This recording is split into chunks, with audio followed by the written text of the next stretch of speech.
leaders tell you what they think. We invite you to share your opinion. What happens after? We cannot control. Participants may pound you like this.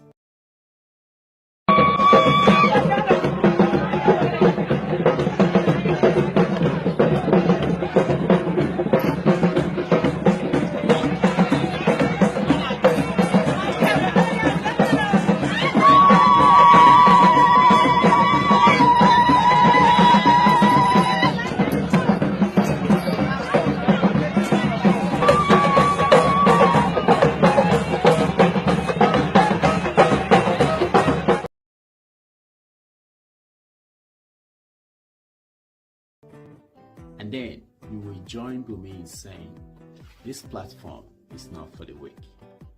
We do not start every conversation you hear, but we make every conversation you hear sizzle.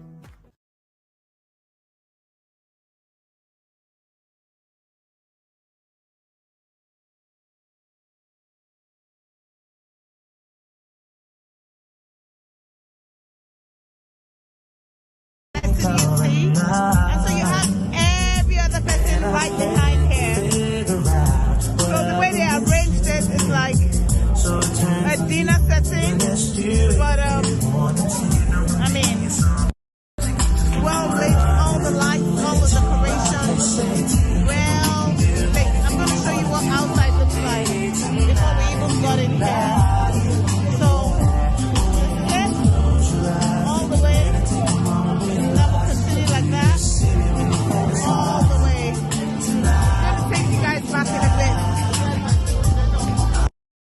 Eyes on. Walk all the way here, and then we do photography with her, with Aisha, and then we continue to walk through this beautiful, well lit, and then you see lights all over everywhere, and this takes you all the way into the venue. So let's go. See all the lights. The whole place is well lit. Takes you into the venue, and of course A for Aisha.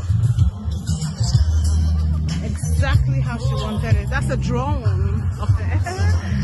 So this is happening at the island, Calvini Island in Grenada. So there's the aisle.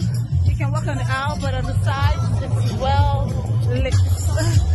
How you doing? Yeah, so this is, you go in from here. Still have a lot of guests coming in. This is exactly what it is. How beautiful it is. And if you look straight down, you see the stage where some artists are going to be performing from. So yes, guys, right here, a lot of party stuff.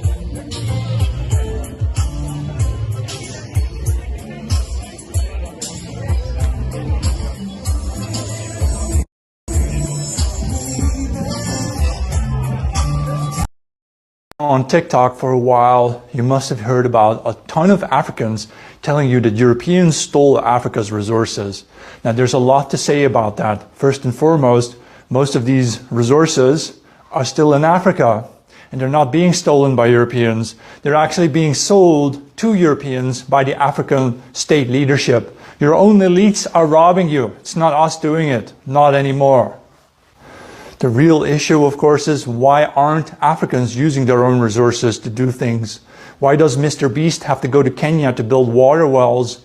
Why didn't the Kenyan government do it themselves?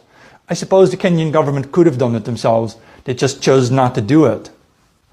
Nigeria is now a country of almost 220 million people, the largest country in Africa. But they only produce about 10% of the electricity that a small country like Hungary. Hungary only has 10 million people, but they produce 10 times as much electricity as Nigeria does. I mean, I know you want to have your Wakanda, right? But do you expect white people to give it to you? No, you're supposed to build it yourself. Having said all this, it is of course obvious that we Europeans in the north need to prepare for a possible, potential African rise in terms of technology and therefore also in terms of military capacity. And that means we in Europe need to already start looking ahead and thinking ahead about how we are going to win the war against Africa, because there will be a future war between Europe and Africa.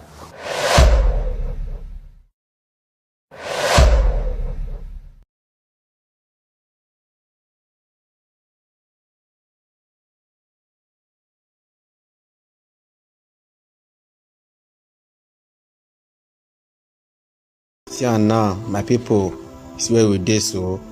Now snow be this one, snow don't cover our house like this. So this year, we don't call this man and make all airports dig this snow. So that move for see our house. Yes, our house don't lost for snow. Cold too much, the snow too much. Shebi they say you want come Europe, you want come Europe. We know you make you not come, but if you bear the cold, see now we define our house. See, I want to enter house now. Make now they pray for us, so honestly. See now, okay, it can't clear us. Now our pipe be this, our pipe. Water the rush, but as the rush come out, it they block instantly. Not be saying it they block. Make you know as we take the suffer cold for this side. See now. Now water they come out, but as they come out, as they touch air, it don't block. It don't block. So we don't taste scatter the block, so that make space. They make water flow. Water no fit flow. Just the block, my people. Make una still they pray, when they pray for us, so may men not go freeze. You better stay Nigeria or not come Europe, you know, if you beer out. And so you can't cook spaghetti or say, okay, more try and more put on for air. Most has to go be. Before you know it, spaghetti don't freeze. Just the watch. Spaghetti don't freeze. Just the watch, not go anywhere. Watch and share this video so that many people know us. We take the year and hot. No, but we year and hot. We take the year and cold for this side. We thought this one now. I can't they call us say more sending our money, more sending our money. I don't know what they go through for this side. If we can't freeze now, I want to sell our money when we don't freeze. See, I don't freeze. You see, this is spaghetti. It don't freeze. It don't freeze. This one now, if you eat it now, it be like biscuit for mouth. Oh, you want to come here? Okay, see now, my guy come to say, okay, you want try for us. We can't go meet her. Okay, try your own. Can't cook same spaghetti or say it don't freeze now. You see, and you say you want to come Europe. Just stay us, so just stay us because Canada now, Canada block. See now, spaghetti stand. Make you not stay Nigeria or not come here.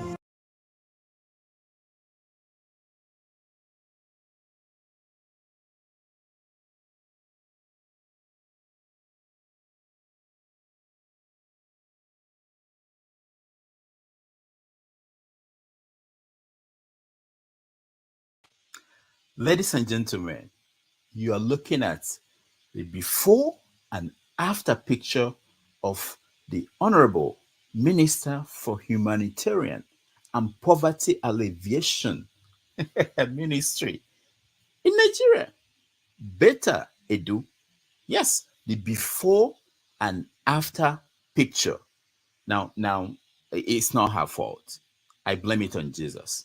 Yes, I said it. This transformation would not have happened if Jesus had not allowed the Europeans to depict him with fake blue eyes and blonde hair. Our beautiful Beta Edu followed their bad example, and it has not stopped haunting her. From being a small, poor girl, too much money turned her into a big, poor woman. Yes. Kafune fune diotua. Fune fune. Ogadiaya. Think about it.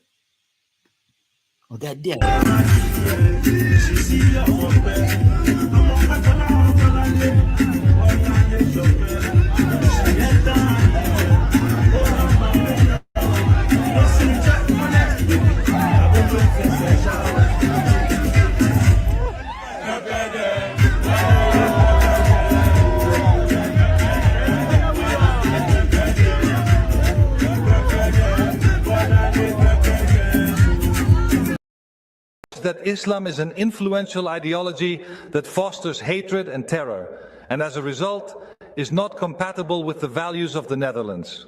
Close our borders right away to asylum seekers and immigrants originating from Islamic countries.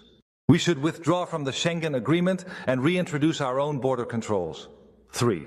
Begin by dismantling Islamic institutions like mosques. Start by closing foreign-funded mosques, including those that receive funding from abroad and are under the authority of Diyanet, the Turkish Ministry of Religious Affairs, and not us. 4. Lock up anyone who threatens or uses violence or deport them from our country, and if necessary, take preventive action against those hundreds of supporters and thousands of sympathizers of the jihadist movement in the Netherlands. And 5, Chairman, request all schools, newspapers, media to display a Mohammed cartoon. In order not to provoke, but to demonstrate that we never give in to threats and violence, and that we proudly and firmly support our freedom. Finally, I have a message for all those Muslims in the Netherlands who do not respect our freedom, our democracy, and our core values.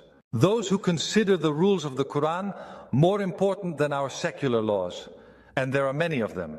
700,000 is revealed in the study by Professor Koopmans. And my message to them is get lost.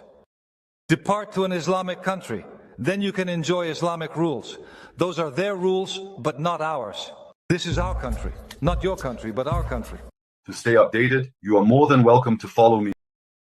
Another buddy of mine came up to me the other day and said, Dixie, I don't understand something, man. Why do so many white people and white Christians support Donald Trump if he ain't no kind of man, if he ain't no good, ain't got no character and no soul? And I said, man, I think he's just the one that came up and he's showing white America's true character. White America has always been raping, colonizing, enslaving. Ain't that our background? Didn't we build this country on the backs of enslaved Africans and on the backs of genocide, and indigenous people are stealing their resources and their land? Ain't that what we do? Is lie, cheat, and steal, just like Donald J. Trump. Greed is at the heart of white America. Called white advantage, white privilege, white supremacy, white nationalism. That is who we are. And that is a fact. And Donald J. Trump is just their new messiah. White supremacy's new messiah. White nationalism's new messiah. And that sick, dark, evil, greedy, white nationalist side of white America is who Donald Trump is.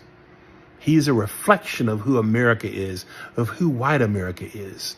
And that's why so many white Christians run to him, knowing that he acts like what Jesus warned us about, the Antichrist.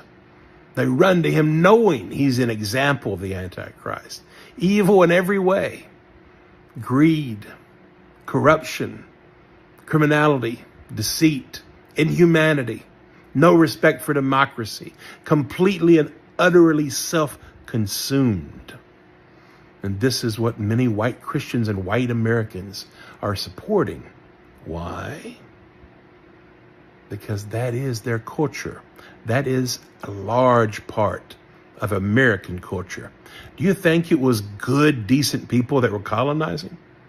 Do you think it was good, decent people that supported the colonizing, that supported white supremacy, and that continue to support white supremacy? Are they good, decent people? No, they are not.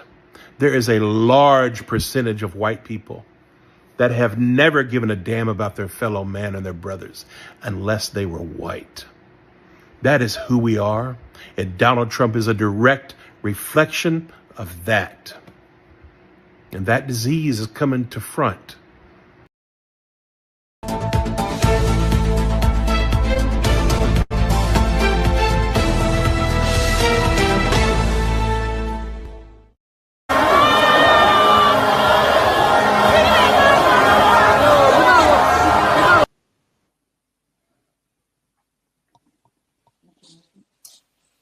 Some of this rally make my blood pressure go up.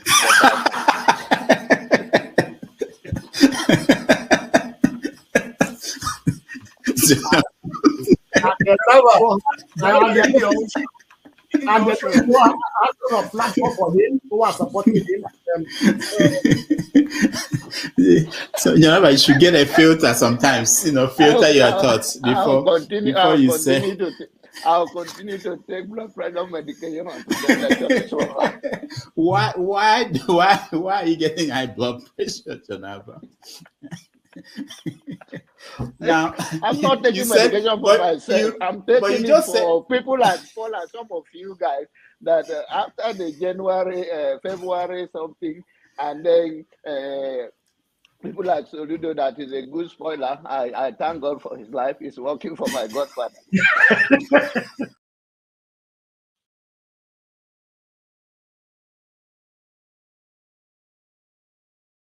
And I am ready to die defending Nigeria in whatever way. When it is God's time for us to go, it is. And you took my time to God. You are ready to defend Nigeria. I gave you the no, please, I'm coming. Alexi, hold on. You already started. What I'm saying, defending Nigerians is this. I gave him my time and he's using it to defend No, sorry. I'm sorry. I hope that Nigeria wins. I'm never going to wish any president evil so that I can say I told you so. No, I won't wish them evil. I hope. You see, I'm not praying. There's no point. I can't pray for Nigeria to be fine. I only hope that Nigeria wins and Nigerians win. Because if you choose a dodgy doctor who has a dodgy record, who has, all sort of accusations leveled against him, to say this doctor, we think he's done this, or this doctor, this surgeon. Yes, he's a senior surgeon, he's the most whatever surgeon, but there are a lot of accusations leveled against him. If you choose him to operate on you, and you tell me to pray for you that it doesn't kill you surgery, what's the point? I can't pray. You might make it, you might not make it. My prayer won't change anything. So I hope Nigeria and Nigerians win during Tinubu's 4 years. Thank you. Thank you. Tinubu is a criminal, yes, of course, a categorical grade 1 criminal. The only person more criminal than Tinubu in Nigeria is probably Babangida. But he's a criminal, and is he fit for purpose? Absolutely not. Should Tinubu be the president of Nigeria? Categorical no. Is there a better option than him? That is subjective. So show me who he is.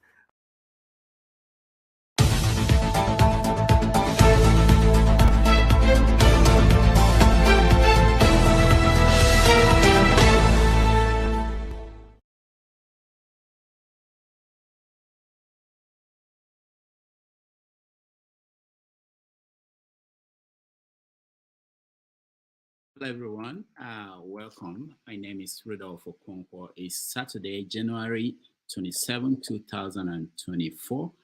This is Have Your Say 247, an opportunity for you to have your say on issues impacting Nigeria and Africa. We welcome you. Thank you for joining us from wherever in the world you joined us. This is a wonderful day. We're joining you here live in New York City. And very soon we'll bring you in to have a conversation. These are the topics for today. The Eagles are playing the African Cups of Nations. They are one of the 16 teams that made it so far. We are going to get a live feed if possible, and we have somebody there who will join us if we can get a connection. So they are playing in a few minutes, I believe. I think they start at 9. I'm not sure, but we'll get to that. Also, we know that Obiano, former governor of Anambra State, this week paid a visit to the EFCC. He was charged for embezzling money, I think maybe 4 billion naira. The security votes, we're going to talk about that. Also, there's one Bishop Feyi Daniels. I don't know who he is. He got a life in prison for rape. He raped, according to the courts, one of the assistant pastors. So we're going to talk about pastors and sex crime. Interesting topic. We're also going to talk about the North. They're angry with attempts by the president to move some departments of the Central Bank of Nigeria and the Federal Aviation Authority of Nigeria to Lagos. Why is the North angry? What is going on?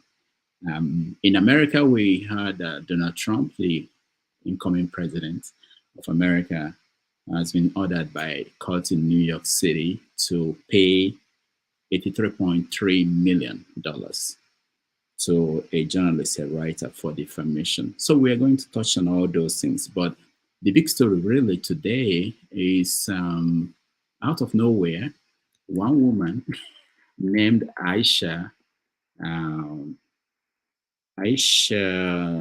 Achimugu has been trending everywhere. She went to Grenada to have a birthday party, and big men in Nigeria went, including the governor of Lagos State. Who is she? We want to talk about that and other stories making the news across the country. So let me just bring in people who we have this conversation with, and then we'll begin.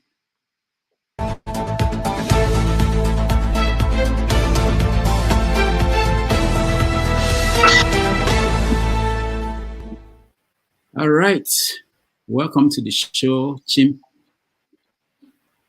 How are you? Good morning, Rudolph. Yeah. Good morning, everybody. It's a wonderful Saturday, I guess.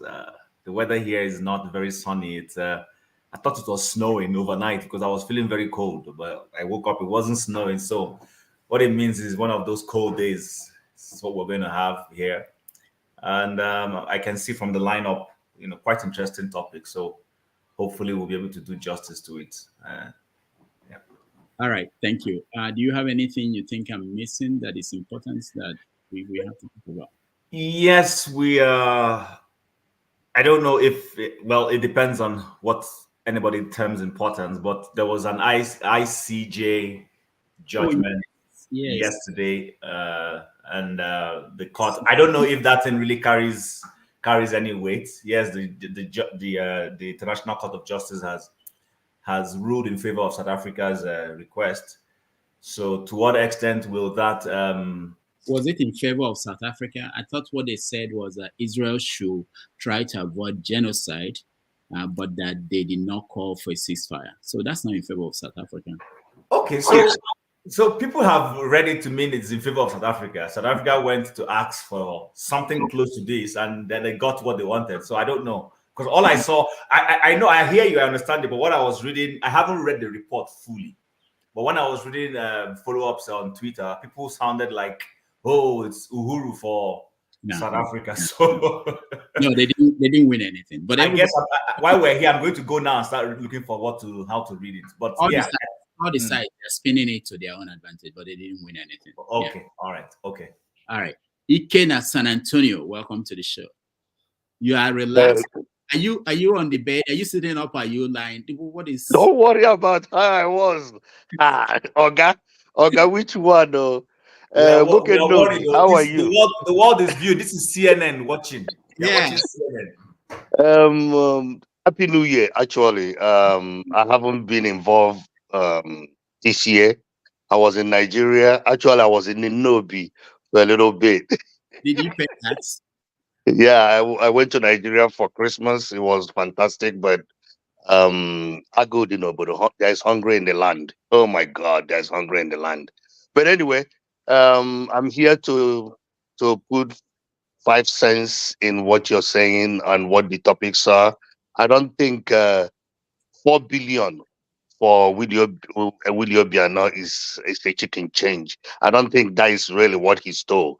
So we will talk about what happened during his governorship in Anambra State and all that. But Happy New Year, everybody. Happy New Year. Thank you so much. X0, welcome to the show. Yeah, thank you, Dr. Damages. How are you today? Good afternoon from here, or good evening from here. It's 5:26 from here in Sweden. Very good. Very interesting topics. I see we have regulars, Chim and Tone. So, I mean, my own contribution will just be following from them, learning from them, and Mr. Ike here. Yeah, I'm going to be learning from you guys. Though I have something I wanted to chip in. When you talked about but when it gets to the discussion, I will chip that in. Before I forget, you're supposed to give me the contact of the man we had an interview with. How did you miss that? You send me a message. You got my number. Send me a WhatsApp message. No, I don't have your number. Okay, I don't have the number. Share it on the private chat. Okay, do that. Okay, do that. All right, Tone, how are you? Hi, hold on. Let me just unmute myself. Just 1 minute, please. Okay. Okay. Hello, people. Another day, another dollar. Chim, I hope the snow had not covered your front door. No, there's no snow. There's no snow, but the weather is. I don't know if the sun is going to come out today. You know, it's one of those gloomy sky days. That's what it's looking like. But let's see. Let's see. So we look forward for you to do your spaghetti challenge and show us sometime. Nah, no such thing is happening here this year. I can bet you on that.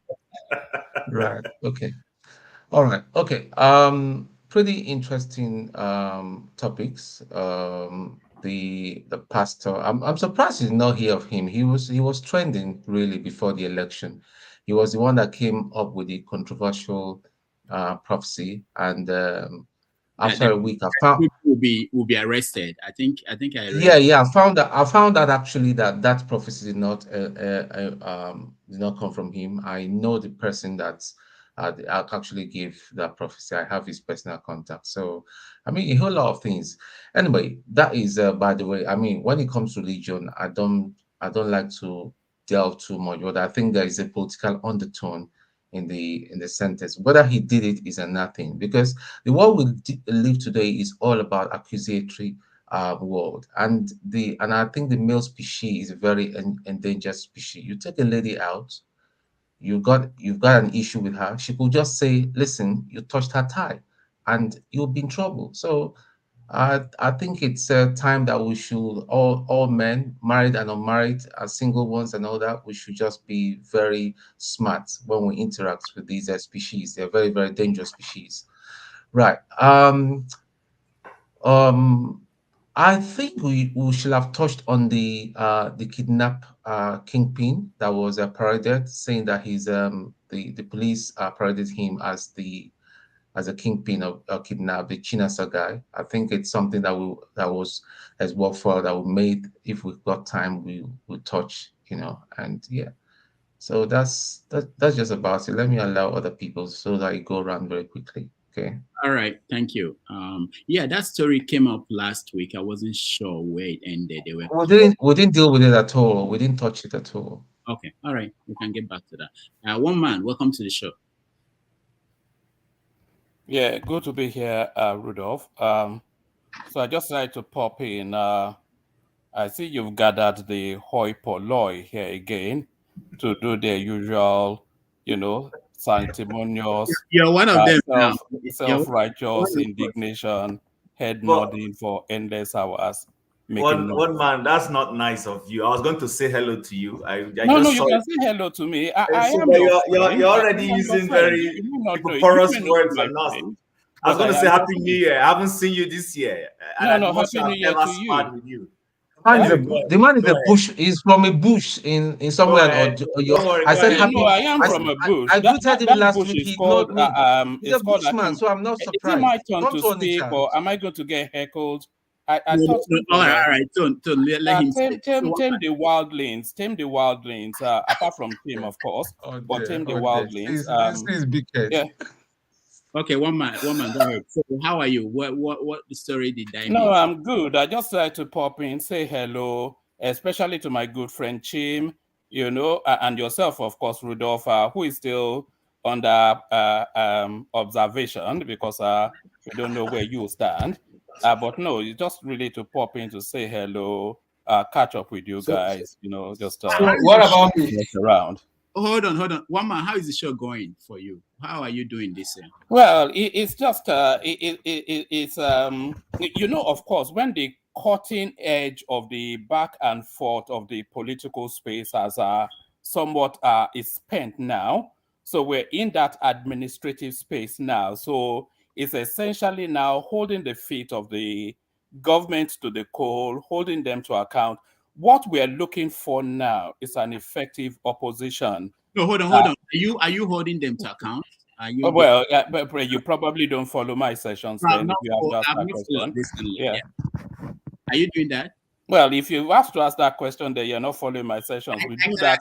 We do that daily. We do that daily. So and that is the purpose. Nigeria is the project. I think if there's anything that we can all coalesce behind, is that Nigeria is the project. So how that project gets the best is really where we differ. But ultimately and hopefully, I think really what we all want is a better Nigeria. The pathway to that, though, is where we differ. Okay, thank you. Sim, welcome to the show. Hey, thank you, Rudolph. Let me start by saying I can never queue behind a criminal, no matter, even if the criminal is my father or a certificate forger, God forbid. I can never. I prefer to take poison. I prefer to take poison and die than to go and queue behind a creep. For what? Is that the best we can bring out? God forbid. Woe betide those that are praying for criminality. May their generation never know peace. May they all be full of criminals. All right, let me leave at this point. I think we're back to where we were.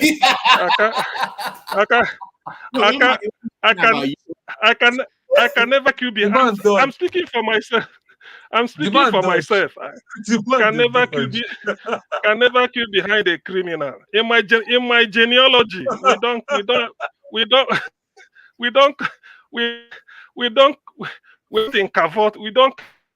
cavort with criminals, no matter what. Guys, if you why you stole guys so anything, now you look for trouble. If you steal anything, for trouble. No mind now. Look for trouble now. We'll begin give your intro. Let's move on. Don't worry. Let's just move on. Anyway, thank you, Rudolph. Is there any news we missed this week? Probably somebody. Oh God, where is the echo? Is there? If I'm to hazard a guess of a news item we missed this week, although it was the criminal sneaked out to go and take his steroid in France, so it's quite it can be missed. It didn't make headline news because he sneaked out while the house was burning all over at Abuja, and what is happening at Abuja in Plateau, and then Fubara was confirmed as Fubara is now the elected governor of Rivers State for the next 4 years, unless they impeach him. So to my Ijaw brothers and sisters, let me greet you in your own language. Eyes on. Izoki Emia Asawana Wana. So if you want to know the time, in Rivers State, they say no SIM, no network. I rest my case. Thank you. All right. Thank you, CM. Awole, welcome to the show. Yeah, greetings to everyone. Happy weekend, wherever you are, and all protocol. Yeah. Wale, do you speak Ijaw too, or you speak Ishekiri? I can only speak Yoruba and Pidgin. Okay. I wish I understand Igbo, but I love the Igbo accent, to be honest. Especially when I have to tell you that this container contains something that you have to pay very well. Oh, if you don't pay, you're not going to get everything. Sorry, my accent. I try. What has happened in the week? A lot of idiots, tribesperson, and very, very few citizens. So as we can see, it's just going to continue to happen, as everybody know. The gentleman that spoke now said, even if my father is a criminal, it takes me that discipline to deny myself and say, you know what, I have to do the right thing. And I think that is what many people lack. Because, one way or the other, I always say, this country that is full of, all the things that we complain about, who are these people? They are my brothers, my fathers, my uncle. And I keep wondering, like, if my brother is a senator and he's funding me, he's taking money that belongs to the old, state to just look after me and the family without even thinking of that granite seller that couldn't send that child to school. But I can go to Harvard, I can go to there, but I'm not seeing anything bad in it. Then I'm part of that problem. I'm part of those who are ruining that country. Although my name might not be in the limelight, I mean in the media, but my father or my uncle or my auntie, who is doing that? I'm part of it. So, I always said I would do my own part. Like the gentleman said, even if my father is a criminal, I'm not supporting it. I would rather be a cleaner or do a menial job, live in a one room and have my respect than being called a thief or a criminal. I rest my case. All right, thank you. Omori, welcome to the show. I'm glad to see you. Happy New Year. We're talking about what stories we probably might have missed. Rasak wrote on the comment section that we didn't mention the arrest of Meitiala leader who was arrested for setting up his security agency. So that's a very important story. Omoyere, welcome to the show. Yeah, thank you, Mr. Rudolph. Once again, it's always a pleasure to be here. Greetings to all the panelists and our viewers across the globe. It's always a delight to be around. Happy New Year to everybody. It's been a while, and too many stories to talk about in Nigeria. Unfortunately, most of them are on the negative side. The headlines are okay, but what really prompted me this morning was what I saw, the advert I saw. I thought you'd be bringing in our Rudat lawyer today, the human rights. Tomorrow. It's tomorrow that Femi Falana is coming. All right, I wanted to ask him some questions, and I think it's still a good show, all the same. Thank you very much. All right, thank you, Omori. Austin, welcome to the show. Are you in your lab? No, I'm in my house. Don't mind me. I was just laughing when I heard a CM tackling one man. So I just said I can't show my face. So, you asked me what was it, maybe anything that needs to be talked about. These days, I don't like thinking about Nigeria that much. I was there in December and January. And when I saw everything, I just said that, look, we deserve everything we have. The way things are happening, the citizens also have a part to play. They deserve in fact, all of us, we deserve what is happening there. A country is as good as its people, and the people is as good as the leaders. So, but that was not the case. I just came to see one man's face. On the other side, in the run. I don't know why. If any, I will keep on discussing the matter. I don't have anything to add to it. The ones we have, they are very good, they are nice. So I don't think I have any other thing to add to it. We just keep on discussing as we go ahead. Thank you. All right, thank you. We'll just hear more from Mazi Prince, and then we'll start a conversation with the CBN and the Federal Airport Authority movement of some departments back to Lagos and why the North is angry. Mazi Prince, welcome to the show. Good morning, Dr. Rudolph, and good morning, Chim. Good morning, August CM. Good morning, Augustine. Good morning, Wally. Good morning, Tone. Good morning, Ezero. And good morning, I'm missing somebody, Omorui. Yeah. Pretty much, I'm supporting you guys today. I know I'm not gonna watch it, because I don't want to have high blood pressure, but I'm just supporting. However, yeah, things that I feel that could interest me today would be that of I don't know what is behind Fubara inaugurating 9 members of resigned commissioners. He's kind of like digging his grave. What is wrong with this man? But at the end of the day, I guess it goes a long way to show that he's just a puppet. He's fulfilling the agreements in one way or the other, because I don't see any reason why he should inaugurate those people. You know, he's been affirmed he should move on with governance and do the right thing. Yeah, and what else? I think other things is pretty much there. The military threatening to arrest the CAN local government chairman, the CAN the Christian Association of Nigeria man that exposed them to their lies that they are aiding the bandits. They're threatening to arrest him. That is not surprising. It's Nigerian military for you, you know. Yeah. So I think those are the two topics that I have right now in my head. All right, thank you. Eagles Air, welcome from India. Thank you. Good evening, everyone. Because this is a 10:13 p.m. here in India. I hope people are hearing me. Yes. Hello? Okay. We can hear you. Thank you so much, Rudolph. I always find it joyful to learn and hear from people who are full of wisdom and understanding concerning the things of Nigeria that goes on. Because I believe through little contribution of everybody here, Nigeria will move forward and the sanctity will be bring into the Nigeria.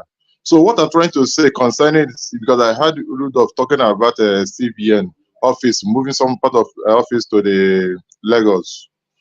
This is a very important thing.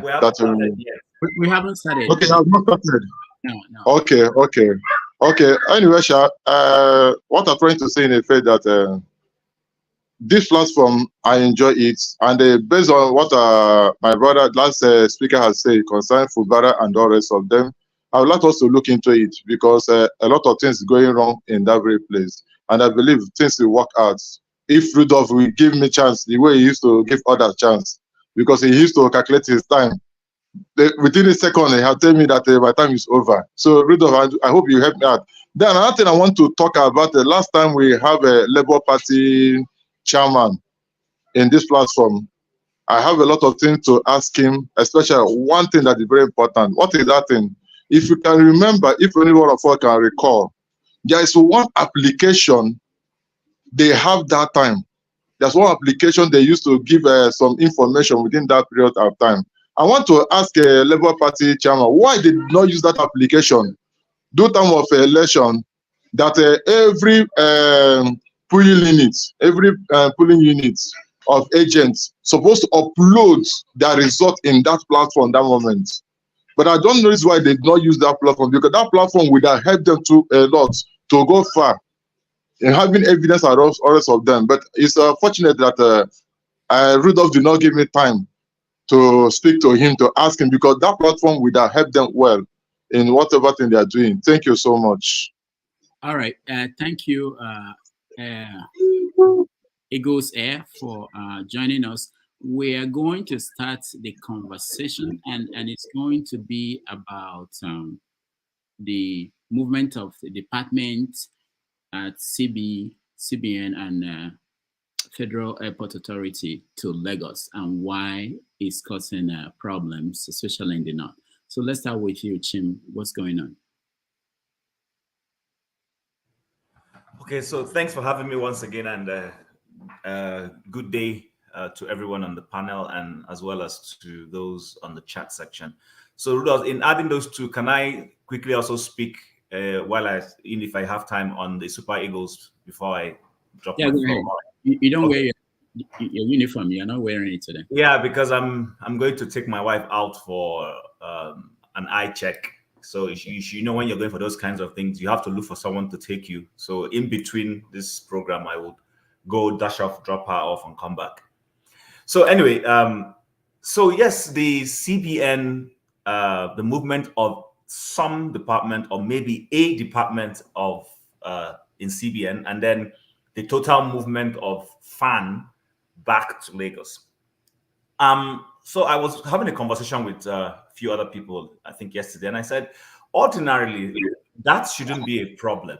I mean, those of us who live in the Western world, we know that even though if Washington, for instance, as an example, is the capital of the US, if an institution of government doesn't need to be in Washington, it won't be in Washington. You know, so if something like I think CIA is in somewhere, Langley, where is Langley? What state is that? Langley is that Virginia? Yeah. So that's where it is. It doesn't have to, and CIA is like their, if I'm correct, it's like their DSS or something. So it's not even sitting in the capital. They may have a small office in the capital, but their main infrastructure where they work from is in Langley. And that's the way it's supposed to be. These are not supposed to be things that we should politicize. On a good day, if the president says, hey, this, and factually it's not even the president. I hear that it has been a decision on the desk of the CBN governor, and it transcends even from Sanusi, because Sanusi came on air recently to say that he had muted that idea.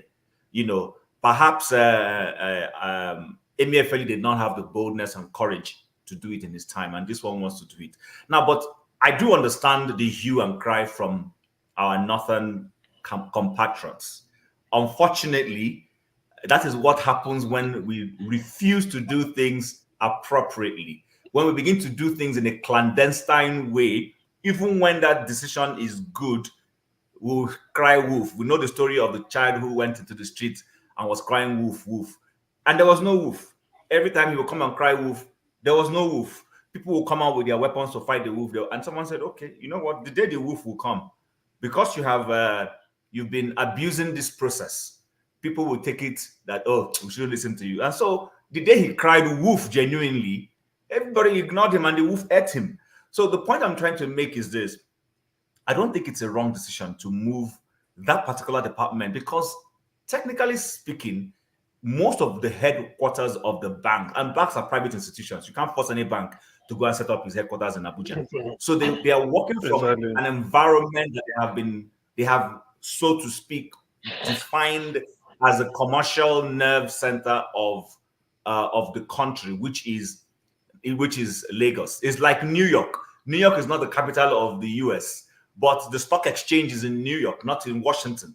There are top institutions, you know, that influence global trade.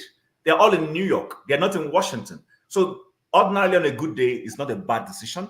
So unfortunately, because of Tinubu's unnecessary not being sensitive when it comes to appointments, I get it that you have to put your good men, your trusted allies. I understand it. But in his appointment, there was an unnecessary focus on his Lagos boys.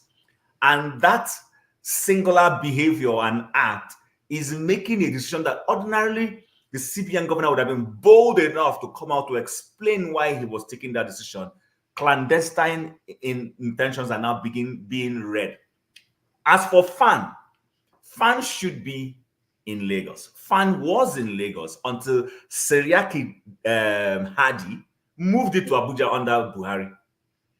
So moving it back to Lagos, also, I don't find any problem with it. But again, like I have said on my foundation, because of the way the president has gone about a couple of things, people are reading wrong meanings. So that is to the extent I will speak to that. We all know this. I've told people, I live in Canada. When you talk about your tax, the tax, like what you call in the US, IRA, CRA, Canadian revenue, this thing, it doesn't sit in Ottawa. It sits in another location in a different province called Manitoba.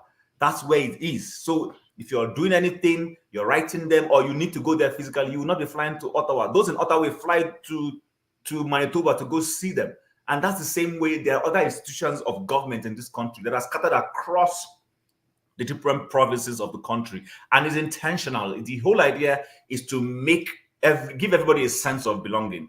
I've also suggested, I see no reason why NNPC should not be in Warrior Port Harcourt.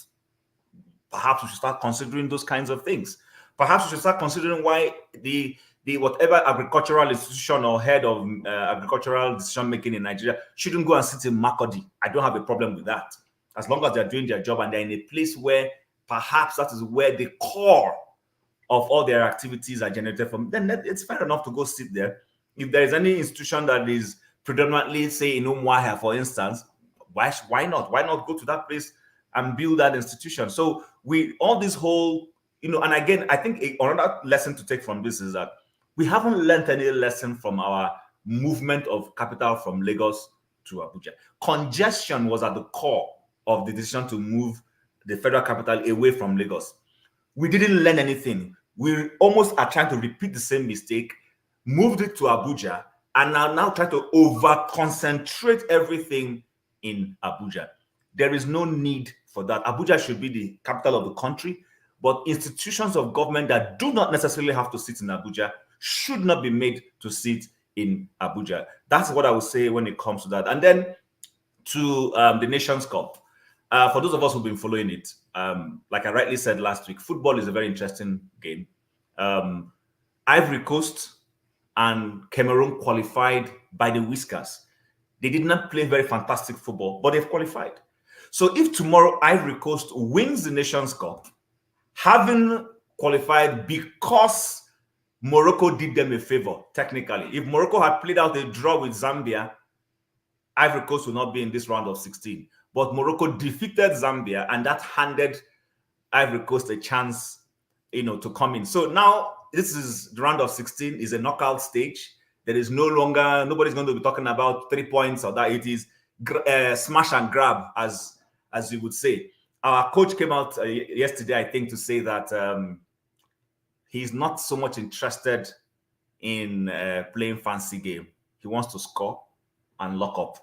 And for those of us who follow football, we know what that means. To score and lock up, he's going to play a strong, tight defense. And that's what Nigeria has been in this competition.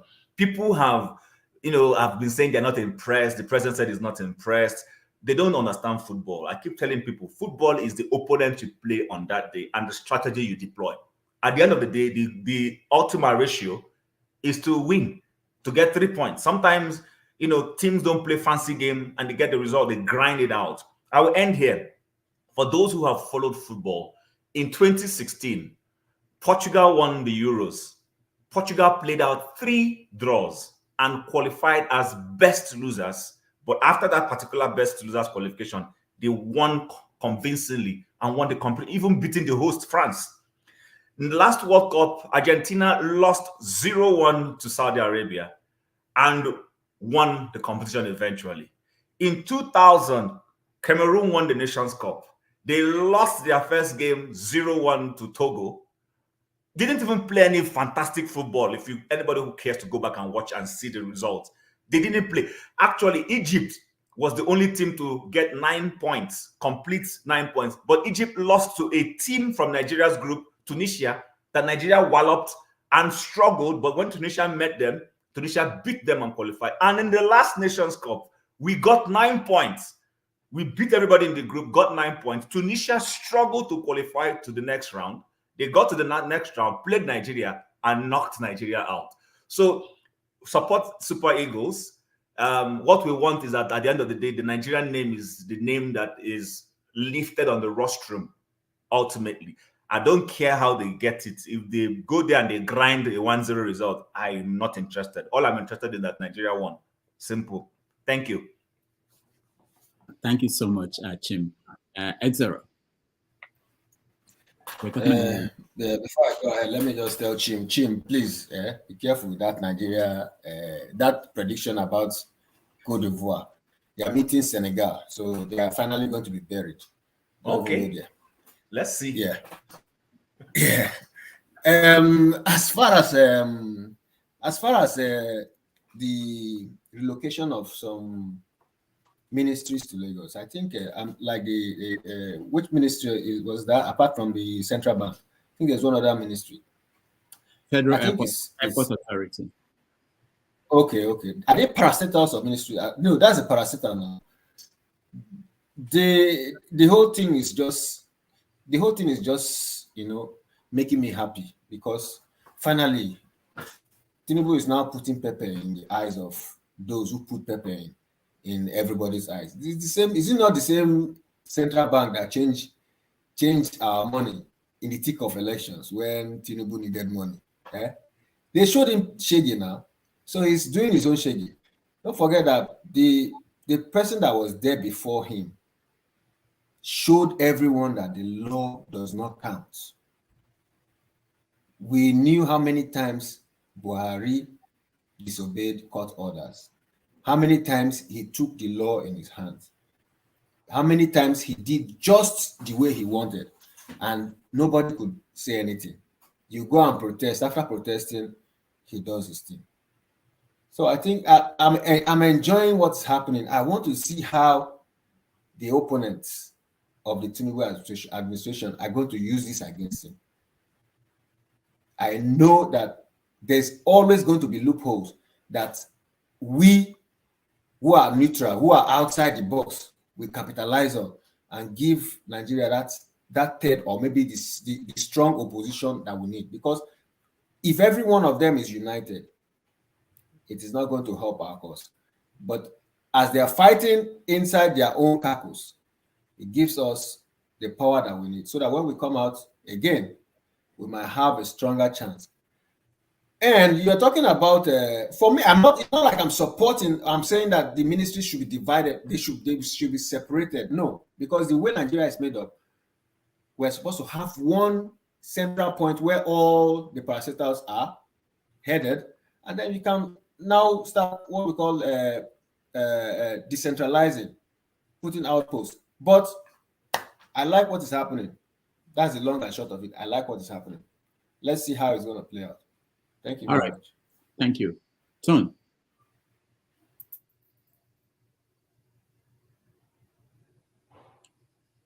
Tone, we can't hear you. You are muted. Yeah, sorry, I didn't realize I was muted. Okay, with the movement of Central Bank back to Lagos, I don't see any big deal. I just think they're just whooping. Not Central Bank, not Central Bank. A department of Central Bank. A department. Yeah, that's what I meant to do. Yeah, slip of tongue. Yeah, I don't see. They're just trying to whip a storm. You know, it's not there. I don't see any big deal. It's if the people in charge feels that there's a need for it, because they've not told us, nobody has come out and told us the reason why this is being done. But I mean, you know, like the climate that we are in Nigeria, everything, even when you sneeze, they want to see whether you sneeze in Yoruba or in Hausa Fulani or you know, there's always a political or tribal undertone to everything you do. So I'm not just surprised. I don't think that's the main issue. You know, the northern bigots can cry for what that's their while. I don't think Tinubu will even pay any attention to them. The decision has been made.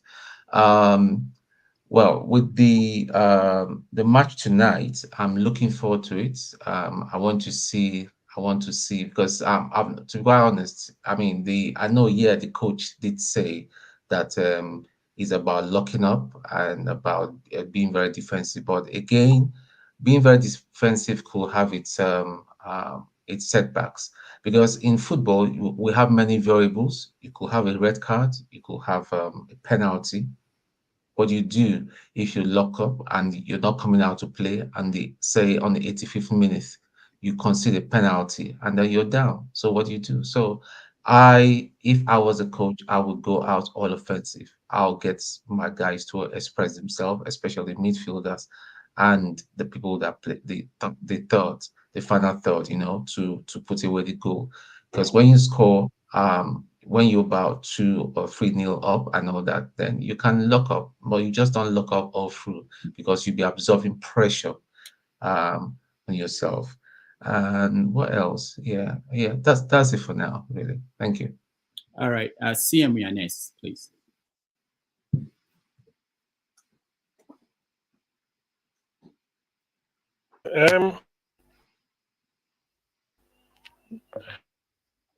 Yeah.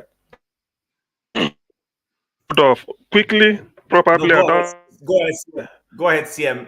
He's quickly going to do something. Department of CBN moving down to just for administrative purposes. The way. Go ahead. I'm holding up for him.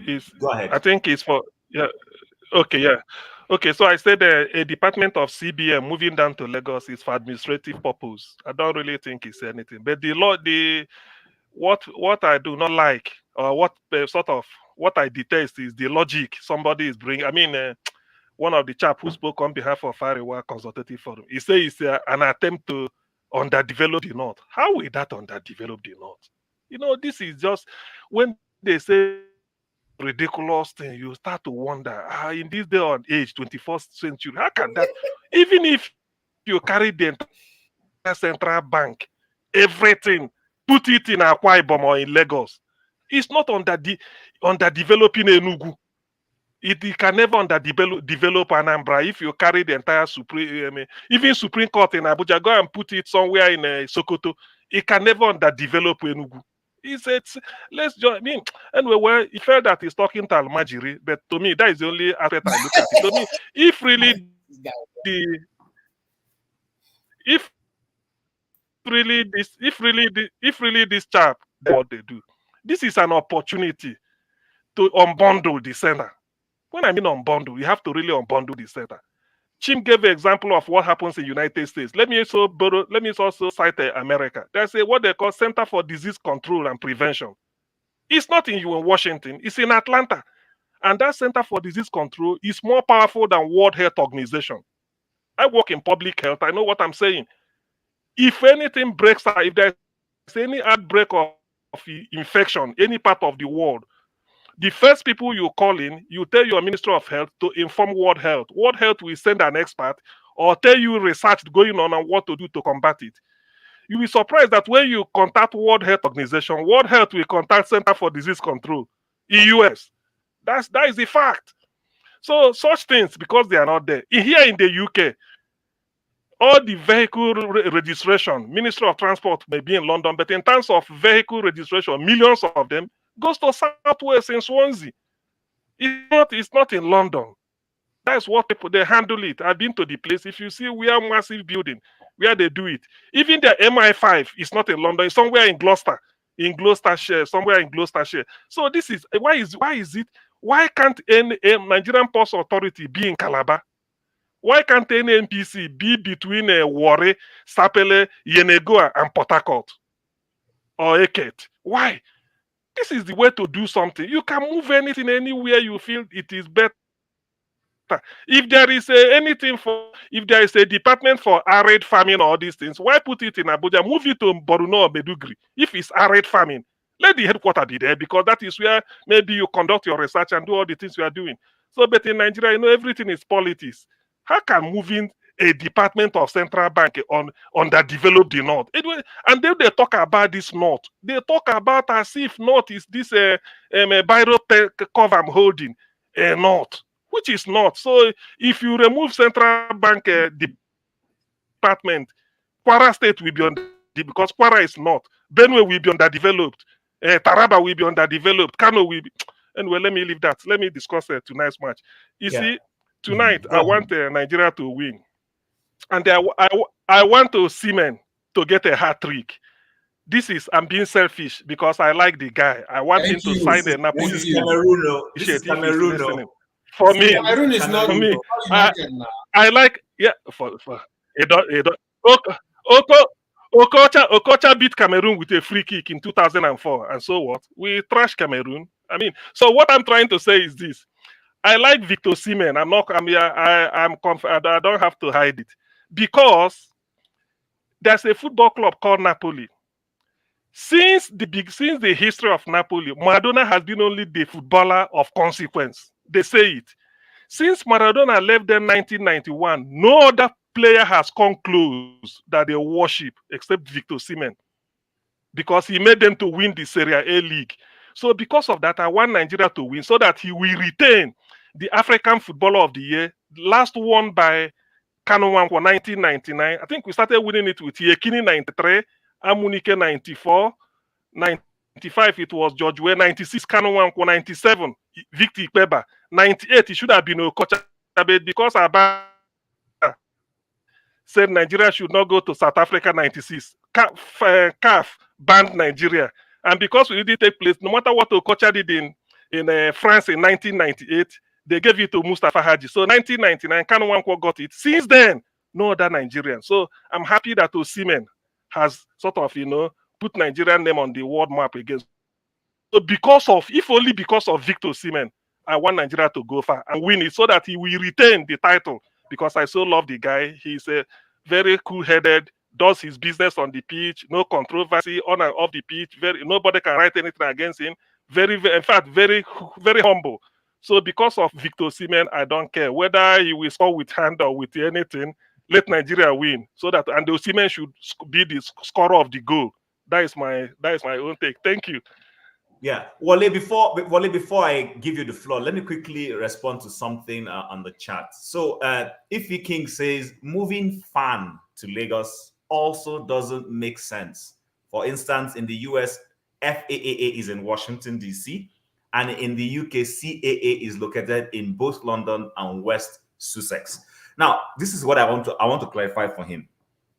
Those airports, if those airports are the busiest airports in that country, FAAN will be in that place.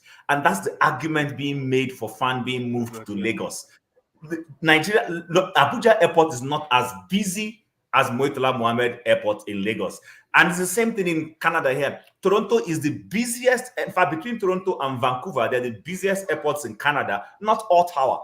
And you find out that this thing does not sit in Ottawa, it sits in either Vancouver or Toronto, most likely Toronto. So I think that's the point. Unfortunately, like I rightly said, because of the politics the president has been playing, people are reading bad meaning into some of those things. If he wasn't playing those kinds of politics, these things are no-brainers. They are no-brainers. So that being said, Wale, the floor is yours, please. Thank you, Chim. I always value your analysis, honestly. Like I said from in my introduction, we have the idiots, the tribesmen, and the citizen. When you look at people who do things right, irrespective of, either is moved from this and moved from that, because they have a focus, they have vision, they know what they're really doing. But then when I look at the problem of all these departments moving from here to there, it's just at the end of the day, like, is it not just building? Imagine if there's electricity, there's information system working properly. Look at us here now. I've never seen any of you. I've never seen you physically. Look at how we are holding a meeting, like we are in the same town, like we are in the same community talking. So, when you see all these analog brains, not even trying to move close to 2000, let's not to talk of 2024. They're still thinking of, I don't know, maybe to call it 1900 or something. It's like, I want to start moving now. When we're already on 5G, they are just starting on 1G. Imagine. So the idiot wouldn't bother. I mean, they wouldn't really think of what benefit is it going to get to that woman who lives down south by the riverine area. What is the monetary policy? What is the central bank? What impact does it even have on a child that is about to start school? At the end of the day, if anybody stays in Ibadan or somewhere in Ilorin doing his work properly, move things, electricity is there, the system is working, we wouldn't even know who is moving where, because we'll see the effect. But we'll never see anything. It's all about names. And now when they start, you can see the idiocracy, and you can see the tribesmen coming out. And then you start asking yourself, where are the citizens? Who are the citizens here? But because the president who is here now, I'm not surprised if all this start coming up, because he will come to equity, have to come with a clean hand, or how they say it. If you don't come in with a clean hand, it's just a matter of time, like you rightly said, they will start crying wolf. So when the real wolf actually appear, because, in the first place, they've already lied about everything. So how are we meant to believe, even if it's the right thing? So moving FAAN to Blade, or moving Central Bank Department to Ibadan or Ilorin, or back to Lagos and Sri Lanka, or whatever you call that one, that paint the Ethiopia airline as a Nigeria, it's not full of, when you think about this country, you just feel like sometimes all these people, death is wicked, sha. Death will know the right people to kill. It won't kill them. It will just be, leaving them to be doing everything they can do. And one thing that I keep thinking is, do they even forget that one day, all this money and everything, we're all going to leave it. They're not going to bury a penny with anybody. Still, they want to gain the whole world without thinking of they're going to lose their soul. Anyway, that's Nigeria for you. Tomorrow there will be another story. It's a propaganda. In as much we keep putting these worst people in power, we're not going to get anything better than all these shenanigans and, you know, analog thing we're going to continue to have. So that is them. Nigerian people, I don't know. They forget so soon. Despite everything Buhari did, 8 years of shaggy. Do they learn anything? No. So they will continue. They like to worship and hail their oppressors. Sometimes you want to rescue Nigeria and you feel like if you're not very careful, it's your own blood they will suck. So let me leave Nigeria in that situation. You've said it all, and that's how they are. Like rulers, like followers. With the Nigerian football, I kind of like it. I'm not a football person, but when it comes to Nigerian and the drama and the, you know, Nigeria on the platform, it just makes me feel excited in a way. How they're going to play it, I don't know. But once I know that Nigeria wins, I'll be like, yeah, that's it. But when they lose, I'll be like, oh God. Maybe there are so many factors, like Tom said. There might be so many things that could go against Nigeria. It could be a psychological thing. It could be anything. But I wish, because that is one thing that brings us together. You won't see either is a Christian or a Muslim, either is Igbo or Hausa, either is a Yoruba or this. They just, you know, that Nigerian spirit is always there. And I always wish Nigeria win. Because when they win, I'm not going to share a couple, but it gives me that joy inside to be proud that I'm in Nigeria. So I wish them all the very best. And honestly, when they win, it brings the joy in me as well. If they lose, it affects me because I feel like, oh God, Nigerians has happened to Super Eagles again. So I rest my case. But I hope, you know, I pray they win. Okay, yeah. So Austin, before you come in, you know, I've been telling people that this Nations Cup is very interesting. Not just because Nigeria is winning. Of course, I want Nigeria to win. But even if they don't win today, life will move on. But what has interested me the most with this Nations Cup is when I look at what the Ivorians have done. They've put up a good show. The stadiums are as comparable to anyone you'll find anywhere in the world. The outlay, the green nature of the ground. We've not seen any sloppy pitch. You know, even their hotels, they've done a good job of trying to host. And then, of course, there is the banter. For those who are lighthearted and the bantering between Nigeria and Ghana. Now the banter is now between Cameroon and Ghana for today.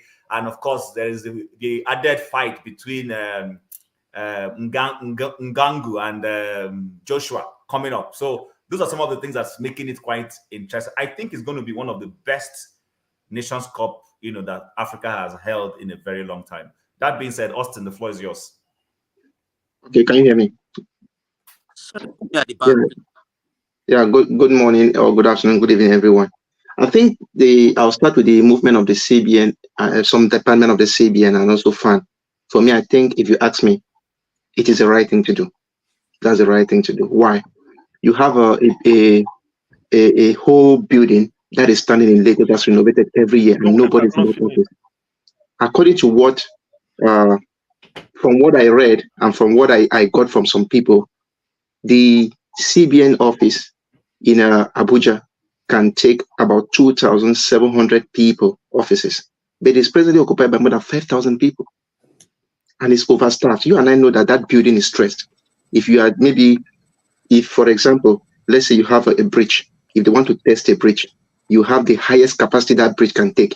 If it doesn't collapse, it is tested more. Then if it's found safe and worthy, it can then be put into use. The same with lifts in buildings. If this lift can carry 10 people, the 11th person should not enter. So if a building can take 2,700 people, you have 5,000 people, it's already a risk. So why do you want us to put them in that building and tomorrow if it collapses, you say, hey, in Nigeria, Kosa? Why there is another building that has been renovated in Lagos? I learned that it was renovated for up to about, is it 40 billion as of last year, and it's empty. So they can go there and have good offices. And besides that, from what I also read, it seems as if there are some people who go to Lagos and work for 3 months, they return to Abuja. Why they say they risk traveling to Lagos and returning to Abuja, the kidnapping and everything we know today? Why don't you just tell them to go to Lagos, have offices there, have their homes there? So I don't see anything wrong with it. But as you said earlier, it's just this issue of he's doing it for Lagos State or this. And one thing I don't like about Nigeria is that we always want people to insulate. I like to be explicit. If there's something you need to do, state it explicitly that this is how I want to do it. The government could have said that I am moving this department to Lagos because of A, B, C, and D. Not wait for people to shout before you start giving excuses. That's one thing Nigerians we don't like. We do, which is very bad. You should try to educate your people that this is what I want to do, and this is the reason. Not that you make me to read meaning to it. When I read meaning to it, you now start telling me that. If I can just cut you short, remember I always say the Nigerian government is an enabler of conspiracy. You know, I keep saying it, that a big enabler of conspiracy. That's just the problem. They are supposed to bring out all these things, and we know. I pass through Abuja airport. I always see the airport and I cry because it's not busy and it doesn't bring money to the country the way it's supposed to be. If I've never passed through Lagos, but if Lagos is more busy, then let FAAN go there. So that if there are problems we have, they can easily settle it. You can have your other offices in other, like in Enugu, this and that. But the main position, that's where you should be. So I don't see anything wrong with it. But as we said, the nepotism which is practiced by even the government of the day, they want enabling this. Then besides that, I will heap on the Super Eagles. Generally, if we want to go based on a 2-2 and the rest, to be honest, we have a better team than the Cameroonians. And we can do it. We have a better team. We have a good defense. Our midfield, when they come to work, when midfield come work, when they come to their work, they are better. And believe that Iwobi and Frank Onyeka can outstand and winter and the other people. I know, because we have the skills that we can do it. And the strikers are also very good.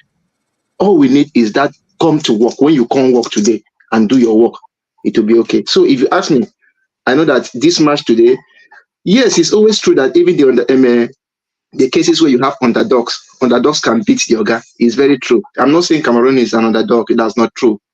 But what I'm trying to say here is that Nigerian can do it. And for me, I'm tipping Nigeria to win.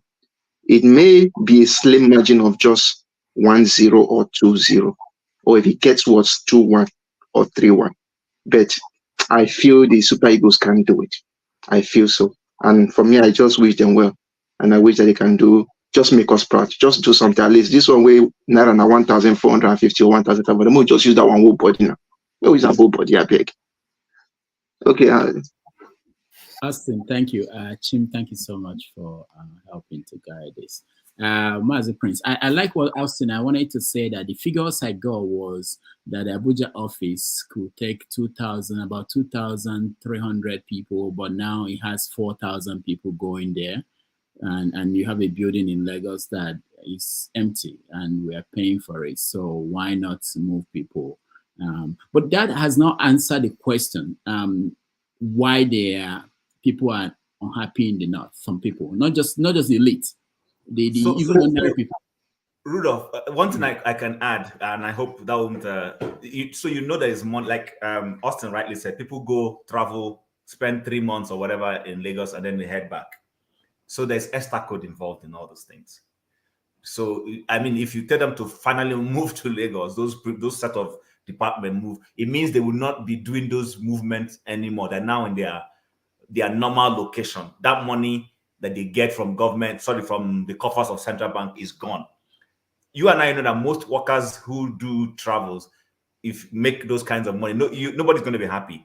And some of them are the children of all these senators and co in the north. That's how they make some of this money. They are not happy about it. What does any core northerner care about the interest of the average northerner? All this noise they make and come and say, oh, it's going to impoverish. The people, they are already impoverishing that by their actions. They are telling us that the government policy will impoverish them. So I think that's part of what is playing out. But one angle I want to also add again is, when central bank was officially moved to Abuja, why didn't the original people then say certain departments should stay in Lagos? You already had a central bank. The Federal Reserve in the US, I'm sure they have one or two smaller offices somewhere else, not necessarily everybody in Washington. They don't close those offices. So you see, sometimes when we take decisions in Nigeria, we're not very careful of the long-term implication. When it comes to buy, then everybody starts screaming tribalism, and like Tone said, when you sneeze, they'll check whether the sneeze is in Igbo or Hausa. I just wanted to add that. Oh, thank you. And also, I'm looking at this. This is amazing. The amount of money they pay, it cost us central bank, their allowances and salaries for 2022 is 265 billion naira. 265 billion naira. So, of course, part of that will be the money they spend flying between Abuja and Lagos. So we have serious, that's more than most, maybe education, the money we spend on education a year, money we spend on health, that we spend on the central bank, just to pay allowances and their pay, salaries. And you're right, Chim, that's one of the issues. The children of the elite are the ones who are beneficially. They are ones who will get this money. And I was thinking that just they didn't want to live in Lagos. Most of them would prefer to be in Abuja. That's the issue. Not really, but that's also the issue of the money they will get by going between Lagos and Abuja. Anyway, Mazi Prince, welcome. He's sleeping. All right, the Blackstone, welcome to the show. This is a wonderful show. CNN will be happy to have guests sleeping on this show. The Blackstone. Thank you, Rodolph. Good day to everybody on the panel and those on the comment section. My take on the issue of moving some of the department of the central bank back to Lagos. I concur with what Shim said, right? Because in Nigeria, when we are doing things, we don't have plan for the future. We don't try to see what will be the effect that whatever we are doing, right? If the central bank today, with their building they have in Abuja is overcrowded, right? It's supposed to meet for 2,000 workers. Now you have about 5,000 workers working there, right? That's a failure of the people who planned it, right? Because I would have expected at the very beginning when they moved to Abuja, they would have left some department or actually in Lagos, right, and operate from there, right? So for me at the moment, what I'm also thinking of, what is it going to cost them from moving those departments from Abuja back to Lagos? That's also going to be a high cost. We know Nigeria that we always take opportunity of things to bring in fraud, right? People that are going to budget for the movement of those departments back to Lagos, which is going to cost them billions, right? That's where my own issue lies. Not because they're moving the department, but what has been the cost effect at this time when things are very hard in the country, right? I can also say that those that have been shuttering between Abuja and Lagos may not even agree with it, because the obstacle will be removed, right? So we know how we think in Nigeria, how people think in Nigeria. So that travel cost, that tackles will be removed, will not be there anymore. So we will see that some of them will disagree moving to Lagos, right? So there are a lot of things that are also involved in all these things, right? We have to understand that. For me, my major take in that piece is the cost of moving those departments, right? I don't know. They renovate the building, right? What did they renovate inside? Is it the infrastructures, the IT infrastructure, the network, and everything? This is going to come up again, and also going to create a huge opportunity to put a huge sum of money into this moving process. And I bet you we are going to hear that the movement is going to cost up to billions of naira. That's my take in that area. I'm not against the movement of any department to Lagos. Also, there's nothing bad about that, right? Coming to FAAN, today I still wonder why the airport should still be under federal government control, right? I don't think what the federal government is doing with the airports, control of the airports, right? Airport should be a state issue, right? It should not have to be under the federal government. That the government has to control the airports, have to have dominance over the airport, right? Let them leave the airport to the states, and let the state now manage their airports, right? And having a federal authority over the airports, right? So I believe that in most of the countries of the world, the airport in each state belongs to the state, not to the federal. So that's what I think about that. So I think that they should remove the airport from the hands of the federal. FAA can be only just a body that control or that make that create policies for the operation of the airport and the airspace, and not total control over the airports. The airports should be state-owned or state-managed by the state or by the airlines that actually are the major airlines in that state or in that in the federal in the country. That's what I think about it. So moving back to Lagos, for me, it doesn't make any difference. Anyway, that's just that, because even the FAA is not even efficient. So move them from Lagos to Abuja wouldn't make them even more efficient than what they are today. That's another thing too. So coming back to the outcome today, for me, I think Nigeria will win. So I don't stress myself over Nigeria matches. I just watch the match, and if it is good, fine. If it is bad, fine. So because I don't want to have an heart attack over Nigeria matches, because most of the time, the more you trust or believe or depend on Nigeria, the more they fail you, the more they disappoint you. So I believe that they have a good team. From the previous that I've seen, they did very well and everything, and I hope that they also perform very well.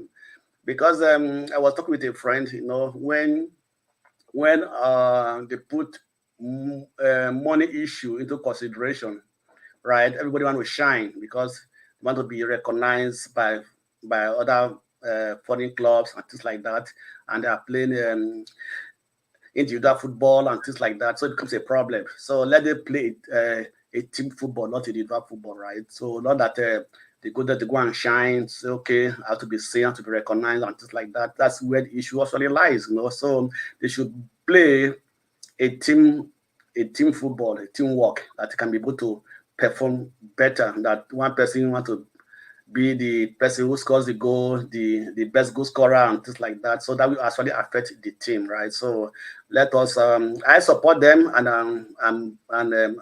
I have my thumbs up for them, and I believe that they will win Cameroon, and then from their previous performance, but they should play well. That football, like I said, cannot guarantee the winner. So maybe we have seen performers that who lost might become the winner of the tournament.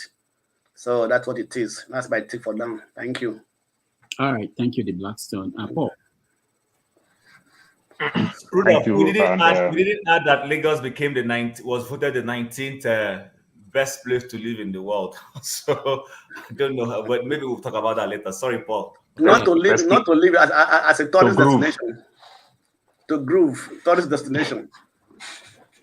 Okay, my take. Let me be a little bit controversial with this transparent thing. I live in the US. In the US, nearly 85% of most headquarters are in New York.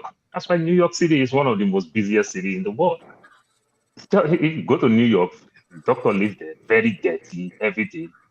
You understand? But the funds that is turning around there and every other thing just make New York different. If not, New York is not a place to live. When doctor moved to America, he don't have nowhere to go. So that is his first bus stop. No family, no friends. He just stop there. That's how my New York people live there. It happened to me too. I know what I'm talking about. Very dirty. It's not organized. But almost 85% of headquarters, corporate business are in New York City. You understand? You talk about Chicago, San Francisco, but New York take more. But what I'm saying is that other businesses, their headquarters is somewhere else, but they are running their business very well. So everything can be in Abuja, and we can still do things in this age and time. I don't see anything wrong with that. That is what. Then Chim, also let me correct you on that aspect of Central Bank when they move it to Abuja. They still left some department in Lagos that is still running up to date. It was never shut down. You understand? But they move most department. That's why they could come back there and work. Some department is still there. It has never shut down. Then the question I'm asking, why do we have Central Bank Enugu? Is it just to carry voters' paper during election time? Why can't they move some department to Enugu? Spread the country. We have Central Bank in other regions too. You can take it to Enugu for peace to reign. If people want too much for Lagos because of Tinubu and his Lagos boys, take it to Enugu. What about that? You can't just compete to Enugu now. That's why no, but exactly. Paul, you can't move those departments to Enugu because the headquarters of most of the banks that they are working with are all in Lagos. The headquarters don't carry paper these days now. Let us tell ourselves the truth now. Let's not go back again now. Let's not take ourselves back. They don't carry paper these days. No, Paul, those bank people have to always travel to Abuja and people back. But remember these banks that you are talking about, most of their headquarters is in Lagos, and Central Bank has been in Abuja for a very long time. They can cope with it. I agree with you. So if they can cope with it, and this bank also have their regional head and every other thing. So you can delegate some things to your regional head to take care of it in Enugu, to take care of it in Edo State. You understand? We can't just mix all these things, you know. This thing is just that because of we play too much dirty politics. We bring politics to everything we do. That's why we are complaining on this. If I am Tinubu, I would have taken this thing to Enugu. Why do we have Central Bank Enugu? Just to bring voters' paper during election time, that's it? What do we have in Edo State? We have in other regions. You understand? It's not only about Lagos. We only know that Lagos is big because it was once headquarters before they had a new headquarters. So we can have regional heads and dedicate some responsibilities to them. That's how you also spread the country. And another way around, you also bring good checks and balances. You know, in my company, the guys who control the CCTV, they are somewhere in St. Paul, Minnesota. They are somewhere in Nebraska. The guys who look at us from the CCTV, they are not in control room. Because the guy who see me in control room will call me, guy, you fuck up, or be careful of what you are doing right there. You understand? Because it's my friend. Maybe we eat together in the same break room. Maybe we park our car in the same place. But if that person is somewhere else doing it, the person is doing his job as I'm doing my job. So if the person compromise for me, then the person is not doing his work. You understand? So when we talk the central bank thing, we just talk it like it's just Central Bank Abuja and Central Bank Lagos. There are other regions that also have central bank. Yeah, give them job to do and just let them life follow them and they're taking salaries. We can also do that too. What about that? Then equally, I don't see anything wrong for all of them to be in Abuja.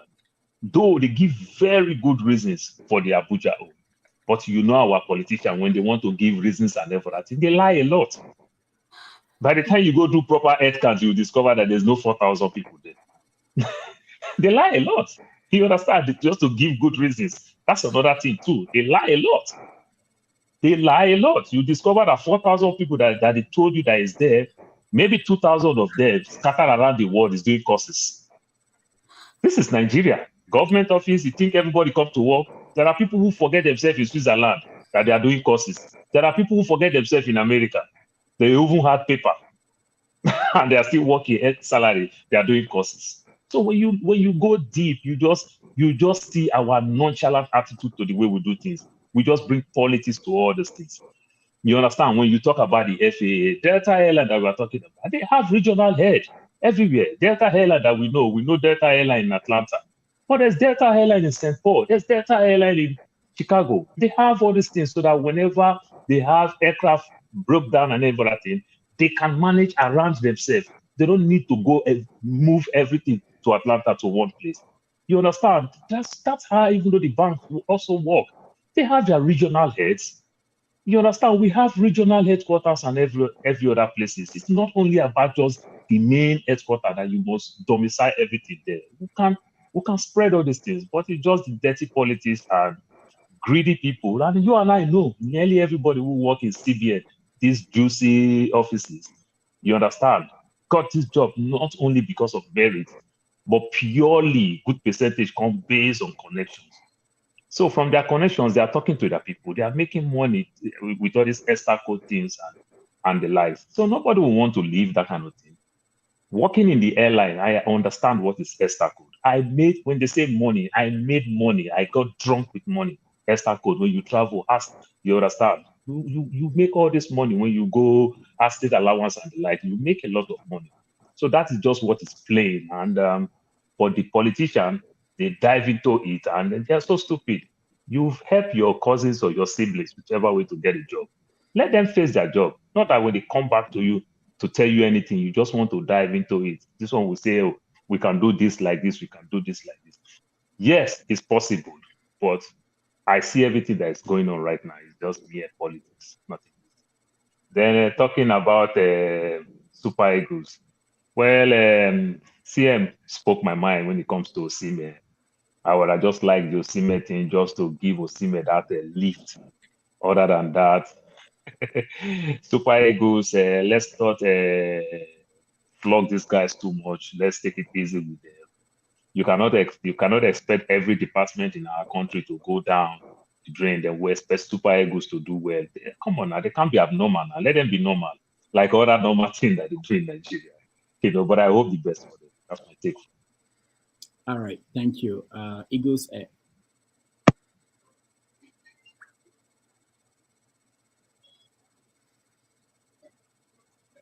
Can you hear me? Yes. Okay. Rudolph, thank you so much. Good evening once again. Please, we are talking about CBN, moving CBN office from Abuja to Lagos. First time I heard the news, I asked myself a question. What is the purpose of doing that? Are they moving it because they're moving sake? What are the purpose? What are the reasons of moving the office from Abuja to Lagos? Formerly, it was in Lagos before they moved it to Abuja. Now, that CBN office, they are building, their structure still in Lagos. So their structure is still intact in Lagos. But when I began to analyze some things that happens in Nigerian politics and the appointment of offices, I find out that a lot of things that is going wrong. One of the things that go wrong on the appointment of offices, some people that are in Abuja, that are working under CBN, Central Bank of Nigeria, we are appointed based on the people or political will or political power they have, Godfather they have. So when you look at them, some of them don't have the competency, some of them don't have the character, some of them don't have the integrity to take to work in a central bank. But as long as that office remain in Abuja, they still have cover up. But when they move everything to Lagos right now, you find out that there will be a loophole. You find out that some people will expose.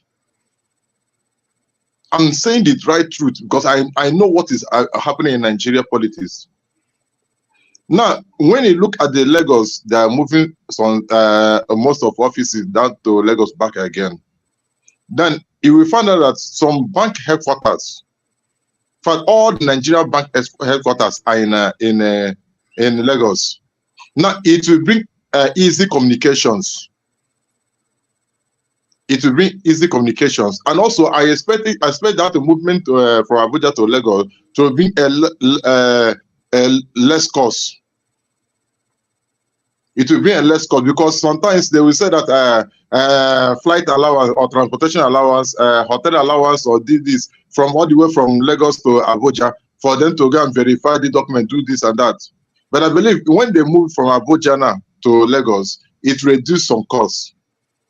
But where I have problem, how much are they going to tell Nigerians they spend in moving this office to Lagos? That's where our problem lies. Just Nigeria thing don't used to go for million, not billion.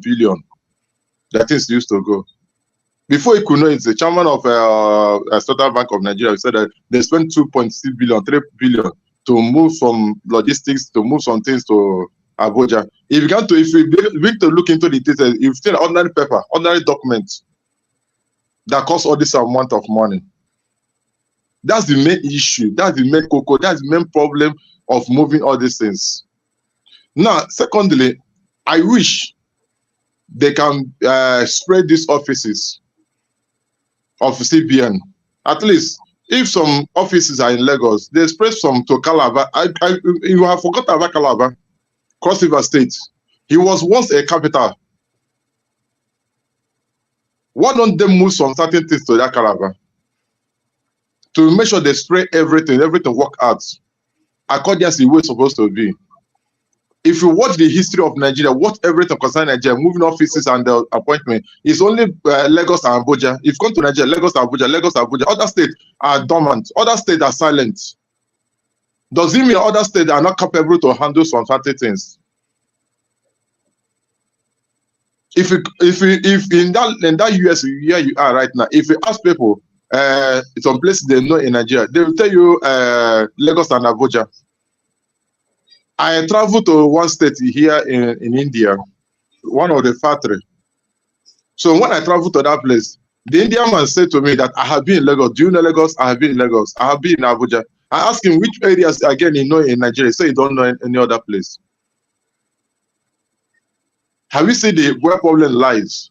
So if they want to do something, let them do it right so that it will not cause more cost, expenses to every movement they're making. So in terms of FAAN, I want to talk about FAAN. See, the problem that we are having concerning all this airport of a thing is that appointment being given to people who don't know anything concerning aviation. How can you just come out and bring a journalist and make him aviation minister? Or you go and pick a banker, make him aviation minister, or a lawyer, come and make him aviation minister. What did he know concerning aviation? He don't know anything. But when you look at the people that are into aviation, in the people that are handling the business, and give them the opportunity to become a minister, you will see that everything becomes effective because the business has become part of them. The thing has become part of their life. They are the people that will see the tomorrow of the aviation. There are people that see what will happen in aviation. But because of selfishness or political will, those people are not appointed. Look at Alex Onyema. Yes, Onyema. The man that owns APs. If you watch some certain interview they used to do him, you find out that this man, everything concerning aviation is in him. If you did give that kind of man opportunity to handle aviation, you see that aviation entirely will change. But because they fail to look at it, they say, they say it's an Igbo man, that is not qualified to do this thing. Let me say you one thing that's important. Even if it is an Igbo man that he want to do something good, do it. Abasanjo do it in 1999. I want to look into something to find out obviously the question can handle this thing. He look at it, he said that Ndi Oyuke can handle this thing. He said that Chomo Konjiwala can handle this thing. He gave it to them and they performed. It's not about tribalism. It's not about this melocon. It's not about this person philosophy. You know, it's about who will perform, who can handle this thing very well. So like aviation, look at what they call it. What is that name of Nigeria Airways before? See how all of them died finished because it's a settlement. They used all this appointment to settle some certain people, which is very wrong. So if they are moving far from Abuja to Lagos, not my own problem. What are the purpose? What are the reasons? What are the direction? Where are they heading to? Is it toward a wrong place or a right thing? Or is it a right decision or a wrong decision? That's a fan. Then that's the Super Eagles of Nigeria. What I'm trying to look at, whenever I look at the Super Eagles of Nigeria, I look at Arsenal. What do I mean by look at Arsenal? Arsenal, when you have a faith in Arsenal, when you believe Arsenal will deliver, they disappoint you. That's the truth about Arsenal. But when he said that Arsenal will not deliver, they impress you. They delivered. So in terms of Super Eagles of Nigeria, the only thing I have to do is to give them support. I believe in that they will make magic and go far. But in terms of looking at them, I see them as Arsenal, which I believe that very soon the match will start. Very soon their match will start, and whatever they deliver, we take it. But I urge the coach, let the coach do the right thing supposed to do. He should play two strong strikers and a strong defensive, so that they will cover. Or Cameroon is not a state, it's not a country that you can play anyhow with. They will give you bone, they will give you hammer, they will give you spanner. Everything you need, Cameroon is there to stand with you, to battle it out with you. But when they have a strong defense, a strong midfielder, and strong strikers, they will deliver. But let them not play like Arsenal today. Thank you so much. All right, thank you, Eagles Air. We will go to Man of Prestige for the final word on this. But let me recap. The Arewa Consultative Forum came out to say that this move is a plot to further underdevelop the North, the economy of the North. Northern Senators Forum came out in support of Senator Ali Ndume, who was the first person to say that during an interview at Channels TV. On a prestige.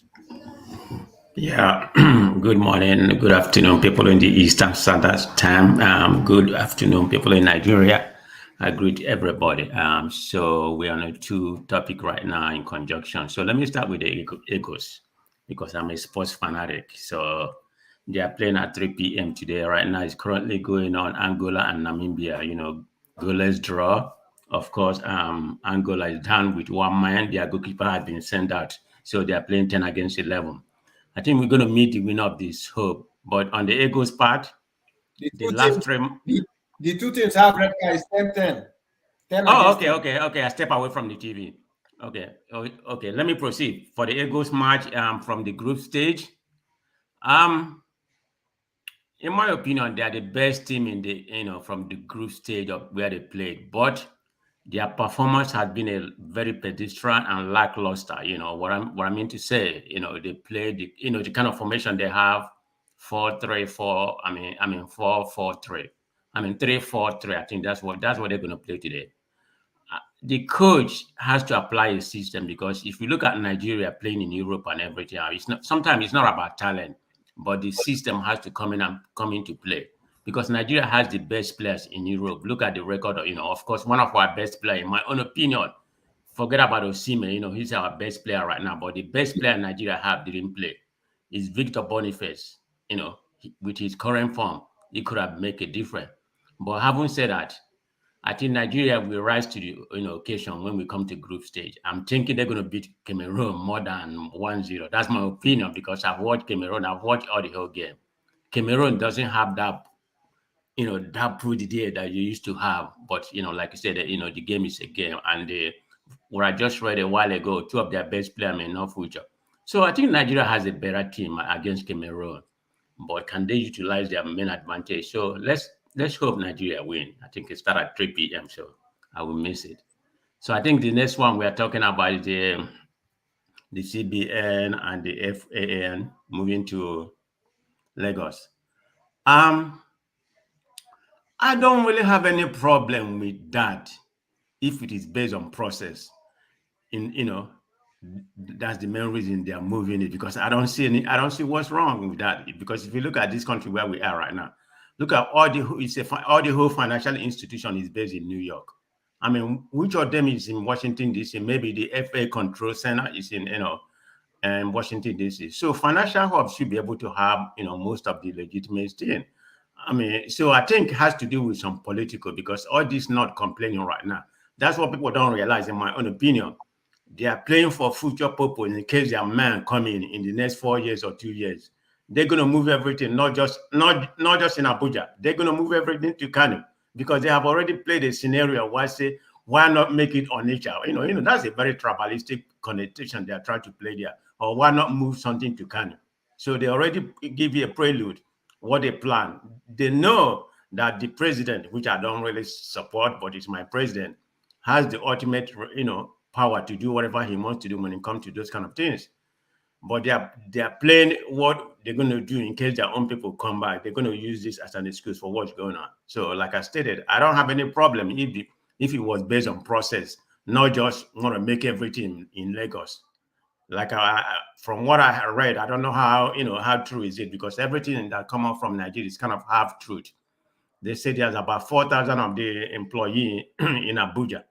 So they want to decongest, the staff there in order to be more productive. I mean, if that's the case, there's nothing really wrong with that. So I think the Northerners are just crying. I mean, they always do that all the time. I don't know if you have any Northerners there, and John Abba, maybe you can come in and, On a prestige, can I correct you? They are overcrowded where they are situated right now. That is one of the reasons.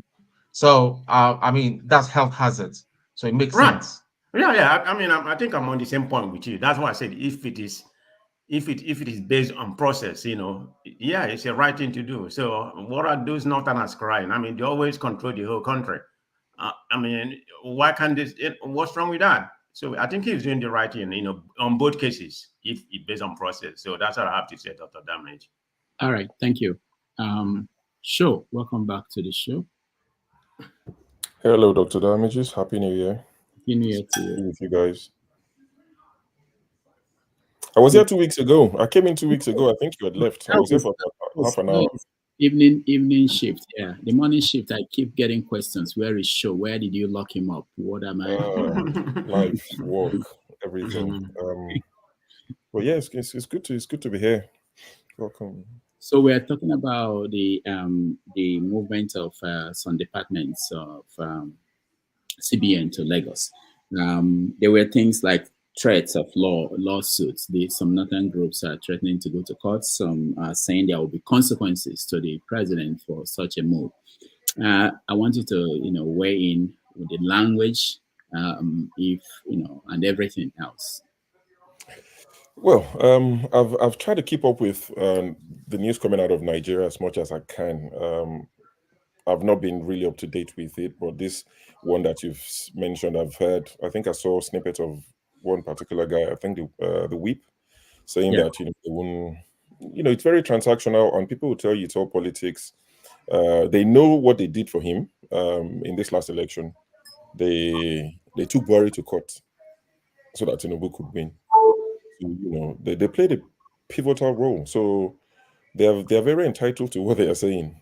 And this is what they tell the southeastern Nigerians, that you don't play politics. You have not learned your lessons. Go and build Julius Berger Bridge. So the bridge that he built, he has to maintain it. It's the way it got up. It's the way it's going to stay up. Their threats are not empty. Even if they lose in court, their threats are not empty. We've all. But sure, did they really do anything for him? They did. The guy who bought INEC and bought police, you did something for him. They did. If they didn't want him, if they supported Atiku, if the whole of the North, like what we call the core North, if they supported Atiku like full chest. Sorry, where's the Oga of INEC from? Oh, they supported him. They supported him. But see, to the crux of the matter, as long as it's going to benefit Nigerians, most of us don't care where these things are situated. The people that are crying are the people who have vested interest. Some people have said some of their children work there. They don't even appear. They don't go to the office. They don't know where the office is, but they get paid. Some of these ghost workers and all these allegations are flying about. So if they move it to Lagos, it would expose them a little bit. So all these politics that they're playing is never for the benefit of the average Nigerian. That's why sometimes when they start their fight, I just turn deaf and blind eyes, and I'm not really interested, because if it was to the benefit of Nigerians, if they were saying things that would benefit the average guy, I would be interested. But these guys that are fighting, why are they fighting? They're saying they're worried it's going to move the capital back to Lagos. So capital being in Lagos, would that benefit the people of the Southwest? Really? The average guys? Those who don't know somebody that knows somebody. It won't benefit them. It is what it is. I've had a lot of stuff, Benue killing, this one burning church. As they say, elections have consequences. Nigerians have voted, INEC have done what they've done. They said it's 4 years, some people say it's 8 years. We're all going to be here. May the Lord preserve our souls.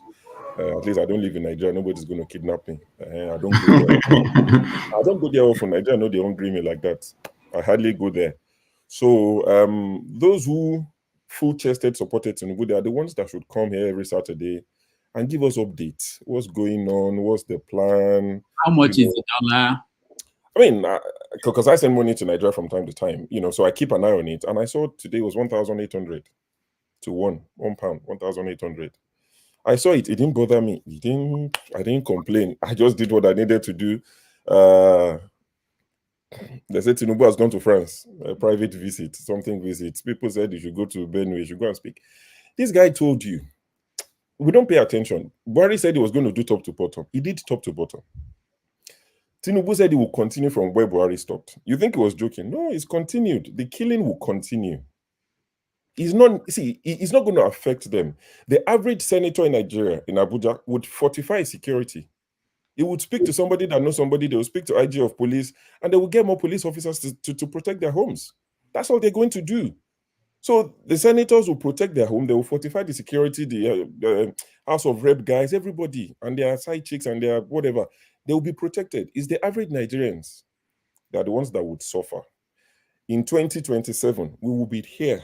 They will come and tell us again. A few of these guys will be repentant, by 2027, but not enough. Very few will be repentant. There will be more. There will be new ones that will have been indoctrinated. So by 2027, we will be here and they will tell us that the first 4 years was to clear the mess of Buhari. So this next 4 years is to really set Nigeria on the right track. They will come and convince us again that Tinubu is the man to do it. The small energy I have now is to personal stuff. I'll come here and I'll gist. No anger, no shouting, no anything. Anything they want to do, they should carry on. But I think you should encourage a lot of Tinubu supporters to come on. And please, guys, don't heckle them or whatever. Because I saw one man, I was here earlier, and he said, oh, he's going to leave Wednesday and was talking. Give them time. Ask them questions. Don't chase them away. Don't make it hostile. It's 4 years minimum. If the Lord preserves Tinubu's life, it's 4 years. So there's no point, there are brothers and sisters. Ask them questions because they spend more time reading APC news, APC space, APC handles. So ask them questions. So this Naira dollar thing. But one man is not a Tinubu supporter. He will tell you he's not. But he's not. I mean, I've seen his comments. He's not. So what is he? So let me not cut into your time. Don't worry. We'll talk about that later. But okay. I don't think he is. Okay, maybe not him. Maybe not him. He's a mutant. So Tinubu support. Okay, let's say woman is not. So let's find Tinubu supporters. Let them give us updates. Let them, positive news. Because I mean, in fairness, bad news spreads like wildfire. It runs quicker. So they would know the positives coming out of Nigeria. Let them come and tell us the positives. We want to hear. We want to know. So these people should come and tell us that. I mean, there were guys who were asking me, why are you so fixated on the exchange rates? They wanted me to be explaining to them. This was like 2 months ago in the comment section. And I'm thinking, I won't engage you because you're being smart by half. I'll give you a typical example. My mom is old. She's almost 80. She's 80 practically. When you get to that age, things start to fall apart health-wise. It's natural. So she lives on, medications and all these things. And the medications that she used to buy for 6,000 naira, in the space of 6 months, she's buying them for 10K. Now, she can afford them, but think of the people that cannot afford them, because a lot of these medications are imported. So when you ask me, why are you fixated on the current exchange rate? You want me to really go into that? Even the ransom people, the people asking for ransom, sorry, their weapons, their ammunition, do you think is bought in naira?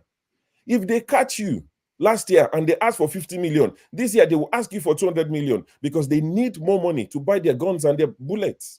You think it's play? No, it's not. So when we talk about foreign exchange and they say, why are you fixated? Why are you interested? Don't be daft. And if you are daft, don't try to make us daft. It affects everything that we do. So that's why I need APC people to come and tell us when Naira would at least drop or at least keep it stable. Or what? I don't know. They should come and tell us something, because this one that is going on, me, I don't like it too, but I won't stress over it. By God's grace, me and mine, we are doing okay. But that is not enough. I care about the man that I will never meet, the young lady, the young boy that I will never meet who is in Nigeria, who is almost hopeless. I care about them. Maybe that's the difference between us and a lot of people. As long as they are fine, they don't care. But for someone like me, I care about those guys. They voted this government. They shouted the Miloko for you. There's a picture of one particular guy, Kudus, surfacing online the last few days. Sat down looking dejected, but this guy was the champion of Akombi Miloko. But you see the guy now, they've abandoned him. What's his fate? You don't need to know somebody. I know Tim always talk about, I filed my tax return in Canada. I've never been to their office. That's what that's what we're asking for. The basic things: electricity, road, security, things that are not difficult. But when our SSA, whatever that one is, Ribadu was begging the Oyinbo people, please, we want to feel like normal human being. Come and secure us. You are begging on Oyinbo man in 2023, and you are the special advisor on security. Something don't do Nigeria. Anyway, it's good to be back. All right, thank you. The show watched the guest last week, the APC guest last week. I've not watched anything on this show for the last 2 months. So you should have been here last week. We had a guest here last week who's an APC guy. Sure, where have you been? Work, life, busy. Re-strategizing. Yeah. Busy. Yes, no, busy. Am I not allowed to be busy? And you stop coming to this show. Wow. I'm allowed to be busy now. And you just stop All coming right. to this show. All right. So before Jonaba, let me just. He went to repent. All right. So Jonaba, let's hear Jonaba before we change topic. Jonaba, go ahead. Welcome to the show. It's a usual thing for you to change topic when you get to my talk. There is nothing that there's no tone of marginalization, no tone of partiality. Nigeria end here. That's all. Thank you, Dr. Reddy, for the opportunity. Thank you, my fellow panelists and viewers and chat section. I think this criticism of FAAN and CBN, some of the department moved to Lagos. I think it's a political strategy. I don't think they are telling the truth, but time will tell.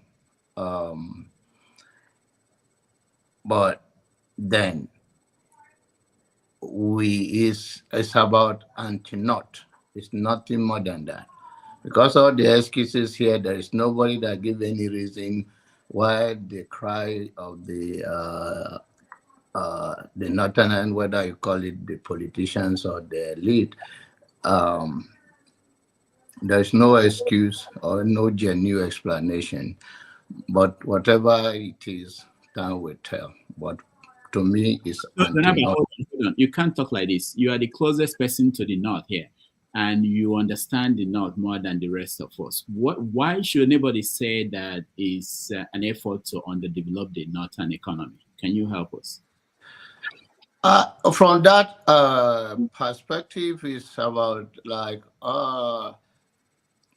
it's about the employee. Some of them will lose their job. Maybe that's what they're speaking to, and most of them underdeveloped of the north is Abuja. Abuja, is it considered as a north? It's the middle of the whole thing. So if the northern elite says that, but then if it's like we are saying, if you are saying that it's too congested, their office space based on the number of the employees, why can't they take it to any other state? To Lagos is not congested. Why can't they go and must it be in Lagos and Abuja? Is that how government runs? Why can't they take it to another place? No, Jonaba, hold on. They are going to Lagos because there's already a building. Yes. Vacant. The building there have never been empty. There are staff working there, and we're talking about it. Majority of the building is vacant, and also remember the banks are going to be monitoring. They are based in Lagos, so that's another reason why they are going to Lagos. It's a digital era. It's a digital era. Hold on. My question to you is, why is it not feeling that this is an effort to underdevelop the north? To why is it? Does it mean that the capital being in Abuja is actually to the benefit of the north? Does that mean that some parts of the country where they don't have federal establishments, that is actually something wrong for that part of the country? I don't know what you are flashing on my face. A man of prestige is taking a second wife in Nigeria. I think that is the reason.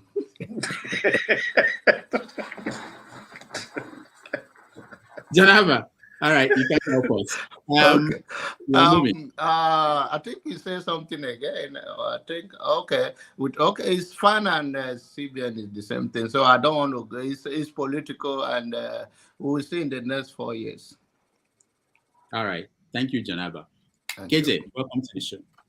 Thank you, Dr. Damages. And I like the topic. I came in because, this is what we have been talking about when we speak, and they tell us, people who are not in agreement with Nigeria. Now, listen, and I'll go down the memory lane. The whole of the eastern states, all the military installations all the armories have been removed from there. There have been virtually nothing left in it. We didn't complain. Okay? Remember that the chief of army staff, the former chief of army staff is from the east.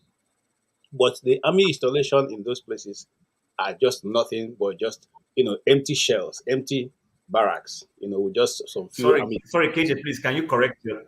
Sorry, KJ, you said the former chief of army staff is from the east, or you said there was one time chief of army staff from the east? That's what I mean. One time chief of army staff. So you said the former chief of army staff means the guy before this guy was. No, that's not what I mean. I'm correcting myself now, so you can be. Okay, please do.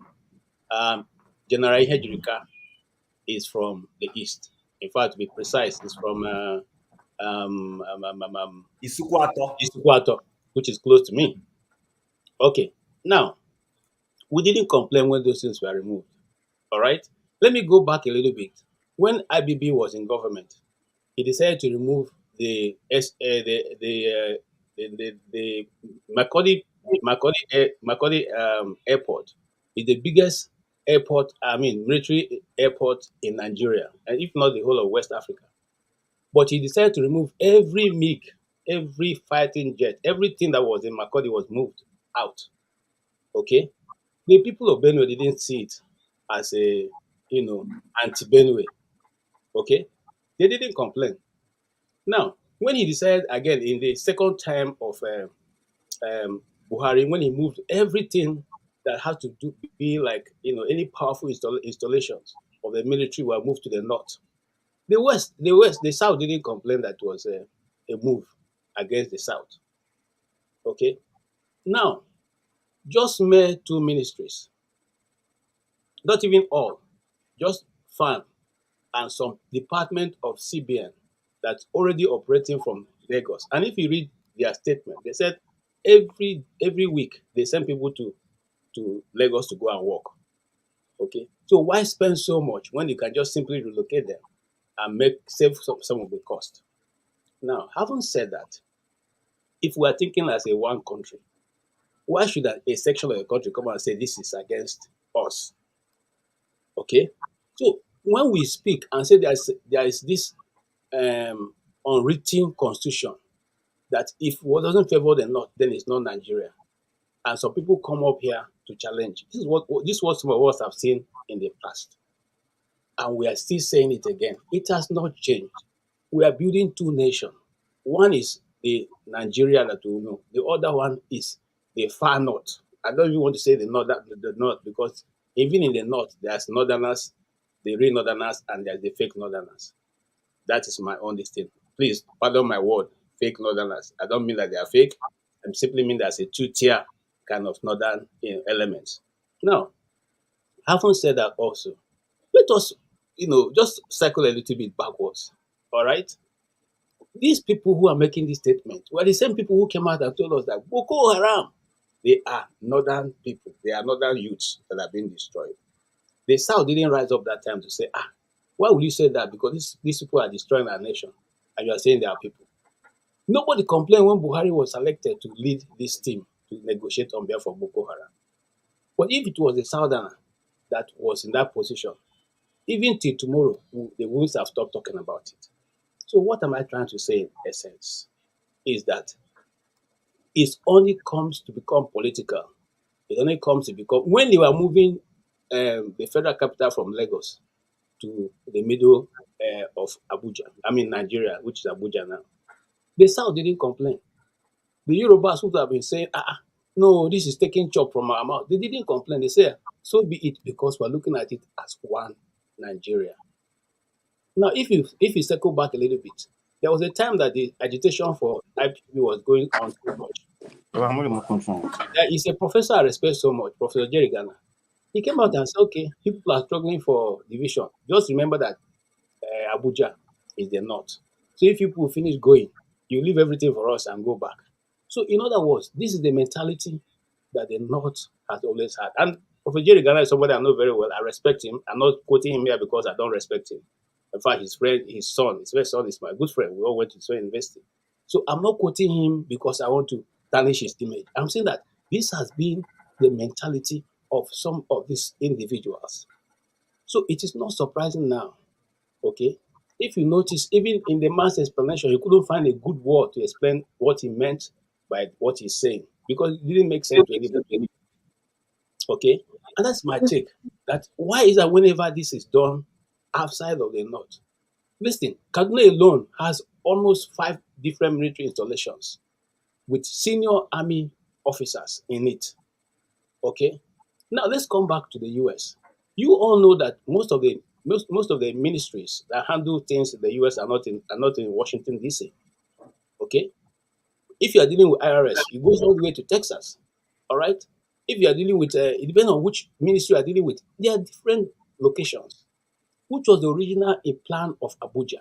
The original plan of Abuja was it was not going to be in one place. It was going to be like immigration will be in Gwagwalada, prisons will be in Kuje, and other places divided. But because of the central nature of the military, Babangida decided to build a federal secretariat and brought everybody back into one place. If you still notice, if you go now to Abuja, you still find out that some ministries, some of these parastatals, their headquarters or their major base is outside of Abuja. And I'll talk specifically about immigration services. Okay? Customer immigration will still domicile. Majority of what they do is in Gwagwalada. So what am I saying here? We create a good policy, but our people, the people who implement it wrongly to suit their own region or suit their own thinking or to their own advantage. I'm not pointing finger now because you see, one thing we like doing here is that we want to, sometimes move it to become regional discussion. No, we're talking about national interest right now. So for me, as a Nigerian, it is of the national interest to the economy of Nigeria. By the way, more people come into Nigeria through Lagos than Abuja. So is it where will FAAN operate the best, if not in that area where you have more traffic, more care should be taken? Because we're dealing with the image of the nation. 2 days ago, a particular magazine gave Lagos as the 19th in terms of 1 to 100 city to go and visit, where you can have a good life, good culture, good food, and all that.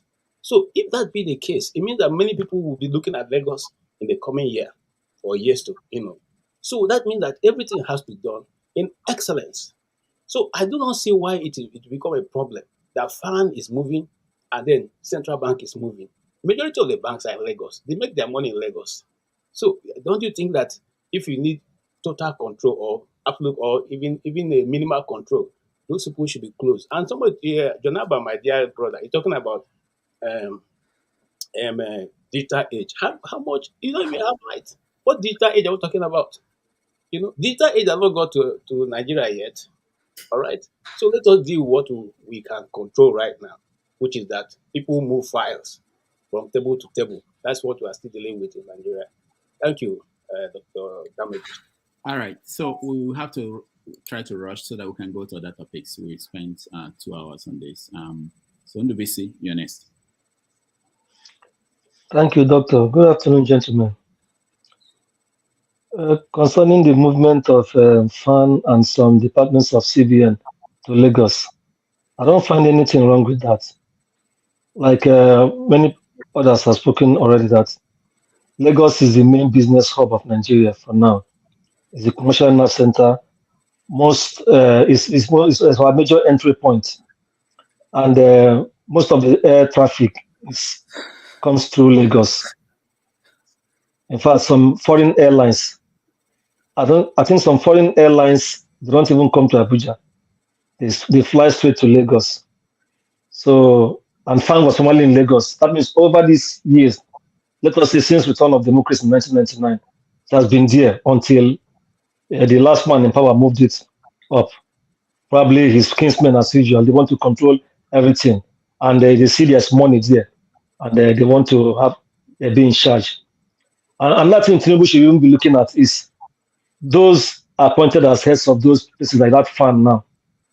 You should appoint a proper person who is experienced in that, in the airspace or airport management business, not necessarily a politically inclined human being. So that one is fine. I don't know why they are making that move. Then the CBN, if like they said, the one in Abuja is already congested, they should move some departments to not just Lagos, to other parts of the country as well, even some parts of the north. Because CBN, they should have some, I think the way it is structured, they have sub headquarters across the country. They should have some offices across, not just, let Abuja remain. Abuja will remain there. The CBN governor will remain in Abuja, but let them move some division. Particularly those that has to deal with a point-to-point contact with big business companies that are domiciled in Lagos. That particular department should be in Lagos. Like I don't know why Corporate Affairs Commission should be in Abuja. There's no point in it being in Abuja. It should be in a place like Lagos. So these are where things should be done, so that everybody will have sense of belonging. But they should not do it from a political angle and let the impression not be created that it's because the man in charge now is from Lagos. That is one point people may be thinking. And these Northerners, we've known them over the years. They feel they own the country. Even when their man is not in power, they put subtle threats to keep the man in power who is not from their place in check. And the threat is always, we have the numbers. If you do this, come next election, we'll know what to do. That was what Ali Ndume was saying that day on Chinese. And imagine that the man doesn't even know the implication of what he was saying. So that mentality has always been there for them. And it's because the South is not one, it's not united. We're always fighting ourselves. Like what he has said now, I saw one prominent man from the South, maybe Southwest, South. Forget that this man won, this man didn't win the election. He rigged it, but for Nigeria to be one, I saw somebody from the Middle Belt, Southwest, and Southeast to counter him. They even call a press conference and tell him, no, this is not true. This is what you are doing. You are the one trying to divide the country. So it's time that we check them. These things they are doing is not good. In the army, the second language is Hausa in the army, or even the first language. When I did my youth service, I was surprised. They were speaking like that. I asked one guy, what is this? He said, oh, that's the military language. They are soldiers who are training us. That's the language they speak. They will speak it, and then if you don't respond to them, they will now begin to speak English for you in some cases. So they think they run the country, and we should let them know that this is not. That's why many of us are saying that the country is defective in many ways. We need to come down to the round table and discuss to ask ourselves, do you want to live as one? As Bola said some time ago. Because there are so many things going wrong. So that is about that one. Then concerning our Super Eagles, like I said the last time, I was not too their game has been tipsy in a way, but the boys know how to play this game or how to knock the game like we used to say in olden days. Hold on. So you said the last time you agreed with Tinubu, you and Tinubu are in the same, that you've not been impressed by their performance. You mean our Super Eagles? Yeah. Not in every way, not in every angle. Like the goalkeeping department has been nice. The keeper has been eagle-eyed. Then the defense has been doing well to some extent. Even Omero that even played in place of Ekong in the last game, I was happy the way he played. I saw the highlights. But there are some areas they need to improve, particularly in the left back and then the midfield. And this way of shooting aimlessly sometimes, trying to shoot, the thing doesn't go. It's one thing to shoot, but let it go straight to the target. Even if it doesn't go in, it's fine. So they need to midfield is always the key point of everything to win. If the midfield is balanced and the defense is a little bit balanced, a team has chances of winning.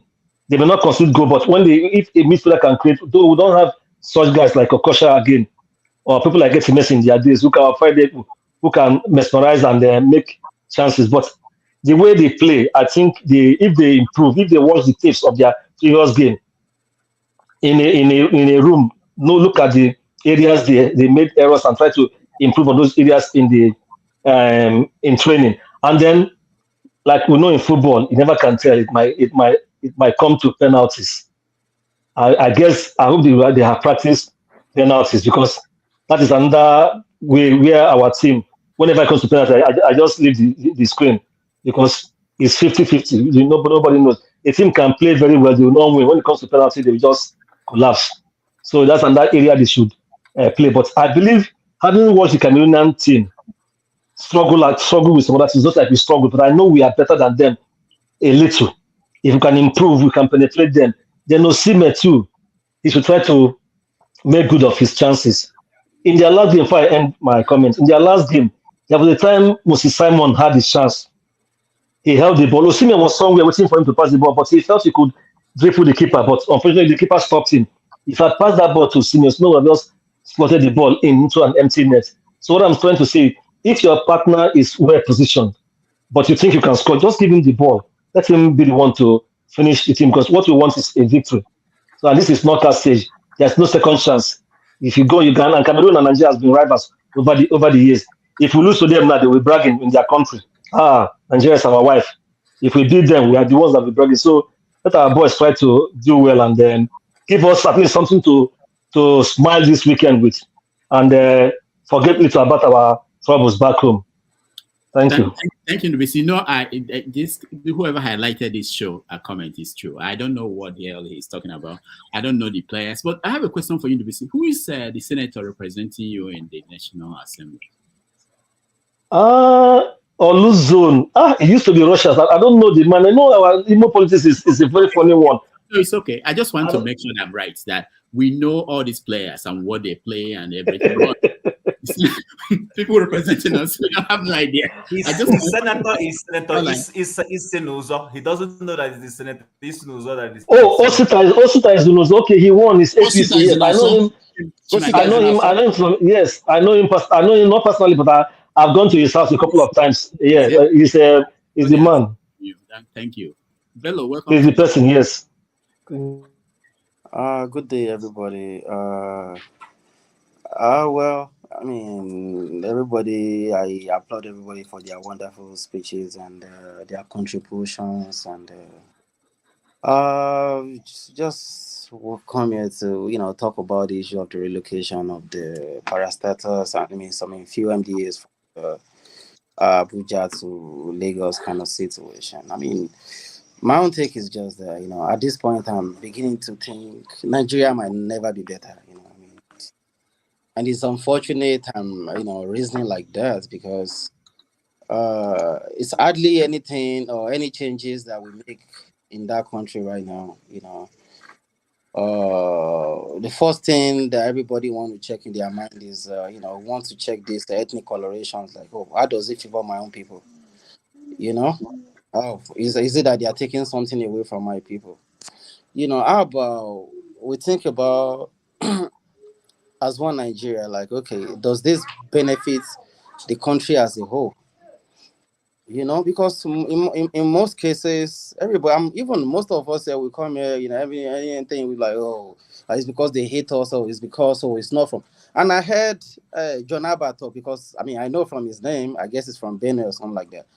And he's already talking about, well, we'll see, and then probably what's going to happen in the next 4 years. If you look at this policy holistically, CBN, they're talking about moving up the CBN operation service to Lagos. Look at it. Most of our financial activities in Nigeria, where is it happening in the first place? Lagos.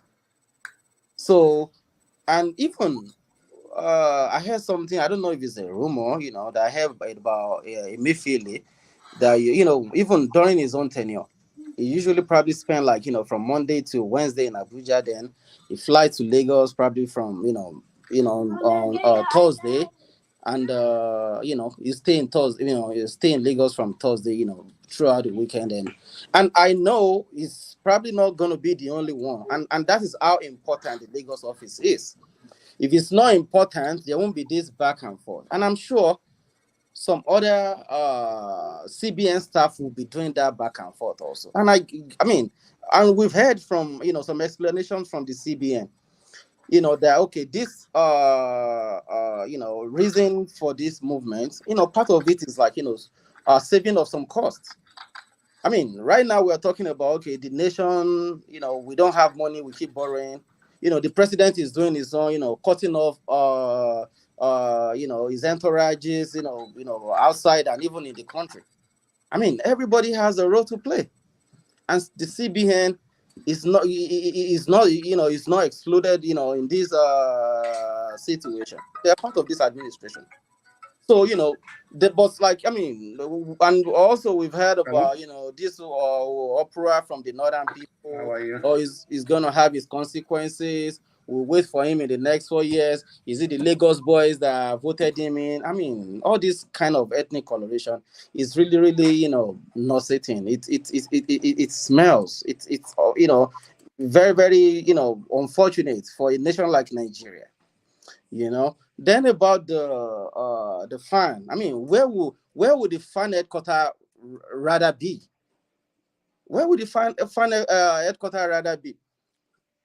Anybody out of probably 10 international flights flying into Nigeria today, I bet it's like 6 or 7 are flying into Lagos first. Probably they will be connecting Abuja, probably for other people that are going to Abuja. How many international flights are actually going to Abuja? And let me bust your bubble a little bit. In June last year, I traveled to Lagos. And you know what? I mean, that airport, now I believe, they moved them to the new wing now, since the inception of this new minister, Keyamo. But as at that June, when we were still using that old wing, my brothers, that place was a shadow of itself. You're coming into a country. The first thing I first saw in my country, that green roof that always greet us welcome. Unfortunately, that day it was raining. The roof was leaking. The whole of the floor of that corridor was wet. Imagine you are coming into a country, you are seeing something like that. Let's assume like as a first timer you are coming into a country. What would be your first impression to that kind of country? What would be your first impression? You call it what the former president of America call it. It's a shithole. I'm sorry to say, but it is what it is.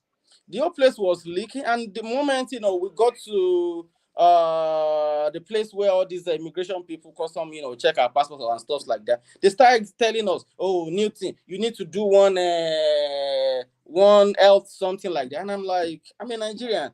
Where do I get this from? It's not even a requirement on the website that we have to do this. From there, and if you don't, they'll delay you. You have to start, asking you, okay, waiting you bring come from us. Where are you coming from? That's what they will ask you. You tell them, oh, you're from UK, you are from Canada, you're from America. They want your big currency. Oh, I beg, give me something. And you have your way, you go. And that place looks like a shadow of itself. Unfortunately, you get to the conveyor belt where you're supposed to get your bag. Another shadow of itself. The whole thing was, looking so tattered. Out of was it like 4 or 5 the conveyor belt that was there? It was only one that was working. Even that one, check under it. You see a pet bottle, plastic bag, dust and everything. Littered under that thing.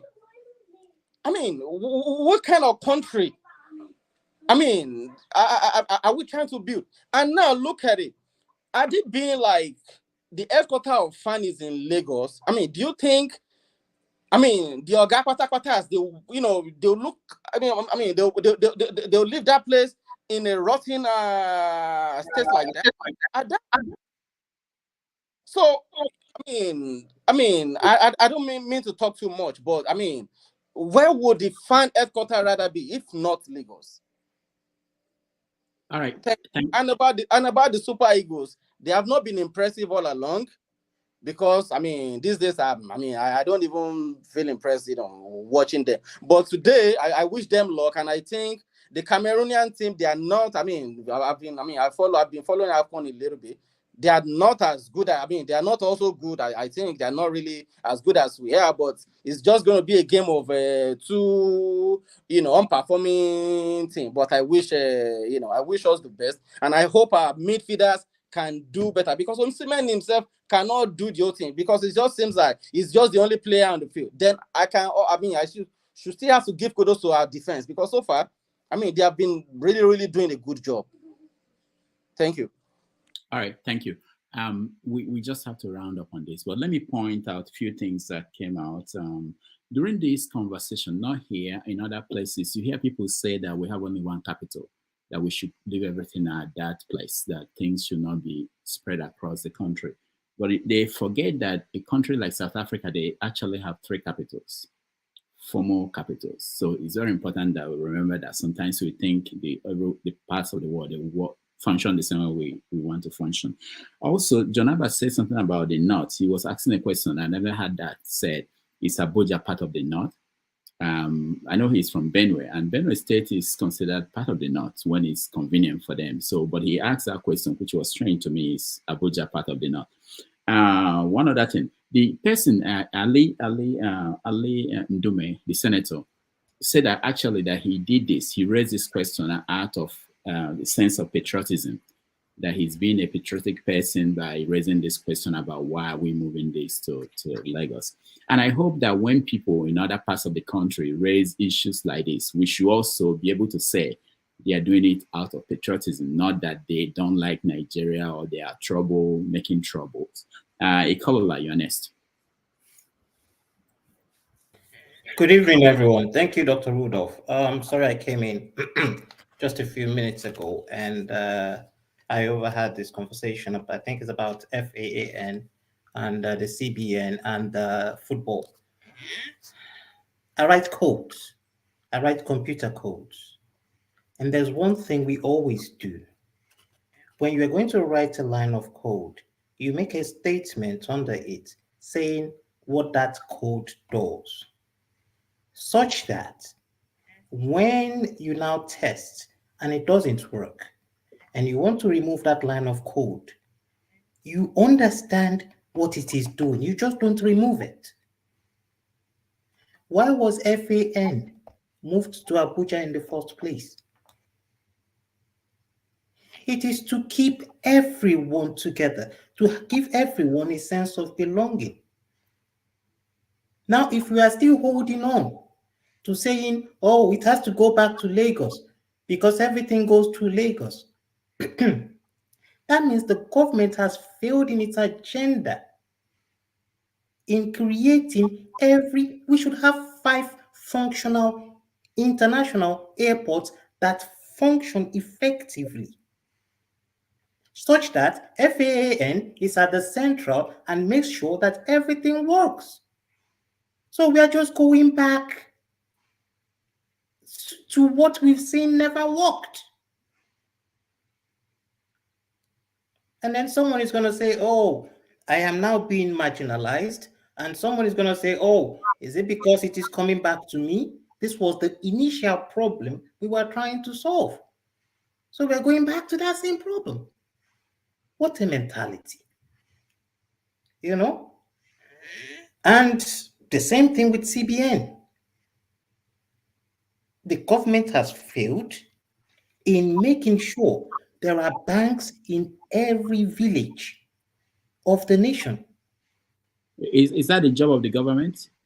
Well, I don't know. But if you're taking central bank, if you're saying its operation is going back to that place you took it off from, that means you have failed in creating the centralization you meant to achieve. And the centralization you meant to achieve was to give that sense of belonging and make sure that every village has a function that the central bank can easily reach it. Whose job it is, I don't know. But it is the federal government that is dictating where it goes. So policies has not been right. So that's my take on that. It's just things have failed. So we are going back. That code that never worked initially, now that we try to adjust to make work, we are now going back to the code that will not work anyway. So you are going back to the same problem. So that's how I see it. All right. And on the case of, oh, you don't want me to talk on Super Eagles? Okay, go ahead. Yeah, I thought you had. Yeah, Super Eagles. We'll see them by 8 o'clock anyway. Since you want to ring your bell, I wouldn't say one. No, go ahead. Yes. Well, I'll watch them by 8 o'clock today. They're not playing to their strengths. I mean, Nigeria has the top rated players in that tournament, but they're not playing to their strength. But the funny side of it is I saw Morocco as well. The Moroccans weren't playing to their strength, But they have a sense of, the Moroccans have a sense of, oh, if we want to raise the game, we can raise it. We're just playing you that because we know we can beat you right now. So, but in the case of Nigerians, they're struggling.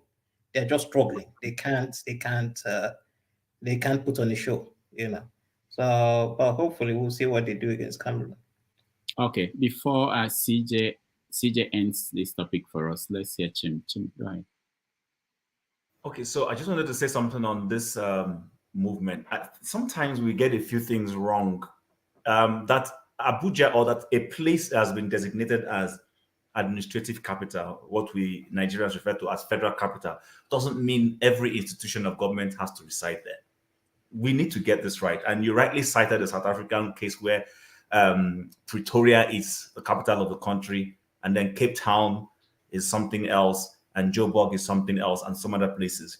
That's the way it's supposed to be. What they did in South Africa, hold on, Chim. What they did in South Africa is they said the Congress, the judiciary will be somewhere else. Yes.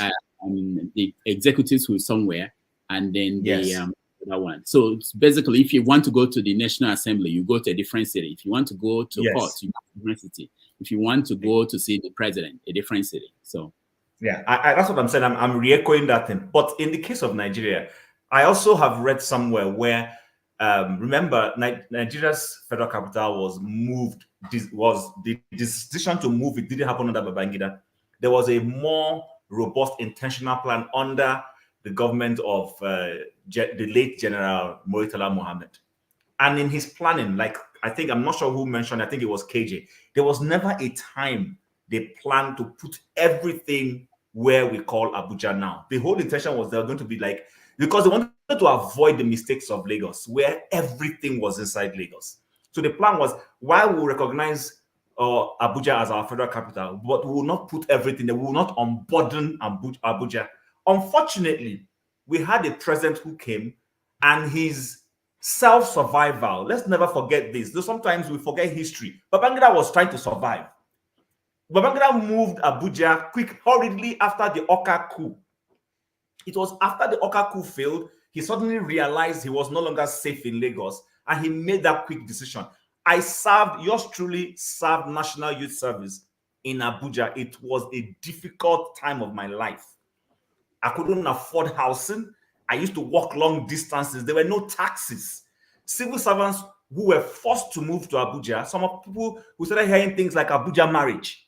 You will see a woman who moved to Abuja and now will be living, sharing quarters with her male colleague. Those who know this history, it happened. I'm not making up stories. So, but unfortunately, because of the military, shut up, my friend. Because of the military and the way they do their things. Sorry, guys, I don't know. I have people who have loud voices here, and the way they do their things. But Babangida turned things around. There are green areas in Abuja that have been built on. There were places, behind Radio House where I served. I served in Radio House. There is a structure that the military now have. Those things were not meant for the armed forces. Shippers Council in Abuja, that now is defense headquarters, was not meant to be defense headquarters. What are we talking about? You understand? The military just took decisions, did things the way they liked. But unfortunately, if anybody heard me, there could be good decisions, but the optics and the way you go about it creates problem. It is not a bad decision to move whatever department they are moving in CBN back to Lagos. But again, when a president has appointed a Lagos boy as central bank governor, appointed another Lagos boy as minister of finance, people will read meanings. People will read meaning to look as if he sat down in his plan, brought his Lagos boys, because his two of his Lagos boys are running our financial system. So people will be apprehensive. Let's not always forget this. So when you play certain bad policy or decision, and then you now want to do a good one, people will be reading all manner of meaning. Ali Ndume is just talking Barbadash. All those things he's talking is Barbadash. Telling us that, and then our good friends telling us that Abuja is not, Abuja is upper of Benue. If you look at the map, Abuja is upper of Benue. So if he says Benue is the north, then Abuja is not north. So I think, maybe it's a lesson for us. when you're making decisions, if you come with clean hands, like someone already said, and you're doing things right, then it becomes difficult for people to read unnecessary meanings. I want to see a federal government that will say that there is something that should not be in Abuja, that should be in Benin. Move it to Benin, I don't care. Find something that should be moving to Warri, move it to Warri, I don't care. At the end of it, let's optimize our nation, optimize the strengths we have, optimize the benefits we have for the benefit of the nation. But when you don't do that, you have brought your Lagos boy as Minister of Finance, you brought your other Lagos boy as Central Bank Governor. Of course, even if their intentions are good, people will read meanings into it. So I don't agree with what Ikolola said. I live in Canada. Everything doesn't sit in Ottawa. If I want, I've said it here, if I want to do anything tax, I will go to Manitoba. That's where they sit. They don't sit in Ottawa. And then for FAAN, usually that FAAN or AAN, whatever country, it comes AAN in different countries, is always cited at the most busiest airport. So Lagos is the busiest airport of Nigeria. That's where FAAN should be. But yes, you could decentralize other things to other places in good faith, so that the entire country will feel, have a sense of belonging. But when you over-centralize things, it's not even in our best interest. If somebody bombs Abuja, for instance, you've bombed the entire country, you've bombed the entire government. That is why governments are strategic. They place things here, they place things there, so that if you hold them hostage here, there's reinforcement comes from somewhere else. That's the strategic thinking that goes into governance. But unfortunately, because we have decided, like Tone said, when someone sneezes, we'll start asking, is the sneeze in Bini or is the sneeze in Kwale? We will always have these problems. If we can rise above it, I don't see anything wrong in that decision. The optics is just because of the man who has done it and the way we've perceived him in the past. Then now he's beginning to enjoy his Emilio Con concept. So everybody is fearing that Emilio Con now, and maybe perhaps that Emilio Con is being translated into some clandestine moves. So that's just the way I see it. All right, thank you. KJ, you still have something to add? 1 minute? No? Yeah, just 1 minute. You see, what is playing out is because this same trick, or what is playing out now is what they have used over the years. And their fear is that Tinubu probably understands this and is using the same trick they've used over the years. Why didn't Ndume come out at the time that Buhari, before taking over office, said that he's only going to service 95% of Nigerians? Those who didn't vote for him were not going to be serviced. Is that not even against the constitution? Did he come out and say, no, this is wrong? Did any of them complain? No, nobody complained. When Buhari got up and said all the agencies, all the NGO agencies should move to the southwest and the northwest, okay? From there on, they should, whatever they're going to do should be based on the northwest. Did the south complain? We didn't complain. Every agency moved to Maiduguri and all that axis. And they were doing all their business in Nigeria for the past 8 years that Buhari was in government. Everything was concentrated there. Did we complain? You see, these things we should be very concerned, because these are only statements that can be made by people who do not trust one another in the terms of developing their nation. Okay? If not, if you have total confidence in the system, you will not complain about these things. And just like Chim have said, okay, there's so many things. If we go down the memory, there's so many things that have been done one way or the other that does not seem to favor some parts of the nation. And those people didn't complain. And then people who are saying that, John Abba, who said that Abuja is not part of the north. Abuja was carved out of part of the lower part of Niger, the lower part of Kaduna, the lower part of Plateau, the lower part of Benue, and the upper part of Benue, and the upper part, or rather not Benue, but Nasarawa State, and the upper part of what do you call Kogi State. Is that not the central? Is that not north? Because Benue is not, Kogi is not. Even though it's only in Nigerian palace that can be not.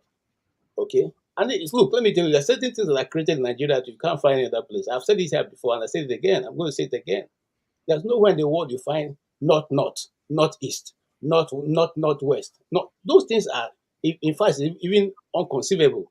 Because when you say somebody, I'm from north, I mean, what do you mean by south? It's either north, south, east, and west. That's what is there. That's not like north. These are conjections that are brought in to try to use to hold down the country and hold power to a particular section and keep dividing the people, so that each time this is done, it keeps the people divided and they can have total control of the cow, because once you hold the horn of the cow, anybody can milk it. Okay, that's what's going on. Thank you, sir. All right, thank you. Sorry, Rudolph, just indulge me quickly. I just wanted to talk on the Super Eagles thing. I don't know how I forgot to talk about it because I live and breathe football. Someone is already saying, what am I looking at that I'm looking up? I'm watching a football game. Rudolph is my time. You will talk, don't worry, CJ, you will talk, don't worry. Just wanted to talk on Super Eagles, then I'll wrap it up. See, I've had a lot of people speak on the Super Eagles issues, and one thing that strikes me is the fact that all of us love Nigeria. As crazy as it sounds, as unbelievable as it sounds, we all love Nigeria because I don't know how you claim to watch football. Forget Rudolph, he doesn't watch and he's not, he's not pretending. But for those who have spoken about football and they watch it and they're expecting some miracle, something will come up when you don't expect. Super Eagles. Sorry, when was the last time you watched them and you were happy and you were impressed? See, the current crop of players you have, you're saying they are star players. Star players where? Where are they starting? Osimhen did something in Napoli. Yes, but please let me finish. What a goal. Sorry, 2-0 Villarreal, trashing Barcelona. So these boys that you're talking about, look at them. Okay, Osimhen did something with Napoli once in 30 years. The rest of them, who are they? Where do they play? The coach that they have, Presero, whatever his name is, that guy is a fruit seller from Portugal. If he gets sacked, or when he gets sacked by Nigeria, who is going to employ that guy? Who is he?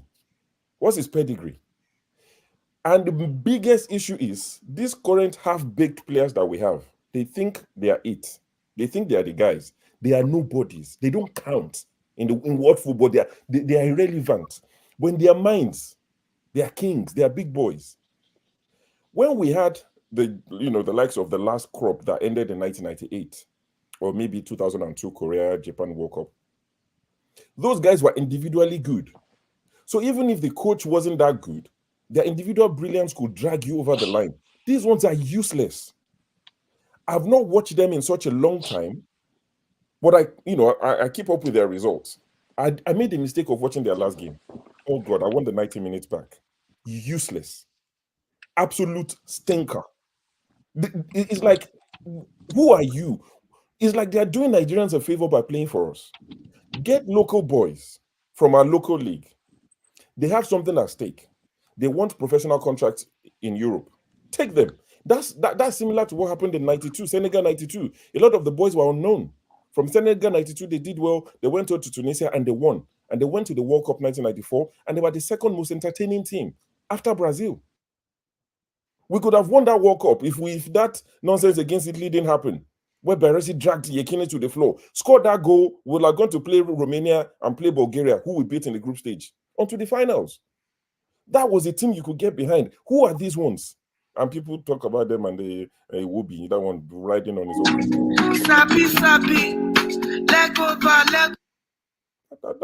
That's a jam. Maybe you should play that for them. Maybe they will perform. But honestly, it's just that Nigerians are hopeful. And I like the fact that Nigerians are hopeful. They are saying maybe miracle would happen. But honestly, it's like expecting judgment from Supreme Court. Expecting these boys to do you good. They will disappoint you and disappoint you and disappoint you. Then you go back another 4 years or 2 years' time. And the same thing will happen. We never learn. These boys are useless. They're average. Pack them up. I want them to lose tonight and go home. Useless, all of them.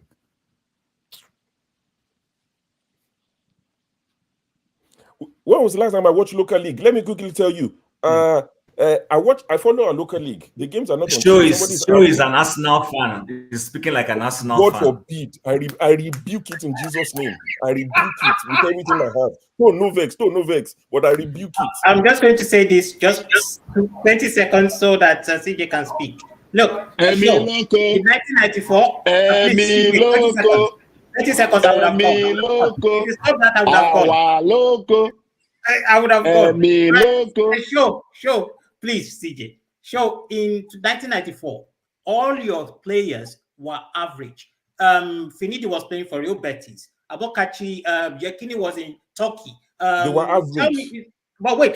What I'm trying to tell you is this. It was dedication. The difference was dedication. They had skills. They had flair. They could play. They could take players on. What do you mean they were average? So are you saying Iwobi doesn't have skills? Where's this queue? Where's this queue? I beg, guy. Where you? Please go ahead. He said the guest queues. All right. Victor Ajayi, I beg, go do one. I don't get time. What's the idea of having... Who is playing music for us? CJ, go ahead. Okay. Good afternoon, Doctor. Yeah. Good afternoon, everybody. Go ahead. Emiloko. Yeah, it's your turn now. Speak. It's my turn. Yeah. So, what I will say about moving the FAAN to Lagos and some part of CBN. Well, I will not blame anybody raising voice or complaining about it, because if you can see how Nigeria puts their some of their international airports, seaport, and some of the infrastructure in Lagos, and also what Tinubu said when he was campaigning. So that is why they're not as scared, because Buhari did the same thing. So they are scared now because of what Tinubu doing. And if you can check, the whole important position in this administration is from the Southwest. Both the CBN, Inland Revenue, everything. So a lot of people are scared. So my question I keep asking most times is, why they can't put something like another international airport, standard like the one in Lagos in Port Harcourt, then put another one in Southeast, something like Enugu, so that if somebody is flying all the way from anywhere around the world, you can go to East, you can go to maybe Niger Delta, then you can go to one in Abuja. Instead of putting everything in Lagos, it's not good for me. So that is the only thing I can suggest for now. Okay, what about the Super Eagles? You don't care about the Super Eagles? I watched their last match. The defense are good. The midfielders they're not doing well, and also the person playing 11 is not doing well too. So all those people need to be changed, or they need to look for somebody that is more faster than any other person.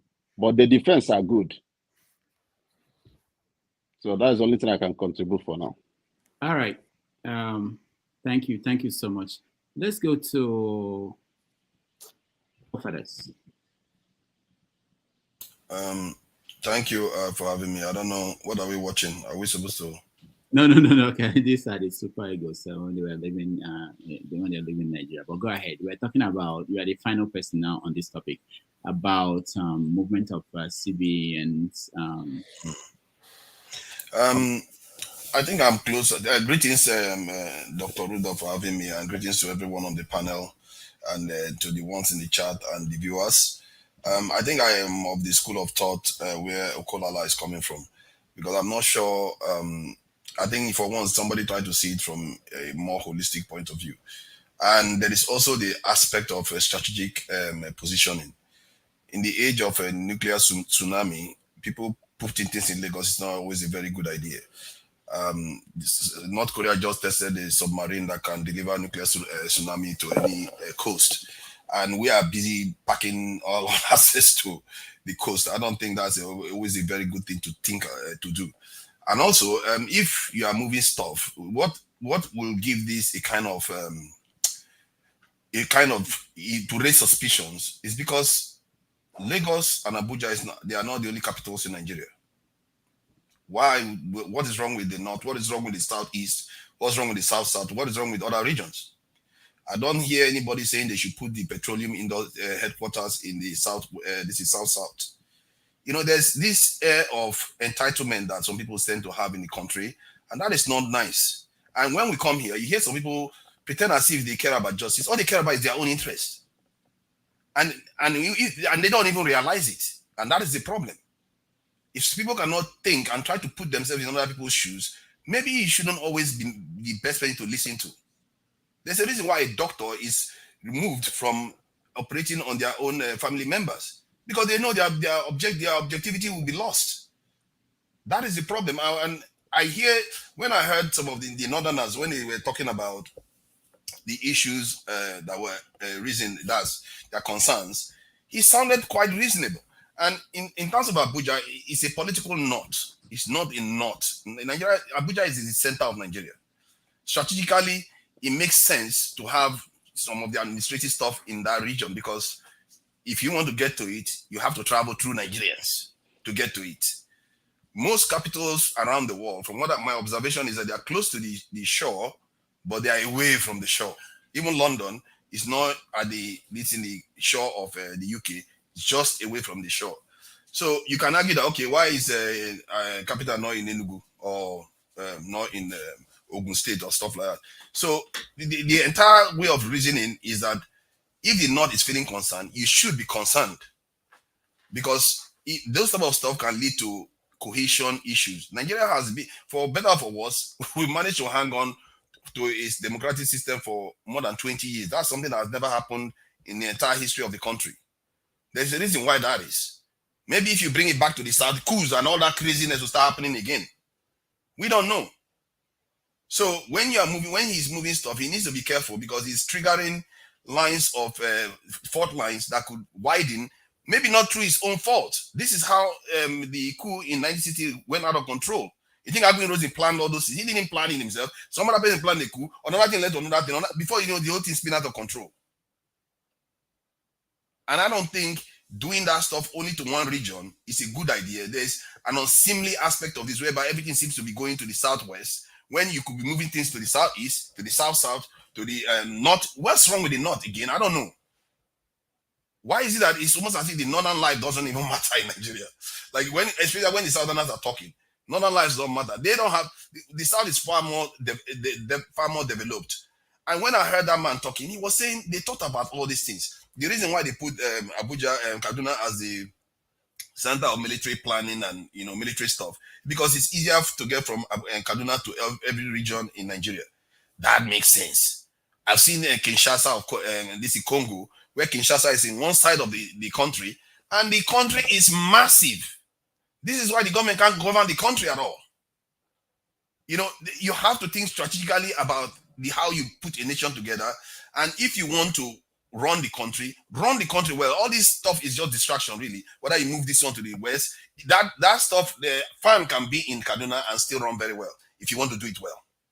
It's not because of the location that it's not functioning. It's not because of the location of the FAAN. It's why the one in Lagos is being messed up. It's because people are busy stealing money, and instead of them to govern their country for their people, they are busy governing the country to go and enjoy their money overseas or protect their children overseas. That's the nonsense we hear all the time. So I don't subscribe to this idea that the North is complaining because they are losing this influence. Maybe they are complaining because they are losing influence. How about stability? What if they start complaining and you start having another big issue on your hand? We've already finished with them. I don't know whether we finished with Boko Haram, but that issue is still there. I don't need instability. All we have to worry about is what is good for us. We need stability that is going to grow the economy, secure the people, so that all of us can be able to go back home and feel safe. This country, we've barely even taken over the country at all. It turns out that when I was having a conversation recently that Nigeria is one of the few countries that never has a native language as their official language. Nigeria is one of the few countries. We don't have a native language as our official language. Hold on. Are you talking about in Africa or in the world? In the world. Literally. But South Africa has multiple official languages. Nigeria is the only one that hasn't moved from English. Like, we are stuck. It's almost as if we are stuck as a colony. We refuse to change anything, and all we engage in all this we are not trying to build a nation in itself. And it's because most of the people that are suggesting stuff, they don't think of Nigeria as a nation. They think of Nigeria as their tribe. And while you are in a nation, how can you belong in a club and you're not behaving like you belong in the club? If you behave like you don't belong in the club, you're already in the club. You are wasting your time. Time that you can be using to get the benefit of being part of that club. You're using it to try to escape the club constantly. Like, we are all going to prosper or fail if based on the fate of Nigeria. If Nigeria goes to war today, let's see how your economy is going to grow. If Nigeria is divided, let's see how your so-called tribe is going to progress. You're not going to progress. Religion is nothing is going to work. We are all hooked in this together, and it's not because of you who did it. We have been here for thousands of years. We have been living here together. We should make our peace on how we are going to deal with each other and work properly with each other. This idea that the north, the Abuja is in the north, it's not in the north. Geographically, Abuja is in the center of Nigeria. Benue is in the south. I don't know where this nonsense started, where they said Benue is in the north. Benue is not in the north. Benue is in the south. As a matter of fact, geographically, it's in the south. Religiously, it's in the south. Culturally, it's even in the south. The only reason why it's in the north is politically. It doesn't make sense. The entirety doesn't make sense. And we should not kind of lend credibility to the idea that Benue is in the north. Benue is not in the north. Abuja is more in the center. Strategically, I don't think it's a very good idea for us to put our most valuable institutions in the coastal region. If you want to do that, spread them out.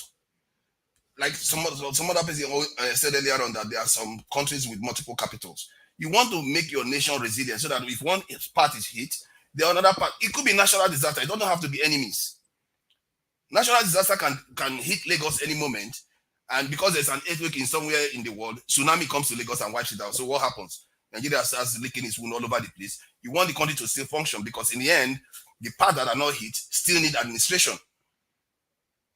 We have to build a nation that can survive this world. And this world involves a lot more than tribes and religions.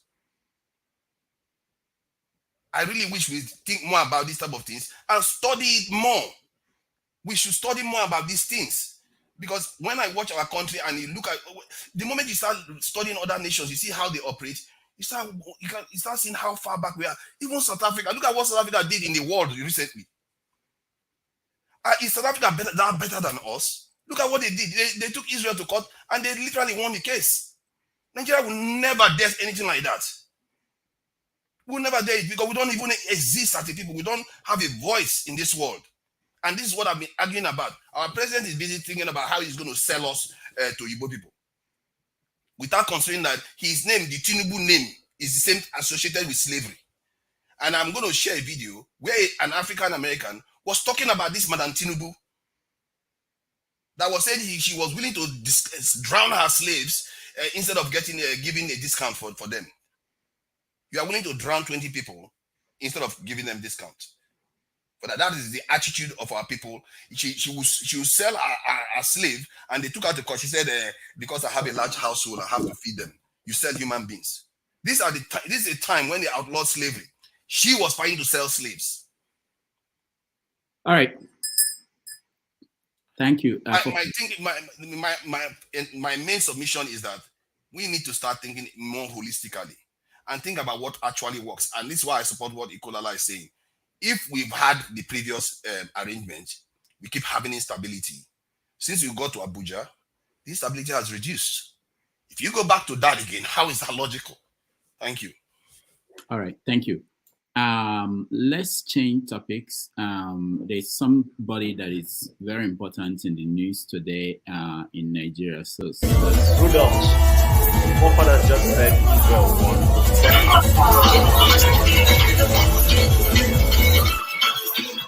What happened? Chim, I can't hear you. You said something. All fathers just said that South Africa won the case. Remember, I told you earlier on that is the news flying around. Yeah. I will get to that. We'll get to that. I didn't want to delay the conversation. But no, they did not win. They did not. Dr. Rudolph, there is something that Fofather said that is not exactly right. He made two submissions that is not correct, because somebody else will watch this and take it in. Like Yukasinka, you said the first coup was Ironsi. It's not Agui Ironsi. No, I said Agui Ironsi didn't plan the first coup, but the whole thing spun out of his control of his hands. It wasn't him that caused it, but yet he got caught in the web. And that's why when Tinubu is doing something, he has to be careful. He doesn't know what is going to happen next. And before you know it, another next is going to happen, and the whole country is going to be completely polarized. Wait, let me just say something here, because you people talk about the military as if you have. Listen, That's the reorganization of the military installation was merely to they were merely a control mechanism so that no coup d'etat will happen again. Let's just understand that there's nothing political about it, and I think it was a good thing. Okay. Okay, but sorry, but Tone, if you are saying that, why don't you also accept the fact that what Tinubu is doing now is merely reorganizing for proper administration and control? It's not. It's the I same agree. thing. I agree with. I agree 120% with We Tinubu's didn't move. complain. I don't You are understand why from the. people are You crying know that and all shouting. the eastern. In fact, a friend of mine who is in that one of the barracks, I won't call the name, said even if you wanted even just one cartridge, that or whatever, one bullet, it's not there. Everything was moved. Only what you have there now is on the east, all books.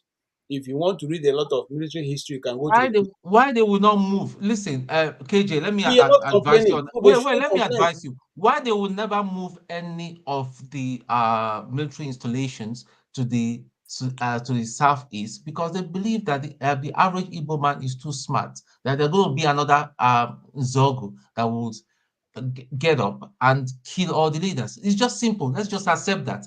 People are talking about the COAS. COAS, let me tell you, COAS answered to the CIC, the commander-in-chief. Even if I was made a COAS, one of my classmates and all that rose to be a one-star general. But we're just, do you know how many one-star generals that they're just having the rank, but they can't do nothing, they can't do jack. Yeah, that's what I'm saying. So based on that, that statement, that argument, we are saying that nobody should complain. Lagos is big enough to handle everything that is being thrown to it right now. Exactly. If you want to be fair to all, what the reason for NNPC being Abuja? That's the truth. What the reason for NNPC being Abuja? So the thing is that like Forefather says something which is very remarkable. I agree with him. Thank you, Forefathers. Everybody, when it comes to your own region, you support your own region. We're so tribalistic. That is our problem, and that was why I said that. I reject that. That's not true. That's absolutely. That's not true. I refuse to accept that. Yes, absolutely. No, Tone. Sorry, Tone. I refuse to accept that. I spoke for Lagos.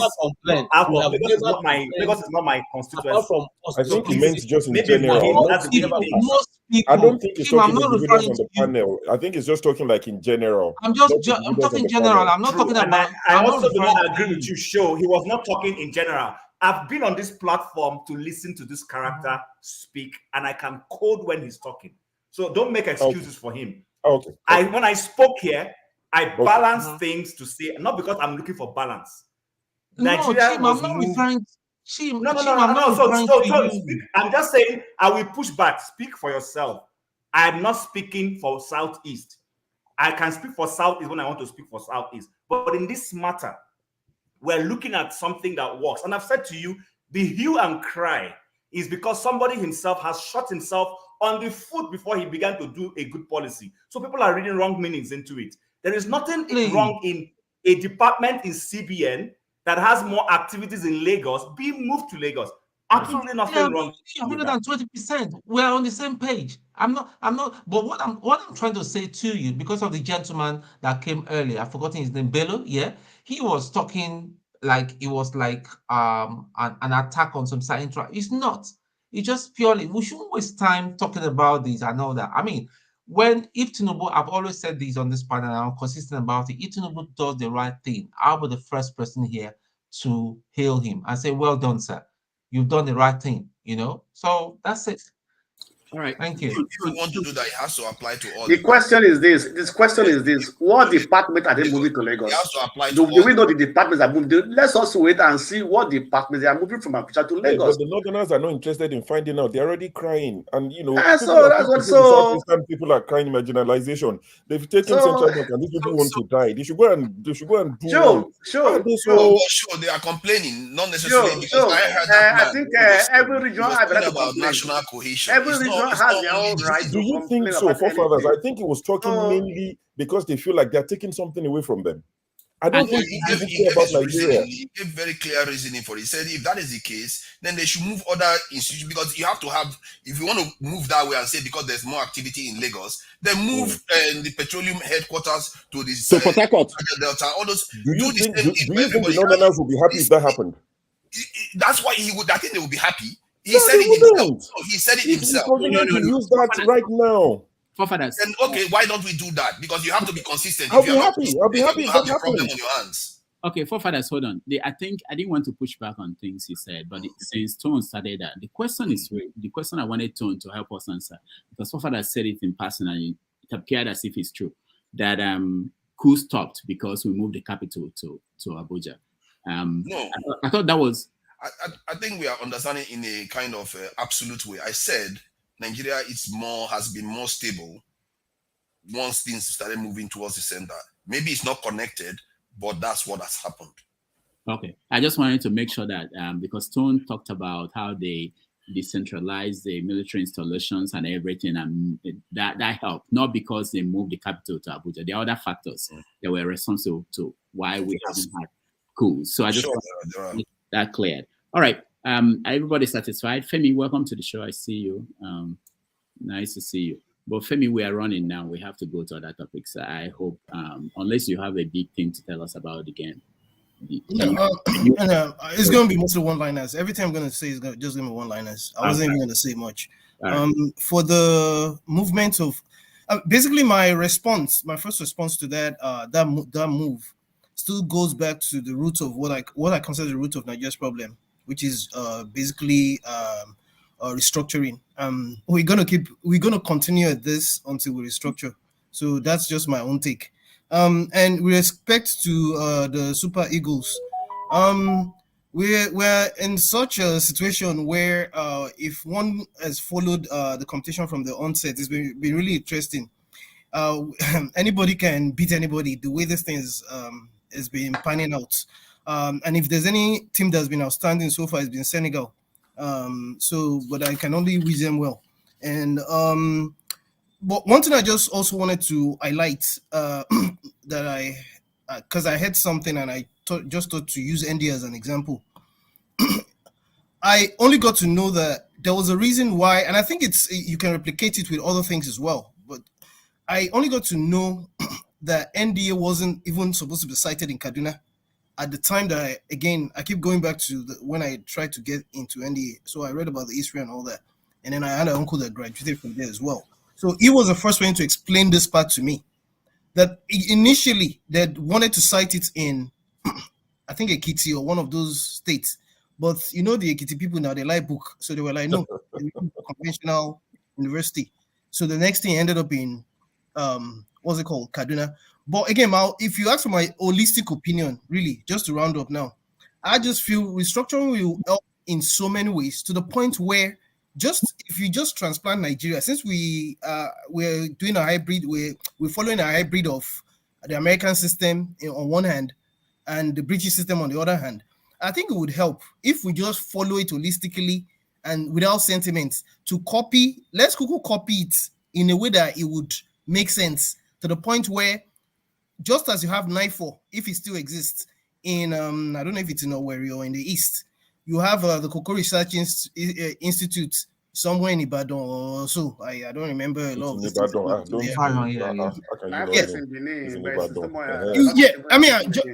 you get the logic. Yeah. If there's spread in a logical way, all of these things wouldn't have even come to the fore, because everything in Nigeria is all about religion, ethnicity, and politics generally. There we go. All right, Femi, thank you so much. I hope the people at NDA, they can reach out to you. This thing they did to you, it's been make you ambassador NDA, ambassador, so that, because I don't know what you say about them in private. They should do something. But to round up, I think it was Chim that said something about transparency. I think part of the problem is actually at the core. I wish Nigerians or government officials we know that transparency is not really for them. It will help them. Sometimes they think that by covering things up, that is helpful to them, but it doesn't. Because if they had explained these things about the thinking behind reason behind their moves, people will understand it more.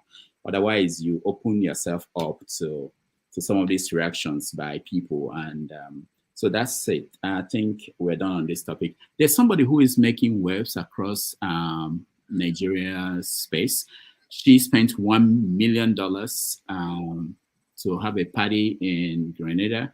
I never had her name before, but now everybody knows her name. And she's actually kicking back. You know, she granted an interview to Premium Times saying that she's happy that she's trending all over the world, that after Gaza is Aisha. So let's watch her a little bit. Maybe you guys know. And then you have a governor who went to the party and is lying, trying to avoid, you know. And this may define between her or the side chick.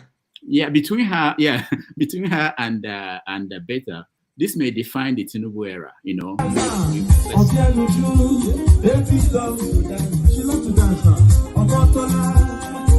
loves to dance.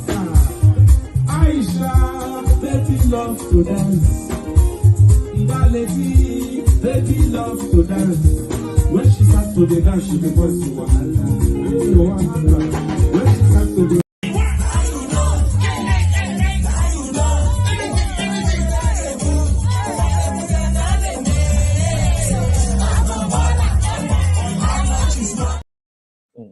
How much you mean? Why are we watching you, Shimi?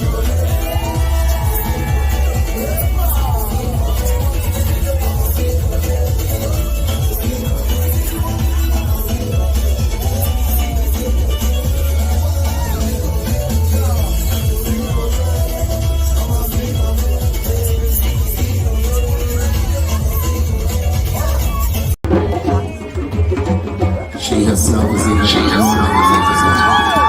Make some noise to welcome Dr. Mrs. Aisha at Kilometer 15. This is Yes, Aisha, you are. All right. Why is Chim stuck in the middle of the screen? Chim, maybe Chim said they Grenada for the whole thing. Who knows? All right. So that's the trending video, the trending story across Nigeria. Aisha Achimugu. I don't know whether she's saying it, the last name meant well. All of you are Mugu, but she spent over $1 million to have go to Grenada to throw a party for herself, 50th birthday.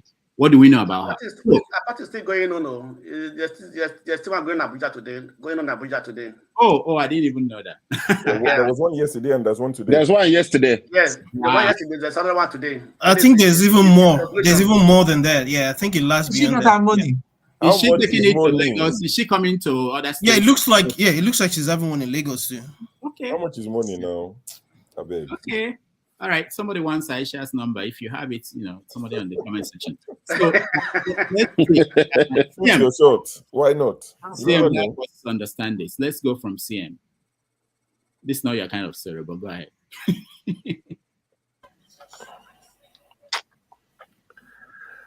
Like Rudolph, you've seen the private chat. Let's discuss important issue like the Dutch Prime Minister's speech about Islam. That is what people will. Okay. Right. What are we looking at? A woman who wants to enjoy herself for what use? I don't have an opinion on the issues like that. People are discussing it because of the link or the alleged link to Lagos State Governor. The info. I think that's the only reason why people would discuss it. Otherwise, it's something for Instablog or Gist Lover. If it's not linked to yes. And also, this is also important. I think there's an issue. Sanwo-Olu from what Ambode said. I don't know. What is that issue? Ambode, why attacking Sanwo-Olu? They said Sanwo-Olu paid is it a prostitute somewhere in Florida with a check? I don't know. So he wrote $1 check. All those things, I'm not interested in all those.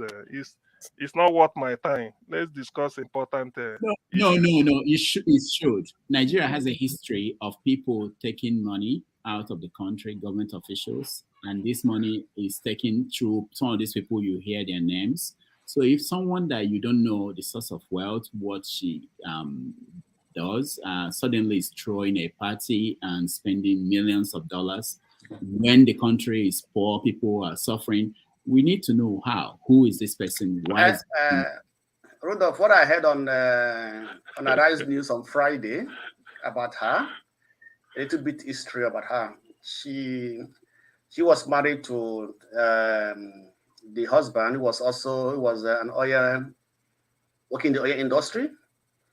Right, when the man died, she inherited the man oil. She's in the oil industry. She's making her money from the oil industry, right? She's also a citizen of Grenada. So that's what. And from what she spent, I think she spent more than $1 million because she paid everybody. Took everybody from Nigeria or to the MC from Nigeria to Grenada, right? And the hotel they stayed was $800 per night, right? And so she is making her money from the oil industry. So I think so that's what I know. That's what Dr. Abati gave about her history, right? Yep, you are right. She has, huh? Yeah, I heard it too. Yeah, so she has a very good connection, artist right? is paid up to $400,000. Yes. How come Lagos State governor was there? Why? Is that authority of Lagos State?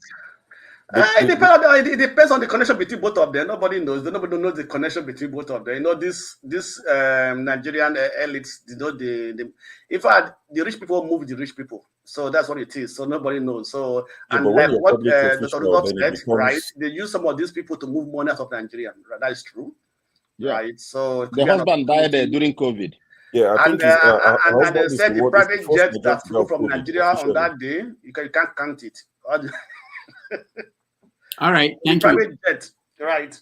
Thank you, the Blackstone. So, anybody else has any information or comment on that? Yeah, I just checked my Facebook page. I realized that I have 6 friends who are friends with her, and I'm wondering, how come? You're one phone call away. You did not go. They didn't invite you. Wow. I have 6 of my, childhood friends are friends with her, and then I'm going to ask them, how come you people didn't invite me for this, money spinning business?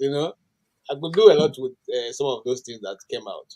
But on a more serious note, Rudolph, you see, that is my biggest pain with a black man.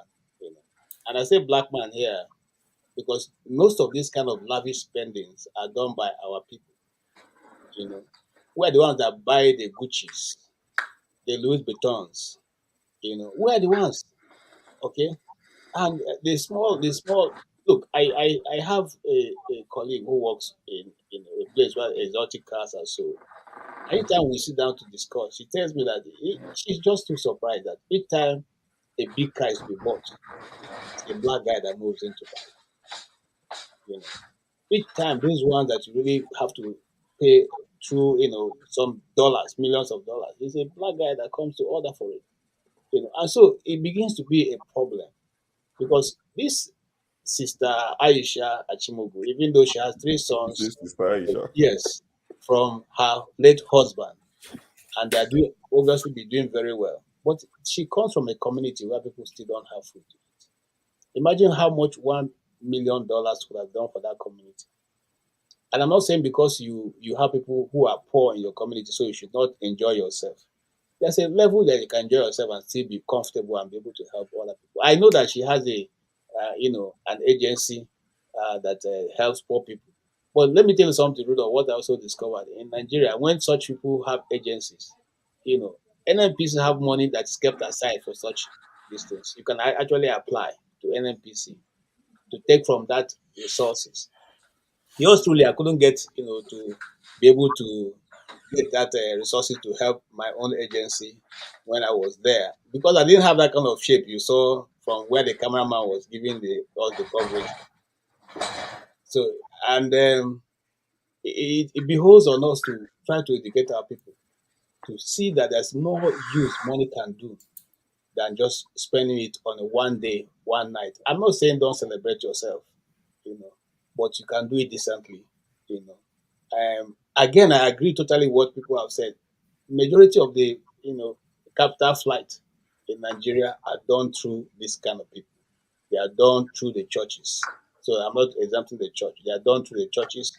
They are done through all these fake LPOs that come up from here and there, So we should check it as a people. If you remove $1 million from Nigeria, as it is over $1 million, that's a lot. And I don't think apart from look, Rudolph, crazy things happen in Nigeria. I've gone to a party in Transcorp Hilton where we left with laptops. Everybody who came had a laptop, and we had the money. You collected it, Pastor KG. Is it Apple or Apple laptop? You collected it in good faith, Pastor KG. Hold on, bros. I didn't contribute anyway. I wasn't even invited. I was just Why didn't you reject it? Just as you're telling LP legislators to reject those cards, you should have rejected it now. You see what we're talking? Now, listen, sure. Tom, before you find something to tag on me now, I didn't even have I'm just telling you now. I wasn't given an invitation card. My friend just ran into me and said, "Oh, you must follow us. You must follow us." So they took me in, but to my own surprise, since I'm not even a guest in the listing, still provisions were made for those who crashed in, like people like us. You understand what I'm saying? And so when I sat down, I couldn't think about it because there are more than 200 people. So yes. Go on, Shane. So what if they have given you if they had given you invitation? What will happen if they had given you invitation? Now, maybe they would have given. You're coming to my point. I'm not. They didn't know that I'm okay. Whoever did the party, they doesn't know me, but his good people who are coordinating knew me, and they insisted that, oh boy, you must have to go. Now, this is what I'm saying. And I sat down with them, who are the organizers and the plan, and I said, this money we just spent, we could have used it to do a lot of things for young people. Okay? And the one who invited me, some of the ideas we shared, I'm happy that she became a commissioner in one of the states, and she was able to expand on those ideas that we shared and use it to train young people on IT and all the rest. So, but what I'm saying that kind of money in Abuja, we can use it to set up for where young people can go, train under IT, and be useful to among your colleagues. And it doesn't give you any, for me, I get joy in helping. I'm not in, being extravagant. Thank you. Okay, just to touch up on this lady's case quickly. I read something on X, Twitter, where a certain guy, popular guy, I think it's Brother Bernard or something, he was saying that, Sanwo-Olu said he went to Grenada at the same time this party was happening. Coincidentally, he was there to discuss on bilateral trade with Lagos. So Lagos as a state was establishing bilateral arrangements with Grenada, a country that has no embassy in Nigeria. Nigeria has no embassy in Grenada. There are no direct flights. We don't trade with them. We don't do anything. But Sanwo-Olu was coincidentally there. He was doing bilateral arrangements between Lagos and Grenada. It's just coincidence. He had a picture with the Prime Minister now. He took a picture with the Prime Minister. He took a picture with the miniature train, with the Lagos Blue miniature train. That's what I'm saying. Yes, you can give us a gift to prove that the Prime Minister will be happy because the amount of money they went to spend in that country. He will be happy. If you were the Prime Minister, wouldn't you be happy to welcome them? So, it is what it is. If it's Lagos people's money, they're not complaining. It's their governor. So why are we crying more than the bereaved? Sorry, if I could just quickly say something on that and leave because I have to go for an appointment. So this last name, Achimogo, does it not ring a bell outside of everything we've said during the political elections? Does this Achimogo name not ring a bell? The Achimogo who was talking about SPV, is he part of the? Is he related to this one? The Atiku guy. Yeah. Is he related to this? Is he related to this family? Is it possible? Okay, so all right, and then sure, you rightly made mention of. Most of the Caribbean nations are. I'm looking for the right word. These are places people go to. You buy citizenship, $200,000. Buy citizenship now, straight up. It's for sale. And then there are a lot of tax. There are tax havens also. Yeah. Exactly. So when you come and invest, like you rightly said, they will, of course, their top officer will see you and all those things. They give you access to a lot of things. So, it's just unfortunate. Like someone has rightly also said, perhaps also people use people like this to hide money. Do you understand? All the, capital flights we're having and money that is being stolen out of our nations necessarily will go through some of these people. And I don't look what we're seeing. Emilio Khan's concept is going to really work. Like you rightly said, sure, good luck to us. You know, we had an opportunity. We've brought in this Lagos group of people, and we know what their antecedents are. This is not They said they were uncommon. going to teach us a lesson. This lesson, we're learning it fast and hard. Yeah, don't worry. Lessons will be learned. You don't remember, they were threatening us. Lessons will be learned. May, February, It's a you renewed learn hope. lesson. Why are we worried? It's a renewed hope. Now, so all of us will learn. And Yeah, that's we know that's it. the only consolation for me. But I just I'm wanted to learning from make afar. that comment and remind us about the guy during the election, the Achimogo guy who was helping them to pull down Atiku. So I'm sure if we do more digging, they might be related. They might be related. Achimugu is a common name in Igala land. I mean, sorry, not a common name. It's a family name in Igala land. That was the husband name anyway. That's the late husband name. Yeah, what I'm saying is the Achimogo might be related to the husband. That's what I'm just saying. So yeah, the might be. Achimogo clan might be playing a role in this whole trying to help SPV people. But let me play the devil's advocate for him. Let's leave the devil to bury. Let's leave the dead to bury the dead. Let's discuss something important. What are we? Who's interested in? You know, there's a Ghanaian proverb. Let me finish here before you go to. Based on the picture. Wait. I know you're going to save the world tonight, but let me add something to it. CM, that's your proverb of monkey. You never talk about here. Everybody, they think they trend everywhere. That's your monkey proverb. No, this one different. You know, Rufo. That's what Rudolph showed. Rudolph showed the picture of a lady dancing. So it's because of people like that Ghanaians say, when a widow get big backyard, the elders go quickly bury the man where die quick. That's a reason why they have to do it. Anyway, this one to me, it's not a news to me. Let's just discuss something important. Let the dead bury the dead. All right. I mean, they've been spending Nigerian money recklessly. Grenada is still a British colony technically. The head of state of Grenada is the UK, and it's very interesting that that's the one they run to constantly.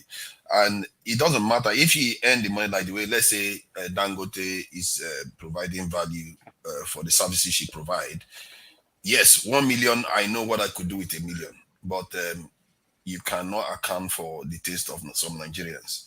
And we keep making it look like it's only her that is doing it. Many of us, I don't know, would probably do similar stuff. This culture that we have in Nigeria where we have to kind of show off, is that not what Akpabio was doing the other day, where people not cheering at him?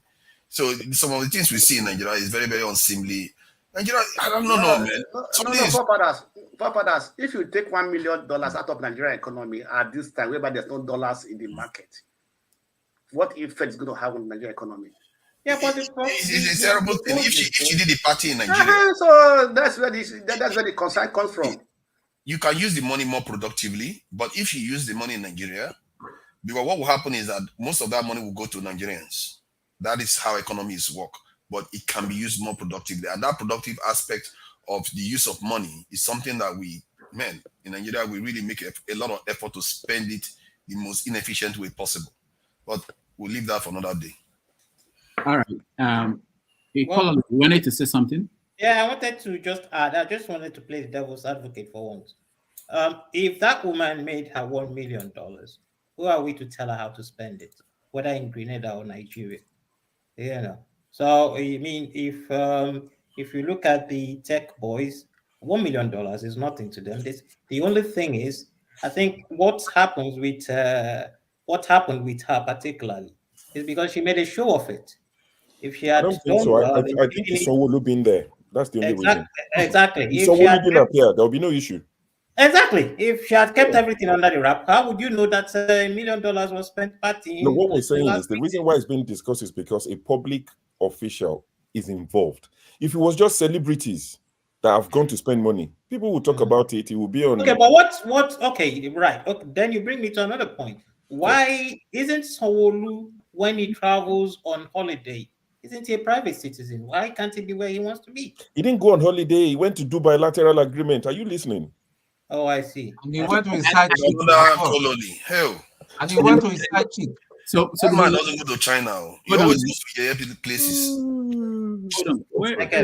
No, I brought in, okay, so let me explain. I brought in Omoye's Corner. She's in a place where she can't turn on the camera, so we all know her. I wanted her to come and say hello. Let me bring her in. Omoye, welcome to the show. Hello, greetings, Dr. Damages. Such a pleasure to be here again. Happy New Year to you. I hope you had a wonderful New Year celebration. I saw you in Nigeria, but I didn't get to see the videos though, but I'm sure it was fun. I saw you on the street. How was it like being on the street and asking those questions?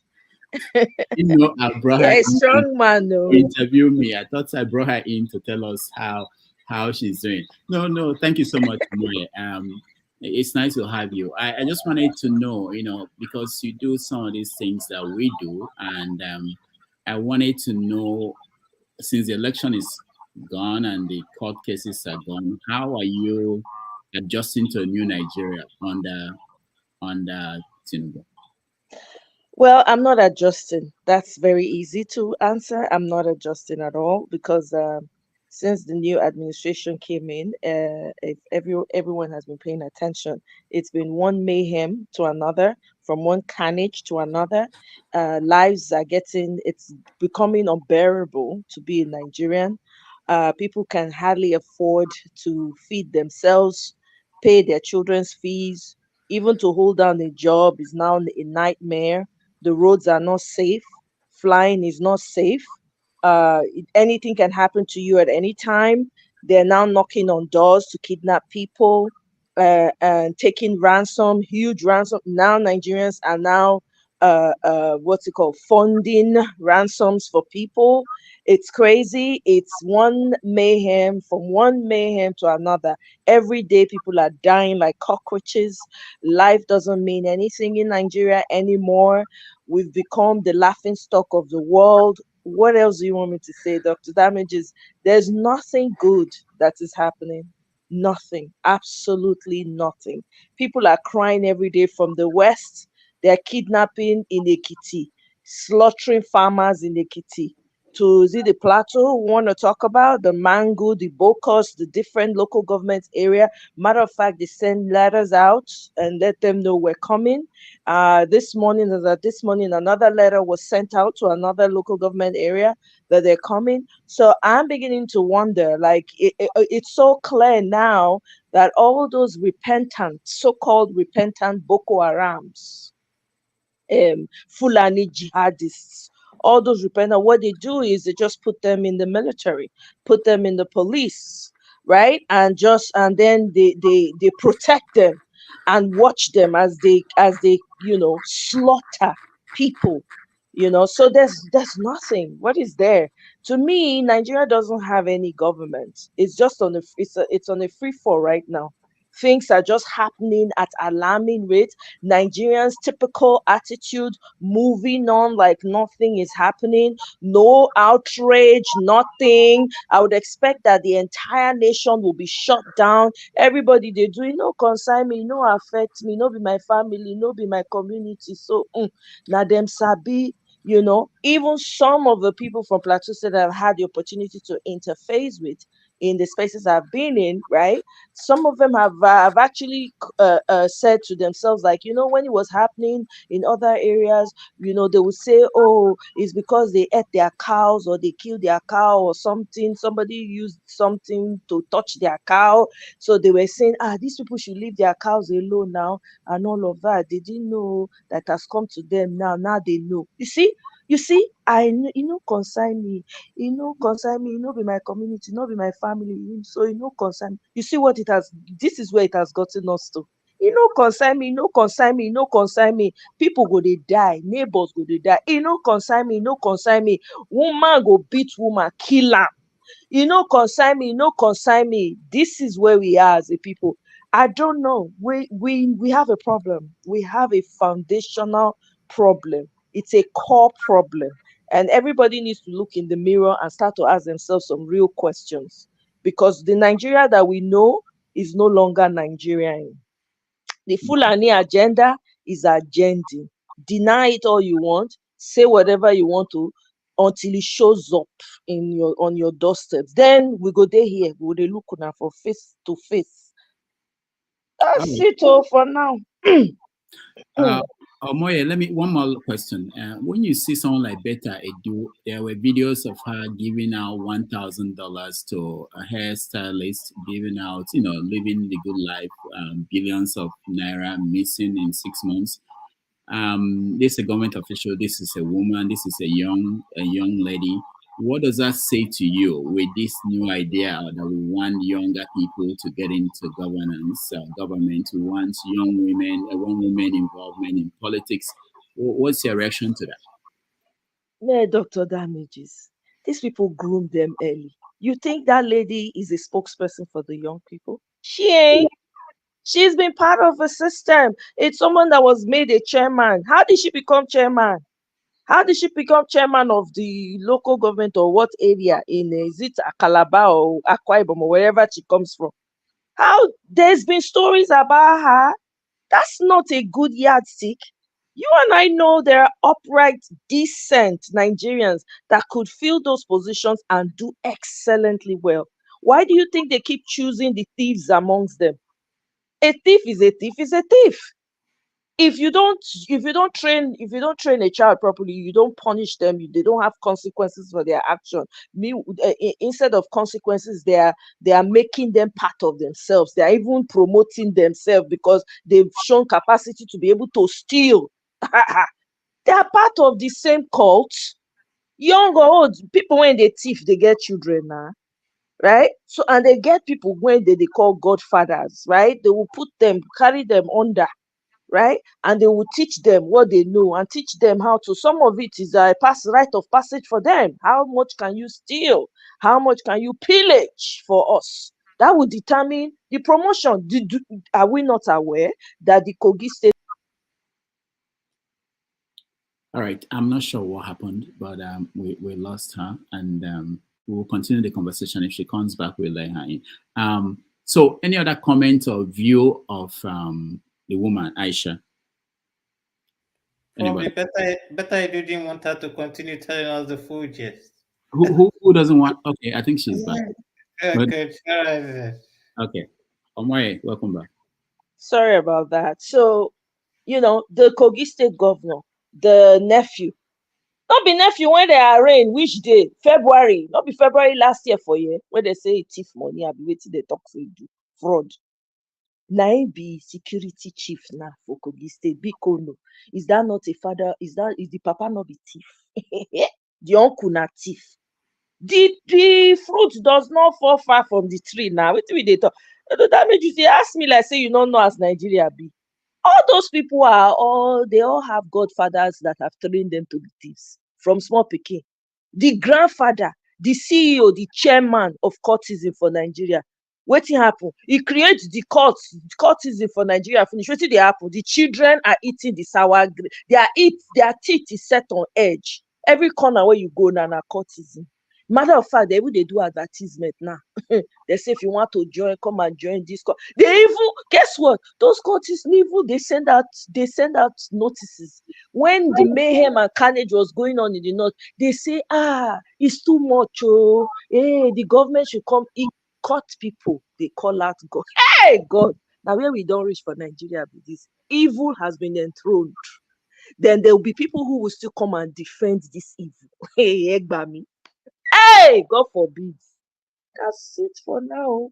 So better I do or not shock me. I'm not shockalized by it at all. In no way, shape, or form. The papa when born now the work when they give and I they do. So she does not speak for the young people that I know.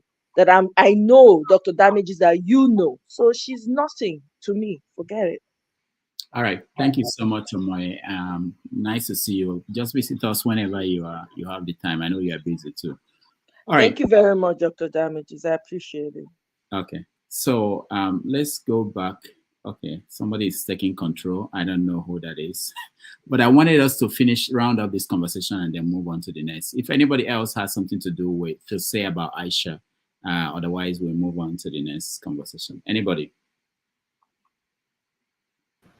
Yeah, let me just, someone want to say something. Let me just say this. When, there were stories of Nigerians, especially in Houston, but all over America, sometimes they do this kind of parties. You know what happens there? The FBI also attends. And what happens is that after such parties, they try to look into these people. What do they do? How do they make their money? And they follow the money. And in some weeks, months, some people are rounded up for certain things. So this is how intelligence agencies work around the world. If people are spending monies that they need to be accounted for, we need to know who they are. Where did they make the money? If it's genuinely they made the money, that's no problem. But if it's not, and in most cases in Nigeria, you have to question some things that people do. Who is involved in this oil bunkering, stealing of crude oil? How do we know? This may lead us to, this is something that could lead intelligence agency to what's going on. But there are many implications that are political. It's not just about, when we look at things in simple sense, when things are happening, money is being stolen from Nigeria by some people we don't know who they are. Maybe the way to start is where they're spending it, who is spending money, who is paying billions to do certain things they probably should not. We follow the money and it will lead us to something. But I think the key word you said was rounded up for something. And what the FBI is looking for them for is for their own purposes, and not to mention CIA too. They are all there. And the reason why they feel comfortable there because they know those people are not going to do anything to them. And those people are willing to sell Nigeria away for whatever purpose. If you see a British citizen coming to Nigeria to compromise themselves like that, they will do everything to stop that from happening. But of course, we are free for all. Anybody can do whatever they like with our people, and our people are happy to do that because they know nothing is going to happen to them, except they want to be stubborn. Because do you think FBI wants to arrest any of them? If they want to arrest them, they would have arrested thousands of them by now. No, I don't mean we are doing our job. I'm saying we have our intelligence agencies, and if this is going on and the governor of a state is there, you know. Rudolph. Yeah. Rudolph, sorry to interject. I was going to say something, Tone, please. I was going to say something. Hold on. After Tone, you speak, Femi. I know of a sitting governor right now. Later, I'll chat with you privately. He's one of the kingpins of oil bunkering. You can't touch him. It's a syndicate. Nigeria is a project for them. They come on the camera, they tell us something else. The chief of staffs and all that, the big generals, the big belly generals and all that, is the current chief of air staff is my friend. It's all a syndicate. The thing is that until something very, very, very violent happens and people push all of them out, or else we'll be, till 2027, we'll still be on the same page, on the same hymn book, and people enablers and people that they pay small money like Kulata and One Man and all that will still be supporting them and be going around. And you see, he's so scared. He doesn't have balls. He's so scared. He can't come on the panel to show his bloody, ugly face, his bigoted face. He's chatting to a lady saying that it's a gender thing. Come there and show, at least show that you're bigot. Tell us what you stand for, that you hate Igbos, that you hate Yorubas and all that. I think we have to be careful when saying people are paid. Because a lot of people hold very strong opinion in the southeast. Yes, forefathers. I don't give a toss about anybody right now. I just even don't give a toss, and I've said it. I've said it on that panel. Did they me and one man is going to meet on the London street? There's going to be wild. They will carry us. Hold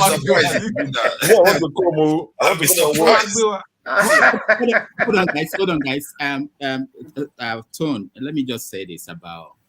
I know a few people here and maybe a few stories. There are people who do not really want to show their faces for reasons other than what we may think about. Like Omoye. Omoye, I know that she's somewhere, we've seen her before, she's somewhere she can't just show her face. It's not like she's afraid of showing her face. So people might have different reasons. Maybe the job they do, and I've heard from so many people, maybe the job they do, they don't want to be connected. because of how sensitive it is. So I'm not, and I don't assume things about reasons why people. I've had some reasons that from people that I know that I understood. So let's be careful. Let's try to make sure that we. But we are losing now too, because technically those people that could have come and shared information, but because they are required to show their face now, they will not be able to come. So we are losing out from this the breadth of information that is out there because of they are required to show their face here. Yeah, I know, but also I think we gain more because people show their face. At least they say something with their face out there. When people don't show their faces, they tend to not everybody. Some people, that might be damaging. So if you don't know who I am, I can come out here and be talking something I don't even believe in, and I won't stand by it if you put my face to what I'm saying. So there are the other reasons. You mean like every other politician out there? Yeah, it could be. Shamelessly. People can. I think people do those things. Maybe there is room for other sets of programs that will allow people to cover their face. Maybe, yeah. That's why there are some other shows that will allow you to talk without you putting up your camera. That's okay. They go there and talk. People can. I do go and listen to people in other places too. But I think so well behaved. I saw you on one man's channel. You were so well behaved. I was like, one man come here, act like a rascal, and you are here sitting quietly. Oh God, I was like, why are you not doing the same thing to him? Yeah. So. Yeah, so we allow I think we stick with this plan unless there's any need to change it, and we will do it together. It won't be something I will wake up one day and say, okay, we are changing the rules, the team will have to meet and say, okay, maybe this is why we need to do that. All right, so let's move on. Unless KJ, you have anything to add? Anybody else has anything to add about? So I almost lost my train of thought, Doctor. So I forgot that you were speaking. Yeah, you always do that to me, but it's okay. It's okay. If you watch, I don't know if it's in Vanguard or Punch. It's just interesting that sometimes when you're still discussing certain things about Nigeria, the same exact thing you're discussing is popping up again. There's already allegations out there about the Chief of Naval Staff in connection to oil bunkering. Now, why would you surprise you that the issue with Boko Haram, banditry, and kidnappings, for example, has been continuing unabated for years now, probably more than a decade by the time you make your calculations. Same with oil bunkering, same with a lot of things that, quote unquote, may or may not have to do with policies of the various governments in power. I mean, I think, see, you spoke about the issue with FBI visiting, being in the midst of Nigerians when we have parties. When I was in New York, when I lived in New York City, Dr. Rudolph, I knew of at least 3 situations, more of which you are better aware of because you're in the media, where they'd been tracking Nigerians, especially, not just Nigerians, but usually Nigerians, because Nigerians are very loud. I mean, it's ridiculous. So, and this tracking usually starts from things like parties, and then 5 years down the line, you just hear the big headline about how it started with one person and it led to a web. Of course, we know how this operates. The reason why I'm very suspicious but not surprised by what happened in Grenada, where it featured not just Fashola, because it's alleged that there was a couple of other politicians there, seen and unseen, known and unknown, and the ones that also help them carry bags, that are doing the footwork for the ones that you don't see as well. We know the way these things work. The reason why I'm not surprised is because perhaps, and it's just a conjecture, I'm not saying it's what happened, perhaps it just happened that, just like Biamila did during COVID when he appeared in Harvard, remember that issue during COVID?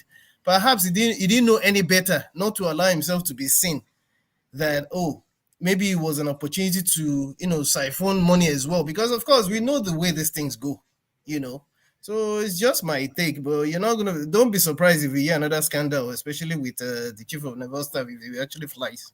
Yeah, so the one you talk about, the Chief of Naval Staff, I saw the report as well on Sahara Reporters, where it's alleged that in the last 6 months he's been paid bribe worth up to $170 million. They've come out to deny it, to say it's not true, that's not happened. But I mean, the sort of money they're talking in 6 months, $170 million bribe. I don't know where they're taking us to with this mandate. Or whoever survived this mandate will do Thanksgiving at the end of it, because these guys are literally they are just wiping things out. I mean, better doing how many months? 3 billion. The 3 billion, what was it for? To investigate? Sorry, on to the next topic. Don't let me take us back. All right. Look, I just to add to what Show have said. Yesterday, I spoke to a friend of mine who is in Abuja right now, and she works with some of these top hierarchy individuals. And she was telling Sorry, KJ, all of you know high ranking somebody big. What am I doing with my? I don't know anybody. No, I you know, don't listen, somebody big on this platform. some of us went to school with these people who are in power right now. So it's a question of some of them are old boys. Is that laptop still working? Sorry? Is that laptop still working? I don't know if your laptop is still working. Send you my address. My laptop is broken. That was many years ago, my brother. Leave that thing alone. Now, some of them are people we met during the course of, like, for instance, I've not denied Wike. I said to you guys here that I know Wike when he was local government chairman. I went to do an interview with him. And, I knew him that from that point, So, but what I'm trying to say in essence is that she told me that he doesn't know why I left at the time. Because right now, see, the oil is flowing. I'm telling you the truth. That's what she was saying. He said the kind of, largesse that are falling out of the places, he has never seen it before. So, very soon, what Betty Edu was said to have done would be a child's play compared to what we're going to hear in the coming, days and years, because it's a free-for-all right now. It's a free-for-all. And you remember there's a head of state who once said that he doesn't know why Nigeria has not collapsed, because despite everything, they take country just keep going, because they think that when they've taken so much, the system. Yeah, but did it. So that is where we are. We have gone back to those, people have come with daggers and knives. They are cutting very big from the elephant, body. I'm telling you, at the end of the day, the elephant may become as slim as a small lizard. So it's sad. But when she said this thing, and I calculated what I've seen her done in the some time past, I knew that, man, it is really flowing. Honestly, I'm not gonna tell that lie. It's really flowing. The boys are being, they're being taken care of very well. Very soon, Epson Olumo will occupy that executive position we're talking about, which is the president of the Agboro people, who will now help to gather the resources. And we're going to see it. It's not a prediction of doom, but it's what's going to come to pass. All right, thank you. Let me just one more thing to add, and we'll move on. When I was in Nigeria, I wanted to go to Abuja from Lagos, and I was told that you don't try to go to Lagos.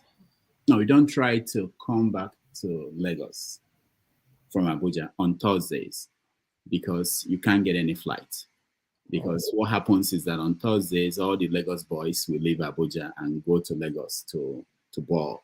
And then on Monday, they go back to Abuja to make the money.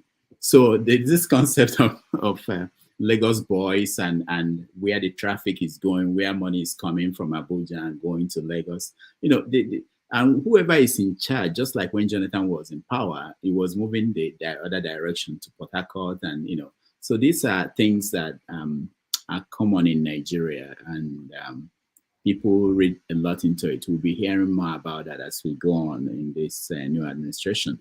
And let's move on a little bit. I wanted us to go outside Nigeria to calm down temperature. The IC, International Court of Justice, they are ruling on Gaza and Israel. So, like I said, a lot of people are interpreting it, but the headlines, if you look at the newspapers, credible papers, the headlines were simply saying that they told Israel to avoid genocide in Gaza, but they failed to order Israel to stop the fighting, order a ceasefire.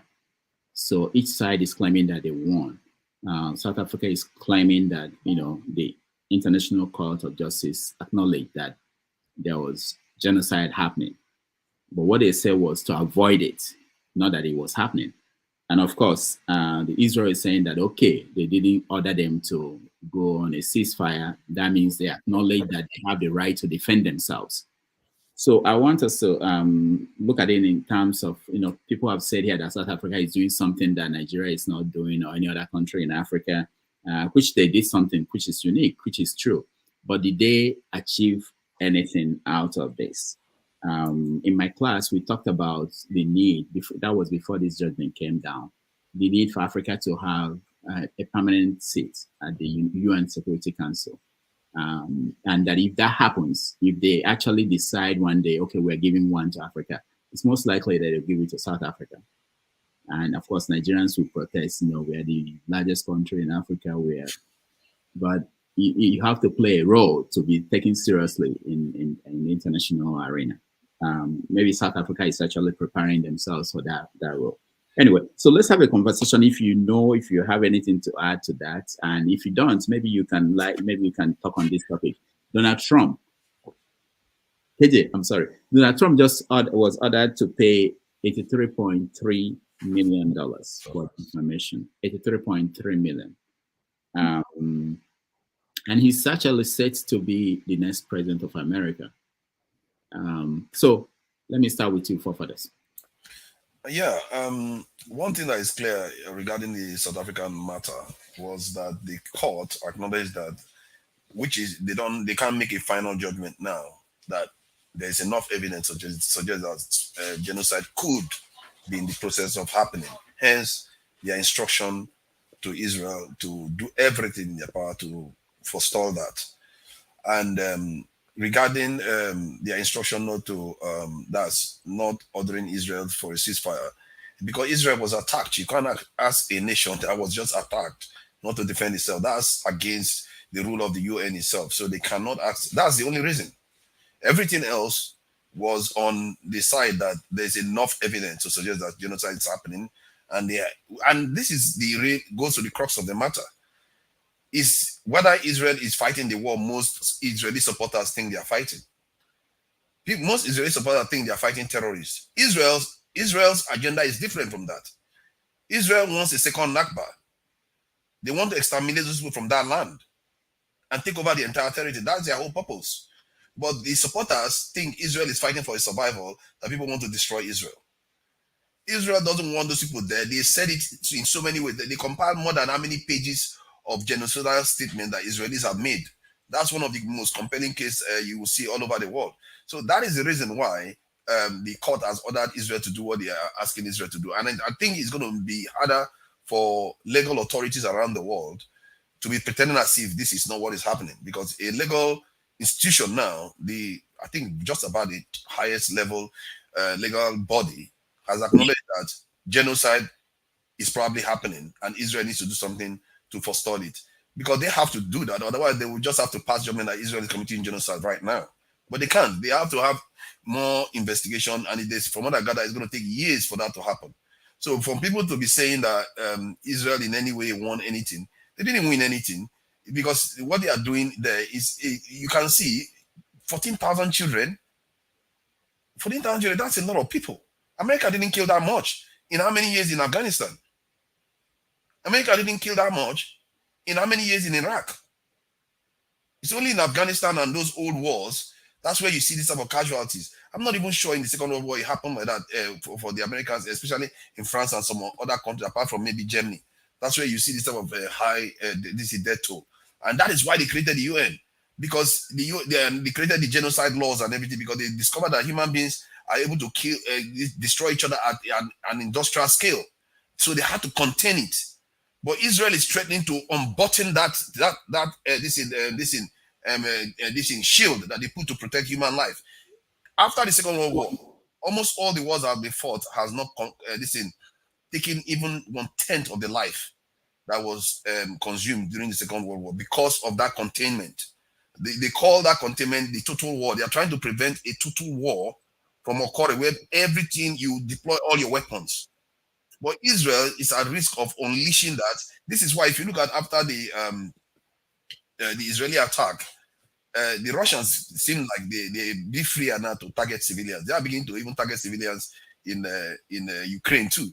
And nobody can criticize them, because, hey, you just sat down there watching Israel slaughter 14,000 children. Russia has barely even killed 100 or 200 in Ukraine. So you can see the difference that we are talking about here.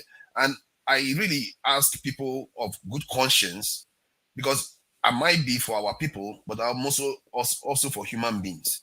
You can't watch fellow human beings being slaughtered like this, and you try to rationalize because Hamas attacked them.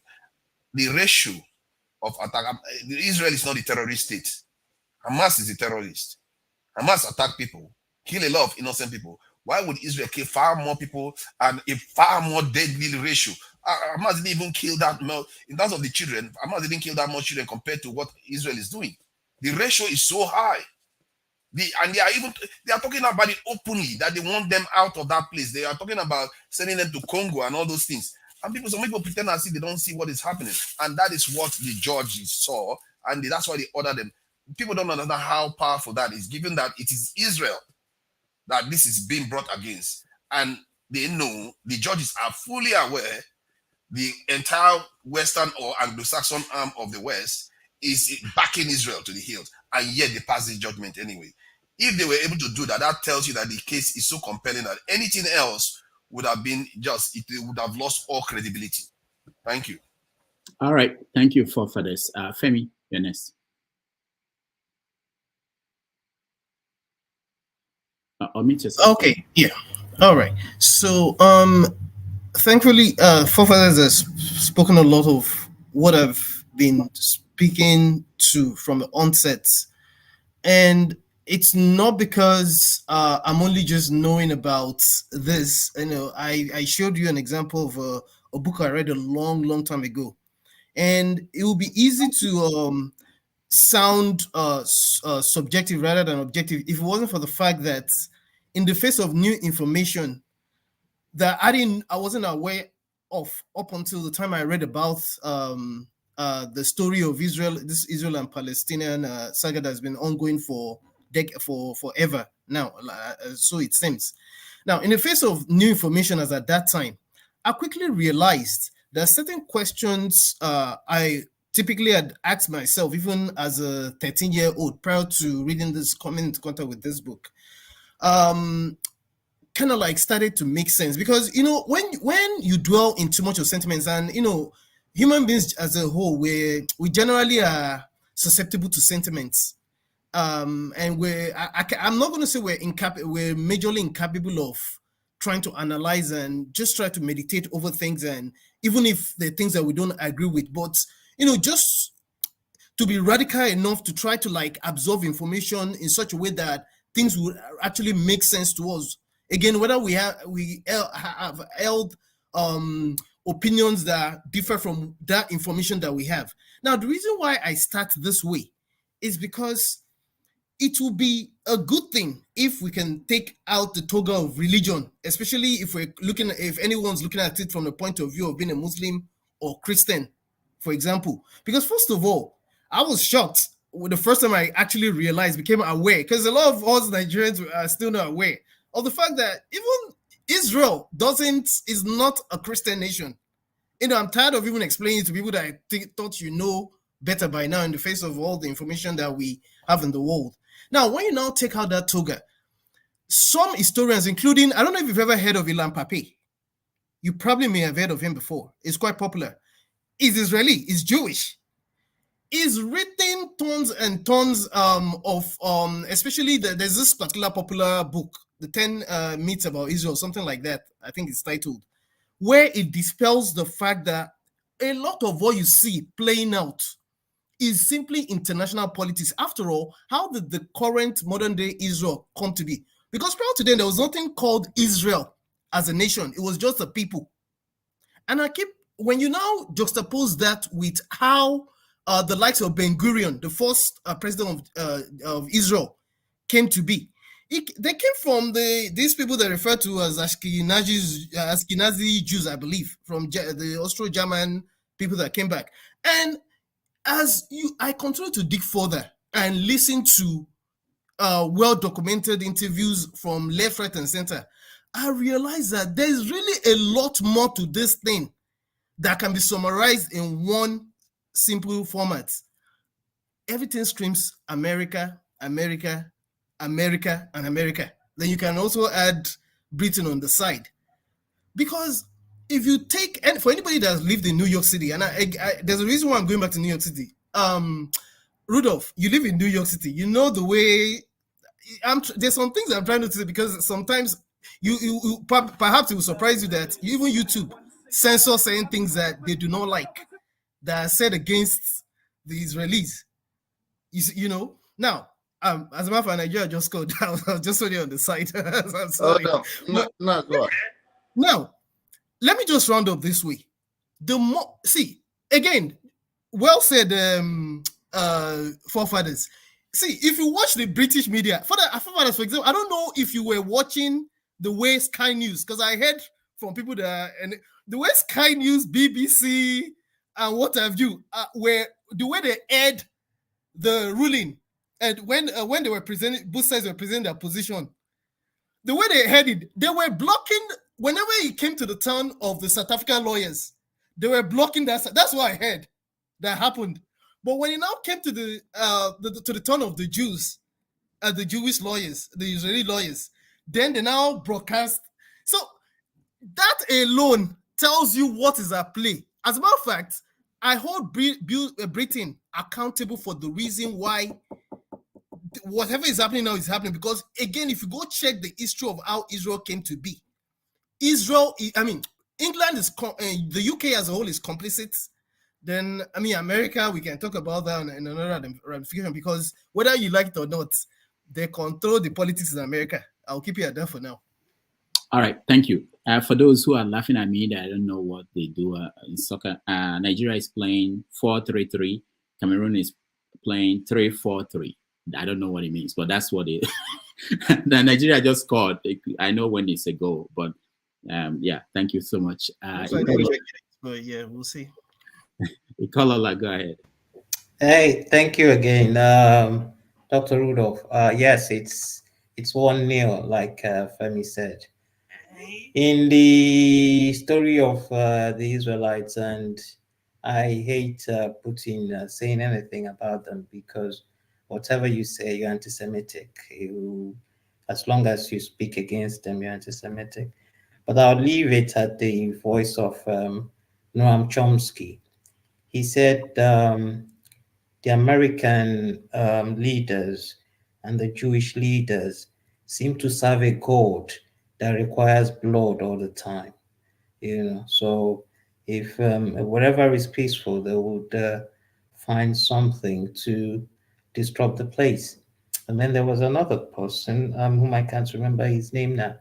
He placed it this way. He said, if your nation is not powerful militarily, and your nation is not powerful financially, and you are not powerful as an individual, you have no rights.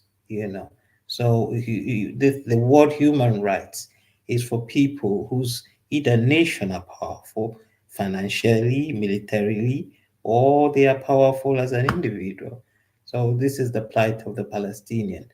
Unfortunately, it is not powerful, and it has no powerful nation backing it. So they would suffer as it stands, like every other nation. Where would you say Nigeria stands on that scale? Like Haiti, like Haiti. I'll answer your questions, forefathers. Like Haiti and some other places. In the case of Nigeria, Nigeria is potentially powerful. It's just that it has people who has decided and beat their chest that they're going to make sure that nation is always on its knees. Let me give you an example. You see, it's very funny. It's very funny that you come here sometimes and everybody can provide a solution to Nigeria's problems. Why everybody is doing that is because the problems are basic. There are things you can see every day. But when you come to places that are that have solved the basics, they are looking at very complex problems. There are people who don't come and say, "Oh, I'm providing the solution." They would say, "I am making that person the prime minister. I am making that person the leader because I believe he's intelligent enough to solve our problems." They put their hands off. I don't know it. I cannot understand it. But I'm giving it to that person because I think he's intelligent enough to solve it. But because Nigeria's problem is so basic, everybody thinks he has a solution. And this is because some people have, this is me answering your question forward, people have decided, some people have beaten their chests that that country would never get up on its knees because that is how they feed. So we don't deserve human right then.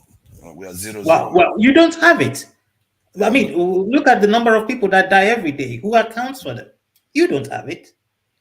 So if you're not in the echelon of the woman you've just spoken about, if you're not in the echelon of a Nigerian living in diaspora, if you're not in the echelon of Nigeria who can boast of nothing short of 250,000 pounds in their account, wherever it is in the world, you have no rights. You're a nobody. All right. Thank you, Ikolola. Let's go to KJ. I just heard that the goal was disallowed because something happened. The referee went and watched a TV and came back. We have no rights. Yeah. The goal was disallowed. I think he came back and said, forget the whistle I blew. Yeah. That was a mess. For me, I stopped watching Nigerian, Super Eagles or rather Chicken Eagles because I was too heartbroken many times, so I couldn't stand the pressure any longer. So I said to just let them be, so I can have my peace. All right, going to the issue of Israel. You see, I say it again and again. Me as a Christian, do not see Israel as a Christian nation, and that is what most people who are at the level, at least, who have known God small or who seem to know God believe. We don't believe that Israel is a Christian nation. And our support for Israel not because it's a Christian nation. Israel was not a Christian nation when Christ went to visit there. And even when Christ was walking the earth in Israel, Israel didn't even believe in his message. So it's not a question of whether Israel is a Christian nation, why Christians are supporting or seem to be supporting it or not. It's totally a different thing. And I will not want to bedevil the issue because already people have discussed so many and people have taken stronghold. Those who have refused to accept what is going on and those who have said to accept it. So there are two camps, the other for or against. And the American Center for Law and Justice did a lot of research on that and it's online. You can check it out. Also, the Christian Broadcasting Network did a history and the follow-up of the land of Israel and how it came to be. You can equally look it up. Now, on my own, and I said this the other time we talked about this issue, we seem to be quick to say Israel do not have a place there. The land belongs to the Palestinians. Remember, it is the Romans, the conqueror of Israel that gave the name, Jerusalem, that gave the name the Palestinians. So, but I don't want to go into that. All I'm trying to say is this: simple.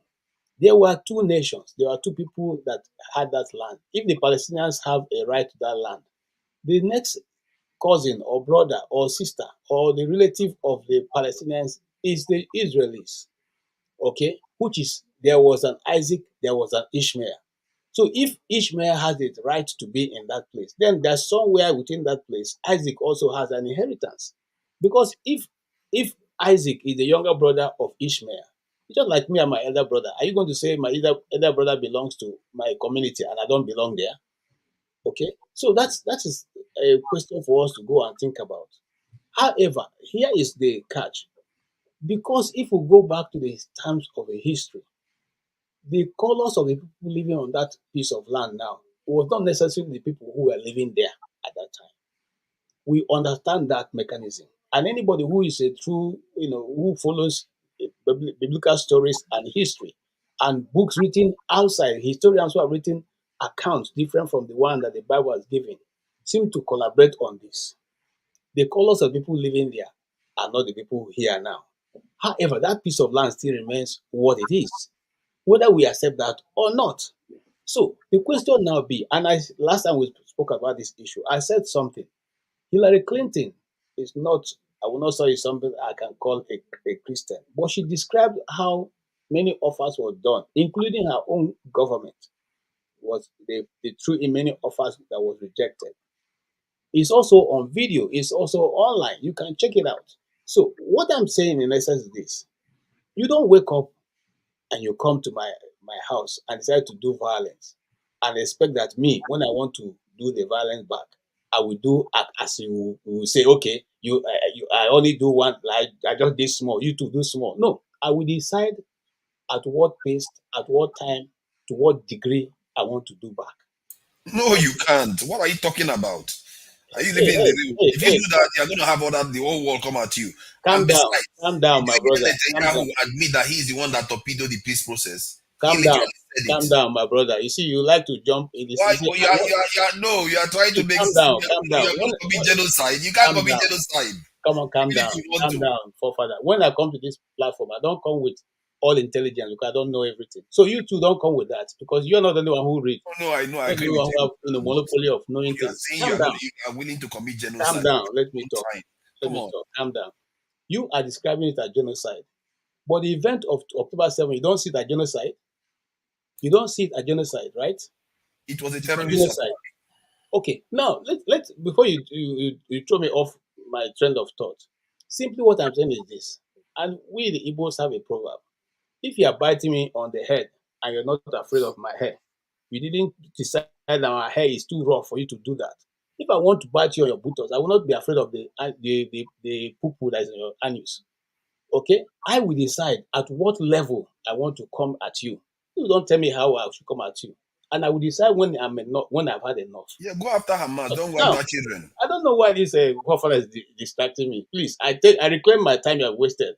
Okay, now here is what I will say, and I will say this with all sense of humility. If what I said here before, last about 2 weeks ago, was that I was listening to General Flynn, and all right, KJ is frozen, and we'll move on when he's back. I can give you 1 minute because I want to go. Okay. Can you hear me? Okay, he's back. Yeah, go ahead. Thank you. The network helped me because forefather, please stop pressing the button. Now, General Flynn said something. He said there are up to 7 different posts that keeps watch on that border. Who comes in, who goes out.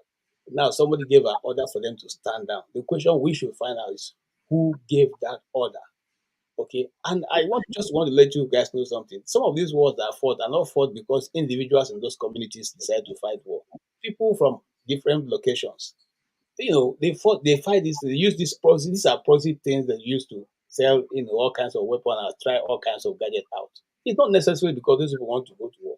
You think it's necessary? You think the people in Ukraine want to continue to hold out so that people will be dying? No. Some people are behind and saying, look, we don't agree. Continue. We will give you the resources to continue to do that. For me, my own, like I here in the US, I met one of the Ukrainian guys, and we were discussing this. I said, you know what? If I were you, I would advise my president that we should withdraw. He said, why? I said, because you are not going to win this war. You will never win this war. Okay? You will never win this war. Let's be factual about it. The truth is that these people will do everything possible to make sure they don't win. Who are the people who are suffering? It is the people of Ukraine, the people on the ground that will suffer the consequence. Just like the people in Palestine now are the ones suffering the consequence of whatever is going on. And some political elites decided somewhere that will carry out this genocide in October 7th. And look at the consequence it has brought to everybody.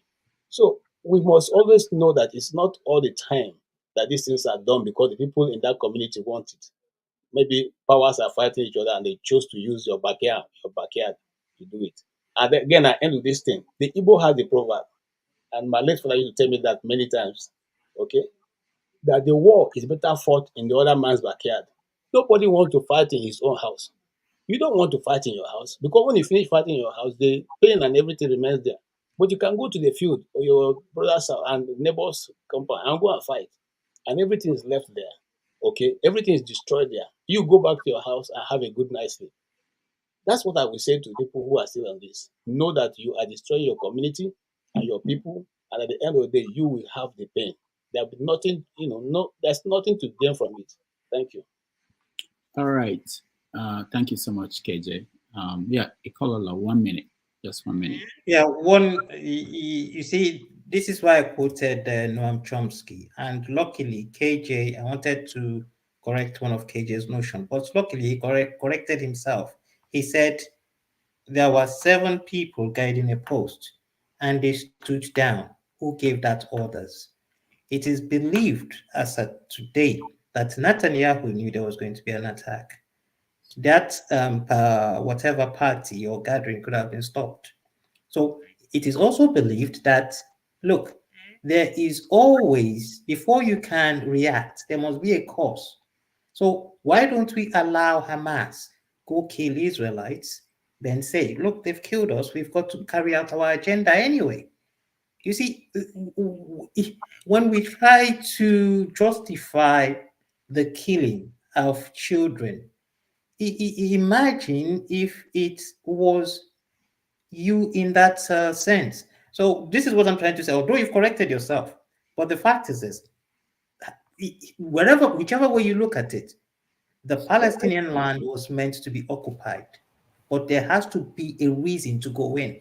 So why don't you instigate Hamas? Because if you look at it properly, like you have said, Hamas knew it cannot. There's no way it can defend itself against Israel. It is suicidal to go attacking them. So why would any reasonable person, ask yourself that question, why would any reasonable person do it? But luckily, you've asked yourself the same question. Who asked those guards to stand down? And luckily, we know that Netanyahu knew there was going to be an attack. What is the job of a prime minister? What is the job of a president? It is to defend his people first. And that is why you have intelligence. All right, thank you. Can I just put in a word? Again, I don't know. Let's not compare apples and oranges, like I keep saying. If you knew that you are going to take on Goliath and you're not prepared, I don't know why you want the consequence to be, to be. KJ, you've said this again and again, and I know I asked you questions along that line. Okay. Will you say that what the Nigerian military did in Biafra was right because the Biafrans declared the Republic of Biafra without being ready to deal with Goliath or whoever will come and support the Nigerian government? Okay. Now, here's what I would say. Again, as a student of history, the destruction or the declaration of Biafra Republic didn't come because one guy just woke up and said to declare Republic of Biafra. There was already carnage going on. There was already carnage going on. The trains coming from the north were bringing bodies of Igbos to the east. The lorries coming back from the north were bringing, bodies from the east. And not one, not two, not three, not four. They are all coming back to the east. So the action that was taken by then the government of the eastern region was inevitable. It was inevitable. It didn't just come in one day. It wasn't that the Nigerians were sleeping and then we decided to wake up to, the East decided to wake up to and attack them.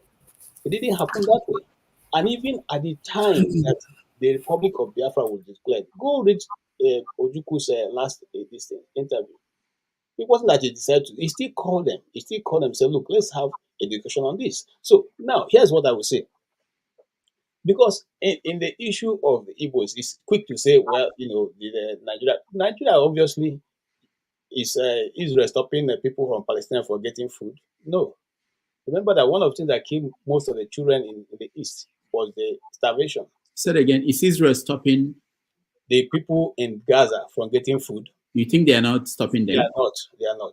They cut out power. They cut out everything. I'm coming. Let's go there. Let's go there. You guys want us to go? Let's go there.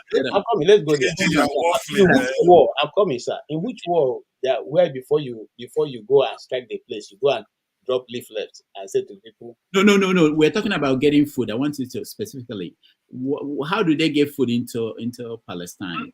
No, sorry. Can I just ask him one more question as well? Why he's answering yours? Can you? Just one question for him to answer at the same time. Hold on. You have your chance. I don't want you to be confused with many questions. KJ, go ahead. Okay. Now, you see, one of the things that we used to say about the person, like I said, I worked with a producer. Her name is Codell. Okay, she's a Palestinian Christian. all right? And we sat down all night talking about these things. Look, the way they bring food, it's not, in fact, if you go to Palestine, some of them even live better than those of us who live in a free country. The question now be, what is the struggle? It's not only through Israel. I'm coming. It's not only through Israel that they get food. It's not only through Israel. It's not only through Israel. So don't deceive yourself about that. They get. I mean, they share border with Turkey. Okay, they share border with Turkey. So food comes from Turkey. They share borders with other places. So you don't see They have no border, man. They have no border. They don't leave. Israel control what comes in. Stop lying. Excuse me. If they have no border, where did the army of Israel control electricity? Israel control water. Israel control medicine. Israel control every damn thing. Stop lying. You educated. Stop lying. Okay, hold on. KJ, we are not this. I wanted you to correct yourself because this debate is not a debate because the Israeli Prime Minister is saying that they will continue to control everything going into Palestine, and they control it. The president of Egypt said, "I have food. It's ready to go in. They won't let me." The Israeli. That's what I'm saying. What I'm saying is Israel is not even pretending. They said they will continue to control it. Even the waterways by the ocean as well, Dr. Damages, same thing. They will control everything. It's been like that for 75 years or so. Air, sea, and land, they're controlled by Israel. Air, sea, and land. Internet, everything controlled. If they're controlled by air, sea, and land, how come they fire 6,000 rockets into Israel? Okay, so that's a good question. So just like attack war in Biafra, people smuggle things. Just like attack war in Biafra. Hold on now. Hold on, bro. Okija. We are talking about them being controlled, right? And everything is under control. How come on daily basis they fire up to 6,000 rockets into Israel?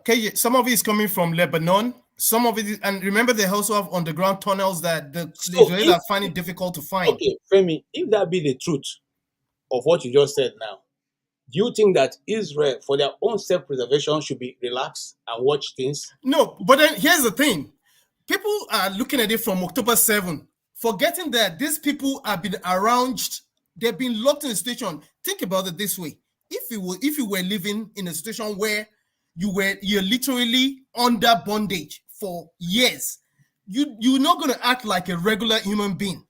Think about it. Okay. Let us agree for once. Let us agree without for once that what you said is correct. And you are surrounded. You are the smallest tiny nation. Okay, you are a small tiny nation with I don't know. I cannot remember the population figure right now. But Israel is the only small nation among all the Arab nations there. And constantly you hear your neighbor chanting to their children that you should be killed. Get to your country. They will not rest. It's even in the charter of Hamas that they must, they are one of their listings is to destroy, make sure there's no Israeli on the face of the earth. And you will go to sleep and fold your hands. No, say, you're correct. But let me answer you. No. Okay. We're taking this conversation far away from what we're talking about. Hold on. Oti, you have a question for KJ. KJ, go ahead, Oti. Unmute yourself, Oti. It could just be kind of a couple of quick questions.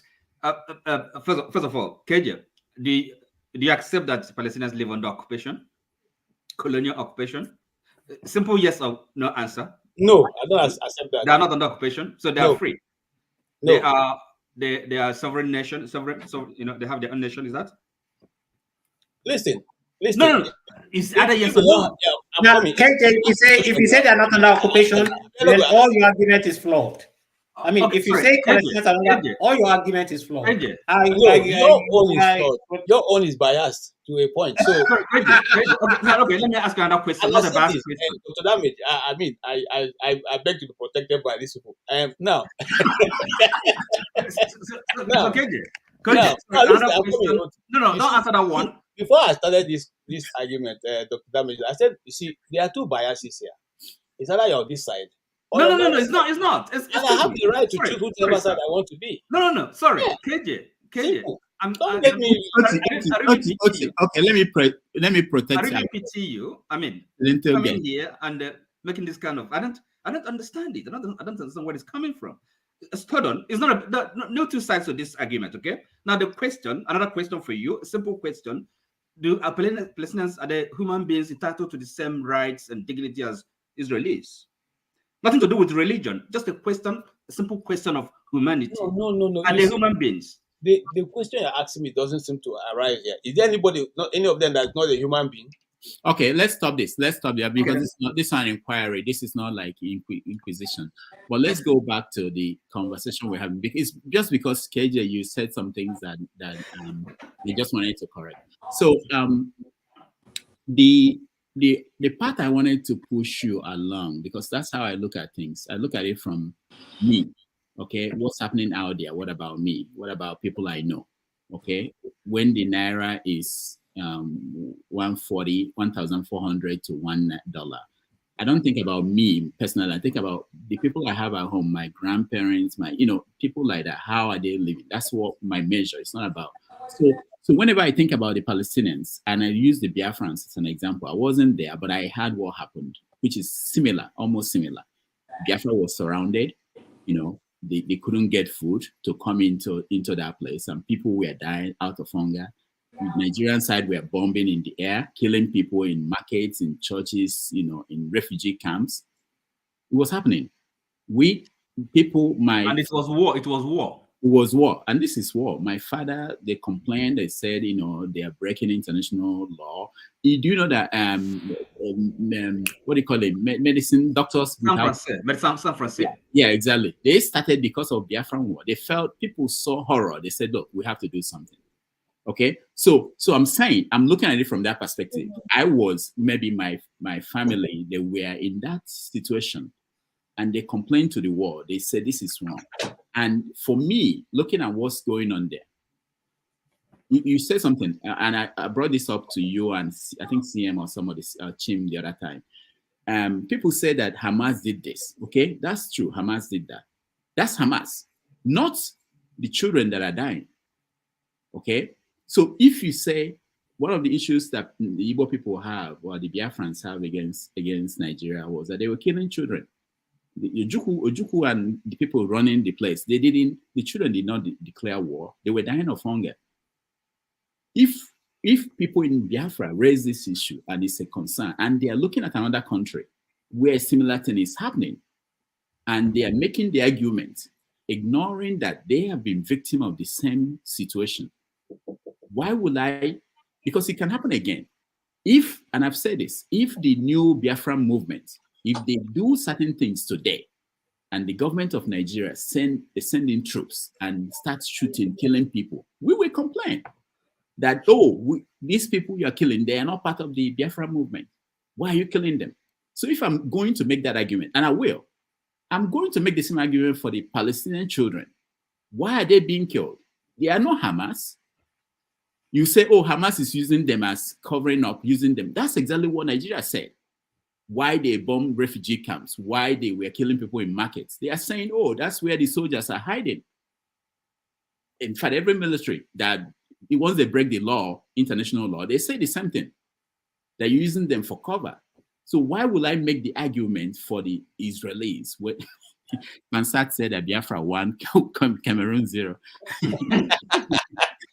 All right, but that's the argument I'm trying. That's what I want you to look at. And okay. You have been able to put it much clearer. But here's what I would say in this same sense. And I'm not trying to be insensitive to what is going on. I mean, I want everyone to understand that. Here, you see, the issue of Nigeria and is still a little bit different from what is going on now. And I don't want the narrative to be lost in the media frenzy, because the media is taking a lot. I see, I've said that many times. It's the loss of the media, the popular media that writes and says all things, not only on this issue, but even other issues. Sometimes they take the wrong argument and they keep repeating it over and over, or to the point that everybody begins to believe it. There's also propaganda going on in these coverages. Okay.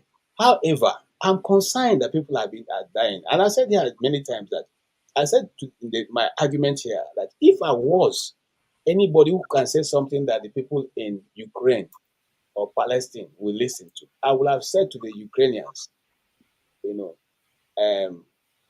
hands down, calm down, stop. Because at the end, I said, give an evil proverb. The war is always better fought in another man's compound. Okay? They are destroying your own people's destiny. Everything that's going down is your own people. At the end of the day, everybody go back to their homes. You will suffer the consequence. Now, on the issue of the Palestinians and the Israelis, remember, I'm not speaking from the point of a Christian. I'm speaking from the point of an individual, and these are my personal views, and I'm entitled to them. I said here that, you see, if you ask me, first and foremost, a precedent has been set because one particular people are hearing them all the time say, death to Israel. Just like we've heard in Nigeria, from the north, we must put the Bible, the Quran in the sea in the south. And then you see Boko Haram all over, you see headers all over the forest. What first comes to your mind is that this thing they spoke about is about to be actualized. And you do everything to, self-preservation is the first law. Okay? Because if you are not alive, how do you preserve your people? So you go to the point of trying to defend yourself.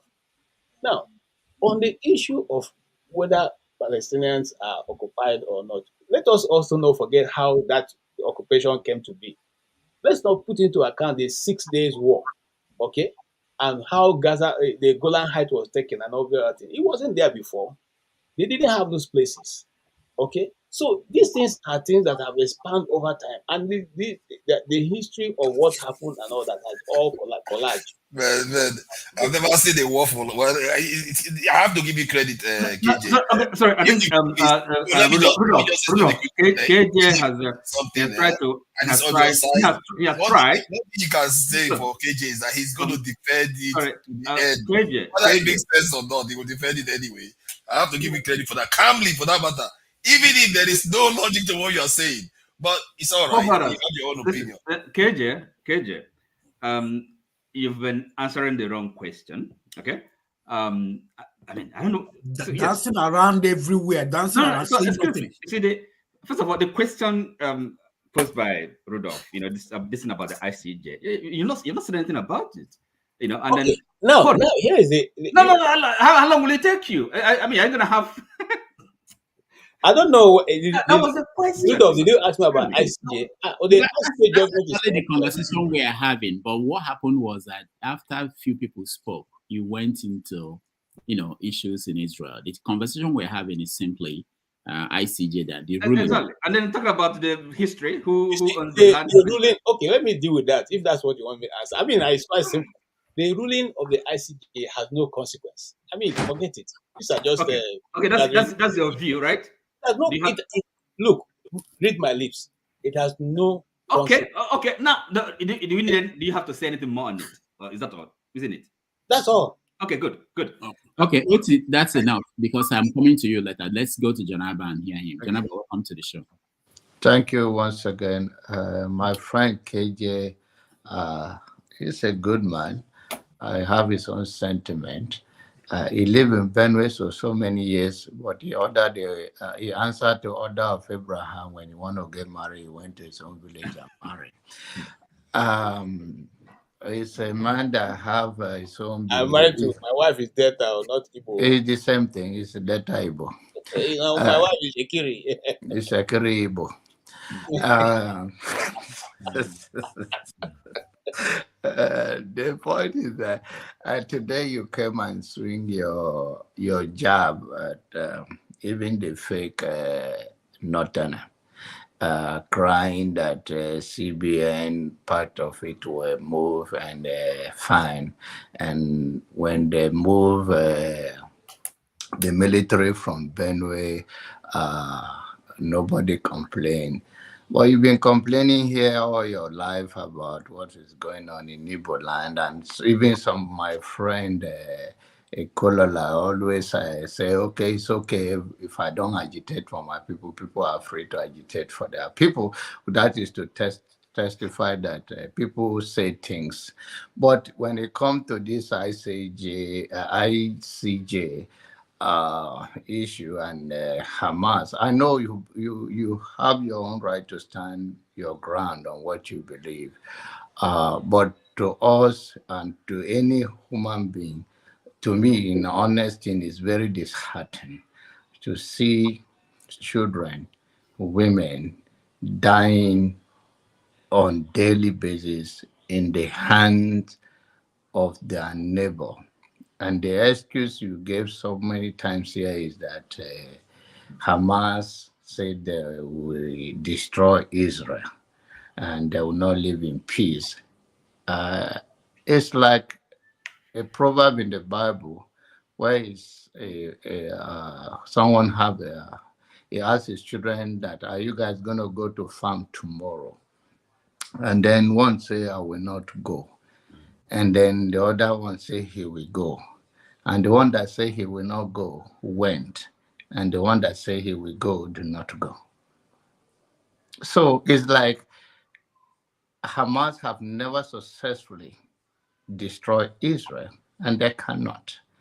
And if what happened in October 7 is the justification and is proportional to what is happening right now in your judgment, that if it's 1,400 people were killed and few hundred were adopted, is the reason why tens of thousands of Palestinians should die under this blood testing man called Nazi. He's a blood testing guy. And then we, the whole world, watching. Nobody that understands history do not understand the position, who is supporting Israel. And even in America here, coming year, or this year election, it's going to have a consequence, because it's about somebody saying one thing and doing completely different. This is not many years ago. This is 21st century we are in. People are watching. People are more enlightened. This media control by the Western and so-called interested people or the elite to control the narrative or to spin the subject or to put a talking point there. It's not working with so many people again, not even in my own remote village. Those lies is not going to live forever. And history is watching all of us. My own saying to you is that your brother Rudolph is keeping the record of what you are saying here. I don't want your children, I don't want your children to hear you in 20 years to come, that this thing that happened going on today, that my father says that Israel have the right to defend themselves, therefore thousands of Palestinian children and women should die. Whether for your religious belief, you can take side, whichever side. But my point is that history is watching you. And then after you and I are long gone, they will say what they have to apologize on behalf of their father. Because if, like Rudolph asks you, today, forget the Biafran war that have taken place and gone. If this repeat today, if Nigerians go to Biafran land and do what Israel is doing to Palestinians, will you still have such justification that it's okay to kill children and women and find that unbelievable, ridiculous excuse that there is tunnel? Those people are hiding in the tunnel, and those people are in the hospital against even international law. Even if it's a Hamas leader, not even Abbas, run to hospital, they're not supposed to bomb it. And that is sit right with you. It scares me. It's not because you and I on this platform. I see the larger part of it, that is that the mindset. We, the Africans, the most hated race on earth, yet we have such view instead of condemn what is going on. By the way, what people are saying that South African have some victories that they are allowed to be heard. That the ICJ said that that what they brought before the court, Israel said they should throw it out, and they said no. Whatever come out of it, whether he sit or he doesn't sit, whether they win or not, at least there will be a hearing. The hearing will continue as far as they don't stop bombing Palestinian people. But to me, on my other side, apart from that, I don't want any human being. I mean, you are entitled to your own view in life. That is freedom of speech and freedom of expression of yourself. But is history going to be kind to you when you say this? That is my own question to you. And because I like you, you grew up in Benue, at least Benue Yam, if Benue blood is not in you, Benue Yam is in you. I don't want you to go to that route. Thank you. Okay, Jonaba, sorry, I have to just, let me say this with my full chest and my full face. In the next 50 years, if this video tarries, what I said today, I stand by it. I have no regret whatsoever, okay, on what I'm standing on. And do not put words into my mouth. I didn't say that the killing of children was acceptable to me. I did not say the killing of women was acceptable to me. But there's consequence. Every action has consequence. And that's why you need to think well before you go into that action. Just like the queue that happened and they started killing Igbo, which has consequences. So it was right, justified that they went killing Igbo people in you have allowed me to finish. I'm not. You see, if you notice, I'm just including the Holocaust. I'm just very quiet. All justified. I've not gotten out of hand with any of this. So calm down, gentlemen. Let's. It's not about me. You're not talking about my listing. You're talking about issues that is happening on the world stage. Okay. Well, if Israel is not paying you, or another is the Palestinian paying me for this. So let's calm down. Now, you see, when you throw these things in, you make me lose my train of thought. So I'm not able to follow, exactly what he has said. But here's what I want to say. There have not been any time that anybody who has argued on the side of Israel have said that it is good for women and children to be killed. Now, Rudolph, and this is my biggest challenge with when arguments are put on the social media. Everyone seems to accept one side as the truth, but when the other people give their own side of the issue, you don't accept that one. Everyone just say, "Oh, what the Palestinians say, it must be the correct thing that they're saying." You don't bother. So somehow we are not thinking more, isn't it? To think about the other person's defense on the issue and even think about it. You just continuously to mount one side of it. And look, if I have any problem with what is going Rudolph, I tell you, why not get what he said? He's repeating what he said before. We're just wasting time. John Abba talked to him nicely. He can't change his mind. He just repeating, going back again. Stop wasting our time. Oti, please speak. All right. No, this is what we're going to do. I want to hear KJ, since you guys are throwing questions at KJ. But this is what we're going to do. I want Oti to speak and maybe ask a question, and Okija, so that KJ will take on respond to all of you. So that it will be back to back. Yeah, Oti, go ahead. Okay. Well, I think Lekolola is asking to say something, right? No, he's been saying something. Let's go to other people. I just wanted one question. Not now. Let's hear new people first. Then you go ahead. Right. Well, yeah, I think the question, about the ICJ. Well, from the beginning, somehow you didn't quite think much of it. Rudolph, I'm talking about you. But it's if one is paying careful attention, you realize that it's quite a momentous event, because South Africa did what it did, and then they ruled it.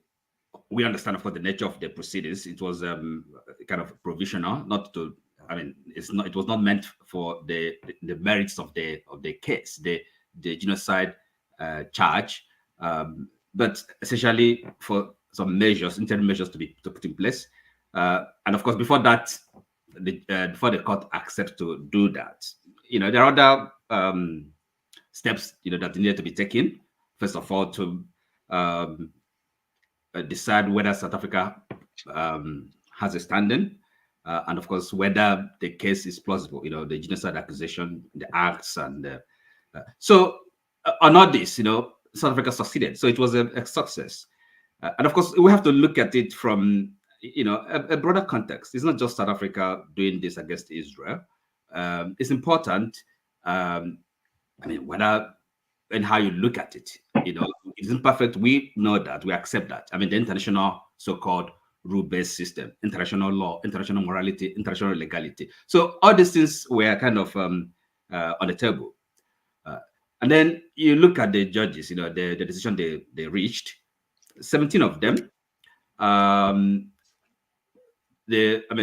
15 to 2 in most of the findings. I think in one finding it was actually 16 to 1. So that was almost an unanimous decision. And these judges, and some of them, of course, they come from very different backgrounds. Some religious believers or non-believers. So this is not about religion, any religion. I don't see why anybody should come here to look at this from the point of view of a religion. Now, the judges, they consider the issues that that are relevant, and they came to the decision. Well, of course, the only thing, the way South Africa, of course, they had their own measures they wanted the court to rule on, to implement, but the court didn't go down that route. It decided to make its own, provide its own measures. But it was a success. The critical thing is that South Africa, or that Israel, is required to, take measures that would not engender, expose, make their acts, their waging of the war, if they must carry on, constitute genocidal acts. So the thing is this: the possibility that a country, a nation, the state of Israel could be held to account, that is important. And again, what is very crucial is this: it's now for the whole world to see that, because the West keeps on, preaching this thing up, propagating rule of law, human rights, international legality, and all that.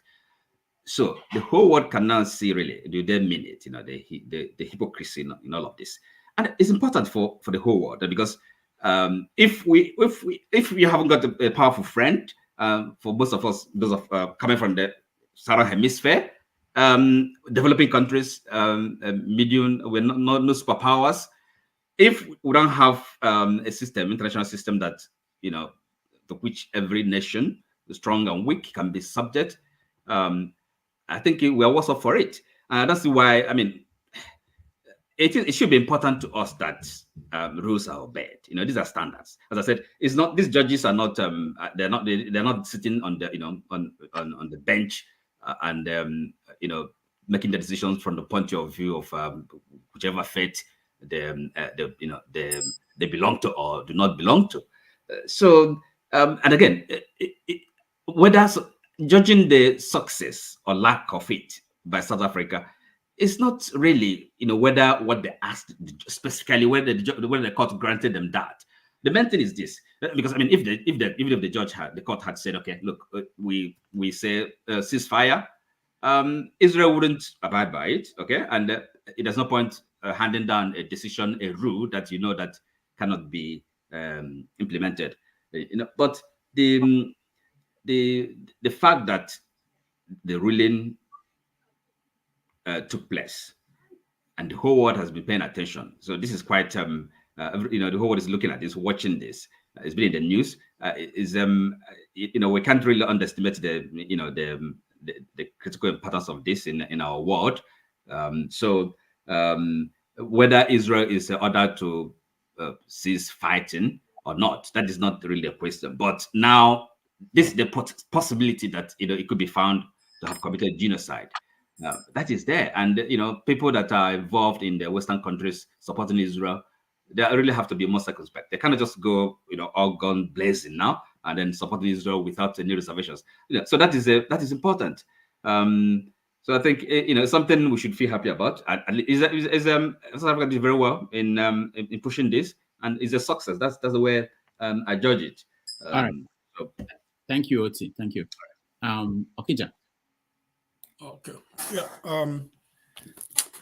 Actually, I don't know what to say about the court, because I mean I knew it. It was not going to be binding on Israel, because they've violated so many UN resolutions.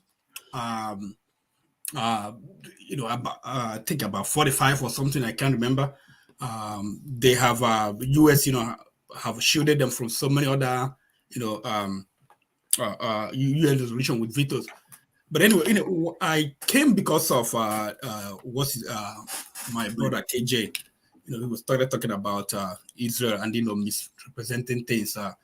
This issue for people, if you are interested, they said that October 7th, you say attack, rape, talking about.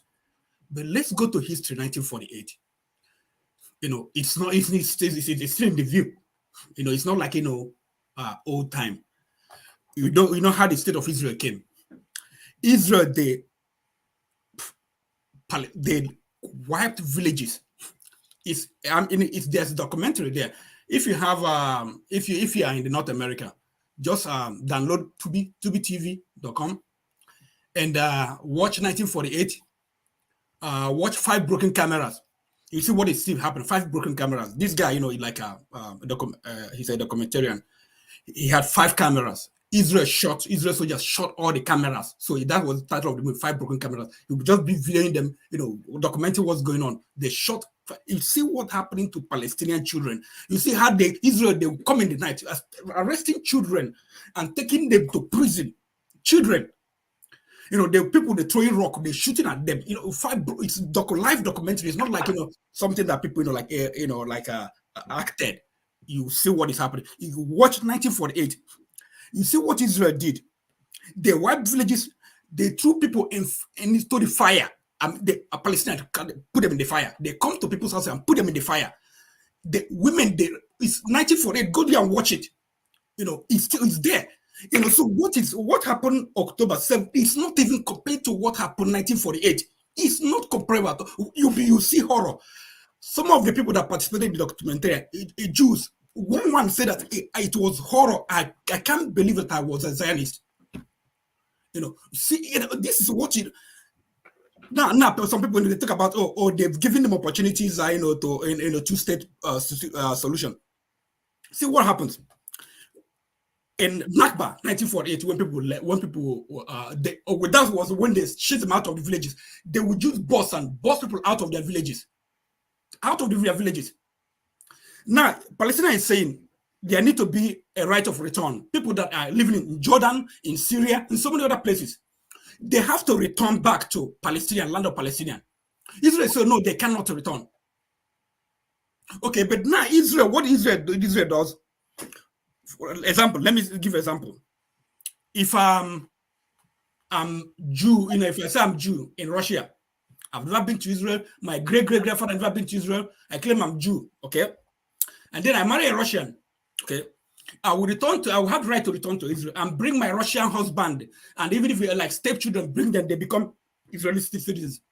But you are telling me that Palestinians you chased out of the land in 1948, they can't come back, they don't have the right of return. So that's one of the pressing issues why the peace plan didn't work. Even when Palestinians agreed, right of return, they will not, pursue right of return. But the Oslo Peace Accord, Clinton, Ishaq Rabin, he went back. Israel said no, they will not obey this thing. It was Netanyahu that instigated people, and they killed was Ishaq Rabin. It's there in history. Go read. There are so many documentaries out there. You just see, you just like you are cocoon. You think that you know all the answer. I listen to both sides, and then I make my judgment. It's not because I believe I'm a Christian. I believe in the Bible or whatever. That God is real estate agent who gave the land to Israel. That they have to. No. I don't. If that God you said you worship, okay, is looking at Palestinian and say that I like what is happening to Palestinian. That their God is a brute. It's not God at all. It's not God at all. So the issue is this, Brother KJ. Are you going to, like what John Abba told you, are you going to be proud that your children, you're looking at this, what is happening, and you're condemning, you don't condemn what is happening, and then, but when we talk about Biafra, you just, turn on the other around and be speaking against, what happened to Igbos. Right now in Nigeria, I mean, last year, maybe last 2 years, we were talking about they have planes flying all over Biafra, all over, Southeast, because some IPOB were killing people, and they were condemning it. Just plane flying over. But you have a people, you occupy their land. You have, you occupy their land. They don't go anywhere. You build fences around them. A journey that would take them like 3 minutes, they have to wait for you to open gates for them so that they will cross, go and buy, thing in the grocery store. It's that kind of life. It's that life. Children, you arrest children and put them in prison. All villages, you see people that come from New York, New Jersey, Jews, they come back, they go to villages, Palestinian villages. They take over the land that has been allotted to Palestinians already. And they build, they bring containers, just watch the 5 broken cameras. They take, like Israel, the law, they have a law that if you drop your container, you own the land. So these Jews, from the US, will come and drop container there, they own the land.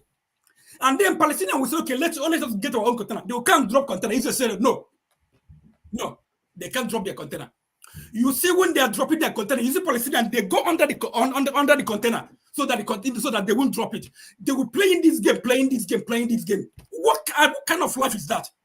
You see your father, your checkpoint, he's been harassed, he's been intimidated as a child. And then you grow up, and what kind of love do you have for Israel? You talk about, from whatever, from sea to the whatever, from sea to the sea. In Nigeria, we have people that say we dip the Quran in the Atlantic Ocean. Do we go against and start fighting them because they say that? Do we do that? I don't know. I mean, I don't know. But God made me differently. I just hate injustice. Whether it is being perpetrated against my enemy or to my friends, I just hate injustice. What is happening to Palestinians? Just if you want to learn, I will show you some of the things I've watched, I've seen, I've read from both sides. You see Israel, who Jews who are passionate, who have sense of justice. They condemn what is happening. We know that Israel established Hamas. We all know that they funded Hamas because they didn't want Arafat to succeed. And now it's against the news is there. I will send you the link. They gave them money, they funded them so well. And then Hamas is fighting against them now. They're killing all other Palestinians. I don't know, bro. I mean, go and check your conscience if it works. All right, Ikola, before you speak, let me say this in context, just to put it in context also. If you have not watched the Danger of a Single Story, it's very important that everybody should watch it. That's how I start out my classes.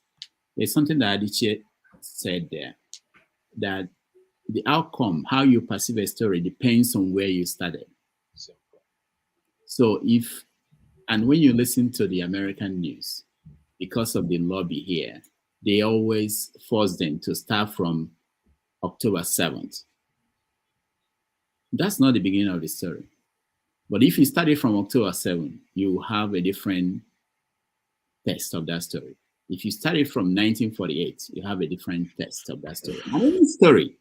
So it's very important that when we look at stories, and I had issues with KJ when he started connecting the Bible to real story. That's for me. I go all the way. That story of the Bible, connecting it to real land and real people. And I'm not saying that certain things didn't happen in that place, but it's not history. So once you go there, you lose me. But anyway, but that's important to know that there is a danger in a single story. No matter who you are talking about, whether it's Palestinians or Fulani people or Igbo people or whatever, we should avoid that. We should also know that. Let me go to Ikola for whatever question. I think. Yes, but don't you think I should say something? After him, then you say something. Yeah. Just to let me take KJ's context of October 7th. That was what I wanted to, since he wants to start from October 7th. But I'll take him back to a little history. In 1099, the Pope sent soldiers on a crusade to go and conquer Jerusalem. When they got to Jerusalem, they killed every Muslim to conquer Jerusalem. When Salahuddin, a Muslim, came back in 1121 to take back Jerusalem for the Muslims, his decree was that all Christians should be left with their faith. So when you start saying, because Hamas did this, Israel has the right to do this. Now let's take it from October 7. Let's even imagine you're right. Say Iran now has an atomic bomb and decides, okay, since you're killing Palestinians, we are going to throw an atomic bomb on Israel. Where does it stop? There has to be moderation in thinking. So because someone did this to you, doesn't mean you should go all out and clear them off. Someone else might be sitting somewhere who can clear you off. So that reason, it is total. That is why I said your argument is flawed. Even if you're coming from October the 7th. That's all I wanted to add. All right. Thank you. KJ. Okay. Thank you so much for everybody who has been trying to give impetus to the argument so far. But I still remain where I am, and where I am is simple. That in Kolola you have quoted, before the time you quoted, there was a city, there was an occupation of Jerusalem by certain other individuals. You see, the history, we can decide to take it wherever we want to take it and be able to make a good argument. And I'm not saying that my argument you must have to take it. And so don't try to force me to accept what you are saying because you think you stand on a moral stand to take that decision. No. Your morality does not seem to put into account also that there were children who were killed on October 7th. It doesn't say that. And so what I'm simply saying is this. In order for us to see the other side of midnight, let's not go out in the midnight. It's a simple and short. Okay? If you wanted there are other peaceful ways of this thing could have been resolved. We could have gone to another level with it without having to exchange weapons now for which we are, losing people. And my dear brother John Abba says something that they keep saying that there are tunnels, and are those things not true? Have you not seen those tunnels? Okay, before now the money that have been given by America, they're using it to build. There's one of the tunnels that's 300 kilometers of tunnel. Okay, where people come in from at night and come to strike and go back. Those things are existing. So don't, just like Rudolph have said, which I believe, because there was a time I was trying to do a story on that, the danger of a single story. And I thank God that our dear sister, beloved Amanda did a lot on that. Single story is dangerous, but don't also believe in your own story. Or I don't believe in what I'm saying is the honest truth that can be found in this.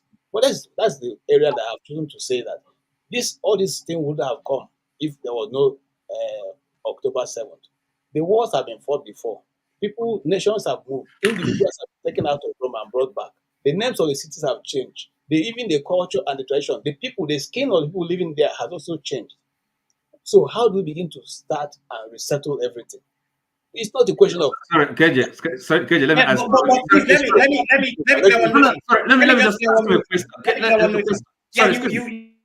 A question, KJ. As a matter of principle. Hold on, LT, I muted you. You have to let him finish.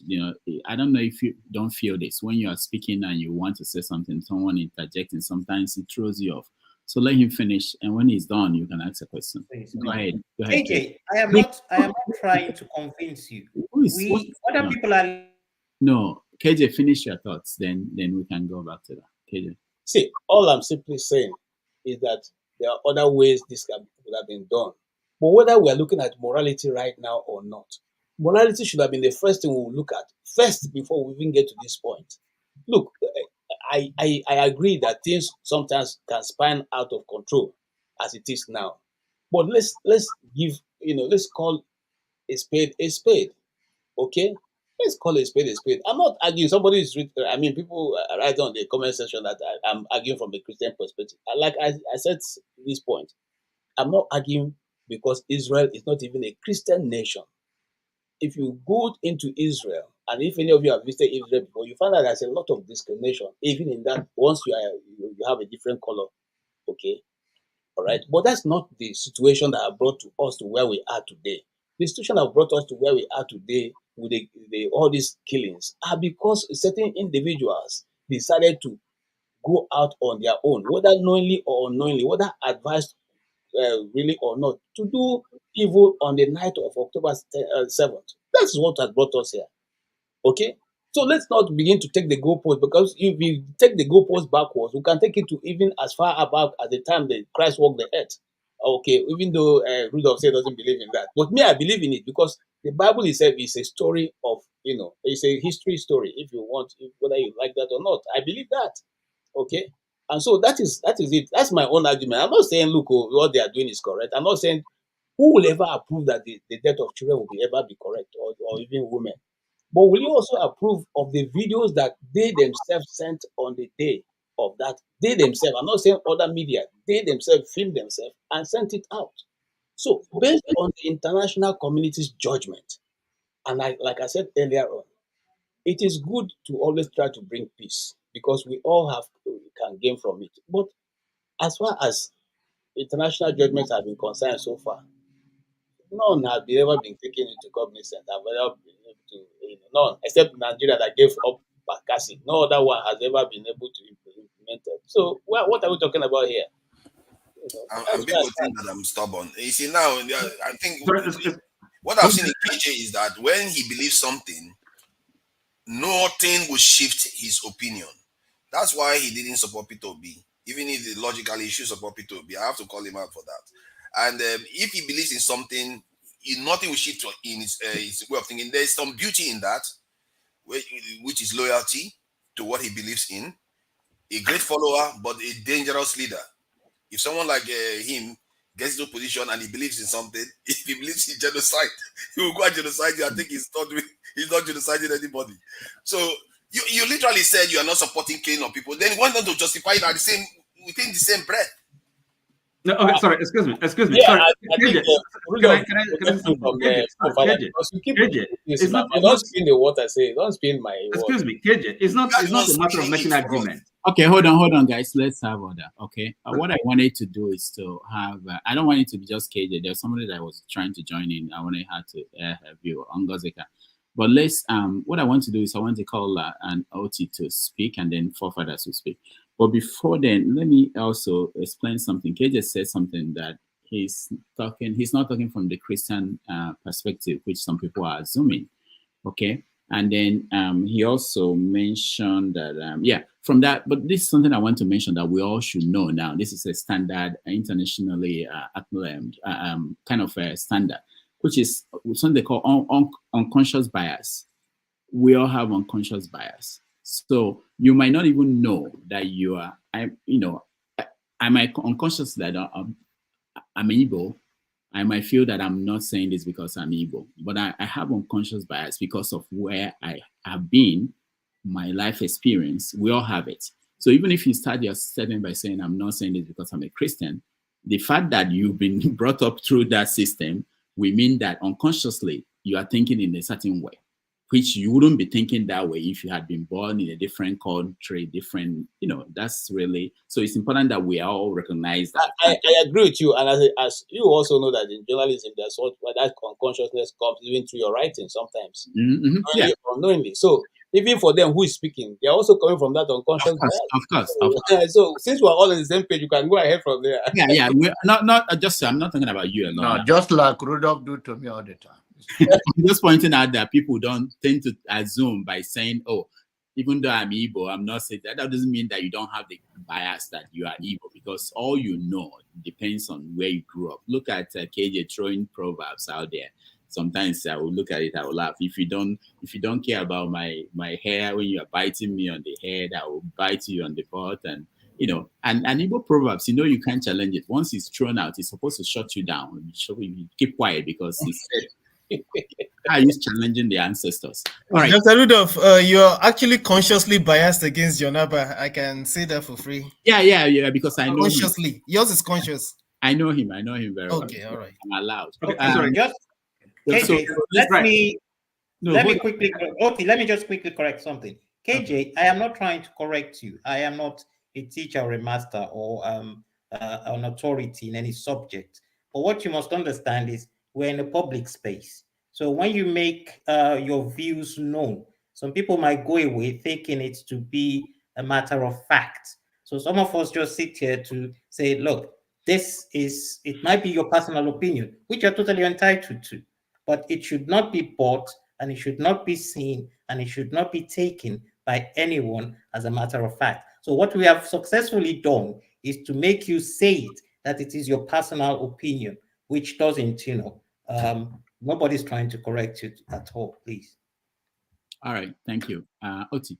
Okay, I think, yes, I mean, everybody is entitled to their opinion. We can all express our opinions, no matter how, bizarre, some of them can be sometimes. But at least we should be able, if we are sitting down and having a conversation, a meaningful conversation, if that's what we hope to do, at least we should be able to recognize logical inconsistency when people say things that, now, for example, talking about, KJ was talking about morality as if, okay, morality is something that you switch off and switch on, maybe, we should have started doing morality before perhaps the 7th of October attack. I mean, this is silly. What does that mean?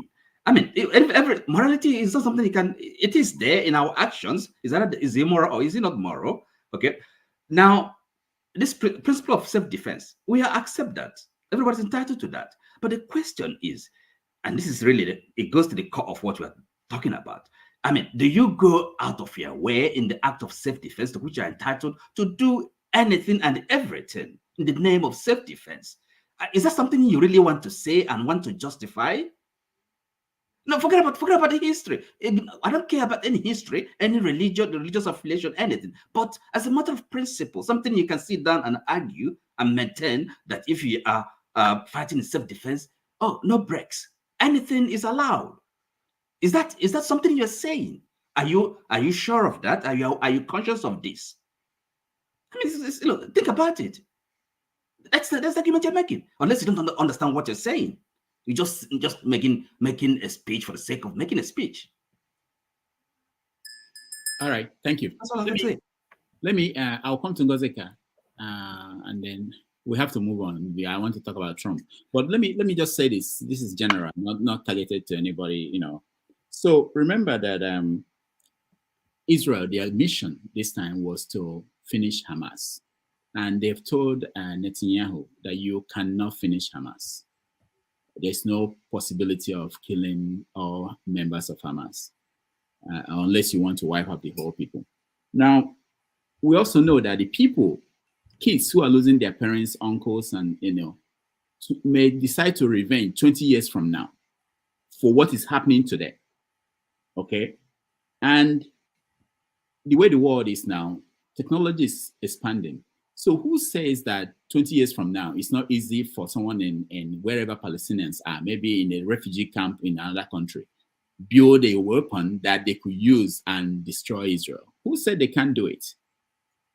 And it continues, the cycle continues. Also, if you look at Netanyahu, people don't know this, maybe some people don't know this, that Netanyahu, his brother died in Uganda during the raid on Entebbe. Yeah, when Palestinian terrorists hijacked a plane, landed in Uganda. His own brother. Maybe what we're seeing from him is really someone who is traumatized, who is damaged. So I'm saying when we are looking at these things, we have to think about it wider. It's not about just what's happening today. Think about what will happen tomorrow. The fact that Israel is powerful today more than anybody in their region does not mean that they will remain powerful that way for another 50 years. And just to give you an easy one, today we know that Pakistan, they have a nuclear weapon. They are the only fully, we think, Muslim country that has it. It's something that could happen. Let's say they decide to wipe out Gaza. And some people in Israel, they've said it already. They want it wiped out and rebuilt, put in their own people there. They've said it.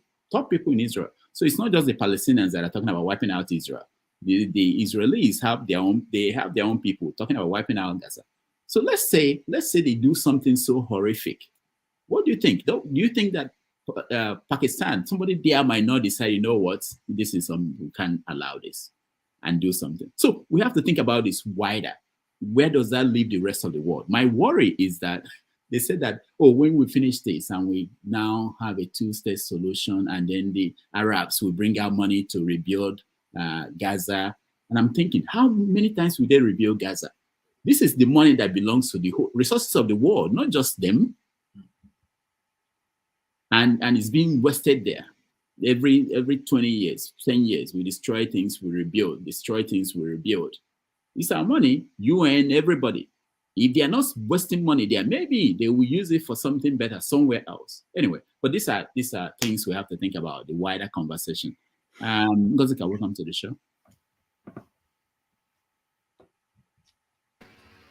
Thank you, Dr. Damages. Good evening. Good evening, forefathers. Good evening, Mr. Femi, Mr. Kolola, Mr. KJ, Mr. Kijan Nakija, Mr. Oti, Mr. John Abba, our viewers, and those in the comment section. Good evening. So nice to see all of you again. Yeah. Sometimes I have, anyway, that's by the way. Dr. Damages, what can I comment on, or do I have the freedom to choose and pick what to comment on? No, just you can go ahead. Anything. We're rounding up on this topic. Okay, on the Israel-Palestinian war. No, please. Yeah, we have enough down here to keep us busy. I don't want to talk about Israel and Palestine. Can I talk about, have people talked about the lady that did 50th birthday party? Aisha, I wanted to know whether you were invited. Did you go? They don't need visa to, what's the name of the country again? Grenada. Grenada. They don't need visa. Oh, that woman is living a very soft life and people are crying. Very soft life. The woman knows that. I'm just reading her statement. She says I want to congratulate myself for being the most popular person in the entire world, apart from Gaza and Israel fight. I get something that's more popular on the news globally. I give God the glory and I thank God for my life. And someone is chopping life. Hold on. And people are telling me that it's not connected to what we're discussing today. She brought the connection. She's more popular than Gaza. Like, say I don't really give a hoot. I am doing me. I have always done me, a happy soul, doing what makes me happy. This woman says she's doing what makes her happy. Why people do keep Panadol on top her headache? My only concern with the birthday party is that Baba of Lagos, he left his state and went to party. Well, I don't know. Before they will say is this, me, I said I'll concern myself with Southeast. For somebody will remind me that place is not Southeast. I just want to say good evening, our neighbors. How are you doing? Is your governor back from partying? Did he bring souvenir? Did he bring leftover food? Greetings, I'll leave it at that. I'll leave it at that for now. Let me continue listening. I'll talk in the next topic, but I just wanted to mention Auntie Aisha. God bless her. All right, thank you, Ngozika. For those who do not know, there is a website. If there might be some good things you can get from the website, if you visit the website for the parties continuing from the 16th of January. Oh, okay. Oh, there are different. Wow. Yeah, that was meant specifically for the Grenada. The climax. That's specifically for Grenada. There's the other ones coming up, probably somewhere near Enugu where Ngozika is. Wow. All right. No, I'd rather hike. Thank you. I'd rather hike and go to waterfalls and caves. Interesting. All right. So we have Ovie. Ovie was writing on the comment section. I ignored it. He was basically saying that we're all stupid, talking about things that the only thing important in this world is what? Ovie, welcome to the show. Okay, his connection is all right, but all these things are connected, I think. Yeah, Ovie, welcome to the show. Assalamu alaikum. Yeah. So when the show started, we were writing comments that we are wasting time, talking nonsense, distractions. I was thinking, Ovie now determines what's a distraction and what is not, and everybody must line up and follow what Ovie thinks is one thing we should discuss. It's like It's like telling Ikebe Super, you can't be publishing this thing you're publishing. You have to talk like Guardian newspaper, you know, because that's what you are distraction. So my aim must be achieved. Praise the Lord. It's just to get your attention. And I think I did. Yes. KJ, no fear. I don't come on because of you. No fear. You are good. You are good. On, and the one where somebody who's afraid. You are good. You are good. Where are we? So we are moving. We are moving. Why will they talk about? I don't know why we like. I don't know why we so much. Which kind of love we get for Gaza and Palestine? From day one, we say, man, this thing no fit happen without the knowledge of Big Brother. And we know who Big Brother is. Last week, to Nigeria, after I don't travel all around the world, only himself come admit say yes, America they and in this. So if we all agree, say, man, Big Brother they, what do they argue for again? They don't sanction them. They agree, say it should continue. Nothing. Nobody will do anything. Once they're ready, tired, they go stop them. So we can argue against all four. It will continue until Big Brother say we don't do, which is America. So I don't know. I don't understand. So anyway, Dr. Labeji, where are we? All right, so hold on. Tinubu went on a private visit to France before he became president. When he was elected, and he went to France, I had a conversation here where I was worried that the president-elect of the country was leaving the country without telling us where he was going. People say, "Oh, he has not been press warning." I was worried that there's no media following him. They said that when he takes over, everything will be taken care of. Now, it's still the same story. Nobody's following him. Nobody knows what he's doing there. He said it's a private visit. How many people went with him? I think he travels at night. Nobody. No, I don't think the media. That's not allowed.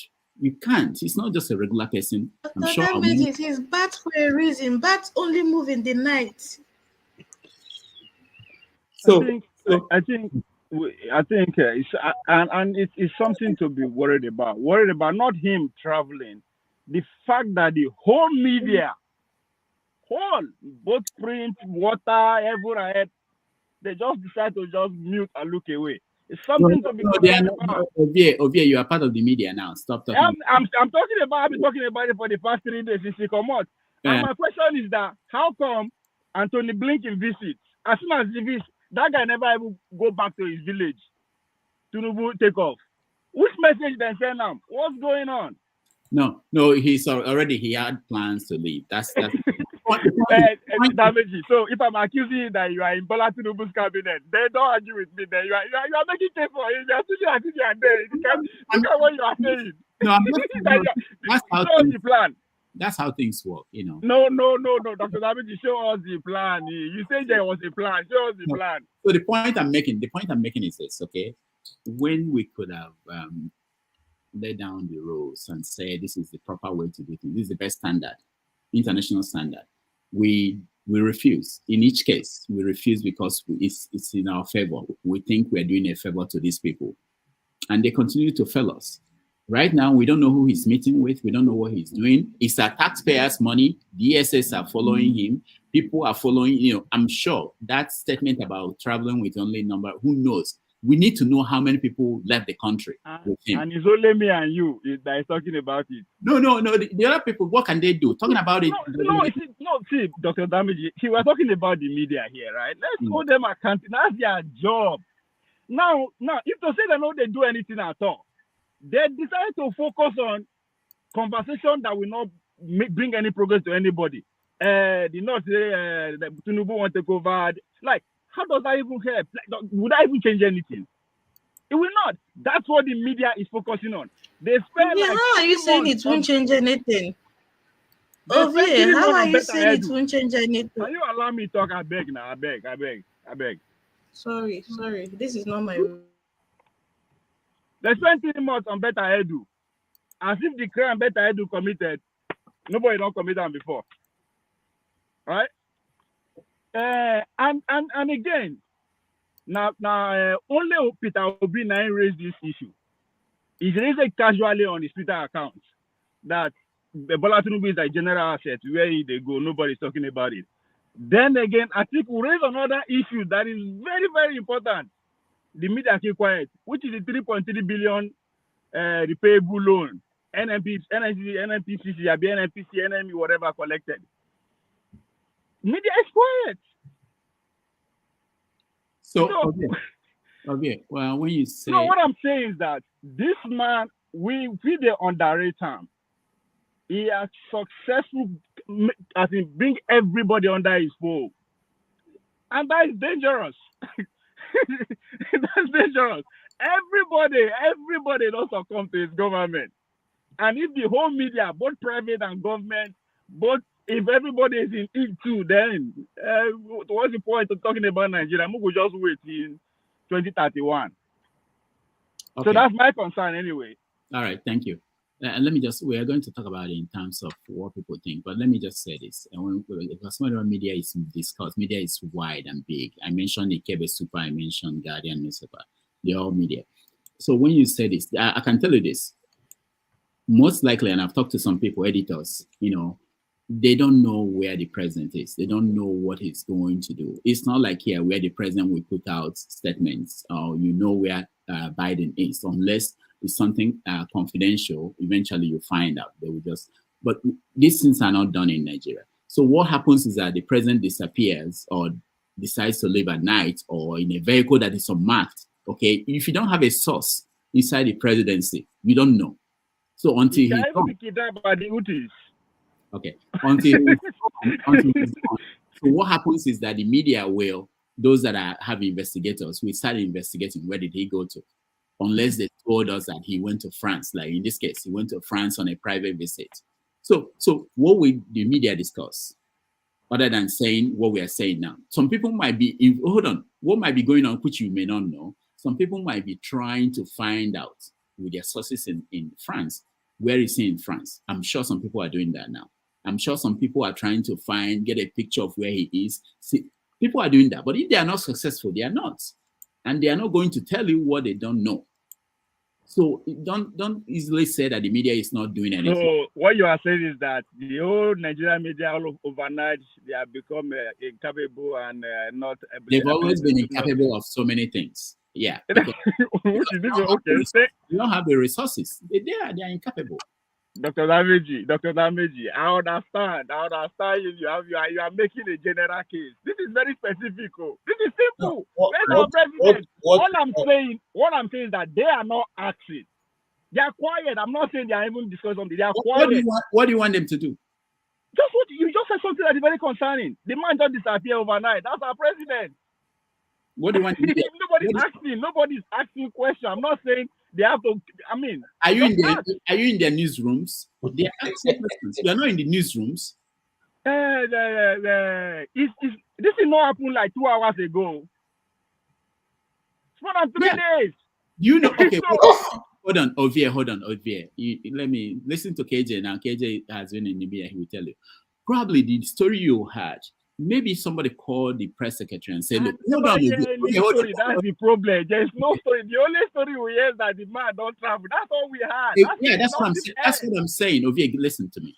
So that one you had, the story you had, is probably because somebody in one media house called the press secretary and said, "Where is the president?" And then he said, "Oh, okay, we have to issue a statement." And you have that statement issued that the president went to Paris on a private visit. And they don't have to tell you anything more. The media will now try to investigate what is private visit. Where is he? Is he there for medical? That will take a long time. Those that have the resources will try to do that. I don't know. The expectations are this is not super egos where you stay on the side and push them. Dr. Damages, it is not expectation. If I have any expectation, it is based on their precedence, right? He's not the first president Nigeria is having now. But what was Muhammad Buhari? Wait, Oga journalist, wait. You know, report this case. We are talking about Gaza. You are making case for Gaza. You can talk about my president. You talk about Gaza. Yeah. Tinubu is not our first president. We don't get president before now. We know when Buhari is a shit. We know when he messed. We know when one of his teeth no function again. We know when they hear. We know when he's slapping wife. All these things. Then because of the journalists, they make us to know all this. When they want to work, they will work. But how come all of a sudden we have the highest official coming from the United States visited, even before the man left, they say our president don't disappear. He go private visit for France. He's been going 3 days. Nobody is talking about it. That's what I'm saying. It's not that the media are not busy. They are busy talking about what he has done before he left. Okay, Ovia, hold on. Let's hear from other people. But just so you know, the Queen of England shook the hand of, I think, Prime Minister, one Prime Minister that lasted 30 days or so. And few hours after, she died. Okay. All right. I'm just saying, because you are connecting the visit of Anthony. When the media don't do their job, what do you? We saw the when the media refuse to do their job, what do you expect ordinary citizens to do? You start speculating. Ovie, we saw the picture of the Queen shaking the hand of this new Prime Minister, and in less than 12 hours, the Queen was dead. All right. When witch cry in the night, I'll be picking that in the morning. Wait till happen. Okay, hold on. Why am I speculating? It is because the people that we rely on to give us information are quiet. Okay. So that's why I'm speculating. Okay. So is every Nigerian, right? People will give our hope to be feeding us. They keep quiet too. Okay, you have to listen to me, please. We know that when Iradua was president and disappeared for many days, nobody knew anything. The media was struggling to find out what was going on. So it's not the first time the media has been in this position. The media is as good as I should not be worried. The media is as good as the source they have within any organization, like the presidency. So if they remove, let's say now, the source of the news you are getting from the presidency is removed, the media is blind until they get another source. And it's not easy to develop a source that will give you information. So, Dr. Ameji, so are you condoning what is happening? Or I'm not condoning. I want to know where the president is, but I'm telling you that you don't say the media is not doing their job. It's a difficult Who are going to accuse? Who should I accuse? I don't know, but that's not exactly the media now. They're the only people I can accuse. It's not the only people. Like they have the monopoly of information when it comes to that. Hold on. Electricity used to say that the people should what was the word that the people should recall their ministers and do things like this. The point is that the people have something else to do with this. The media cannot do it alone. When a presidency or your government is not doing what they should do, like the debate, the media wanted us to have a debate, the candidates to have a debate, but somebody is refusing. What did the people do? The media cannot force candidates to debate. But I am doing what the people are doing now. You are complaining. No, this is me. Now maybe the people. I am complaining. I don't know where my president is. Talk to your president. I am the people. I am complaining. I only complain. Ovia told everybody else to keep quiet, that we are talking nonsense. But since he came here, I haven't made head or tail of what he was saying. All right, let's hear KJ, educate. Now, hotel, you want to make your own. Go ahead and make it hotel. I'm calling your attention to Arise News discussed this thing extensively. They even ran down the memory lane concerning the first time that this issue was raised concerning Bola Tinubu when he first went. Okay? And they asked the question, and then people shut them down by saying, no, why are you talking about it? They talked about it. And this second time, Arise News still talked about it extensively. That the man has gone again. So if anybody has where he know, if anybody has a reason where he is or what he went for, they should say. The only thing they said was he went on a private visit. And they said a Nigerian president or a president for that matter should not go on private visit without people knowing where he's going, because he's going on the people's money. It was extensively discussed. But now, you see, how much do you think the media house in Nigeria is operating with for them to be able to maybe contact a foreign counterpart, say, look, do us an investigation, find out where this man is? How much do you think they're going to pay the person? It probably be the whole of the salary that they're going to use to pay all their staff, in that month. Are they ready to go and expand that? Nobody will do that. So we will depend on somebody who probably if he has come to New York, they can ask goodwill men like Rudolph to go and find out, nose around and find out what is going on. They'll probably give them a picture. But apart from that, nobody is going to do that. They don't have the resources that you are thinking to do those kind of follow-up. Nobody has it. I'm telling you the truth. Okay, let me add something else. In America, maybe, I think this guy said it, Chido, when he came here. In America here, if the president is traveling, the media that will join the president, they pay for their plane ticket. Most people don't know this. They pay for their own plane tickets to travel inside Air Force One, just to be independent. Now, if the president of America decides that I'm going on a private visit, I don't want any media, you know what will happen? And they announce that I'm going to, let's say I'm going on vacation to England, and I don't want any media, it's a private visit. You know what will happen? New York Times will call their reporter in London to go and find out what this man is doing. All the newspapers, big newspapers, if they don't have anybody there, they can actually fly somebody to that country to say, go and find out what's going on. But it hasn't happened. But that's what will happen. And what KJ is telling you is that in a country where you have the resources, the media, they have, somebody will be heading to Paris now, because I don't think Nigerian papers have anybody in Paris. They don't. Heading to France to go and find out where the hell is this man? What is he doing there? But we don't have that resources. I don't know what you're expecting, but don't say anything of it, because I want to hear from other people first. Mbore, welcome to the show. I hope you're not the one driving. We don't allow people to drive. Oh, of course I'm not. If I was, oh my goodness. Oh my goodness.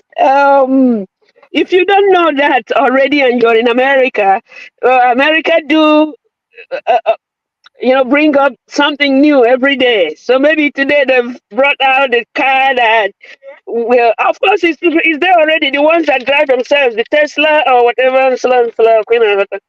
So anyway,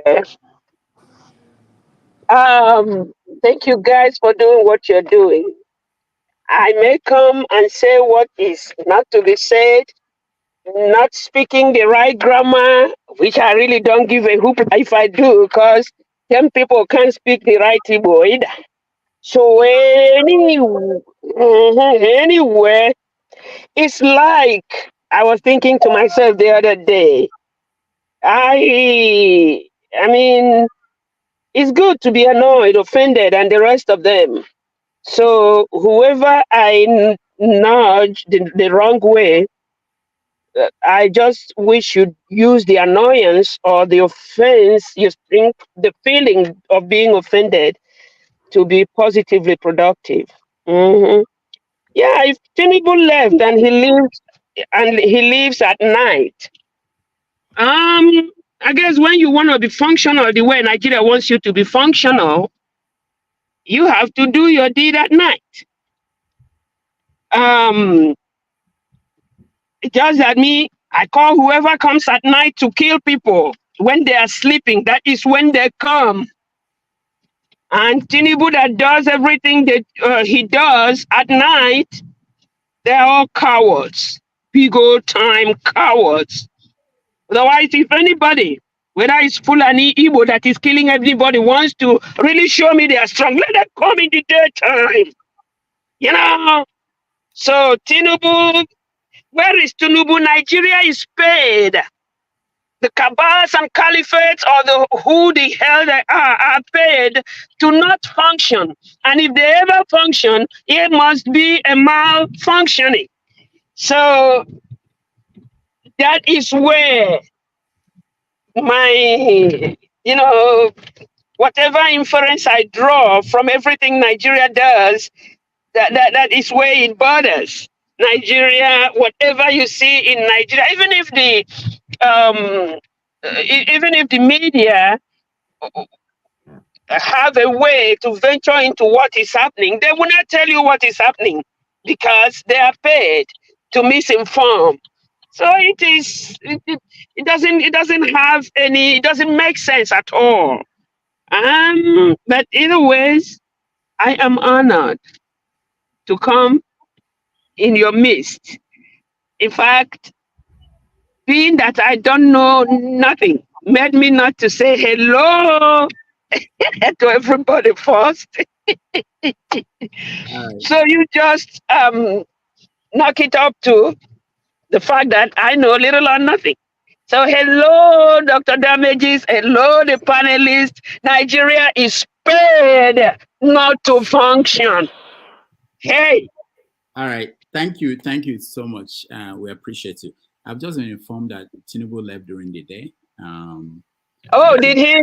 There were people who were there to shake his hand and, the normal thing, and say goodbye to him. When are we going to celebrate Dr. Dameji as a special advisor on media?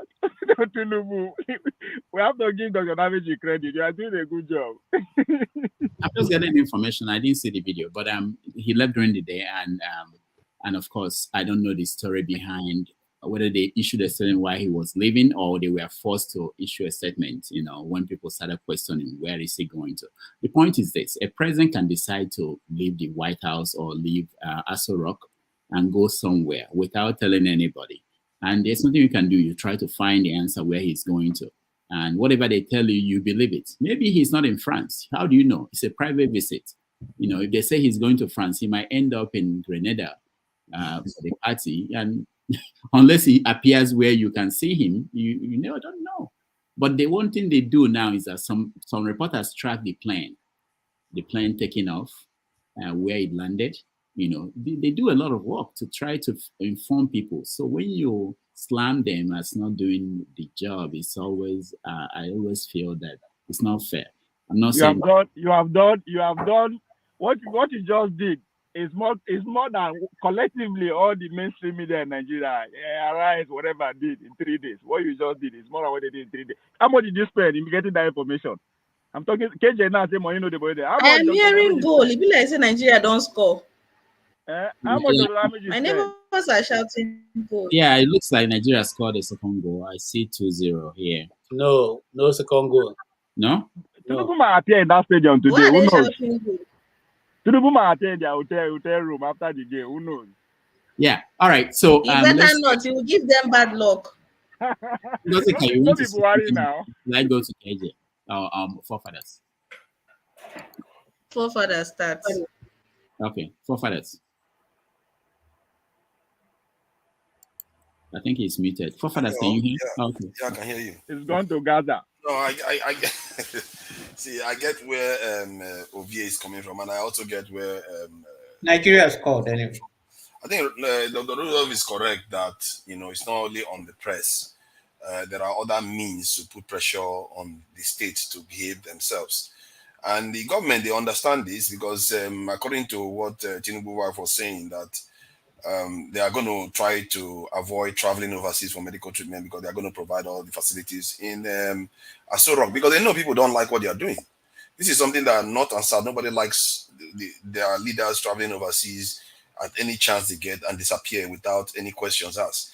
It's a terrible security risk, and it's something that Nigerians have gotten used to as if it's normal. If you go into a normal country, real normal nations, that doesn't happen. You can't just disappear into countries that are more powerful than your country, and you think that leader is going to serve you. He's not going to serve you. He's going to serve them. And that is what is going to happen. If you send your leader into the hands of people that are more powerful than that leader, and your nation doesn't have accountability of what that leader is up to there, then you are asking for trouble. No wonder he was very happy to say he's willing to train Nigerians and supply the West more people. That is how they sound, because they are not governing for us. And do you blame them? If you go and elect a leader today, now one of us on this panel will go and make that person a leader, and none of us are catering for their leader's need, what do you think the leader is going to do? The people that are catering for that leader is the one the leader is going to serve. The people that are preserving the leader's life is the ones the leader is going to serve. Jonathan, I was just watching a video of Jonathan, President Goodluck Jonathan, saying that Americans interfered with the Nigerian state so much, that's why he lost the election, that they were hands into the whole thing. Then when Buhari came into office, who do you think he's going to serve?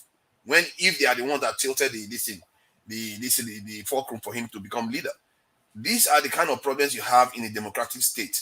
If people, even Trump was being accused of being influenced by Russians, because the Russians tilted this thing for him to win the last time, and he played his government throughout. But in Nigeria, that is normal. We just they interfered. It's okay. They tried to interfere in Israeli election. They didn't want Netanyahu to be the leader of Israel, but they failed because the nation is tough. You can't mess with them. Israel might be a poodle or a pawn of the Americans, but they don't take it easy. They don't.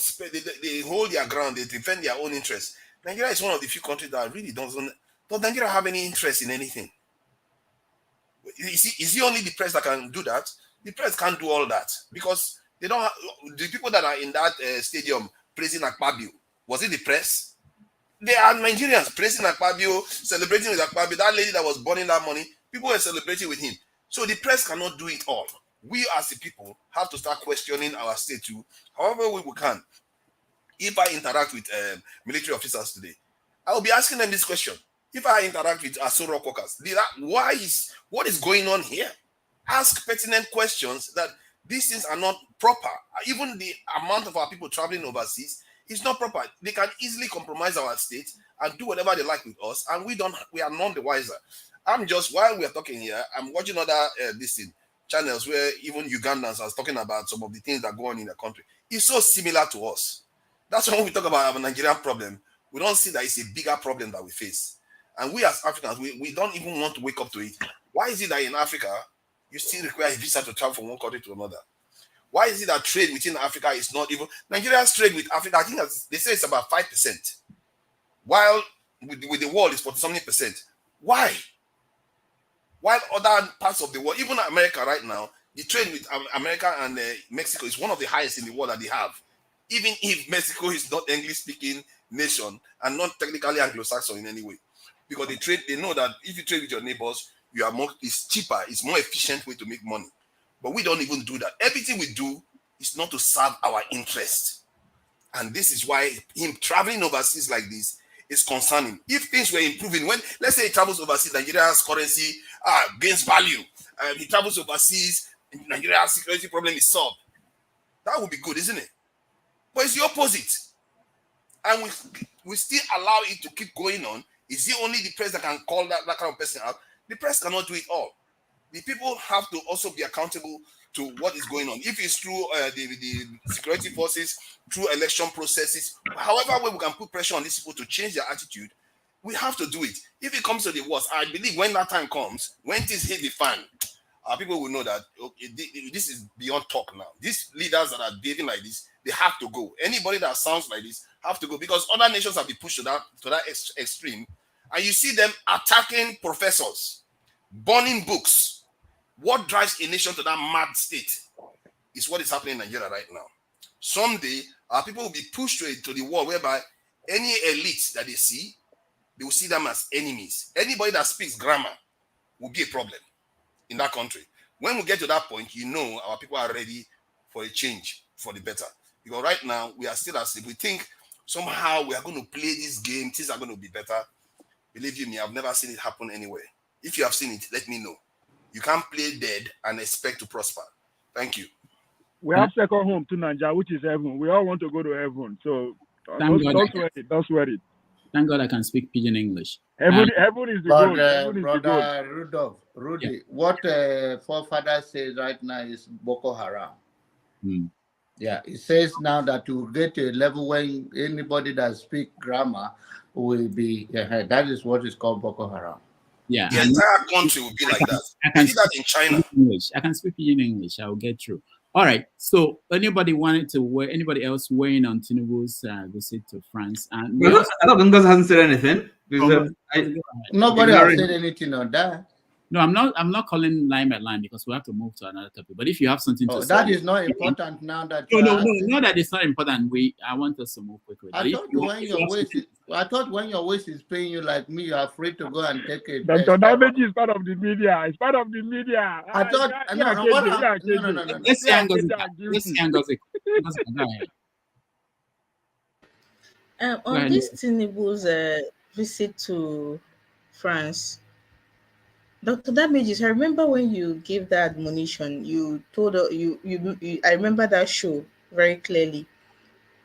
And it boils down to what I always say on this show. We should stop this habit of only saying things when it suits us or when our interests are served. Because you'll find yourself speaking from both sides of the mouth when it does not favor you. And it makes you look silly. It does not cost so much to stand on the truth. It might be inconvenient. You might take a few stray bullets here and there, but it really doesn't cost a thing.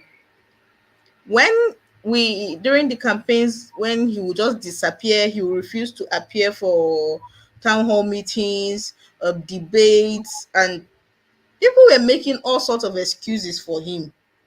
They were making excuses. Learned people, Nigerians were making excuses for him for keeping the people he wanted to elect, that he wanted to rule, in the dark.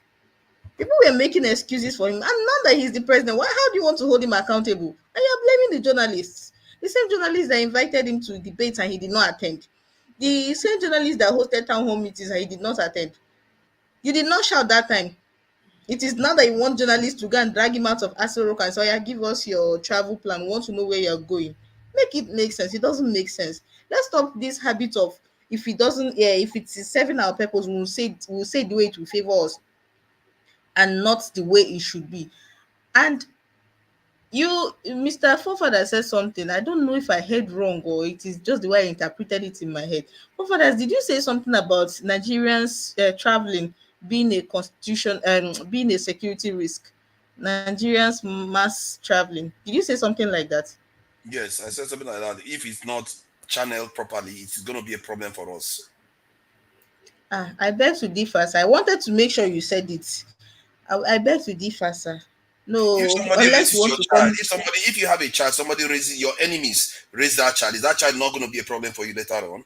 If maybe I would have taken you serious if you were in Nigeria saying this, but as long as you're not in Nigeria saying this kind of thing, well, I can't take you serious. No. I can't take that you serious. that is a low blow. But no, it's not low. It is actually on your chest. That's what they call below the belt. I can't help being. It's not personal, VA. He said Nigerians who travel abroad constitute a security risk, and he's a Nigerian abroad. And that is so. What is fact. questionable about it? Because I'm here, I know. And that is a fact. So hold on, guys. Let's have a. I want Ngozika, because Ngozika might end up proposing to the Senate to stop people like forefathers from coming home because they are security. Exactly. You could do that. You see, if it's going to help Nigeria be safe, I'm fine. That's how committed I am. So you what you're basically saying, forefathers, is that you being where you are outside Nigeria, you're a security risk to me. If I'm analyzed to be a security risk, I'm fine with that. As long as you do it on behalf of no, sir. No, you don't get to. No, sir. You cannot do that. I just told you I'm happy. You cannot do that. You did not go into all these details when you said what you said. No, I made it simple. I made it simple. You have made your point. I said I'm happy to be banned from returning to Nigeria if Nigeria is actually securing itself. No. See, that is not what I'm asking you. What I'm asking you is that, sir, you are a Nigerian and you're outside the country. Shebi, you know that the way we are in this platform now, I'm in Nigeria, you're outside Nigeria. Shebi, you know you're a security risk to me. Yes, you are right. I'm not saying general. It's not general. You know there are always exceptions when you are talking about. I am a Nigerian in Nigeria. You're Nigerian outside Nigeria. How is it exception and general? What is I'm waiting for where we are. I've already that you're a security risk. I just want you to think that you're a security risk. I just told you I accept that. If you say I'm a security risk and I'm evaluated that way, that's why I came. KJ, you're a good man. All right. Thank you. I'm okay with that. Now that you've accepted it, I'm okay. John Abba will speak and then we go to Donald Trump. John Abba. Oh, no. I say it's nothing wrong if I have a back pain to go to France to take a steroid. That's what I said. Oh, okay. So does that mean you're okay now? Okay. All right. So let's go to what's going on here in America, which has implications for the rest of the world. Donald Trump is said to be elected president unless something happens. And a lot of people are on different sides. But, what happened yesterday was that he was asked to pay $83.3 million to a writer who he was found guilty of harassing the writer, and then he continued to lie about that. But none of these things are of any consequence because he continues to be doing well in his Republican Party, and chances are that he could defeat Joe Biden and win the presidency on November the 5th. So I know that Nigerians are in different camps for whatever reasons. People in the East mostly, they tend to think that Trump is really their man. I want to play a video from an American, and then we will take that conversation from there. People have finished watching the game. They are joining us. Unfortunately, we have to give priority to those who are with us while the game was going on. All right, let's see. You can take him off now. So I'll be listening. Man came up the other day and said, Dixon, I don't understand something, man. Why do so many white people and white Christians support Donald Trump if he ain't no kind of man, if he ain't no good, ain't got no character and no soul? And I said, man, I think he's just the one that came up and he's showing white America's true character. White America has always been raping, colonizing, enslaving. Ain't that our background? Didn't we build this country on the backs of enslaved Africans and on the backs of genocide, and indigenous people are stealing their resources and their land? Ain't that what we do? Is lie, cheat, and steal, just like Donald J. Trump. Greed is at the heart of white America. It's called white advantage, white privilege, white supremacy, white nationalism. That is who we are. And that is a fact. And Donald J. Trump is just their new messiah. White supremacy's new messiah. White nationalism's new messiah. And that sick, dark, evil, greedy, white nationalist side of white America is who Donald Trump is. He's a reflection of who America is, of who white America is. And that's why so many white Christians run to him, knowing that he acts like what Jesus warned us about, the Antichrist. They run to him knowing he's an example of the Antichrist. Evil in every way. Greed, corruption, criminality, deceit, inhumanity, no respect for democracy, completely and utterly self-consumed. And this is what many white Christians and white Americans are supporting. Why? Because that is their culture. That is a large part of American culture. Do you think it was good, decent people that were colonizing? Do you think it was good, decent people that supported the colonizing, that supported white supremacy, and that continue to support white supremacy? Are they good, decent people? No, they are not. There is a large percentage of white people that have never given a damn about their fellow man and their brothers unless they were white. That is who we are, and Donald Trump is a direct reflection of that. And that disease is coming to front. And if he is elected, America will finally pay that price. This anti-democratic, sick, twisted, maniacal, narcissist motherfucker will destroy this country in any way possible as long. All right. I didn't know he used this language there. We have to stop him. But you got the point. I wanted to expand the conversation beyond just because most of us just look at one issue. I have a friend who is Nigerian, supports Trump just because abortion, that Trump will stop abortion. I have people who support Trump because he will close the border. So I want to expand the conversation about sometimes, which we don't do. We tend to think about just today and the minor points. Let me start with you. Welcome back, Achim. I hope you enjoyed the game. How would you reward him? He just came back from the Sorry, Rudolph, my Yeah. wife has medical issues. She had an eye, this and that. Yeah, I know that. It's a laser, this thing. You're not allowed to drive back. I wasn't happy having to go, but I had to go. Yeah, So he for told those me. He things, said nobody's it. wanting me over anything. He said it on the show too. I think Get your mind off what I don't know. I thought it was football. No, Why would I? I've missed all the games. I only follow it on YouTube or Facebook. I haven't. But I'm happy they won. I'm actually back because of show. You know, I would like to talk to show on what we just finished watching, but we won't change the topic. Go ahead. Yeah, we'll talk about this and then we go so that people have time to catch up on the game. And Austin, welcome back to the show, and Obia, welcome, KJ and Janava. Ikolola, are you there? Are you sleeping? Are you with us? And Ngozika, welcome. I think there's. I'm very much here. All right. I think there's a moderator that is trying to come in, and the studio is filled. If you are a moderator, just hang in. We will get you in. So let's have this conversation on Donald Trump. Let me start from KJ, who is a pro-Trump. KJ, you again. Yeah. Let's start from him because I want to.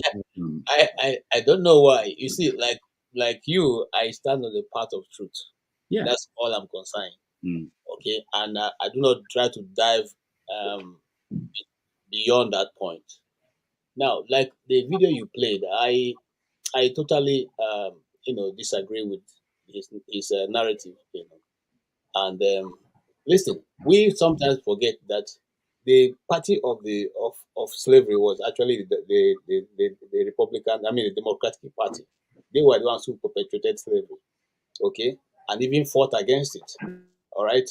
Oh, so now, having said that, what is the? I don't know where you want me to start because there's several things that have been expanded in this short time with him. I'll just take maybe two. The issue of the lady who who is going to pay. Of course, he said that he's going to appeal, but who's going to pay 83.3 or thereabout $1 million? Now, in the cross-examination, people do not know that he was restricted. Okay, there was a lot of restriction put on that judgment. All right. He was not even allowed to deny that he didn't do it. That's the reason why it didn't even go up. He went up to say, if you say I didn't do it. So since when have you stopped? Since when it is law in America not to refuse to defend yourself? Okay. The reason for them taking him to court was what he said. I did not know this woman, and I didn't do what she's saying. But having said that, yes, I will take. KJ, I don't like to stop people because I know the problem with that. But you said something that I want to make sure you clear with our viewers and people here. Are you saying that you don't know why the judge stopped him from saying those things? Is that what you're saying? Or that you don't agree with the judge? First and foremost, I don't agree with the judge. Okay. Okay. Now, if somebody is saying, if you accuse me of something and you say I don't have the right to say I didn't do it, that becomes no. It's not the reason. It's not the reason. I want to make sure you understand that because sometimes you might watch maybe Fox and it tells you a different story. No, this is the issue. He has been tried and convicted. Yes, in that trial. Yeah, hold on. KJ, hold on. You agree that he was tried and convicted? It's not really a conviction. No, this is not a story now. Did you agree that he has been tried and convicted? Yes? Well, yes. Okay, so the point is this. Hold on.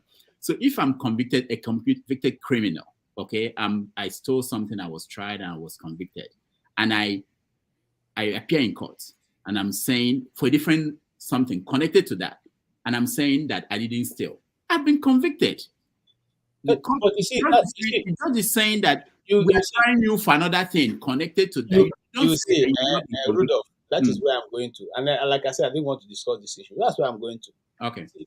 I don't know where it has become this thing that I bring you are accusing me. Okay, let us go back to the trial in the first place. He was accusing him of raping her 30 years ago. All right. You do not know the place, the date of that. You do not know the year of that. The dress you wore, the makers of the dress said they didn't, that at the time you are quoting, that dress has not been made. The dress has not been made. The date you are quoting that you wore that dress for which you were used for these incidents happening, the makers of the dress say the dress has not been made at KJ, you know I like you. No. I'm just telling you the reason why I'm no. But look at this. Hold on, KJ. O.J. Simpson. The only reason why he was freed was that the gloves did not fit. Everything pointed that he did it. Most people believe that he did it. Okay, but you cannot say that O.J. was convicted of killing the girlfriend. We have to accept the judgment, even if we don't like it. Okay, so what I'm saying is I'm looking beyond what is going on. Yeah. What is going on is simply the power play that we will see, and I don't want to discuss in a public forum. I don't want to discuss some of these things, but we will see as the time go on some of these things that are being played out now. Some of the power tussle that is going on within the establishments may not necessarily be what we are looking at, but the outcome of it, we will all feel it in the near future.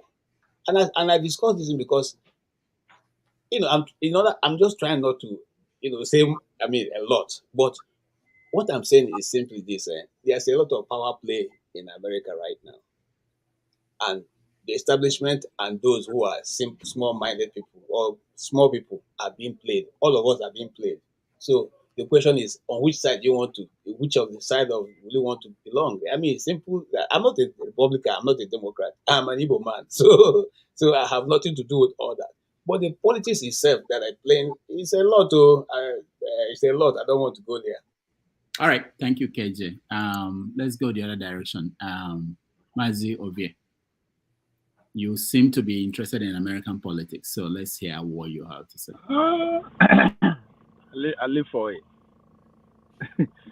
So where do we start from? We start from the beginning, or with the middle, or the end? I think the end is more important. I'm timing you. I think the end is more. I think the end is more important, which is can he become the president? Is he going to the big house or is he going to the White House? I think that's the overwhelming question.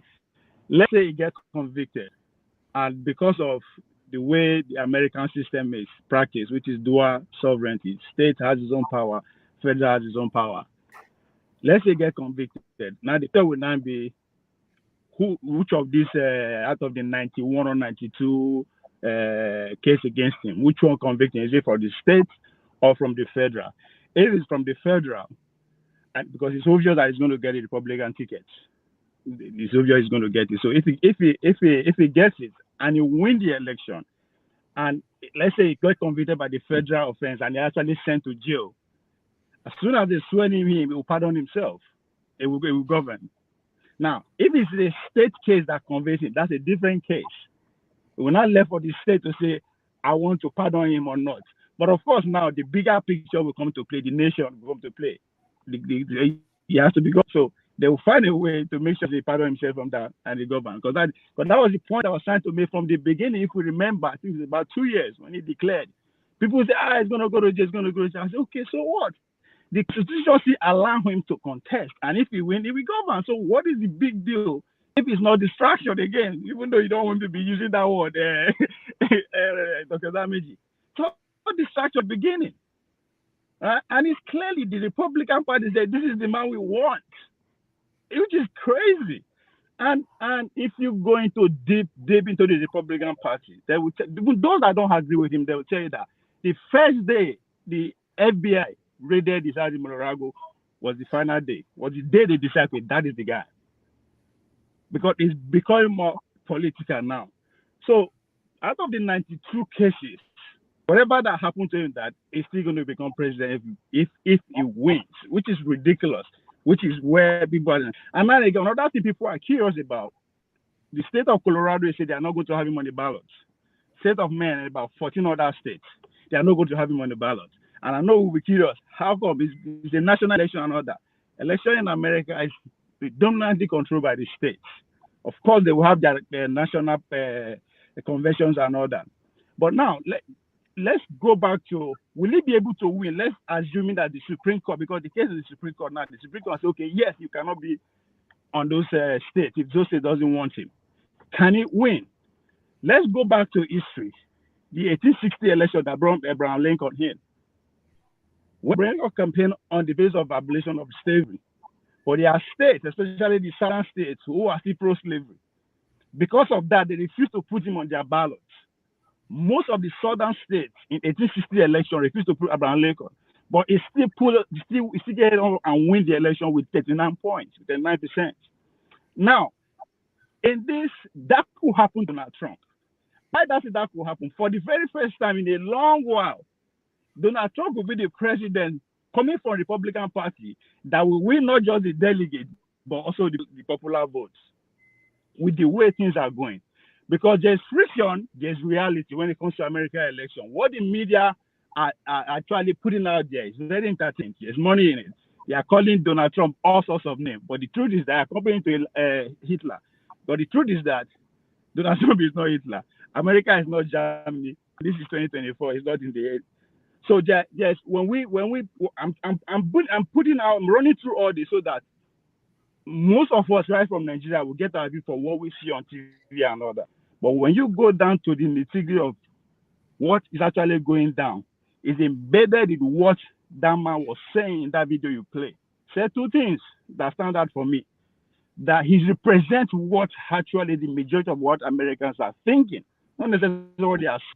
And exactly that is what I noticed in 2016 in Dickinson, North Dakota, where I went to college. It's a small town, pretty much 100% white folks. That man is actually speaking their mind.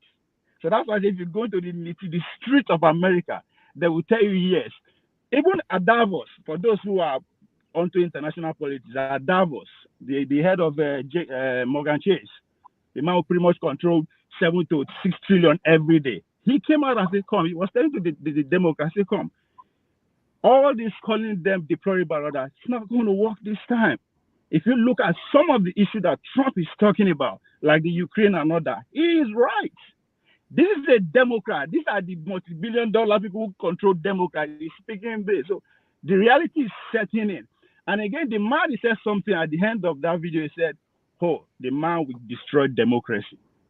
And people will actually run away with that rhetoric. America, for God's sake, is probably democracy for about 250 years.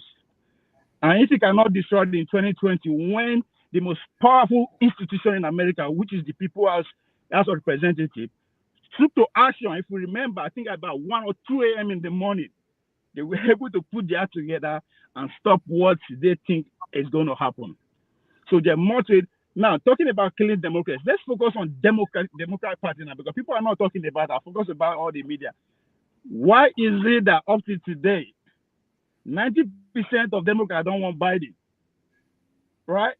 But there's nobody competing with him. Talking about partisan democracy, right? But the way things are going, it's clearly obvious they are going to Fukushima. The question of who is next. So I'm going to take a crazy get. I'll say it's going to be Michelle Obama. All right. But okay, you're touching so many things. Let's limit it. I know you're right. You went so far talking about popular vote. The first thing is this, that I don't think, from my own perspective, I don't think that he's going to be convicted before the election. They will find a way to drag this all the way to the election. Also, it's important to mention that it's the Republican elites that are against him. The ordinary Republicans, the polls from the primaries is showing that non-college educated Republicans are voting for Trump. The ones that are questioning whether Trump should be their candidate are those who are educated. Okay, in terms of destroying democracy, the key thing to also remember is that Trump, in the last time he was president, was thinking about re-election. It was kind of a restriction on things he could do. Sorry, Dr. Damage, before I make that point, on about college-educated people, if we want to stick with votes that we've seen so far based on the primaries in Iowa, he won the polling unit at the university. It doesn't matter. I'm not saying that he didn't win. Some people did not vote for him. What I'm saying is that based on what happened in New Hampshire and Iowa, the college educated New Hampshire, what happened in New Hampshire that they allowed Democrat and the non. I'm talking about Republican they voters. allowed them to vote, which 70% of them voted for Nikki Haley. That's why the vote was like that. But if you want to stick with purely the Republican Party, it was like 9-1. It's like 9-1. Yeah, but I'm 79% that voted for him. but I'm talking about voters in general, but anyway, let's leave that. Let's go to the next person. Mbore, welcome. We're talking about American politics. California, you don't count. People don't pay attention to California. You guys. So what do you think about Trump and all the issues he's carrying with him, She needs to unmute. Yeah. Okay, in Igbo language, please, guys, bear with me because I gotta say, in Igbo language, a song by my favorite people, Oriental Brothers. They say, "Okay, ruem na kashe keharian." I say, "Ayo, I got to be keharian because I'm gonna get the best when it is keharian." And I just interpret. When it gets to me, they'll say, "Oh, let's redo it again." And I'm like, "Go on ahead, and however you redo it, I know I have the best already because I make it the best before I made it the best before I ever went into my mother's womb." So what are you talking about? Permit me, I will start from what the gentleman forefather said. If Nigerians don't leave when they can, I started from a level I don't know who ever did. That level is where, because I have no father, I have no brother, I have nobody behind me, it took America to tell me that I'm a genius. It took the celebration of nursing council exam that I took. I mean, all this while, if I pass in Nigeria and I have nobody, and being that I had nobody I went into interview to become a midwife.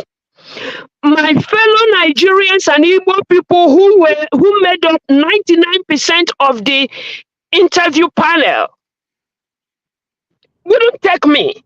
It was a Caucasian lady who was there that it does not matter what they brought to make sure that the list they had in their pocket, whether that lady the candidate they had in their pocket made any, was successful or not, that's who will take the position. So forefathers, whoever has the opportunity to go anywhere out of Nigeria, please encourage the person to go. Now, Oga KJ, don't be offended. And when I call you big boy, that's the type of big boy I call. Even like I call God in my family, we call God big boy. So big boy KJ, you have never been raped. You don't know what it means to be raped. And for you to stand there and say, she should have remembered. You do not, and do know from today. You have no clue what a raped person go through. And you have no audacity to say anything in that instance. In that vein. Please, never, ever. Now, lastly, whether we believe, whether we want to identify, whether we want to clue into what that Caucasian came here and said, that is the truth. You, as a black person, mean nothing but a shitty whole dumb ass, excuse my Portuguese, to Donald Trump and their likes. I submit. All right, Mbore, thank you so much. I'm sorry. And she argued that we should send our people to those people that see us as sheep. And I just thought she would be on my side on this one, but it's okay. All right, thank you so much, Mbore. Let's. I know that I learned this teaching here that there was a movie I wanted to show in class, and I showed the movie, and there was a rape scene in the movie. And some students were really very upset that I did not warn them before I showed that movie, so that they would decide whether they wanted to be there watch it because it's a trigger. So, all right. I think most of us have know the story of Bore and what she went through. Can you share the name of the movie? Is it a full movie that It's a it's a Nigerian movie actually. It's called but made in America. It's called Soul Sisters. Soul Sisters, okay. Yeah. Okay, I'm actually in the movie, but by the way, but I show it in class. Go ahead. Yeah. the movie that was the one that Kate Henshaw took part in. The what? Kate Henshaw took part in. Who? I didn't hear you very well. Who? What name did you mention? You should bring the producer. You remember I brought the producer here. Yeah. I brought the bring him director. because you remember I was asking him the implication of that. Now today as we speak, pretty much all the Ivy Leaguers have been sacked. From Harvard to Yale. Oh, yeah, that's actually true. That's actually. I'm encouraging him to write an essay. I'll maybe it's a good time to bring him back. That would be a very nice conversation to have with him. Yeah. Okay. Here is what I want to say. Again to Bore. I apologize that you are. I don't know your story. And I don't think I was being insensitive in what I discussed because these are issues that were discussed in the law open court. Sorry, sir. You were shaming. You were victim blaming. It has a name. Listen, sweetheart. Listen to me. You see, that's the danger of going to court. That's why most times people say to you, don't take your issue to court. Because if you go to court and you present your story, you'll be cross-examined. It does not matter how you feel about it. Okay. However, like I said, in this instance, I don't know her story. And now, again, I want to draw Rudolph's attention to the status of that case. Remember that the the state of New York, had to suspend for 1 year the way to try Donald Trump under that list because it has gone out of status. They had to suspend for 1 year, which will kick off after the trial of this Donald Trump's case. So the question I ask is, if you think you are being fair to the man, why do you have to suspend your law for 1 year just to get one person? It means it's targeted prosecution. Okay, if you're going to suspend the law, you could suspend it all through. But that you have to suspend it for 1 year, and so you can get the opportunity to try him, becomes, for me, going extraordinary, go extra length to just get one man. And I don't think that's how it works. Yeah. So that's my reason. And I don't know her story. Okay. I don't know her story, but I'm not even going to go into that because it's a public story. I just want to apologize for that if she has an experience that seems to touch on that. And I'm not referring to that case either, but I'm referring to the one that is in the open court, which we're allowed to discuss on this issue. Thank you. All right. I'm going to get 1 minute before I go to Austin. Quickly, I just wanted to say that Mr. KJ, you said that that is why they say don't take your case to court. And I wanted to remind you that this is not a courtroom. Whatever happened in the courtroom, and you wanted to use it as an example here, you have a responsibility to say it with a bit of compassion, with a bit of empathy. You are not in a law court. This is not a law court. So you repeating verbatim without any sort of emotion what you said transpired in that call is a bit triggering. I'm sorry. Somebody just has to tell you. I'll wait for my turn. All right, Austin.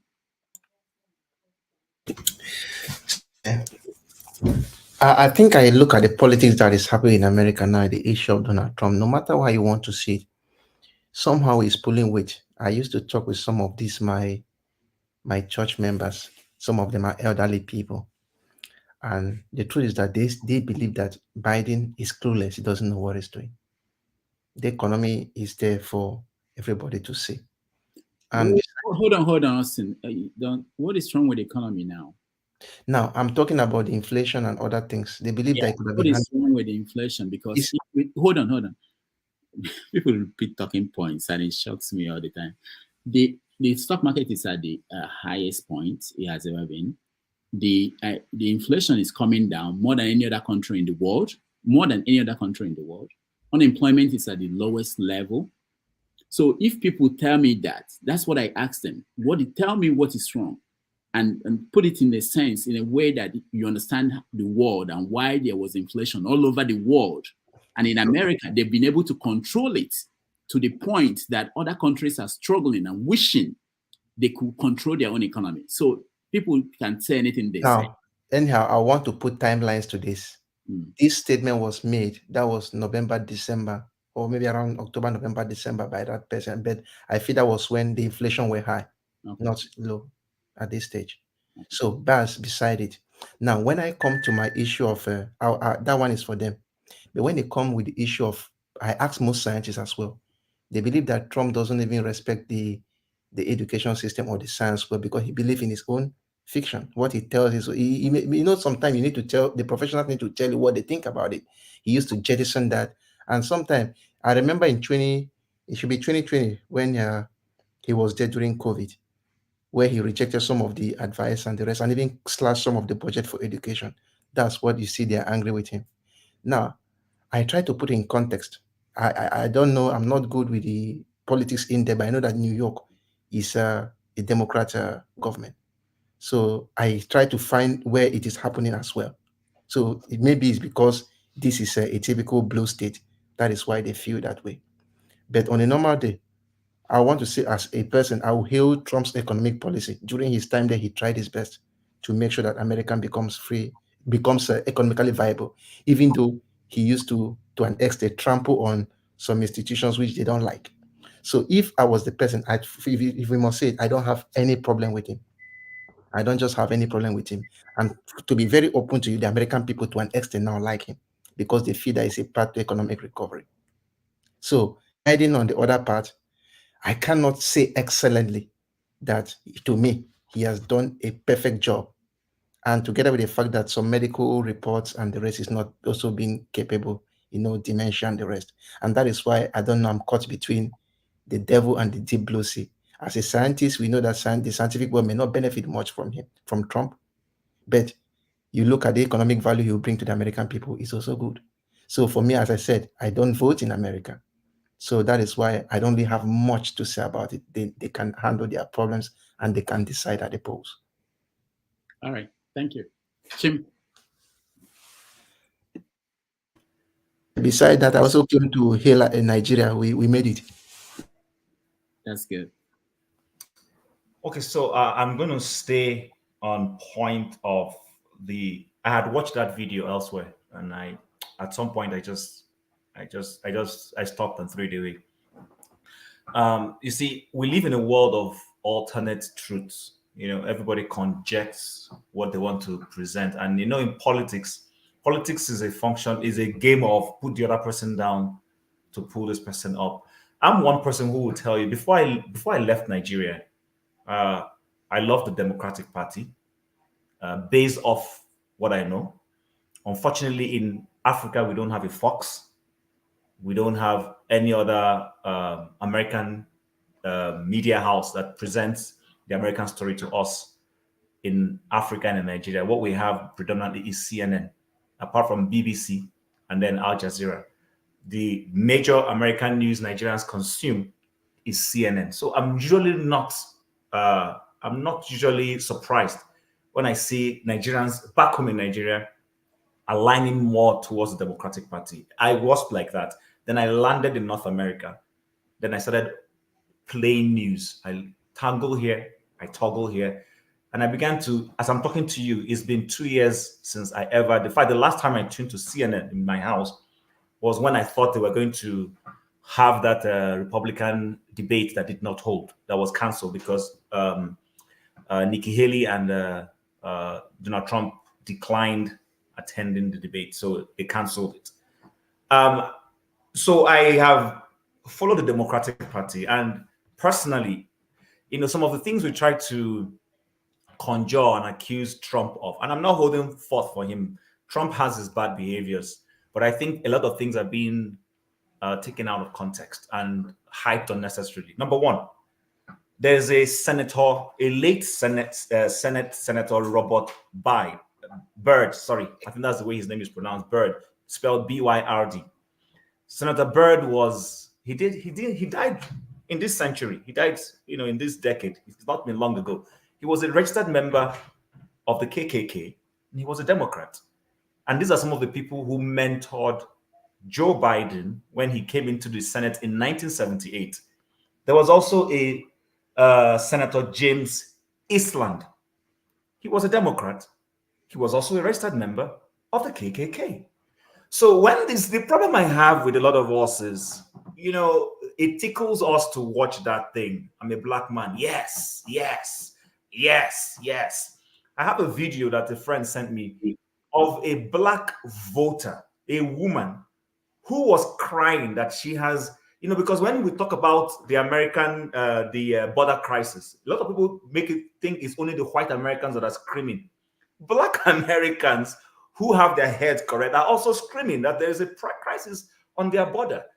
And some of them it may not be politically correct for a black person to associate with the Republican Party. It may not be politically correct for a black person to speak about immigration that is broken in America. Why? Because we are blacks. Because we're blacks. It's easier to, as a talking point, if a white person is the one complaining about, border crisis in America, it's easier. And then it's easier for the parties who want to milk it and turn it and say, oh, can you see them? They just want this America to be only white people, not have any other group of people. It's always easier. Once you see a black person doing it, it's not very politically correct to use. And I know what I'm saying. So just the same way I was listening to Al Sharpton the other day say he was ashamed of, what's the name of the senator from South Carolina who ran for president and dropped off? Tim Scott. Oh. Tim Scott. It was, why? Because Tim Scott is black. So it's a taboo for a black person to be in a Republican Party. But I tell people who are newcomers to American politics, who haven't gone back, and Katie just mentioned it, the party of racism, the party of slavery was a Democratic Party. Some of the changes that have happened are just recent changes that happened under LBJ, Lyndon Johnson, when they took out, and they were the ones who blocked the civil rights when the busing issue, when they were trying to allow black children to join. I mean, if we watch the Democratic debate, the last time when Kamala Harris sparred with what's his name, Joe Biden. What was the talking? Why was she against Joe Biden? She said Joe Biden voted against busing for black children. Nobody remembers these things. So I'm not here to defend Trump. Trump has his bad behaviors that I can't condone. But when it comes to this person is racist, this one is not racist. Joe Biden, last time I checked, is a white man. Donald Trump is also a white man, Caucasian. So this is Caucasian issue to an extent. They are all looking for who will outdo the other. I tell people, I don't get, in fact, I tell white people when they patronize me in public, I'm bold to say, stop patronizing me. You know why? Because when they go to your kitchen table, I don't know what you guys discuss there. You come to the opener, oh, hi, this black guy, this policy that they are doing that is unfavorable to you. You are saying that because you're in front of me right now. What do you say behind me? You understand? So we need to be very careful when we listen to someone like this who comes on air and is, just ranting and saying things that some of them are not scientifically proven. These are his opinions. You understand? These are his opinions. That doesn't go to say that maybe Trump does not have racist tendencies. I'm not here, like I said, I'm not here to hold forth for him. But I'll be honest with you, if we look at Joe Biden's record, you will find racist tendencies. You will find rape-related issues. This is a man who hugs women and sniffs their hair. We've seen it. He's been doing it before the election. He was accused of some of those things. He wriggled out of it. And then lastly, let me just say, you see, when the media is out for you, I work in the media.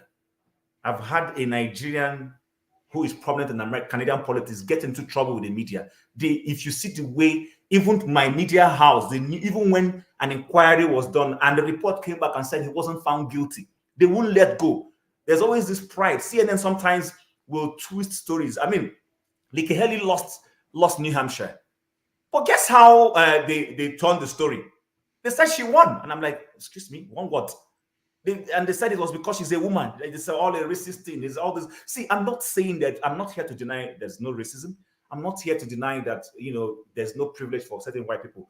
But I'm also sensible enough to sieve through news, to sieve through people's comment, to see the underbelly when somebody is talking and know, forget this person. Even if what he's saying has some elements of possible truth, to know that there's sometimes they're trying to patronize me because I'm black, be on his side because we need his votes, be on his side because we need him to be on our side. It's a taboo for a black person to be in the Republican Party. It is a big taboo. When I mean taboo, not because it's wrong, it's a taboo for liberals. They just can't understand why you're black and you're not voting Democrat. So to that extent, I don't think Trump is more terrible than Biden. I will stay away from the economic issues because the conversation is squarely on the video you shared, and I'm addressing only that video. If we're talking about the economic policies, then I can air other things. The conversation is on that video, and I don't think that guy is accurate in some of his analysis to say that white people, that's wrong. Not all white people.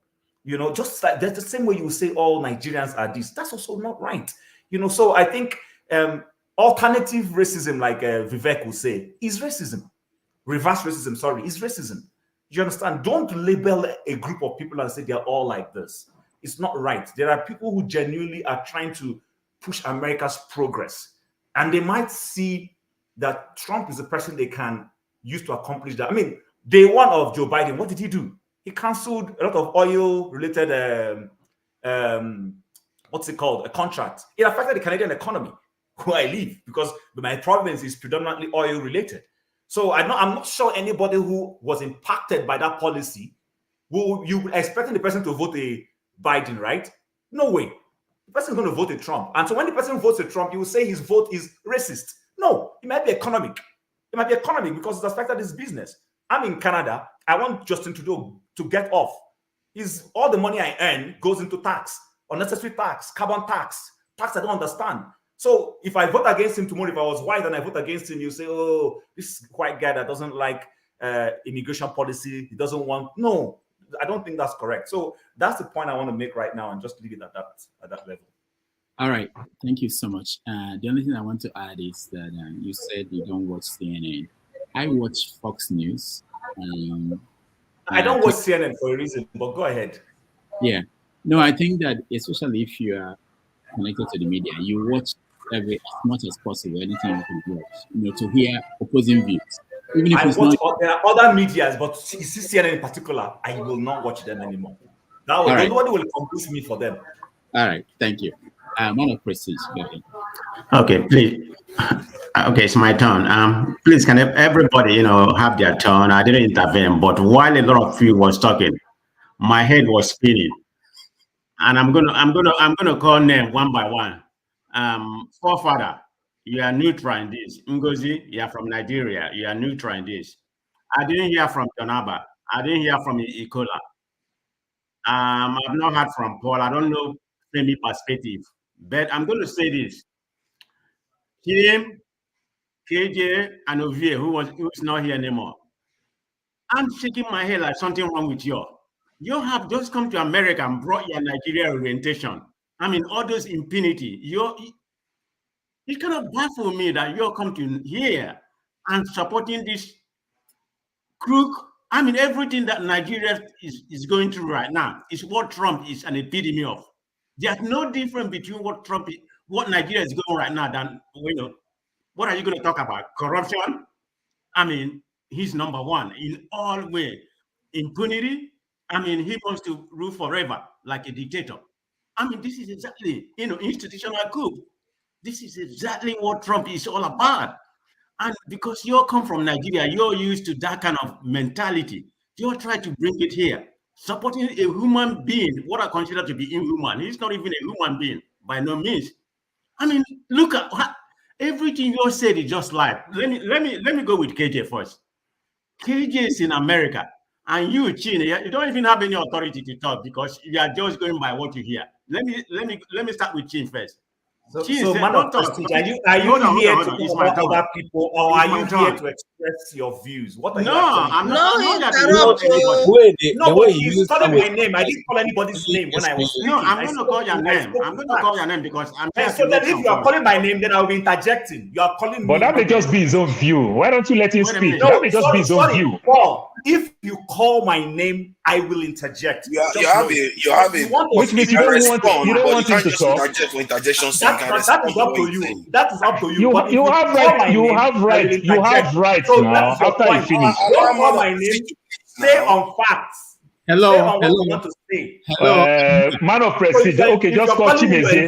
Call Chimeze. Chim, since when have you been like this now? Allow man Father, sorry. I'm very, very if you calm. call my name, I will interject. Okay. No apologies. No apologies. You didn't mute Chim once. You're muting me. Forefathers, yeah, because I start with you. Chim, you remember you have a responsibility here as a moderator. So this is what we're going to do. I'm going to give no moderator hat right now. I know you don't have it, but you're already inducted. But what I'm saying is this is what we're going to do. Man of Prestige will have his say. After that, I will give people he mentioned their names opportunity to respond to him. So let's if Mr. Chim is saying he will interject, remember he mentioned forefathers' name, he mentioned my name. If all of us start interjecting, we are going to sleep here. Nobody will interject. He will have his say and then everybody will reply. I'm sorry. I won't be civil in that. That's up to them. If you mention my name, I will interject. You are a moderator now. Welcome to the club. You have to be quiet. We are going to obey the rule, right? Yeah. So I'm gonna call name. It's not going to be an insult. It's going to be parallel with respect, because my narrative is going to tell out each of their statements. For example, Chim came here and said he doesn't watch any other channel, but CNN. That CNN is the worst. Does anybody here know about O'Reilly? The disgrace O'Reilly that raped people in the force. I mean, the way he spins something like the world has fallen apart. Laura Ingraham, Sean Hannity, what's his name? Tucker Carlson. The disgrace Tucker Carlson. And you talking about CNN? You may talk about MSNBC. That's good, because MSNBC is to the left. Us is to the right, extreme right. CNN is the only one that maybe the people that anchor the news, they may have their view, but if you listen to their news, they are right in the middle. Maybe they may be middle left, they may be in the middle, but they tend to be towards left. Let's be realistic on that. But for you, which are found to be educated, come here and said you don't watch CNN, you watch Fox, and you are in Canada. You don't even know what's happening in America. So you're just going by what you hear or whatever. So let's leave your own case. Let me go to KJ. This KJ is a man, which supposed to be a journalist in Nigeria. And he came here and professed to the whole people that whatever happened on the January 6th was a conspiracy theory. That Trump never asked people to go to the Capitol. Can people just believe this? This is like a fallacy. People here watch the whole thing, see what Trump did.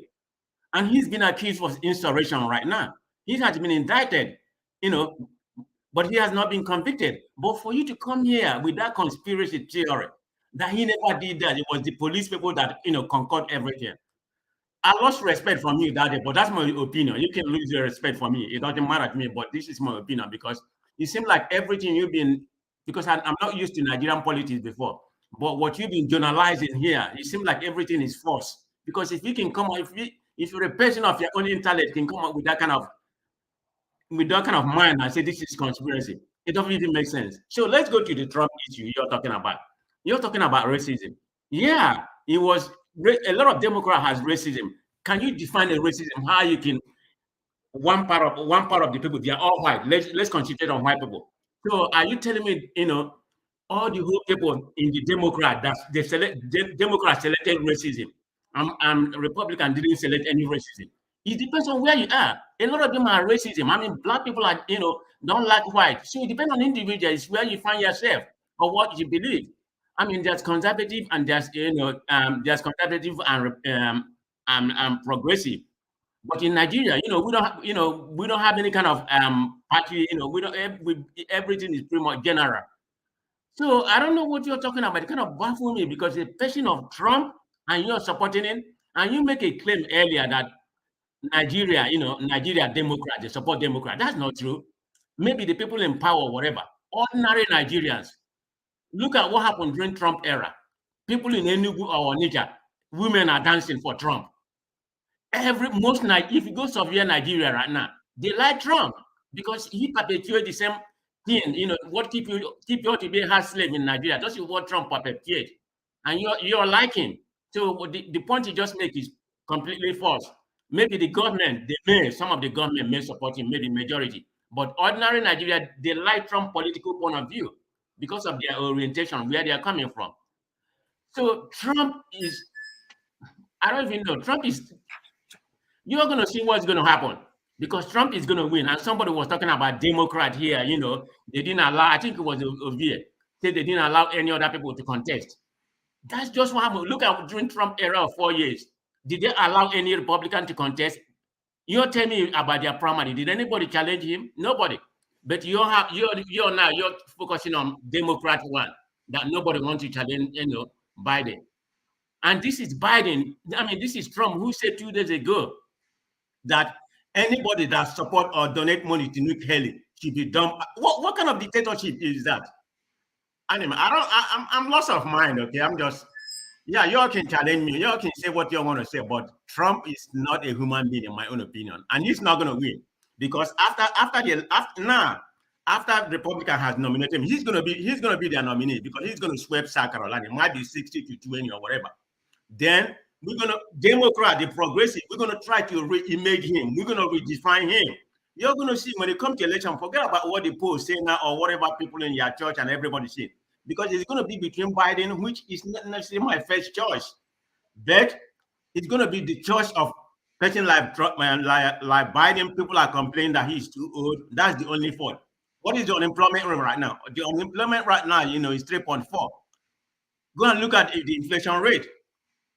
The inflation rate is 3.something2 right now. Look at the whole world, British, France, you know, Japan, everybody, the whole developed country. Look at what their inflation rate is. And you don't come here, instead of commending Biden for what he has done, you're here and want to go with Trump. And the first thing Trump is going to do, when he come in, he said his first mission is going to deport everybody. I don't have an issue if he wants to deport illegal immigrant or whatever, if he commit crime. But he's going to go further than that. And you all know what happened during his regime. The people he gave to visa to come here are mostly the white people. What was the immigration study when he came here? How many Nigeria come here during his regime? You all don't think about all those things. You all just come here and make your own statement. But anyway, we're all brothers. So anybody, you all can talk. Thank you. All right. Thank you so much, man of prestige. I've not seen you talk like this before, but that's a good thing. Different topics, different perspectives. We're talking about Trump and his cases and the fact that he's going to be nominee for the party at least and may win the presidency, you know, irrespective of what he's carrying, the burden and the baggage.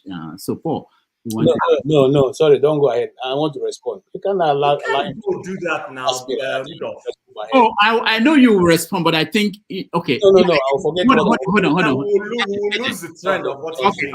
Okay, Paul, hold on. KJ, how many? 2 minutes. Yes, no, but you use more than 2 minutes to. Yeah, but otherwise, you see, you have to understand. Otherwise, what we're going to see. Hold on, KJ. KJ, you will speak. KJ, you speak. Hold on. KJ, I use my time. It's completely different. Yeah, what I'm saying is this: if I leave it open, we are going to end up using another 30 minutes. You and Chim and maybe forefathers, we talk over what Man of Praise said, and then Paul and other people waiting. Remember, there are other people who are waiting to come in. We'll not be able to speak. That's all. I will try to speak in the 2 minutes. If you allow me to speak. Okay, go ahead. Now, you see, it's becoming a trend when somebody wants to insult you. You say, you know, you think you're a journalist, you come here, you say this. We're used to it. A particular politician went to the TV house and told Shehu to take paper and let him lecture him on the profession I've been practicing for more than 20 years. It's sad when you make such statement. You try to belittle the people. You can just go ahead to answer your question without trying to belittle anybody. You know, you don't, because you live in America doesn't mean you have more American, you understand the politics better than myself. I can stand my ground, argue on whatever point I choose to, and I have the prerogative to do that. You know, and based on what you are saying, you are free to disagree with me. I mean, I am not the custodian of American history. and politics. And I've never said to be so. Okay, but I have a right to hold a view, and I can hold that view well. I mean, any view I choose, whether I'm in the wrong or on the right. And some of the things you have said so far is wrong. It's wrong, sir. For instance, you keep quoting, come on, man. I don't even know where to start, but I just want to let you know that if I have been able to live in the profession I practice for more than 70 years doing it, I think I know some things that you may not know. And I think I know how news and news items are processed in a newsroom. I think better than you, because you have not been there. And I'll leave it at that. Okay? It's not a question of, nobody's coming here to try to put his profession or try to show that here. No, nobody has anything. I don't have anything to show you. I'm not here to try to show anybody that, is it a job interview? Is it a popularity contest? No. We're just airing our views, and let's be civil about it. You don't need to put me there. Don't need to tell me I come here and I bring Nigerian mentality. What do you mean by that? It doesn't seem to, end well, but I'll leave it at that. All right, thank you, KJ. A very good point. Chim, you're next. Okay, so typically, if you mention my name, I can ignore it. It's not a big deal. But if you mention my name in a demeaning way, I'm sorry. Not has nothing to do with that. I will interject. When you're giving 5, 4, 6, 8 minutes, stay on point. You can actually, without mentioning my name, pick holes in everything I've said intellectually. I will respect you for that. If I feel like, okay, that you misunderstood me, then I'll take permission from the host and explain myself. But if you start mentioning my name, start telling me I'm, this or that, then at that point, sorry, you've let all, I'll become a cowboy also. And I actually have no apologies for that. Now, first and foremost, we watched a video, and the response, the conversation was around that video, and I stayed on that video. I didn't mention anybody's name. I didn't call anyone's name. I stood to explain myself. I am not holding forth for Trump. I don't care if Trump wins or if Biden wins. We are all in this economy. Like those who said they wanted to show somebody shaggy. Everybody's in the shaggy right now.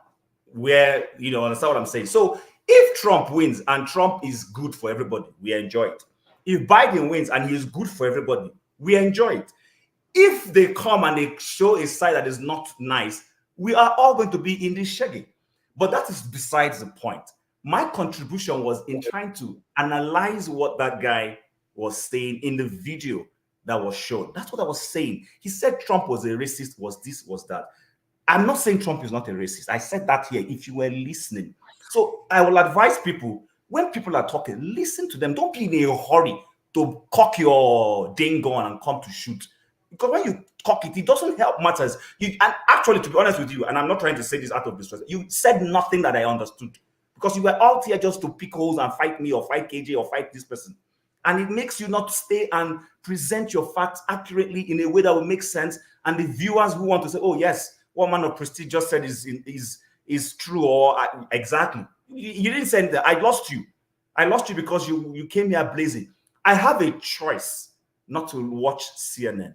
It's the same CNN that for 4 years, you said Biden is not corrupt. Hunter Biden, there is a case of Hunter Biden. You know this. But they've been, the Democrats used their influence to make sure it didn't go further until the Hunter Biden is not Biden. Yeah, Hunter Biden had issues. There are allegations, there are corruption allegations. That allegation, they've not allowed that particular thing to move. And I've told people, if it was Eric Trump or any of the Trump children that had an issue like this, CNN will milk this thing every day, milk it every day. That's why I don't listen to them. I'm not saying they're not a good media house. I'm saying they have an agenda. And their own agenda, they don't even hide it. They come out clearly. They don't like you. They kill you. They will, until you're dead, they won't rest on it.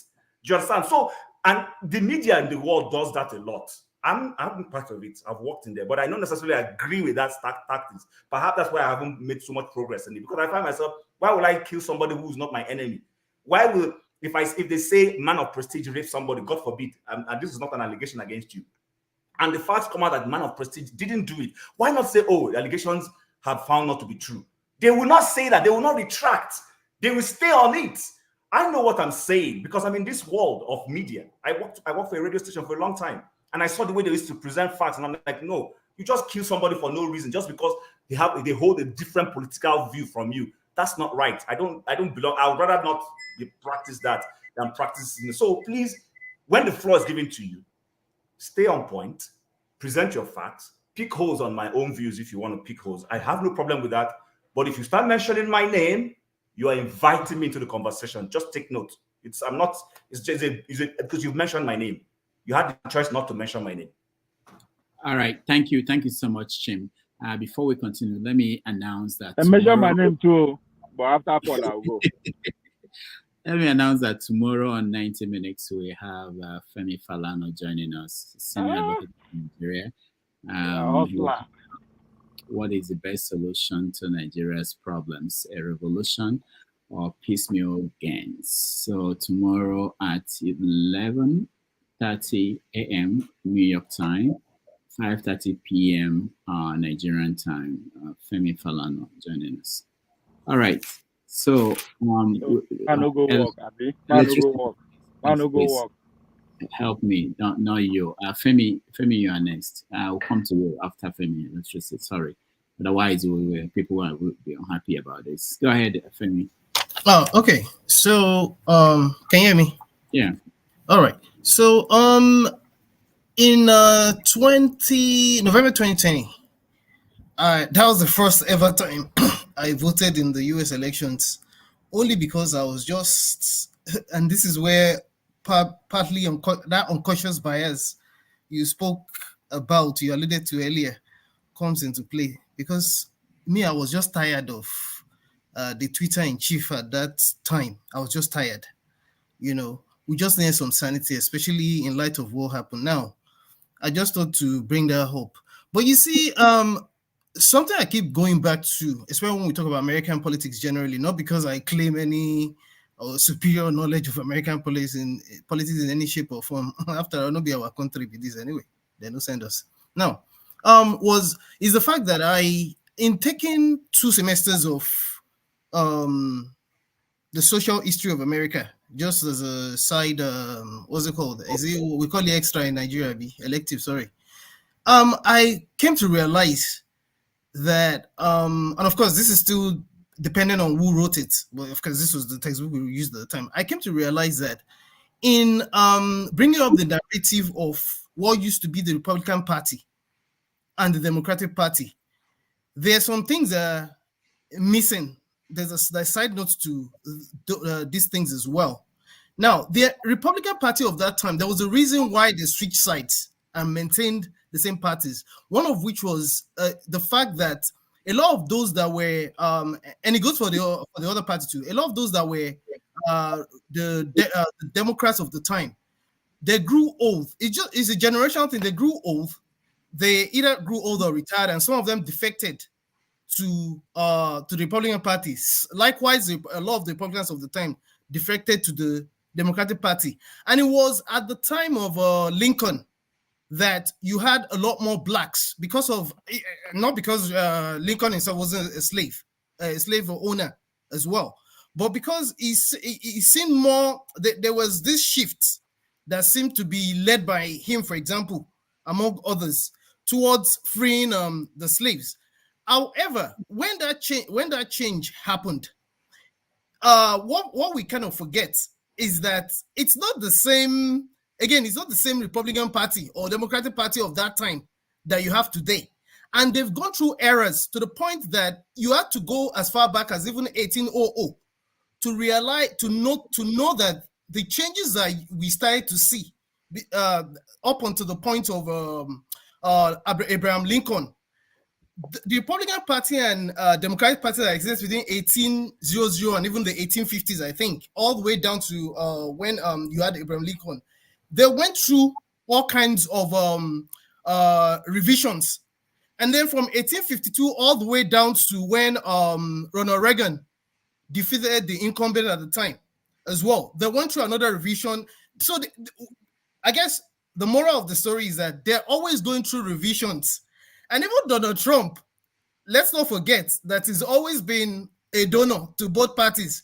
But he's always been anywhere below face. That is, even if you're not also taking into cognizance the fact that he has always had this baggages from, it's a generational thing. Anybody that's had a chance to read books that have been written about this guy, you know that, see, some things, if they follow person come, it's time from his grandfather, great-grandfather. So whatever he's doing now is not new. Now, coming to the coming election, it's almost, in my opinion, looking at the way American politics rolls, it's almost likely the guy is going to win the next election. I will not be surprised. And right now, at this point, it doesn't even bother me, per se, because even seeing old videos of, because me, I have my bias too. Yes, I voted for Biden, and I'm not even bothered about American politics anymore, because we have our own Nigerian problem too that I need to bother myself about. Seeing older videos of certain things that are important to me, I'm talking about just me, with respect to what Biden has said, on top of just this Gaza issue alone, I have had a big problem. And whether you like it or not, he has been in politics, Biden in particular now, he's been in politics long enough that the kind of things that I have now come to read about him as well, as a matter of fact, doesn't make him any better than Trump. It's just that Trump in his own doesn't hide it. Not that they send any of us. So that's the way I even stand now. It doesn't really bother me. So I'll just keep it at that for now. All right, thank you, Femi. I know Paul should be the next, but because he left, I don't know what happened to him. He always Doctor, you see, I got freeze with that fight was too much. Too much punch on my face, so the thing just froze me. All right, just can you give electricity? I think he's always in a hurry to go somewhere. Let him speak, and then we come back. I mention my name. Rudolph, you cannot prosecute me. I know I'm always in a hurry to go somewhere. Some of us are very busy. I just came back from the moon this evening, not too long ago. And the breaking news is it's been discovered that the moon is closer to the earth during the day. Anyway, than in the night. I believe most of you must have watched the football match or heard the result. It's nice to feel Nigerian once again. It's I watched it and I was they made us proud, to be honest, and they played their heart out. So I think we should, to me personally, I think we should relieve the moment and help us to take out stress of this Donald Trump and Biden Biden issue. Donald Trump just lost a case, 83.3 million defamation case that he has to pay. It's the same thing all over the world, but like I keep saying, there's no perfect system. Even though there's a defamation case against him, he lost it. There's still electricity in America. I ain't gonna change. You ain't gonna change that. They're still gonna pay people their social security money and everything. Like Obiano that is always staying in the car, he will still get his own money as well too. So I just came here to. Well, I know be American. I know be American. I'm the nomadic full animal. So I just came here to say about the football match that it was nice for in a long time, Rudolph. I have to be. I know you don't follow football, but in a long time we've not seen. I've not experienced such a feeling. Let me put it that way. They played their hearts. I didn't expect it. It is, according to my people, it is unbelievable. And but that's why I came here. Nothing about America or Nigeria or anything. So thank you for that 2 minutes you gave me. All right, thank you. Okay, just to make sure we don't skip people and other. Yeah, I'll give you 2 minutes because you're not speaking for you've spoken on this topic. So 2 minutes to react to whatever they said about you. When we go to Paul. Right. Yeah, I know. I won't take time. I actually write them down. But one thing we should know about man of prestige is that's where they call establishment party men. Now established Democrats. Now them be the donor. So you can tell from the way he's speaking. So there's nothing you can tell him about Democrats that is wrong. So we understand that. Now, the idea that CNN is different from Fox, I don't understand. CNN, Fox, NTA, they are all the same. There's no difference. They are all opinionated. They are not even longer news against them. Then, a man of prediction say Trump, if Trump come power, it will be like Nigeria now, Tinubu Nigeria. And I was like, come, Trump don't rule before now. We say 4 years, so what could have changed with our tactics? You know, go work again this time around.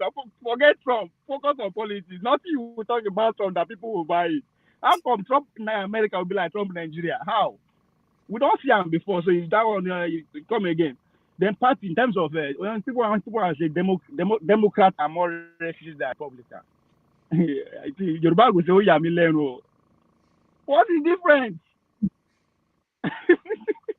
It's like saying PDP there for APC. People keep forgetting that we're talking about this. People forgetting that Republican Party. Now, bet them it was just like APC coming for PDP. That's why Republican Party came out from Democratic Party now in by 1854. So they are the same. We're talking about racism and all that. I'm not. It's beyond individual. If we actually want to talk more about all this racism, all of us are there here. If we there America, only like who's not an American, we still move around freely. What am I to say Americans are racist in the first place? But when we talk about institutional racism, that's a different ballgame, right?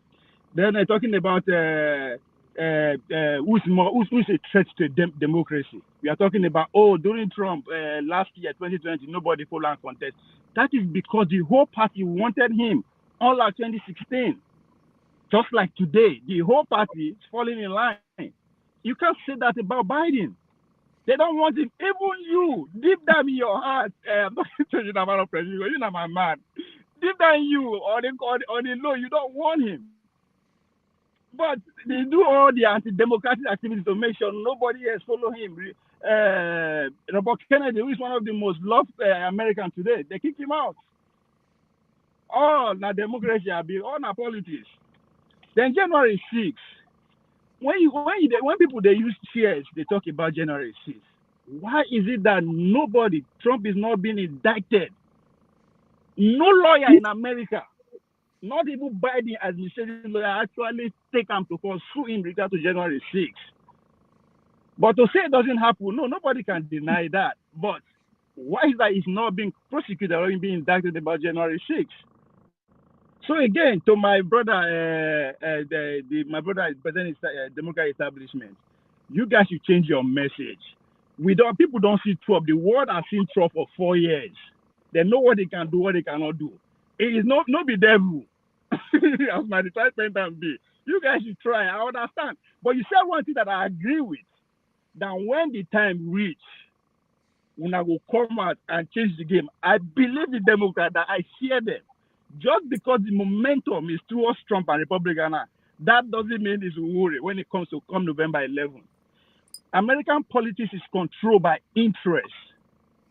And if you want to segment the interest, the Democrat Party are holding and in control of some of the most strategic interests in terms of media. They are largely in control of media, talking about the boardroom, talking about Silicon Valley, talking about education. These are strategic interests that yield power when it comes to turning out votes and donor. The Republicans control that, and Democrats control that. While Republicans are in charge of, in terms of uniform, like in terms of military men, uniform, oils, and all that. So if you said when the time reaches, we now go change, we now go redefine Trump. I believe you guys have what it takes to do it. It happened in 2020. It can happen again. So it's not all over for Trump just because he's getting the nomination. Now, only that I agree with you, but accusing Nigerians for seeing Trump for what it is and decide to support him, I say we are calling them, that's ridiculous. We know he's a devil. Nobody's agreed. Whatever you are accusing him of course, he has 96, 92 cases. But they will get down for one. So whatever you guys are accusing of, you guys are right. But the reality on ground, the America, that mean they move around. People say always they move around. I'm the village man from here to here. What I am seeing on ground, brother, is not what both the Fox News or the CNN are telling the world. The reality is different. It is real this time around. Well, I mean, it's real. People are ready. They are ready for anything. That's one thing. Anything, they are ready. Thank you. All right. Thank you. Thank you, Ovie. I just wanted to point out that there's one group that we're forgetting in this conversation about Trump, which is the Republicans who have worked with Trump. The Republican elite who Trump knocked out of the scene. They are more interested in seeing the end to Trump. They understand what it means more than all of us. When you read the book written by, not by the one that, the one that ran for president, the Republican from Utah. This guy, the former governor of Maryland, Mitt Romney. from Utah. Mitt Romney. The behind the scenes story written by a journalist, but based on entirely on interviews with Mitt Romney of what Republicans think about Trump when he was president. If you read what people who work with Trump, I don't know why we think that we know more than them. There was an interview. There was an interview. But what is their biases, though? What is their biases, though? I don't know. These are the established. You have to factor into the constitution because there are other books too that are written about this administration too. The point is this: so you're talking about military men. You're talking about different. It's not just about civilians. It's just not about politicians. You're talking about civil servants, because American civil servants are not like Nigerian civil servants. They know their job. They know what they are doing. Nigerian civil servants, in recent memories, they are basically doing whatever government in power. So you're talking about established people in the diplomatic service, the military, intelligence, what they are saying about this man. I'm not going to dismiss it from my small but people are speaking from their biases. That's the point Mazi Ovie is saying. So sometimes we make it look as if because this guy Mitt Romney ran and wanted to be Secretary of State, he had a grudge to bear. So a lot of people have, even the New Jersey guy who ran against him. Romney did not want to be Secretary of State. So he wanted to be Secretary of State. He was invited. I have the video, and he was dropped. America. He had issue from day one with Trump. Jim, you need to stick with Canada politics because you are wrong, Jim. Hold on, guys. You understand? It doesn't matter if you are the president. There's a limit you can do. Forget all those things they are talking about. Now, one person, there's nothing you can do. Thank you very much. It's a system. He can't do nothing more than you can do. No, listen. Forget all those things they talk. Can I say something? Can I say something to this? Yeah, who is speaking? Hold on, everybody, please. It's Xero. Please, I just want to make a point. No, don't, please. Let's hear from Paul. Paul, go ahead. Thank you, Doctor. So, Doctor, when people talk about this Trump, it kind of makes me laugh because the difference between Trump and Biden. Let me use Barack Obama and Trump. Everybody hates Trump. Trump is the black sheep when it comes to immigration. But Barack Obama deports more people than Trump. You understand? But everybody hates Trump. Why would they hate Trump? Because of the way Trump also portrays himself. Today, the same thing now, Trump, Biden.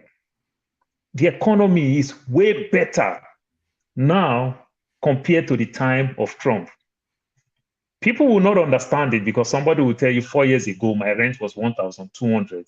Today, my rent is 1,900.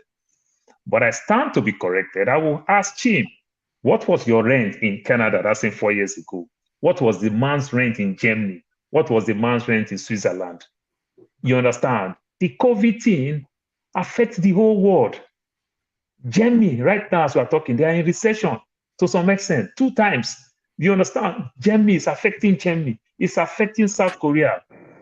India just take over Germany as the 4th richest economy. So take over Japan as the 4th richest economy. This thing is affecting everywhere. America is doing way better compared to after the COVID. America is doing better. So you will give it to Biden. But is Biden selling himself very well? I guess no. And we all understand why Biden couldn't sell himself very well, because the difference between Biden and a man called Bola Tinubu, it's just the same. They can't put themselves out there and talk. You know, probably maybe health issues, their age, everything. They just don't have anything to offer. Then the things you challenge them. Then Biden didn't make himself very well with these 2 wars that is going on. The way he's carrying himself, and the thing with politics, nobody forgets easily. Some of the things Biden have done all the way from 1979 to date. We can easily remember what Biden did, the contribution that Biden contributed in terms of apartheid in South Africa and everything. So some of these things make some of these youths now, with this age of social media, where CNN and Fox will not narrate, determine our narrative. You understand? Now we can dig deep and see things ourselves. So it just makes it hard for all the politicians. But is Trump any good person? Is Trump economy better than Biden? The answer is no. As an individual, the both of them, they are not a good person. You understand? Then when you talk about Trump and these MAGA people, they look like cultic. They look like the Mammon people. They look like, even Trump even keep threatening his own base. What kind of nonsense Christian that makes some of my Nigerian people want to join them? Nonsense Christian that don't want to go to heaven and understand that if you kill, you will not make heaven, but want people to go kill. What kind of nonsense people? So you get the whole thing twisted from one corner to another corner. My Christian people from the so-called Democrat side and my Christian people from the so-called Republican side. I just get tired. I just get fed up with the nonsense thing that is going on around this politics. I can tell you they carry Sanwo-Olu, or they carry what is this former governor of Abia State to come become president. They'll do better than these people because America, to some extent, is almost autopilot.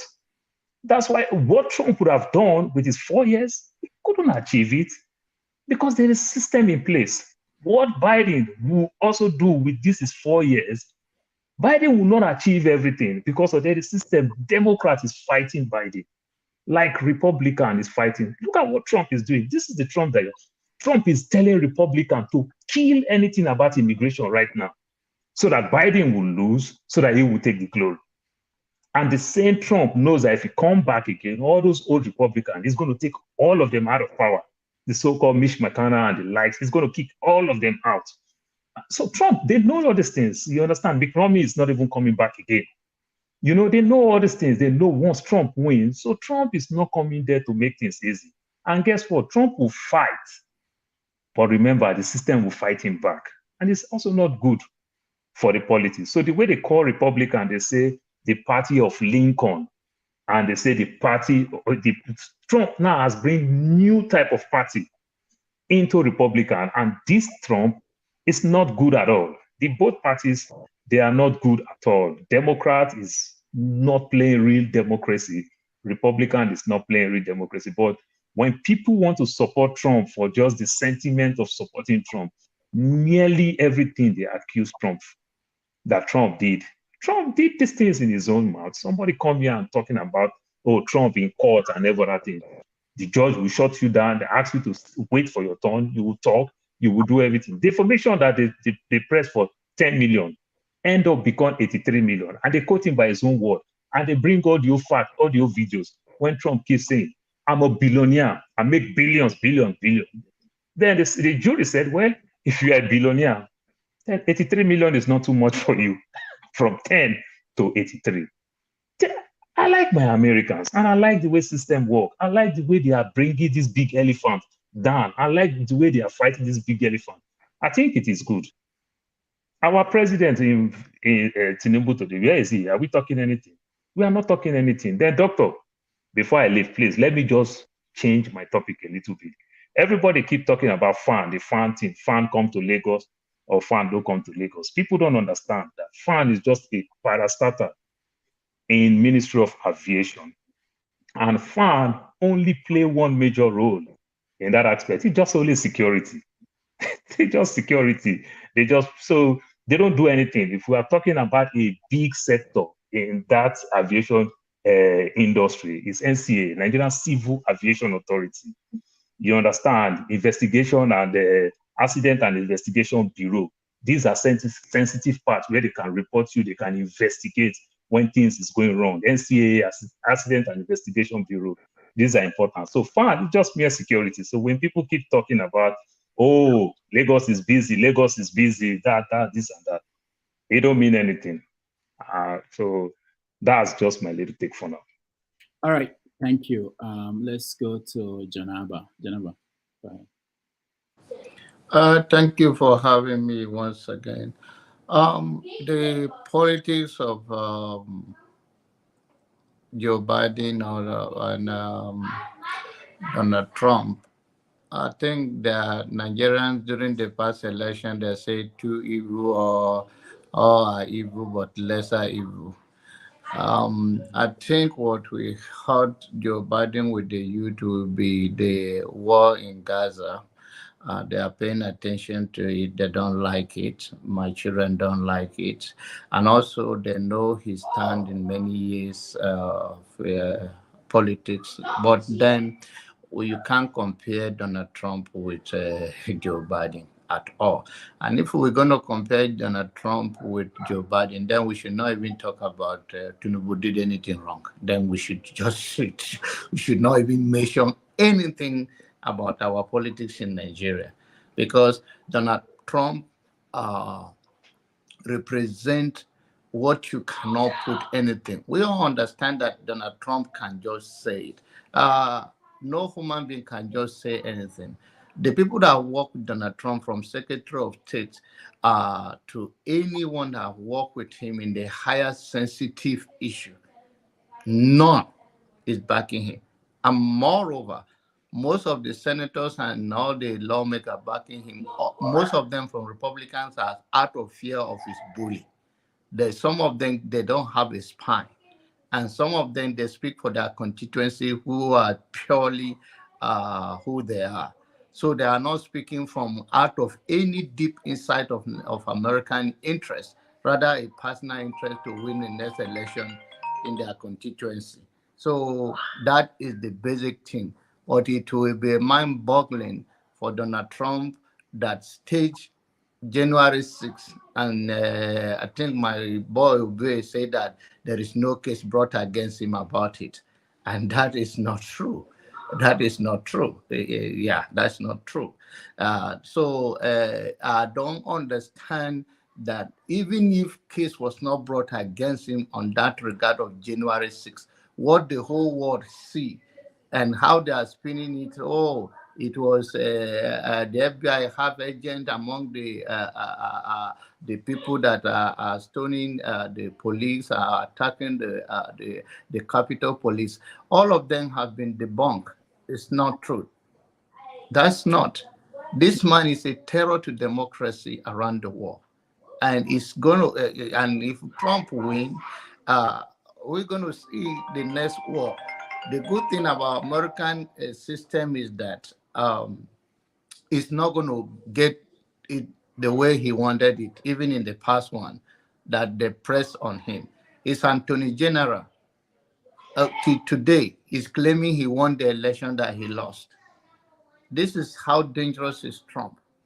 And then if we all say that that is okay, then we should not be talking about what is going on in Nigeria then.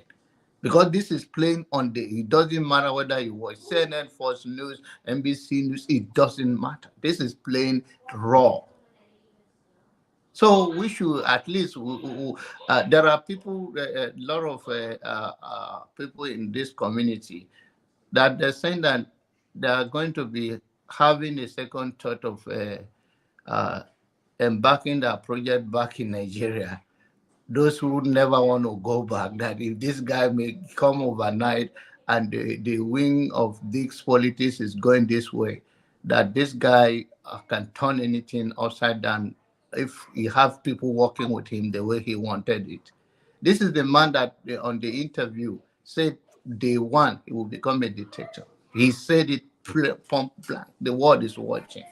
And this is the person who say, it's okay. And then we will go against what is happening in Nigeria, election ring, this and that. This man represents the worst of it. The good thing is that because of this system work, that's why we are still talking like this. If not, we don't have the American that people work for so hard and die for anymore. And anyone that doubt that, both of them have element of racism, but then Donald Trump is unbelievable in 21st century.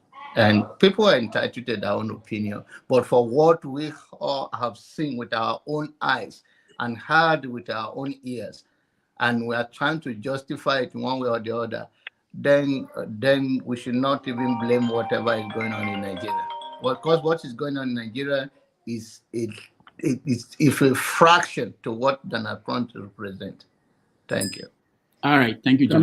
John Abba, it deserves a mega art. I'll bring one for you. I'll bring one for you. It deserves mega art. Let me point out something. I want to respond to a few things, comments that people made already. I was expecting KJ and Chim to say something about the deep state. They didn't talk about that because it's that they are all part of it. Deep state is against Donald Trump. But I know that Chim, for instance, talked about the biases of the people who are against Trump. So look at this story that only 4 out of the 44 former cabinet members who were appointed by Trump are against him, are in support of him. Only 4 out of 44. If this is bias, I would like that bias to be, it's actually a good one. If 44 of the people I picked are screaming that this person, me, that picks them. What date is that? Sorry. Date of what? The story? Yeah. Okay, let me check. July 30th, 2023. So, Rudolph. The man that's taking on you.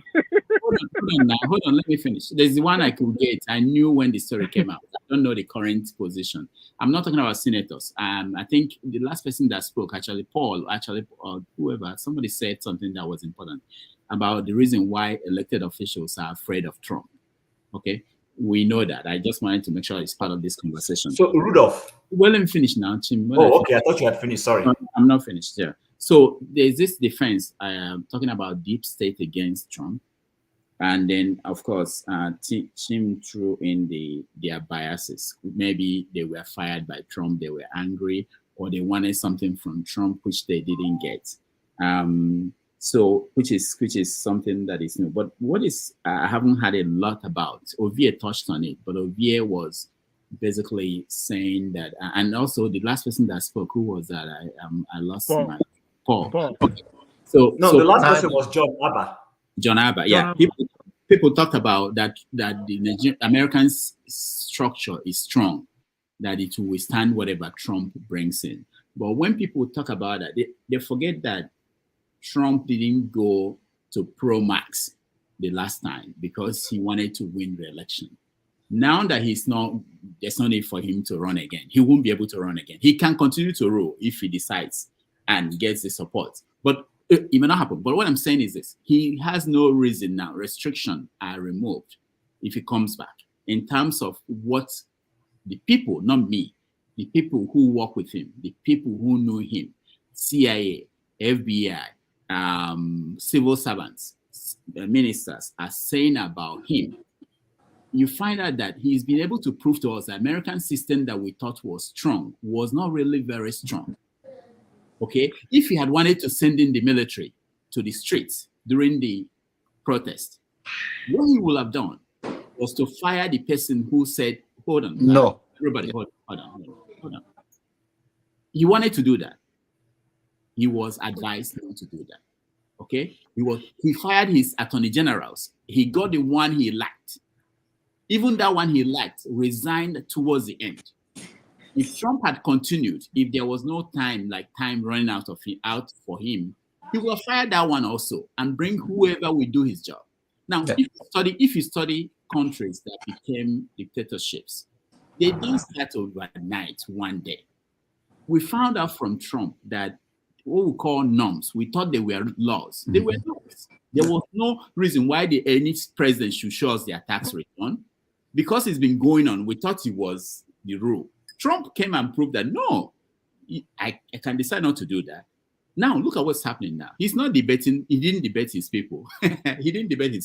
His Republican competitors. If the next election comes up and Trump sees that he's leading Biden by 10 points, Trump will not debate. And everybody will say it's okay. It's okay. Yeah. And America is gradually becoming like Nigeria, and we're okay with that. Americans, the people who are supporting Trump, majority of them, they are uneducated. Half of them have not traveled. Uneducated. Thank you very much. Hold on, let me finish. They've not traveled outside America. They have no idea how countries fell. They don't know. What they think is this. Some of them will say, all these foreigners coming in, Trump will stop them. Trump will. Somebody mentioned that Obama deported a lot of people. Do you know why Obama did that? People don't know why. Obama deported more people than any other president. Do you know why? Who said that? I forgot who said that. Do you know why? The reason why he did that was that Obama was trying. It was Paul that said it. Okay. Obama was trying to get comprehensive immigration reform passed. And Obama wanted to say that, look, I have deported people. I don't support illegal immigrants, but we have to change this system. So he was doing this to be able to win the argument when it's presented. But it didn't matter.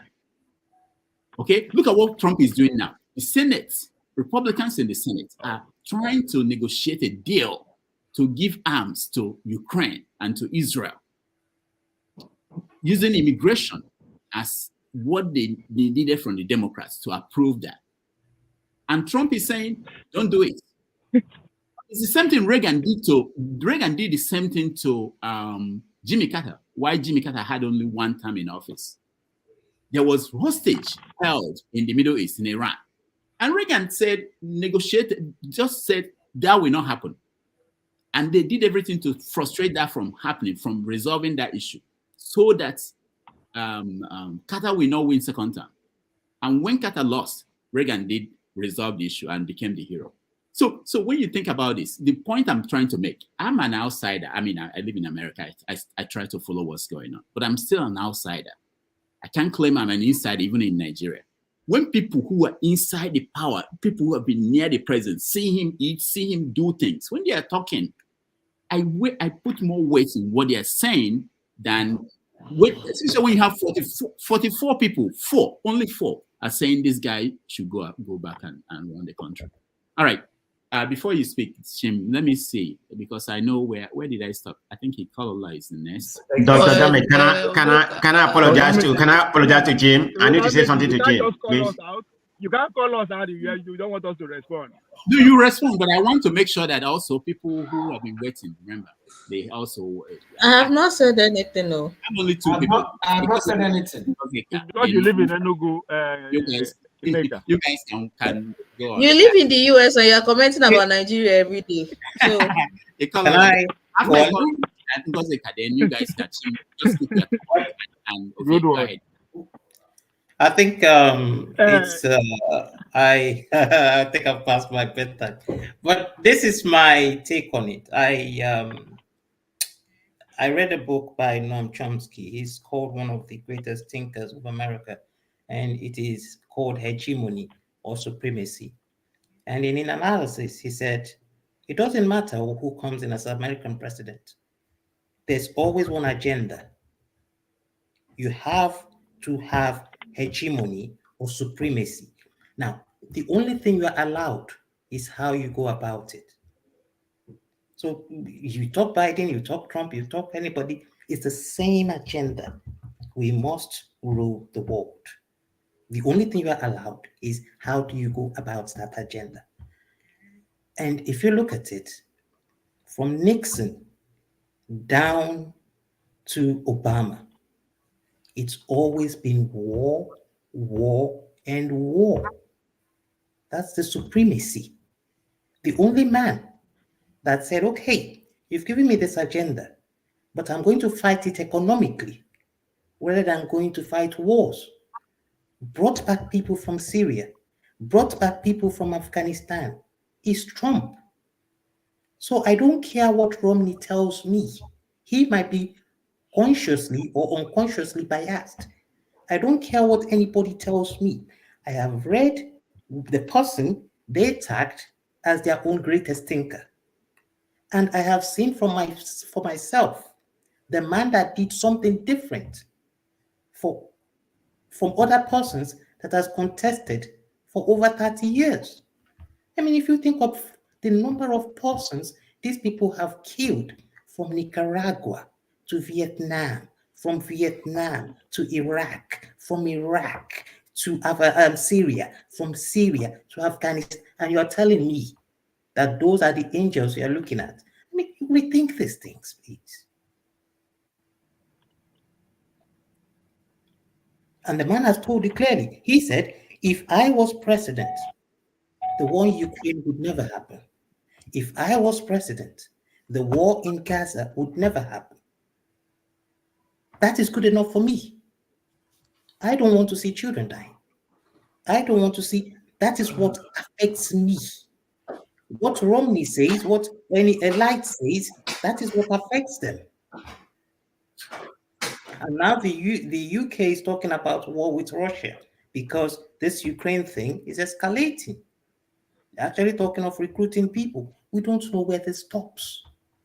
But this is the only man in 40 years, in his 4-year rule, that say, let's withdraw back from these things. Let's do things economically. Let it be an economical race. I will support that man, no matter what anybody else tells me, from experience and from reading. So that is my submission with Trump. Yes, he might have characters that are queer, but the other people you are comparing with him, their characters, I mean, I don't know. So who is the supremacist? In the video you showed us, Dr. Rudolph, who is the actual supremacist? Who are the actual hegemonists? Who are the actual racists? So I would stand with Trump. He is the man that should run the world as it is. Yes, he has a way of running his mouth and showing and bragging. But I would live with the words of Scarface, if anybody has watched it, Tony Montana, when he was doing drugs, and then he was at a dining party. He said, "Everybody here is looking at me as the bad man. It is only because you can see me. You all just know how to hide. You Yeah, can so see Trump for who he is. Anybody that quotes Scarface is good. You know, you can see Trump for who he is. But And the others have mastered a way to hide, and then you think they're angels. I'm sorry. Exactly. You should rethink all everything. Thank you. All right. Thank you.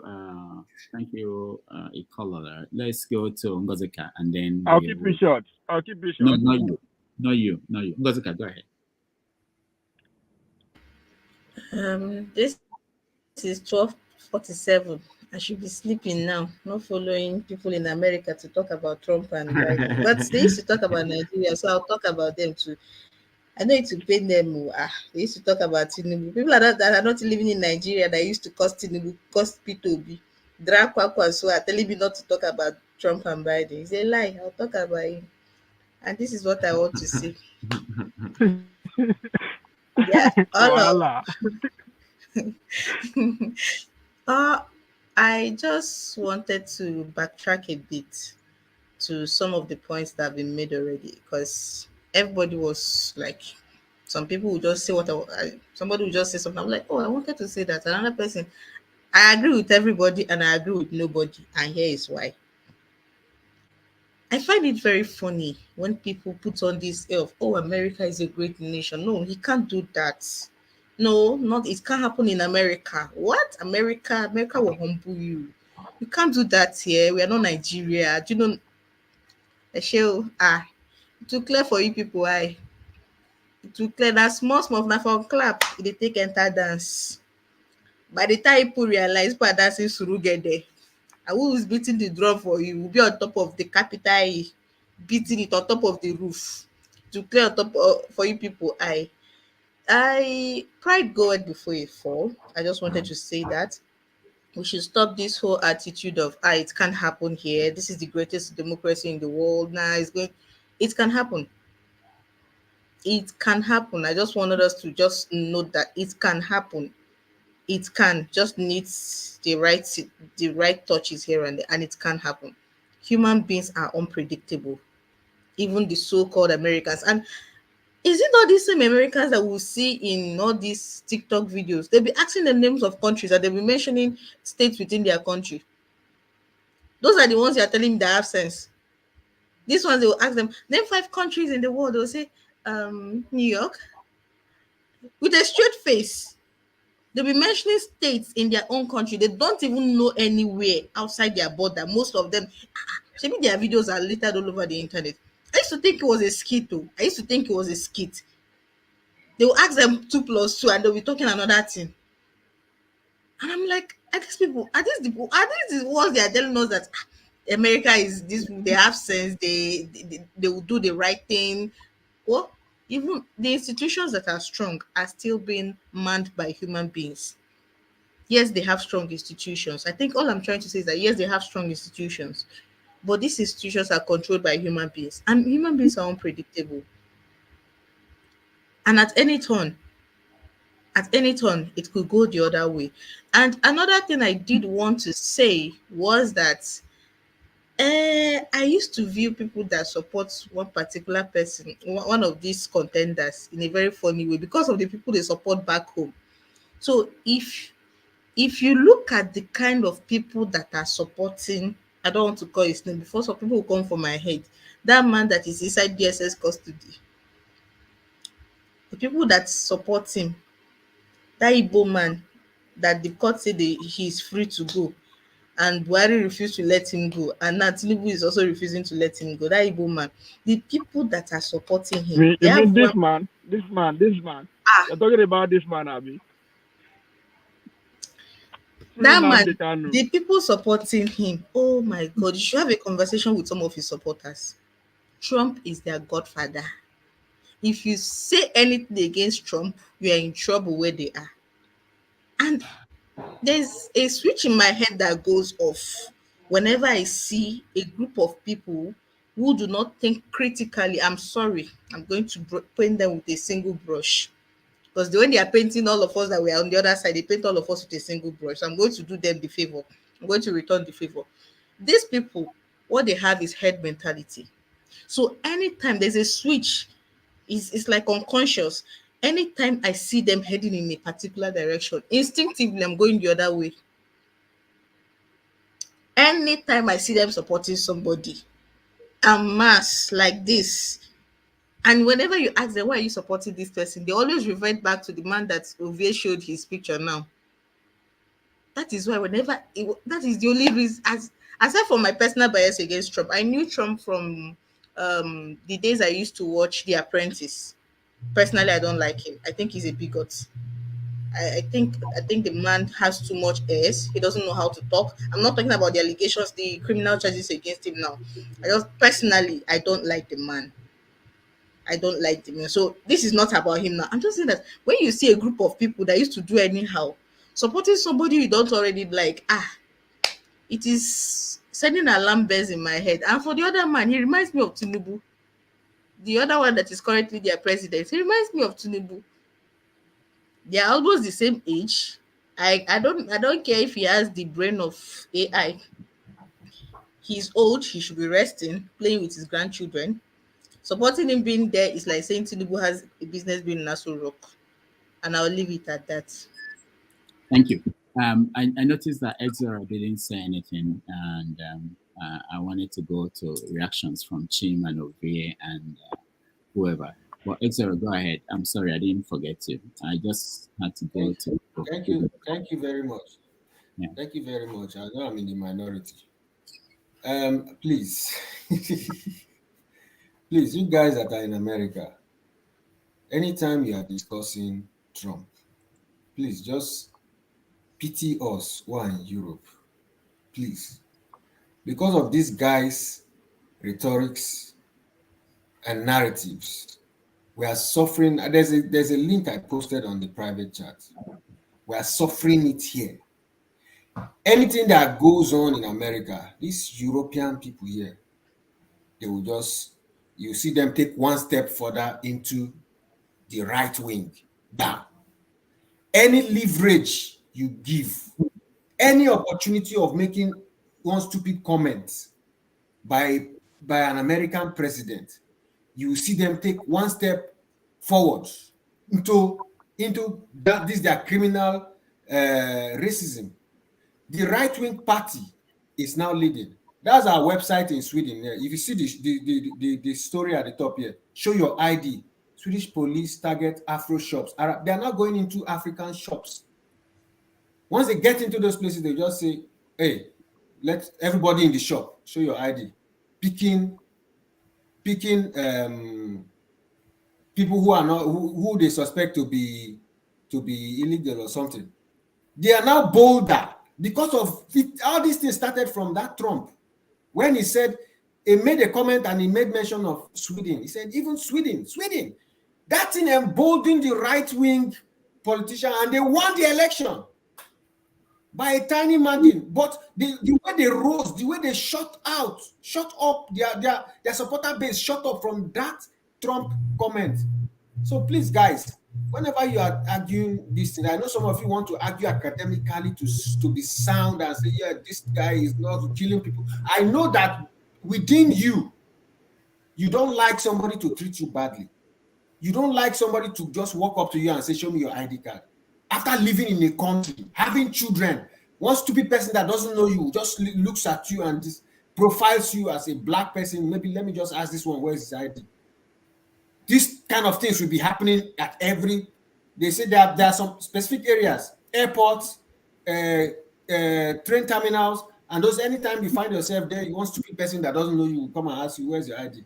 Even when you have been living. So please, when you guys, anything that happens in America affects Europe. When you guys want to vote, please, anything that resembles Trump, anything that resembles somebody that can just talk out of nowhere, you just say, I've seen so many things, like when the racists were attacking the people who were protesting. He said there are good people on both sides. Who says that? Who says that? Good people on which side? Are you a mafia don? The guy is not presidential, and it's going to. Since this guy started, look at what's happening. We are going towards world wars. Trust me, if he comes in and stops the Russian war, he will start a new one against Iran. You can't end what is happening. You can't. So please, guys, stay away from that guy.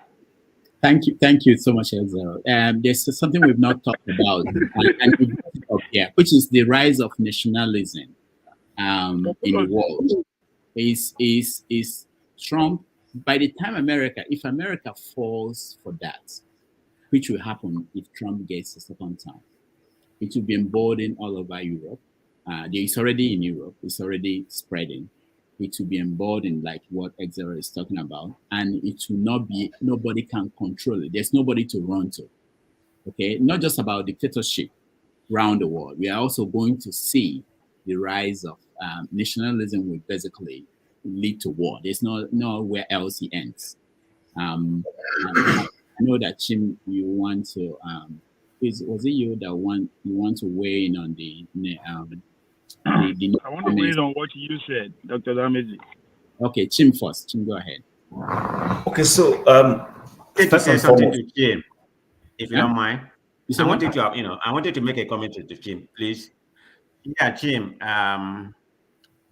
I'm sorry about the way I think I went overboard, or I was very emotional. I was really upset, but I could have come more in a calm way. So having said that, my apology to you, the way I just reviewed my commentary. It wasn't right, okay? But everything I said about Trump, I stand by it, okay? Thank you. You only put out where your money is. That's okay. What about KJ? Because I was really concerned. Yeah, and KJ, but Ovie, I wasn't too bad with Ovie, so I'm not gonna apologize because Ovie know where I'm coming from. So I'm not gonna apologize to Ovie because we are cool. All right.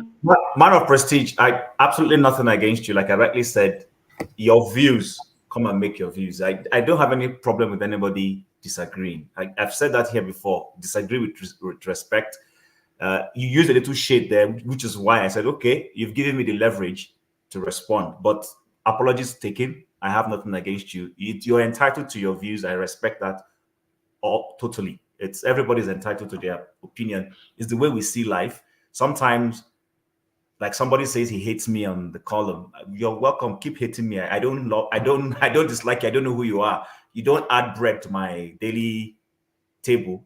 I don't feed you. You don't feed me. And this is not to you, man of praise. I'm talking to the person. The person knows him or herself. I won't glorify him with a name. So you can dislike me for all you care. You don't feed me. I don't feed you. I've never come to collect a loan from you. I perhaps may never come to collect a loan from you. You're not going to come and ask me for money. So just whatever you want to do. So, Rudolph, what I was going to say, I think Ikolola beat me to it. So, and honestly, I love his presentation. What I was going to say is this. John Bolton, I was going to ask you about John Bolton. You know, it's a rhetorical, but you can answer. Why did John Bolton, what was the major thrust of John Bolton's disagreement with Trump? Do you know? Oh, you're asking me? Yes, you. Oh, I don't know. I think what I understand is I think he wanted to go to war somewhere. And all right, hold on. That's fantastic. Just end it there. Not a problem. So now, full disclosure, I am not a Trump fan, but I am just somebody who will like to be fair to people.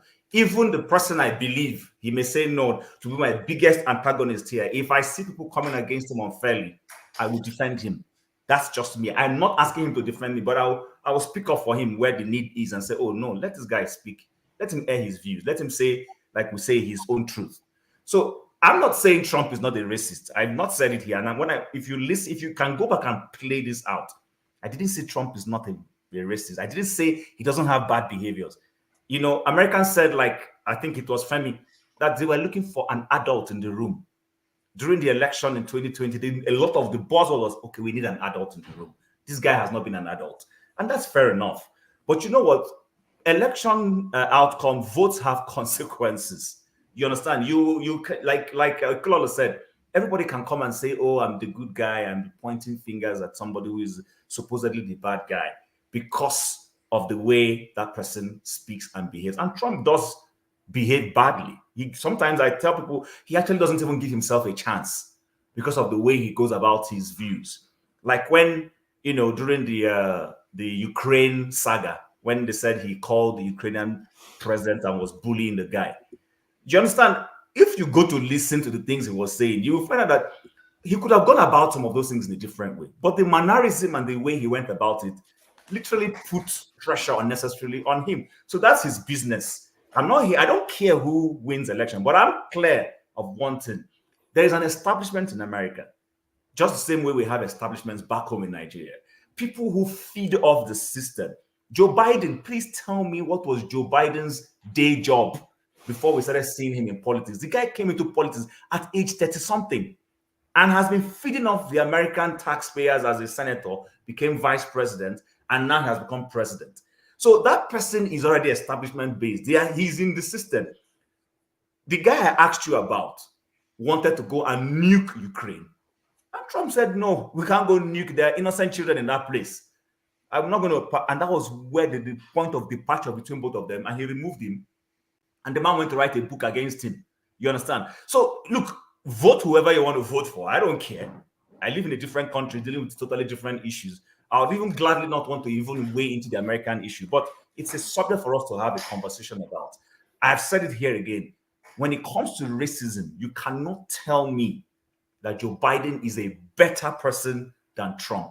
Joe Biden just happens to be somebody who is able to hide his own with sweet talk. It's like what we like we say the devil does wear Prada. There are some people who they look so sophisticated and everything. I read a book a couple of years ago. I think it's called The Sorrows of Satan. For anybody who has read that book, go read it and see the subterfuge in the way evil approaches life. Sometimes you won't even know this is a terrible person. The person will just come sweet talk. It's only when the person has wrecked all the havoc and left that you don't suddenly realize that this guy was a dangerous fellow. You understand? So I'm not saying Trump is a better candidate than Biden. I'm just saying nobody should come here, tell me CNN this, CNN that. They all have their agenda. Bolton wanted to go nuke Iran. And the man said, no, I won't nuke Iran. And that is where they got into, hatred started. And of course, he removed him. But I also believe that the American system, not being perfect, has enough foolproof to ensure that not one person will come. If Nixon did not do it, he went and spied against an opposition party, and the system held him accountable. If what's his name, Clinton came and had his affairs, and the system held him accountable. Even the Trump, the system held him accountable. So I don't think, for personally, I believe people who vote for him have their reasons, some racial reasons, yes, but there are also others who believe his economy was better for them. Paul said something that was right. The rent a few years ago is not the rent today. But the ordinary man on the street doesn't go reading economic indices. That's not the way they interpret the economy. Most of the problem we're facing in Nigeria might not necessarily be Tinubu per se, but that's not the way the average man, what the average man knows is who is on seat when this thing is happening. And whoever is on seat takes responsibility for it, especially if they don't see you putting up any economic policies that indicates that you're trying to make life bearable for them. Which is why I said, for instance, if I was a Tinubu and I came with all the problems, cut the cost of governance. There are some actions you will take that will make people say, okay, you know what, even though this is happening under you, but we can see the actions you're taking to try to make life bearable. Unfortunately, I mean, you can't, the leopard doesn't change his skin. The man is establishment himself. So he's doing policies, buying yacht or whatever you call it, and doing all those things, having a bloated cabinet, traveling the way. And of course, the average Nigerian will say, oh, in the midst of all these economic issues, you're still spending money this way. That's how the average man reads the economy. The average man does not sit down to analyze the way you and I are analyzing, looking at stock exchange. No, what they know is bread was 2 naira yesterday. Bread is 100 naira today. As far as they're concerned, you're the problem for them. So that's what I wanted to say. Band of Protests, thank you very much. I only took that fight at that point. After that, I moved on. Tim, you need to be on the pulpit. All right, thank you. Let me finish mine, Rudolph. Let me respond to you. I got one. Yeah, some people are given privilege here. It doesn't seem right at all. Yeah. Okay, go ahead, Obie. Just 2 minutes. Yes, I like Dr. Dameji because I begin to see some tendency that I saw in some of my professors who were journalists then, being in the classroom. Your persuasive skill is up there. I like it. But when you were making case for Obama's immigration policy, you give why, which is very important. There's always a why everybody they do things. There's a reason for everything. How come they talk anyhow? There's a reason. Now, we talk about Ikola was using Noam Chomsky as an example. One other thing we need to know that Noam Chomsky is a staunch registered Democrat, but we don't see him, we don't hear from him from mainstream media. Why? Maybe Democrat will explain why, and that's one of their finest. Now, you're talking about the Republicans in the House are stopping, the finance of Ukraine and other things. The question is here, who started the war? So you did not think the war through before you started it. And that's one threat the people are giving Trump. It's not ready to start any war. So you now wanted to come and finance the war that did not start, even though I know it's in a national interest and all that. But we should also understand that the times we're in, this is politics, this is competition time. Everything goes. You have to use what you have to get what you want. Now, and again, that also trickles down to immigration. Especially we will be immigrant. We should take time to always read the policies of immigration, books that read about immigration, anybody that's talking about immigration. Two simple things you just need to understand about immigration. It's about employer and employee. Employer wants cheap labor, of course, he wants more money. Employee will grow and say, come, it's affecting me. And you now factor in who get power pass. Who have power to actually influence policy and actually be people to vote? Of course, my employer, and I then get power, and I then get money pass. Before you begin to go into the ideology aspect of it, the politics aspect of it, it is about employer and employee. And if you are paying attention in America today, I think this is Spencer, we're talking about how the globalization is going on, right? If you are paying attention, what is going on with all this immigration is not a coincidence. There is jobs, factories coming back to America. Go to Arizona, upstate New York, Michigan, Detroit. All these places, multi-billion-dollar factories, cheap industries are being built. Who is going to work there? So that is the underlying story that, of course, they will not bring into the mainstream to talk about. It's beneficial. So they will always use it as politics. Another thing we need to understand, those outsiders who are looking into America, there are three things. There are three things Americans will not fix. Maybe my word, they will not fix. Immigration, healthcare, and guns. Because it's a dual sovereignty country whereby state has enormous power, also federal has enormous power. The only thing that affects everybody is immigration, healthcare, and guns. That is what they use. Every election, go back to history, every election, those are the three things. This debate about immigration will soon stop. Guns will start, or healthcare will start. So there's politics around that we all need to understand. But how they deport, don't know they deport. It's all game. America is an immigration country. They say we can argue that. So you have to also look at that. You argue about deep state, that deep state not like them. Of course, deep states invested in globalization, invested in war. So Trump is not all about that. So money is not going to come in. So why would I want him to be there? It's all about interest. So there's always a reason. There's always a why anybody is doing what he's doing. Trump said it in Iowa. He was advising one of their finest politicians in Iowa who did not win an election because he's not popular. It's not controversial. He said, at times you have to say something ridiculous just to get that eyeballs. I'm saying that to know that this is the time. Most of the things that Rama is saying, there's a reason why, there's a why he's saying that. You don't have to agree with them. This is a man who is the Dali of the whole country. Media were worshiping him because of what he has in the media. Every Tom, Dick, and Harry was visiting Trump Towers to collect money, but all of his study is an Hitler.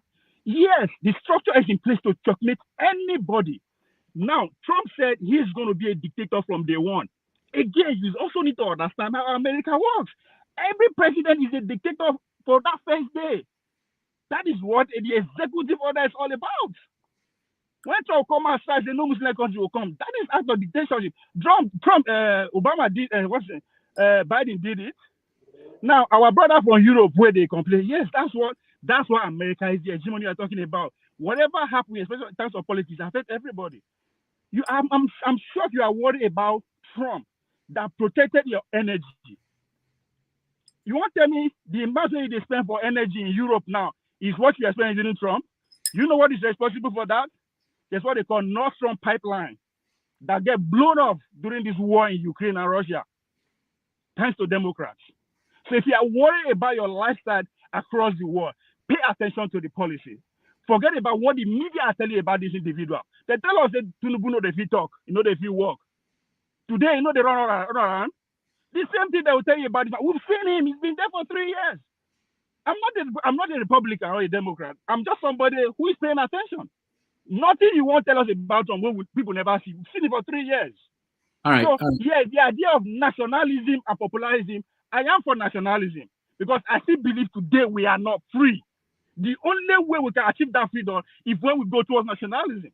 We don't have to like it. What has globalization done to us? We are at the bottom of the hierarchy. We are slaves up to today. The only way they are promoting this globalization is because it's a direct access to our resources without any conviction. After all, our government of today is what? It's the government of America. That's globalization. So we can argue both ways. Thank you. I see you. I'll go to forefathers and Pansad, but let me just point out, I think it was the caller that said something like, I trust Trump because he won't start a war. He said he will not start a war. And he did not start a war, he said. He did not start a war, and that he will not start any war.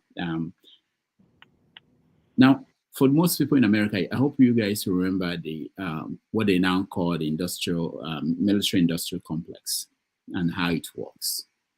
And if you read the books about Trump's time in the White House, you would notice that there were instances where the advisors, stopped Trump. Trump could just decide that this should happen, that could lead to a war. And people just said, no, you can't do that. They held him back because they assumed that he didn't know. Okay? What I'm saying is that if you look at how America works, there's no president. It doesn't matter who you are.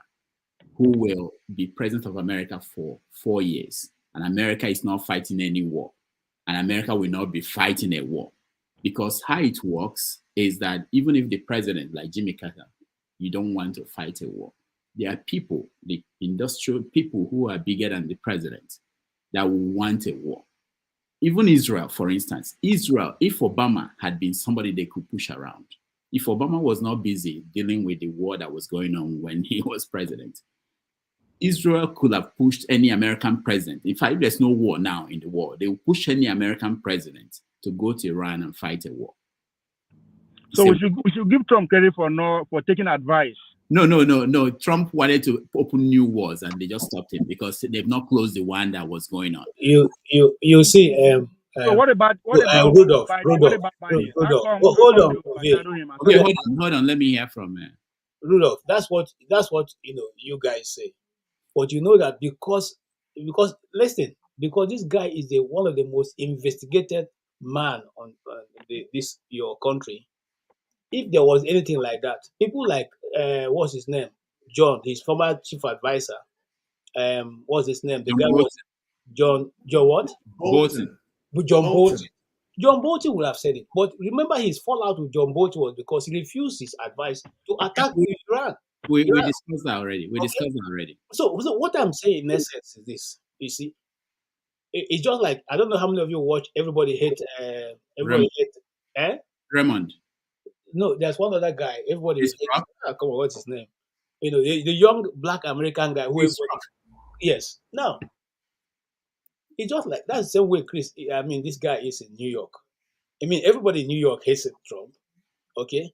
But before some of us got to know more about America, we are told that he's the American dream, the success of America. That's how the books I have about Trump praises him of his success, his ingenuity, his ability to turn, a small money into big things. The guy who changes the skyline of America, of New York. This was how we got to know him.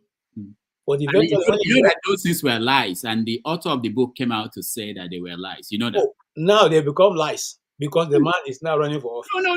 The person that wrote the book came out for Trump, came out and said, and people in New York, let me say, people in New York. Yeah, people in New York knew. I lived in New York too. I can confirm. It's one of the main mysteries in this world. Yeah, but hold on, KJ. People in New York, they understand Trump. They know what he was about, what he did. Okay.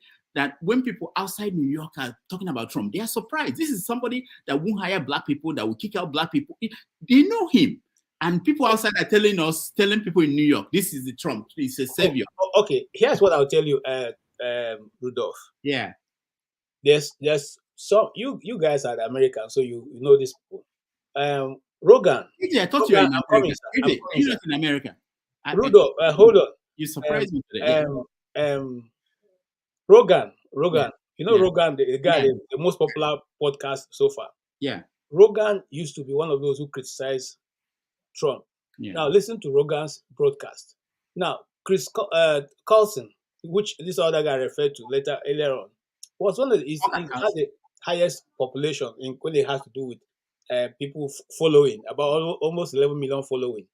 Now, listen to some of the listings. And I'm looking for people who are at the middle. I'm not looking for people who are either for Trump or against Trump. I'm looking at people whose collective idea about him is some good, some bad. That's how everybody is. You can't like everything that KJ does because I have my own mind. You may decide to be going left, and I said, no, I want to go right. It's okay because God decided to give us different faces. That means that if each one of us have a different understanding and thinking. But what I'm saying is be fair to the man. I give you one example which I found so disturbing. How can a whole state reverse a law for 1 year just to get one man? Okay, it doesn't make sense. I actually don't know what you said about. I don't know about Asura. The status of limitation. Yeah, they want to extend it, not reverse. They extended it. No, they didn't reverse. They extended for yeah. For 1 year just to catch up with Trump. So I don't know if that is the reason. I live in New York. I live in New York, okay, and I know that there were some victims who were the way I understood it. I didn't even know it's anything to do with Trump. There were victims who said that they didn't get a chance to file suits. This is something the law they passed recently, and it's for 2 years, I think. So I didn't even know they extended it, but I know they were pressing them to extend it further so that they will have. I didn't even know it's connected to Trump. But say what you're saying. So now again, just dealing with this same issue of Trump. Many women have come out to say Joe Biden did something which they say Trump did, but that was the media covered it. They didn't say it was, even though his secretary who worked with him gave time, exact date, exact everything, had all the blow to blow account of what happened with her. The media, people like Chris Cuomo, okay, said it was fabricated. But when it's about Trump, it's not fabricated. Every other thing is true when it comes to Trump. Every other thing that comes from the other side is not true. These people are fabricating it. For me, it's difficult for me to believe that because that's not how the world works. Okay, and I know the media. KJ, sorry, they bring the 1 year this thing. It's about Black Lives Matter. It's not about Trump.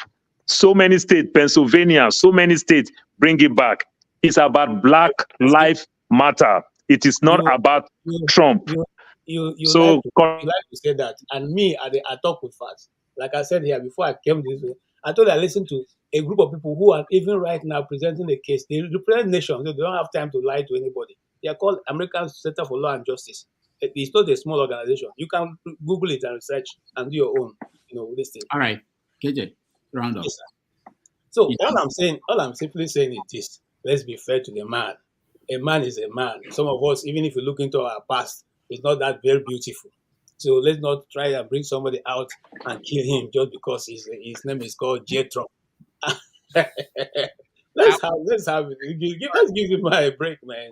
Can I quickly ask KJ when you question? finish, when you go round, I would like to respond to and my brother, I can't see him. Everybody has spoken. So this is what I'm going to do. Man of prestige, I hold nothing against you. I can take your question when you're ready to put it. Okay, this is what I'm going to do. We are going to also round out this topic, but I want to go to Forefathers. He feels that we have not come to him. He will speak, and Bumi AY Chim, and then we'll move on. Unless Femi has something to add. Yeah, I have just something briefly to add. Eventually, yeah. All right. So this is where we're going. Forefathers. Yeah, thank you. I don't feel like they have not come to me. They have simply not come to me, if it's a fact. And when other people are talking, if I try to talk, they mute me, and the others are allowed to go on the sermon. But it's all good. It's not a big deal. For me, I take a totally different view of this. My opinions coincide with some views others have shared already. Trump approach to politics is on a racist, on a racial level. This is why he's more sympathetic to Russia compared to his animosity towards China. While the Democrats are more cold-blooded, they are just as racist. It's just that they are also tribal within the European group. They are trying to maintain their own supremacy within their European group too. And if you don't understand that, then you start thinking that they are different in terms of race. In terms of race, they are the same. As a matter of fact, if anything, maybe the Democrats may actually be more racist. Trump may want to protect his people. When he came into office, some of the appointment tells you that he is very, very racial. Like the appeal court judges that he appointed, vast majority of them were of white people, not even ethnic minority, not to mention one black person. I think only one black person out of 60-something that he appointed, while Obama had almost 10 in that group. So he wants to keep the power in the hands of the white people as long as possible, while the demographics of America is changing. And you can understand why anybody would do the same. That is why white people support him. And if he carries on too far, America faces a potential for civil war. I've actually witnessed Europeans in America talk about it, that they could carve up the country and move to a separate country if the demographics changes too much. And the only thing I always say is that we are not strategizing. If that type of situation arises, where would the black people be? What would their power be? Because if that is meant to happen, personally, I could say, as black people, you want, if it's in your interest for them to break up, go for it, because one part that might be remaining may become a nuclear power. For once, maybe a black nation that black people control will have nuclear capability. So that is something we don't strategize at all. Nobody even thinks in that direction. And that is what could happen if Trump becomes president. That's how divisive he could get, because there are some people that don't want to operate on that racial level. but why Trump wants to do that. And you can see that even in Europe, they prefer him. Those racist ones in Europe, I mean, they actually prefer Trump because they believe that he is going to unite them and he's going to bring Russia among the family. Because Russia is European, do not forget. The only reason why America as a state doesn't like Russia is because Russia is going to challenge their power in Europe. That is, if you think it's because of socialism or dictatorship, it's a lie. Because if you look at Saudi Arabia, it's a dictatorship. China is communist. So why again do they dislike Russia so much? That should tell you what is actually going on. And the nations that are championing this change that you are seeing around the world today, they are the same culprits that won the First and Second World War. They are the same people that are starting all these wars from nowhere. Technically, nobody is threatening America. Nobody is threatening UK. But because they see that China is rising, or other parts of the world are rising, they are spoiling for war right now. Because they know if they fight it today, they have the advantage. But if they fight it 4 years from now, maybe China, India, Russia will get stronger, and they don't like that. They don't want to share their power. Personally, I was speaking to an American intelligence officer the other day. Yeah, I don't know what ex-intelligence officer, he was on the panel. And I said, America and the Anglo-Saxons, they need war counseling because at the rate they are going, they will not want to share their power. And you tell me whether anybody in this world will have such a power and share it. And that is the problem the world is facing. If you have so much power and you have gained so much benefits from conquering the world over and over again, all the wars people think America lost in Vietnam, in Korea, they didn't lose. That is exactly what they wanted. They wanted to contain the Soviet Union. They went to China, brought China closer. They wanted to stop the spread of the Soviets in Vietnam. They stopped it. It's Vietnam socialist now. They are not. They wanted to set Iraq backward. They wanted to set Afghanistan backward. They did. They didn't lose anything. Everything they are doing it deliberately. They are still the superpower of the world. Because of that, this is why they are doing what they are doing. And Trump, when it concerns the American election, personally, I think he should be ahead. He should be ahead because this alligator, Agama lizard that we have right now, that is cold-blooded, he is killing the world slowly, pretending as if he cares. He sits there watching 14,000 children die and say it's okay. And they just heard that UNRWA, the agency in the UN that is supporting the Palestinians, that there were some of their workers that were involved in some kind of complicity with the attack in October 7th. And the US, UK, and other countries, suspended funding immediately. They didn't keep 14,000 people, children. They just suspended funds immediately, but they are still funding Israel with billions of dollars to kill people. And you want that kind of person to be in charge of the world and keep us asleep. At least Trump will tell you, black people, screw you to your face. Now, he wasn't not the one that called our continent a shit, this a continent. That's what we need to hear. Because our people don't understand their place in the world. They don't know they are in a S-hole place. There are nobodies in this world. And maybe Trump will help us open our eyes. Maybe we'll start getting our act together. Maybe he might even lead to a civil war in the US. Maybe it might actually favor us for once. Because what is going on right now is killing us slowly. These Democrats are these ones that refuse to give Jonathan weapons to fight Boko Haram. To Kano jets. To Kano. They refuse to share with him.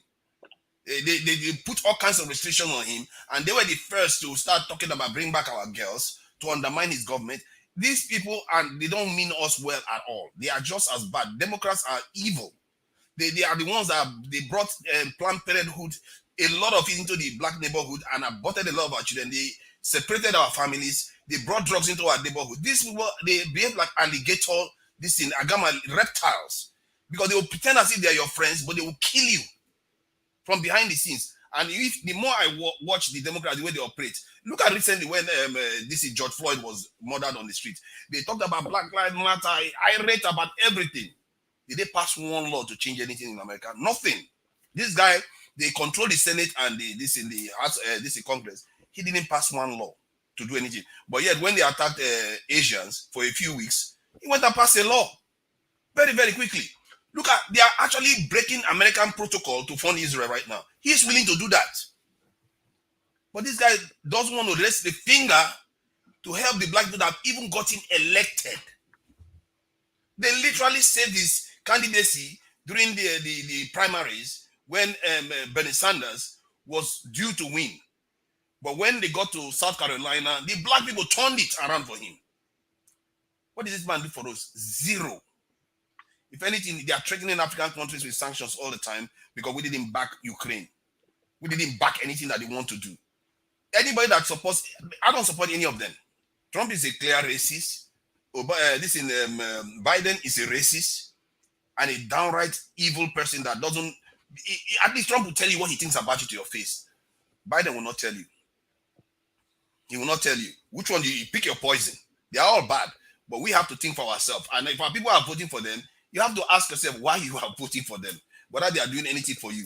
I've told my African American brother, I told them, if you want to vote for this people, you have to strategize. You ask what they can do for you. If you think they're going to fulfill those things for you, you vote for it. If they're not going to fulfill anything for you, be a spoiler. Vote for some other person that is not going to frustrate their ability to listen, to rule. Whatever you can do, or just sit at home, because at least you are not complicit. These people are not there to help us. They are there to help themselves get stronger and stronger while they weaken our communities. What have they done for us? They've done nothing for our communities so far. If they are going to go to war, let them go to war, separate the country. And I say black people should be planning what their future is going to be when that time comes. Don't let any of them to tell you that you should crop yourself up to Alabama or one tiny state without any form of power at all. You should be strategizing to say, if that time comes, if they want to go to a civil war, I'm going to say, okay, what state are you looking to put us? What are we going to have? Just like the Soviet Union when they were breaking up. Some nations decide that they're going to give up their nuclear technology. Others say, no, I'm going to hold on to my technology. You're not going to take it from me. And I think black people need to be thinking clearly about what their place in this world is when that time comes. Thank you. All right. Thank you for that. Bumi, you're next. Yeah, good day, everyone. To be honest, I don't know if I should make a comment right now because I think what I'm about to say might change the topic a bit. So I think maybe if anyone wants to make comments, can go before me instead. All right. It's still about America, but it's like a question that might change the topic. Bumi, hold up. Let's go to AY and Chim, and then you come in. Maybe before then, let me just point out also, as part of this conversation, when Trump was president, he showed interest in Africa a little bit. The place he showed interest was in South Africa. Most of you probably missed it. He was worried that Zuma was going to redistribute land the way Mugabe did it. And he warned that South Africa should not try something like that. I just wanted to point that out. And about Biden, Biden knows that he's going to lose the election if he doesn't do anything about Israel. So the strategy was this, to support Israel so that you get the Jews in America to support his candidacy. But then at a point to tell Israel, it's enough, you can now stop it. But now that he's telling Israel it's enough, you can stop it, Netanyahu, who doesn't really like Biden and Obama and their team, is refusing to stop. So Biden is in trouble because now he's going to lose the election if this continues. And he doesn't have enough time to end it and clean up the whole thing and get people convinced that he intended to do good. Which is now the strategy. Now he's using people in Senate to say that there should be a change in government in Israel. That's the new talking point that the Democrats are pushing because they are in trouble. They know that they are going to most likely lose this election because most concerned brown and black people will not even bother to go and vote. So, all right. Anyway. Yeah, thank you, Rudolph. Rudolph, you've really done justice to this topic. Man, Sorry, I wish Rudolph, I was I'll in be New York. backstage watching. Let me pass. I wish I Let me was go and in New relax. York. I would have buy you one cold drink this evening. Thank you. Yes, I will agree with those that are supporting Trump. You can monetize it. You can monetize Trump is innocent. It's the Fulani that have prosecuted Trump. Fulani. Yeah, they are the one President Trump. Honestly, our double standard is crazy. I'm sure KJ is saying, let's give Trump some cuttings of slack. If you are supporting Trump and you are against Tinubu, you need to seek for forgiveness. You need to seek for forgiveness. You see, why can't we stay on issues? That's what I don't understand. I don't want to go in details. I think Rudolph has done a lot of justice to this topic. I will repeat. Forefather, you are rightly on point. Femi has spoken well. Man of Prestige, a lot of others. Because these are things that are just out there. We know the fact. We don't want to speak the fact. We don't want to stay on issue. My happiness is this is not Nigeria. If it was Nigeria, they would tell you, oh, because it's Hausa, oh, because it's Igbo, because it's Yoruba, because this is the narrative. That is why sometimes I fear for Nigeria. Majority of people that work with Trump, they are against Trump. From vice president, from his vice president. Trump did, in fact, you can't, how can we not understand what was going on, all the crisis Trump caused in America? Again, if I had the ability to vote, if I have the ability to vote in America, I will not even go vote between Biden and Trump. I will not choose any. I will stay in my house and sleep. But let's stay on issue. Even Rudolph is saying, like, he's giving us choices out there. He's a journalist. He lives in America. He lives among the people. He knows what is going on. So if you are supporting Trump based on some kind of sentiment, just say it. I will even respect you more rather than coming here to speak fact. This man almost caused big crisis. I mean, Biden, I have my own issue with Biden, with the war going on from Ukraine to Israel and Palestine. Like Rudolph rightly said, I think that war, if he's not careful, is going to consume him too. That is where we're going. So most likely, America are going to be faced with two evils. They have to choose a lesser one. But Biden, if he go ahead and win this election, Trump, the crisis, the problem Trump would cause for America is going to take them minimum of 25 years to clean up. It's going to be a mess. Let's stop pretending, because I don't even know how. You don't know the history of this man. How come we don't know the history of this man? But it's so convenient for us to come and we know the full history of Bola Tinubu. We criticize him. Let's stay in one place. Let's stay in one place. We can't pick and choose. Let's stay in one place. Thank you. I don't want to argue on this topic, man. People know what they are doing. All right. Okay. Sorry, Rudolph. I have to respond. I have to respond to AY, and I'll keep it short. AY, you see, each time you come, you try to pick a hole. I've been reading comments. Some of the comments I attribute them to you. I don't know if they're you, but I don't bother myself about it, because you see, as the practice have gone to, I'm not afraid. I read theater arts. The first thing you are taught is how to criticize. You should be able to take criticism. If I write a paper, you don't like it, you can criticize it, and whichever way you like, and I accept it. If it's true, I go make amends. If it's not true, I tell you, sorry, sir. With due respect, as my lecturer, I don't agree with your stand. That's allowed. So when you people come, you make these statements, it really baffles me. It really baffles me, really. If you want to make your argument, make it straight. Don't try to, give it some coloration that maybe I don't have. At my age, don't you think I have enough sense to reason and take my own stand? Even against my late father, I can take a stand. What more of you who is, even younger than myself? Come on, bro. Hey, KJ, there is difference between. Relax.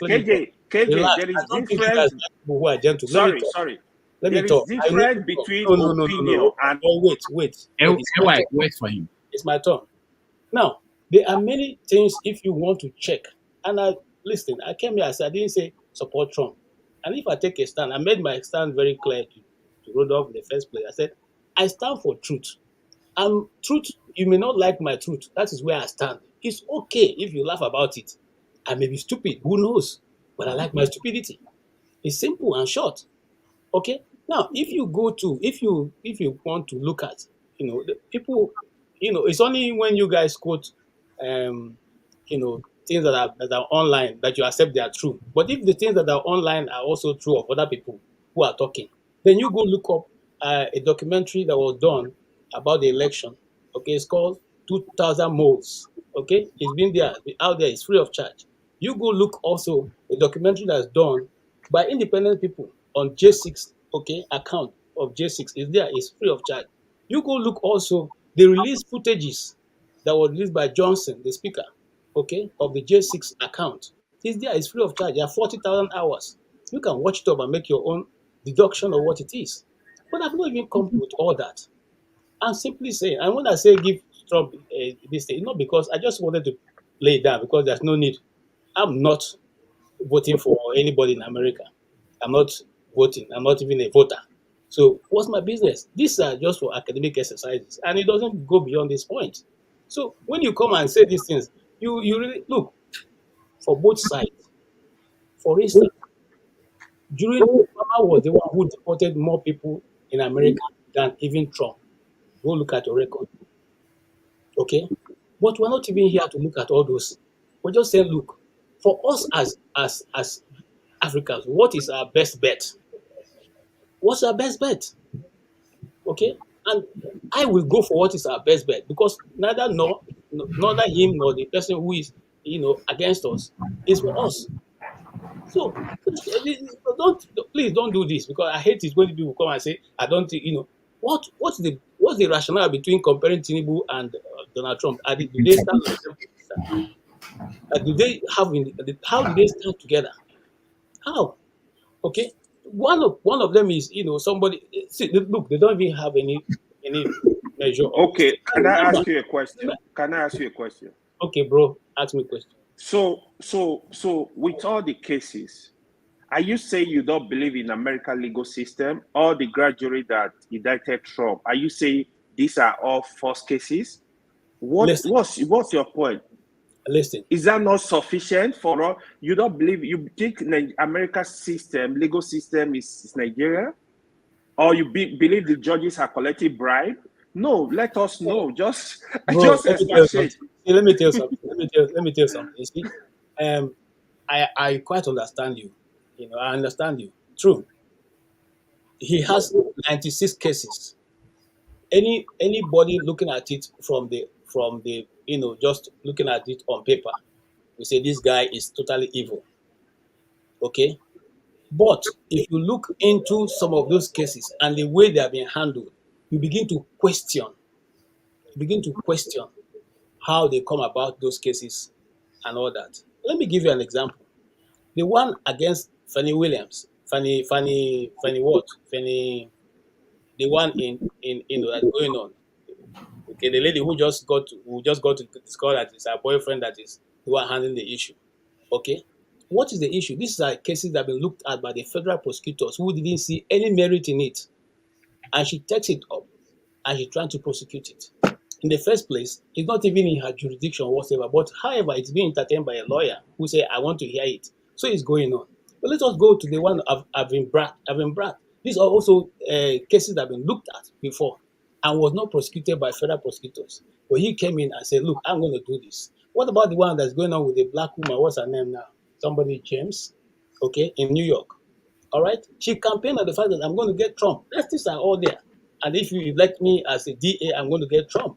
And then she comes up with this thing of, Trump companies and all that being the fraudulent ones. Let us even give it,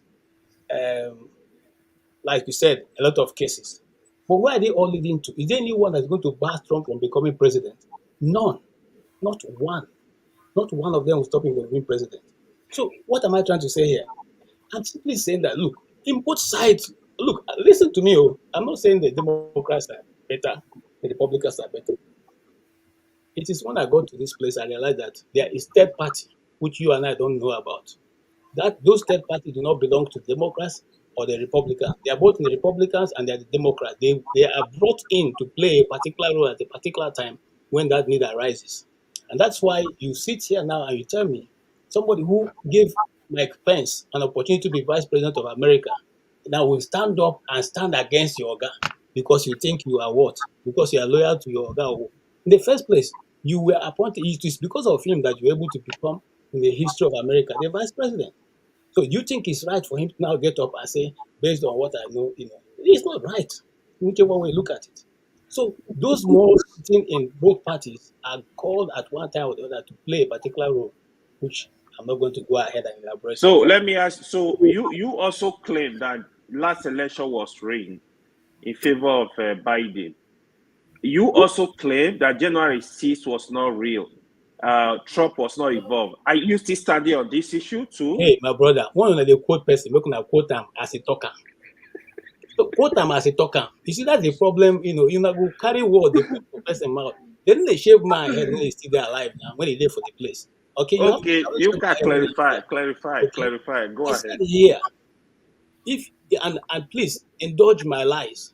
Go back and check the full broadcast that Trump made on that day. Listen to it unedited. I didn't say go to CNN. Go and look for it unedited and hear what he has to say. I'll give you a very quick example, which will still be fresh in your mind. In this some 3 weeks ago, he had an interview with a reporter, Sean Kennedy, what's his name? The guy on yes, Hanek, yes. You call him a reporter? Okay, anyway. Whatever he is, whether he's a jester or not, whatever he is. Yeah. He had an interview with him, and he said, Mr. President, they say you are going to be a dictator. Are you going to be a dictator? And he said, yes, from the day one, I'm going to first close the border and ask them to drill. Now, you know what they did to that piece of soundbite, as we call it? They took that soundbite, they removed the last part that says, I will say drill, and then said, yes, I'll be a dictator. That is it. That's what they were parading all through the media. They were repeating it everywhere. Trump is going to say he's going to be a dictator. He said it with his own mouth. They will play that clip. He said, look, this is where we work. We work there. We know how it's done. Okay, we work there. We know how it's done. We know how we can suppress it and make you say what you didn't say. I don't know how you. But he actually said it. It's just that he added another thing to it. He actually said I it. give up. All right. So thank you. Let's hear from Chim and then Bumi. So unfortunately, X0 has left. So what I wanted to ask is this: one, Rudolph, is it proper for people to show an ID before they vote? You mean where? In America? Not so generally. A country is having an election. You know there are certain people who are qualified to vote and some are not qualified to vote. So you are supposed to, qualification means you're a national, you're a citizen. But because we have people all over the place, we don't know who is the citizen or not. So you want to be sure that you're not throwing up the voting process open to everybody who is not eligible to vote. So is it acceptable to ask for the ID that will indicate that you're qualified to vote? Let me tell you what happens here. People have IDs. Everybody that vote. Before you vote, you have to show your ID. The only new thing is this. Maybe you don't know this. They say, I have my voter's card. That's an ID. You can use it anywhere.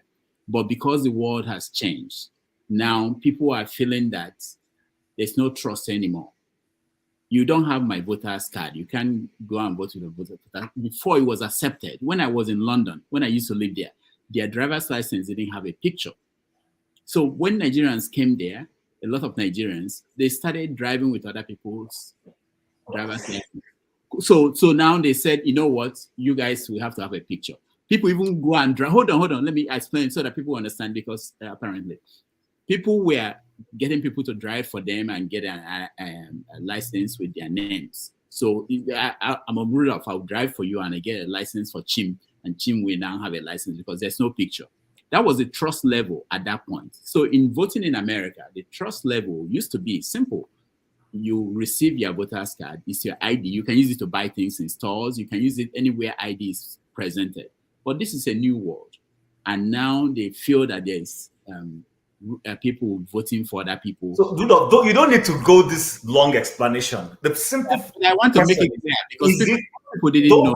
Don't worry, I'm the one asking. Is it okay to ask to see an ID, whether the ID has a photo or the ID is just the ID? I'm not even going into the photo section. I'm just saying, is it okay? I'm saying that they do it now. You can't vote without showing your ID. So the question is it okay to ask for an ID? Yes or no? Yeah, of course. Okay, so it is okay. All right. So now, Exero was saying that everything that happens in America affects the world. Yes, it's a cliche now that we all throw around. It's to an extent correct, but people need to sometimes pause and ask themselves, is this 100% actually okay and accurate? Now, the point where I'm going is this. If citizens wake up and say, you know what, this character, this individual, this political party, or this group of people, they haven't treated us well in terms of policies. We want to vote an alternative. And they vote that alternative. How is that decision to vote an alternative that suits them, that they perceive? Remember, at the end of the day, it's all a perception, because you could vote somebody and he will not do what you anticipated he will do. So how is that bad that people say, okay, you know what, we've had enough of this political party, let's vote and go. And then you now say, oh, it's a rise of nationalism. Because it's becoming a cliche, the rise of nationalism. And I'm asking, because I'm trying to be as simple-minded as possible. If we have this volume of voters who suddenly are now heading a direction, where those other voters that were heading in the alternative direction, where have they gone to? Why are they not able with their number to checkmate this other one? Are you following my logic? Yeah. You're following my logic. So we're in Netherlands and the liberals were winning. And then all of a sudden, the liberals began to talk about that they needed to shut down farms, that climate change was being affected by farms. Agriculture was a problem. And they began to put taxes on farmers, and the farmers rebelled, went on the streets. And then suddenly elections was close by, and those people says, you know what? We need to teach these liberals a lesson. You can't take our businesses for granted. And they voted for the alternative, who happened to just be a conservative party, because that one promised them better economic programs. And when they voted that person, it now became the rise of nationalism. What am I trying to say? You see, I'm not in denial of racism or tribalism or sectionalism or whatever ism you want to call it, of any form. There will always be tribes, sections, and all. We can't eradicate those things. We can only look for a way to reduce, how it rises or how people operate in it. Because I keep hearing, because Donald Trump and the Republicans came up in America, then that is what has given rise to the rise of other parties. So are you telling me that those voters did not exist before? They just sat down and said they were not going to be voting, and all of a sudden now, because America has done it, then they now got a mojo to now do it in Netherlands, to repeat it in Italy, to repeat it elsewhere. Because those things, those sound bites are easy to throw out. But for me, who's thinking, it doesn't make sense to me. I live in Canada. We have multi-parties. It's not two-party like in the US. But I can tell you for free that in the next election, that Justin Trudeau is not coming back unless something drastic happens between now and then. Why? This guy has impoverished people with his climate change policies. He's putting taxes. This year, my tax has increased. Not any rational, reasonable reason for taxes, but just because he wants to save the climate. That is why I'm being punished. And people are saying, are you crazy? Canada has oil. When Russia, the Russian oil that was going to Europe was having issues, Germany came to Canada to ask for Canada to sell gas to them. Justin Trudeau said no, that Canada was moving away from fossil fuel. And people screamed, an opportunity. The same partners in the world who were doing climate change with him suddenly began to use coal in Europe. but he insisted he must do it. So tomorrow, when the conservatives in Canada suddenly win an election, somebody will now tell me it is the rise of nationalism. It doesn't just add up to me, because that's what I'm saying. No. Sitting down here, I'm Please. looking at it. No, hold on. Understand how do Rudolph, we? please, 30 seconds. Please, No, I need to rebuke what Jimmy say. Please. Please don't reboot. Make your point. Don't reboot me. You know, how is it making sense that the voters took a decision, and you are saying it is the rise of nationalism? Okay. In other words, you just woke up from nowhere and became nationalist. So the liberals no longer have voters. Where have they gone to? All right. Hold on, AY, hold on. I know you said 30 minutes and there's Bumi, but I think this is an important conversation to have. Let me play this video, okay? 2 videos, short videos, and then AY you speak and Bumi will speak, because it's important. An influential ideology that fosters hatred and terror, and as a result is not compatible with the values of the Netherlands. Close our borders right away to asylum seekers and immigrants originating from Islamic countries. We should withdraw from the Schengen Agreement and reintroduce our own border controls. 3. Begin by dismantling Islamic institutions like mosques. Start by closing foreign-funded mosques, including those that receive funding from abroad and are under the authority of Diyanet, the Turkish Ministry of Religious Affairs, and not us. 4. Lock up anyone who threatens or uses violence, or deport them from our country. And if necessary, take preventive action against those hundreds of supporters and thousands of sympathizers of the jihadist movement in the Netherlands. And 5, Chairman, request all schools, newspapers, media to display a Mohammed cartoon. In order not to provoke, but to demonstrate that we never give in to threats and violence, and that we proudly and firmly support our freedom.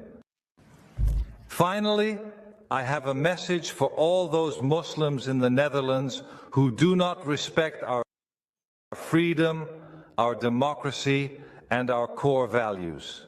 Those who consider the rules of the Quran more important than our secular laws, and there are many of them. 700,000 is revealed in the study by Professor Koopmans. And my message to them is get lost.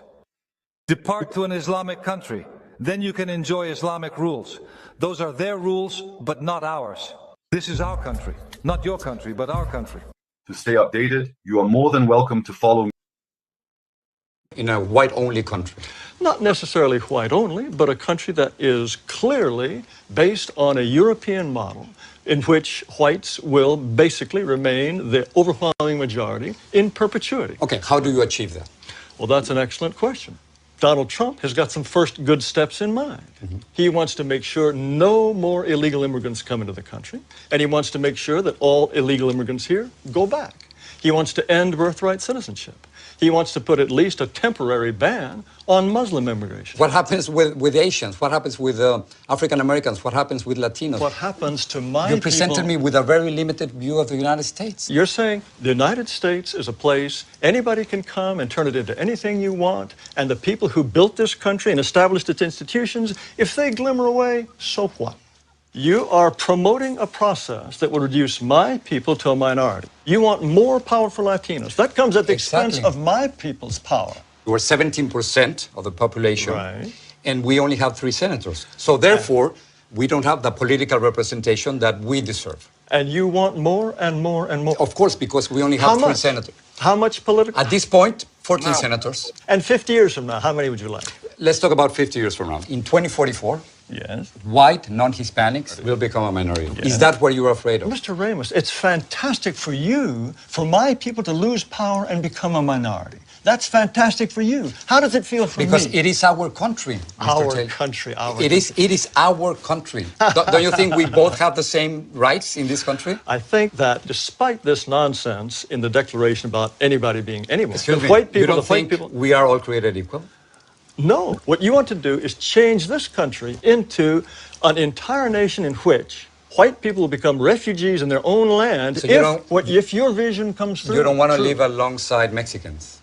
Now, why is it wrong for me not to want my neighborhood to change? You'll If be- my neighborhood is European, if my neighborhood they don't keep chickens in the backyard that crow at 3 in the morning. What are you they talking don't. about? I'm That's a talking complete about stereotype. Mexicans. That's a complete stereotype. Yes, and stereotypes are all true. It's a aren't they? racist stereotype, what you're saying. Oh, racist. Give me a break. What are you going to do with the thousands of Muslims, We certainly American will. citizens, who are serving in the military? I'm sure that we just couldn't possibly survive with all those Muslim Navy Rangers. Yes, I'm sure that's true. That is not right. No, I'm talking You about cannot make Muslim. fun of people who are saving our lives. They want special holidays and special food in So if you school don't like their restaurants. religion, you don't have to join them. That's fine. Well, no, they are- wait, but I'm also, not- but you can't discriminate against them simply Of because course. you. Of course, anyone should have the right to discriminate against anyone he wishes. And the point is, But not by the law, Mr. Taylor. You can't do that. I think the law is absolutely incorrect. Do you feel that whites are superior, are more intelligent than blacks? I think, on average, whites are more intelligent than blacks, and North Asians are more intelligent than whites. How can you All say of this that? How can you think otherwise?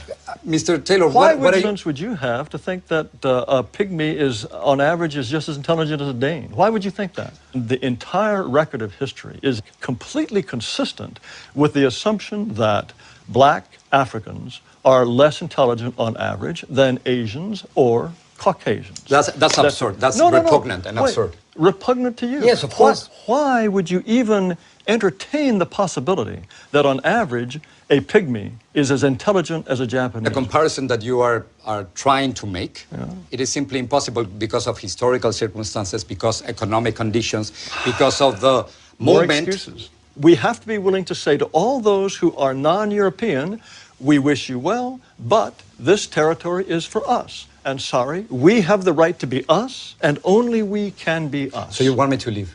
Under certain circumstances, yes, we would ask you to go. Unless whites are prepared to exclude people, then they will be shoved aside. That is the fate which I will fight until my last breath. All right.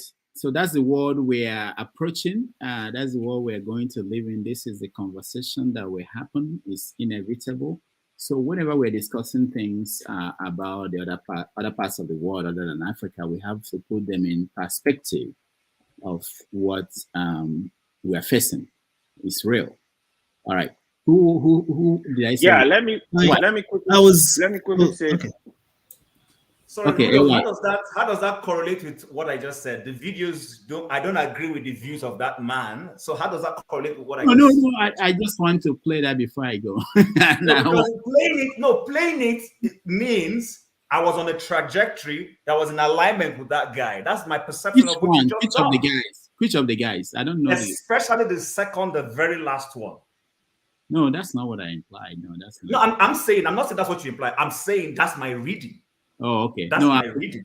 I was just trying to put it in because I have to go after Bumi and I want you guys to continue the conversation. Go ahead. Can I say something? Let me quick. Hold on, AY, please. Rudolph, you see, I was during the week. I was trying to get your number. I don't know, it's not shown on my phone. Oh, you don't have my number? Okay. From CM, and I had some videos I wanted to send to you, and one of which was the issues going on right now in Benue and Plateau states, and all the. All that Fulani conversation, I got it, from a friend of mine who sent it. Now, also, when I was doing my, my normal weekly, previews and all that, I saw those two videos. I actually have them somewhere. Okay. And you see, one of the things that baffles me is I don't see anything too strange about it. Because, you see, the world has been reduced to black or white. That's the truth. And look, even let's not be too hard on these guys. You feel more comfortable in a room where you have more black people than white people. That's the truth. You feel more at home. If a Nigerian living outside Nigeria, when you meet a Nigerian, okay, you feel happier. He becomes your brother. It's only when you're in Nigeria that you remember that he's a Igbo man, he's a Yoruba man, he's a Fulani man, he's that. But outside of Nigeria, you guys are brothers. You guys relate the same way. Now, the question the guy was addressing, like I said, has always been the reason. Now, there's a video of Joe Biden that I had. The second guy made that point he made. Joe Biden made it in a meeting If you are following Joe Biden very well, you'll have seen that he made it in a meeting to some other of his, cohorts. He said to them, "You guys are stupid. Don't you know that if we give these guys this chance, by the next 50 years, these people will take over this place?" It's on record there. So what I'm simply saying is that neither A nor B seem to be nice. All of them are the same thing. The more we converge together and begin to, look for how we can deal with our own people and be able to put them, to understand that this world is all politics. Just like this guy, everything is politics. And some people say there's nothing conspiracy. Look, there are certain things I don't want to say here, but mark my word.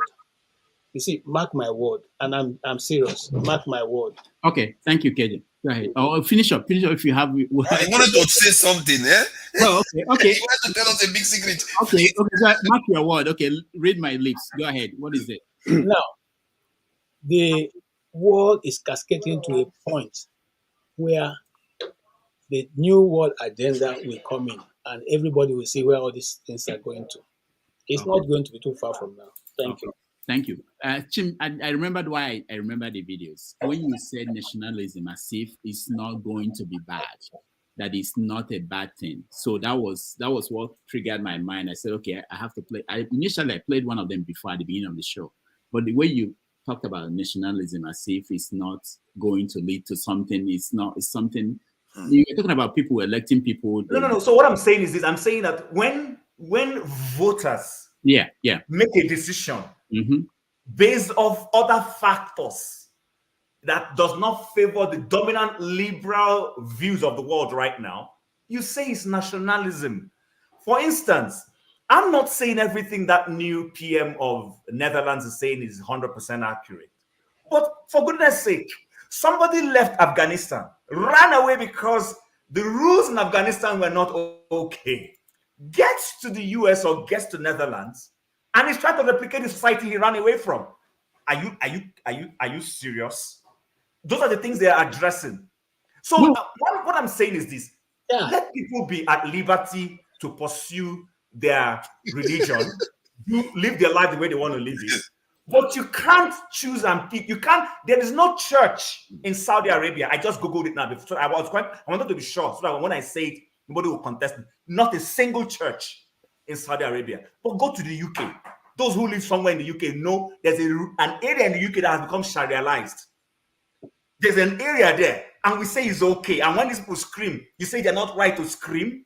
No, that's not I think the Vatican as an example. The Vatican doesn't have mosque. No, I'm not saying that I agree with you. What I'm saying is this: Saudi Arabia has no church, but you come to the UK, they allow you to build your mosque, and then you want to go further than that and say that territory that they've given you, all you want is Sharia law there. Are you okay? Tim, the point I was trying to make is that nationalism, if you know world history, okay, it has led to things. I'm following you, by the way. Go ahead. Yeah, it has led to things that we don't like, you don't like, you won't like. You may. That's the point I'm trying to make. We made it look like it's a very ideology that is very mild and it's something that. No, I'm not in support. I was only saying people now read meanings and say, "Oh, it's nationalism," and I don't agree with that. I think nationalism in itself is not the problem. Nationalism is the reason why most nations are actually strong. Nationalism is the strongest expression of a nation's capacity to change their destiny. It's just that sometimes it leads to Hitler kind of people or all the Pol Pot and crazy people out there. AY, please don't be offended. Please, quickly. Somebody said something and I want to correct it. I made mention. I said, and you see, people need to listen. You see, when you don't listen and you're just in a hurry to, I don't like this guy, let me just look for what he has said that is not wrong. You sound very unintelligent. I'm sorry to say this. I was saying that voters take a decision based on a politician's decision. A politician comes up with a policy, like Rudolph just said now, that assuming the Jews in America, the American Jews wanted to vote for Biden, they will now watch based on his decision with what is going on in Gaza. That will say, okay, is this guy friendly to my group? Let me vote for him or not. So when you're a government, you now make a policy that affected farmers. You told them for whatever it is, thank you, I don't know English. And you say you make that decision that affects their business. And the person now votes you out. You now say, it's also because I made that comment, someone says I'm a climate change denial. I don't get it. Can you listen to yourself? You sound so idiotic. No, I don't think that's what they are saying. I think what they when they say No, that's what the person is saying. I read clearly. At least make you not call me speak now. Rudolph. All right. Okay, AY. Let me come say something about a couple of thoughts Chim said. First of all, the politics of Canada and US completely different. There is no issue of nationalism. They don't even come up as such in Canada politics. Sorry, say that again. Say that again. Hold on, let me finish. I said say that again. I'm asking, I didn't hear you well. The politics of Canada and United States, completely different politics. Trudeau, the former Prime Minister of Canada, he ruled for like 9 years or 9 to 10 years. Trudeau is there now for 9 years with 3 elections. None of the election, Chim, you live in Alberta. None of the election, Trudeau won in Alberta. The reasons are very clear because Trudeau was at the Alberta crude oil. So you need to get that, and you need to be also know that they don't determine the election in Canada. The provinces that determine the election in Canada are Ontario and Quebec. You need to be very clear. Trudeau can come back. I can tell you that I can bet my dollar. Trudeau can come back. I'm not a fan of Trudeau. Some of the stuff you said were correct, but don't forget, Trudeau is a real politician. His father was a prime minister. He understands the terrain. He understands, he's pro-immigrant. That's one of his strongest points. Trudeau is pro-immigrant. The conservatives that are coming to take power, they are anti-immigrant. Immigrants are aware of these issues. So the issues between Canada, you need to cut is what they are. Do you live in Canada? I have stake in Canada. Maybe I'm asking currently. Do you live in Canada currently? Not that you live before. Don't worry. Let that not disturb. There's a reason why I'm asking you. There's a reason why I'm asking you, please. The way you hear me speak, do I look like a novice to Canada? I didn't say you're a novice. I said don't worry. Live in Canada. Don't worry. Let me stay on issue. I don't want to forget. In America, Trump politics is based on hate. Let's not stop bending these issues. He hates everybody except Trump is a white supremacist. Don't stop cutting it. We should cut it what they are. And you also made mention now. Let me tell you, Muslims don't come to a country and form Sharia within a month. That is not correct. In Islam, when you go to any country, you have to obey the laws of the land. Muslims don't go against the people. We need to educate ourselves so we don't cause issue among the people. Well, let me give you a typical example. For example, in Canada, it's compulsory when somebody dies to do an autopsy, right? Generally, as a Muslim, if you die this night, tomorrow morning you are gone. They bury you straight up. You can't keep, but because of the laws in Canada, Muslims are kept in the mortuary for 1 week, 2 weeks. They make sure all the rules are followed before you bury the person. Muslim obeys laws. When people are spreading hate, just call it what it is. It's not when it's affecting us that we will complain. That is where me happen. If it's not affecting you, you need to also speak up. Call Trump. Trump is dangerous to humanity. We're not talking Trump now. Period. I'm not talking. It's Trump part of the now. issues. No, but I'm not talking Trump now. Sorry, AY, I disagree with you.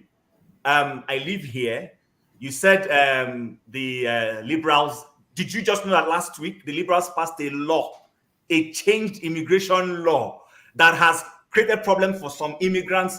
A woman who comes to study before your husband will get work permit for no reason. It's under this is a liberal government. This is not a conservative government. They've changed it. You can't do that anymore. So when you will come up with all these spurious claims, liberals are more closer to this thing versus this, it's a big lie. The only people who are not thinking will buy those things.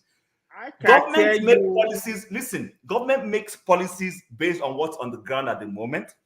True, some governments will make policies based on upcoming elections because they want to, influence it in certain ways. So when you come here and you throw a blanket statement that liberals are, more, that's a lie. And then secondly, it is not true. Because of the way Canada laws work, the Muslims who come here may have no choice than to follow that rule to say you have to do X, Y, and Z before you bury. In places like in the UK, I am not making spurious claims. There are places in the UK that the Muslims, especially those who come from Pakistan, have declared a Sharia area. The police there in those places are struggling now to deal with it. So please say what you know. Say All what right. you know. I'm not here to. Let me reply to you, please. No, please. I want to go to Bumi. You can call whenever it's your turn. You can continue this conversation. Doctor, can I speak after Bumi? Because after Bumi, because I've called her. Go ahead, Bumi.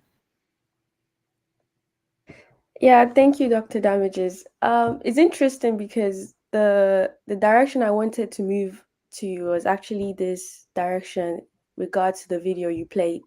So, Mr. Akula, I don't know his name. Ikulala, yeah.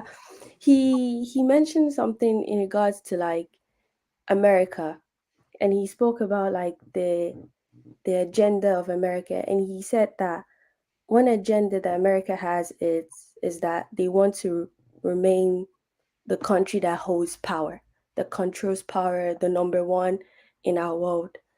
But the only thing that is up for discussion is how they do it. That's the only discussion. But everything that every one of them has to agree is that they should remain number one. And then Mr. Xero also mentioned how like certain policies that are being made in America or like decisions that are made in America affects Europe in regards to like, he pointed out like them stereotyping, immigrants going to African shop or Arab shop, knowing well that majority of them can be illegal immigrants staying there.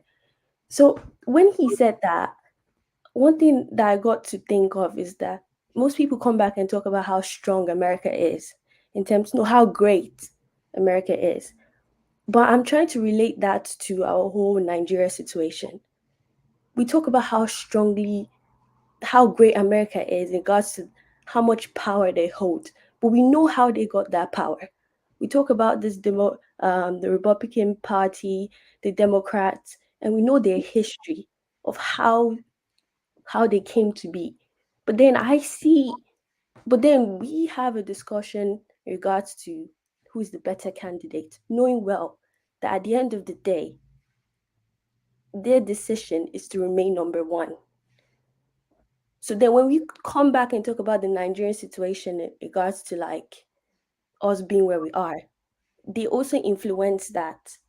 So my question is, how do we feel so comfortable talking about America and how great it is and how all these Western countries, how great they are, but then we go back and also complain about how bad Africa is, but specifically Nigeria, knowing where they play a huge role in keeping it that way. Because at the end of the day, their number one agenda is to stay at the top, to control power. So I'm just trying to understand, because I hear people talk about they don't care, oh, Trump is the better candidate or Biden is whoever, but I'm trying to understand how you feel so comfortable picking someone that at the end of the day, they're going to step over us. But then we go back, maybe tomorrow we're going to talk about our government, then we'll complain about them. I don't know, I just find it very contradicting, and that's why I wanted to ask, how does that play?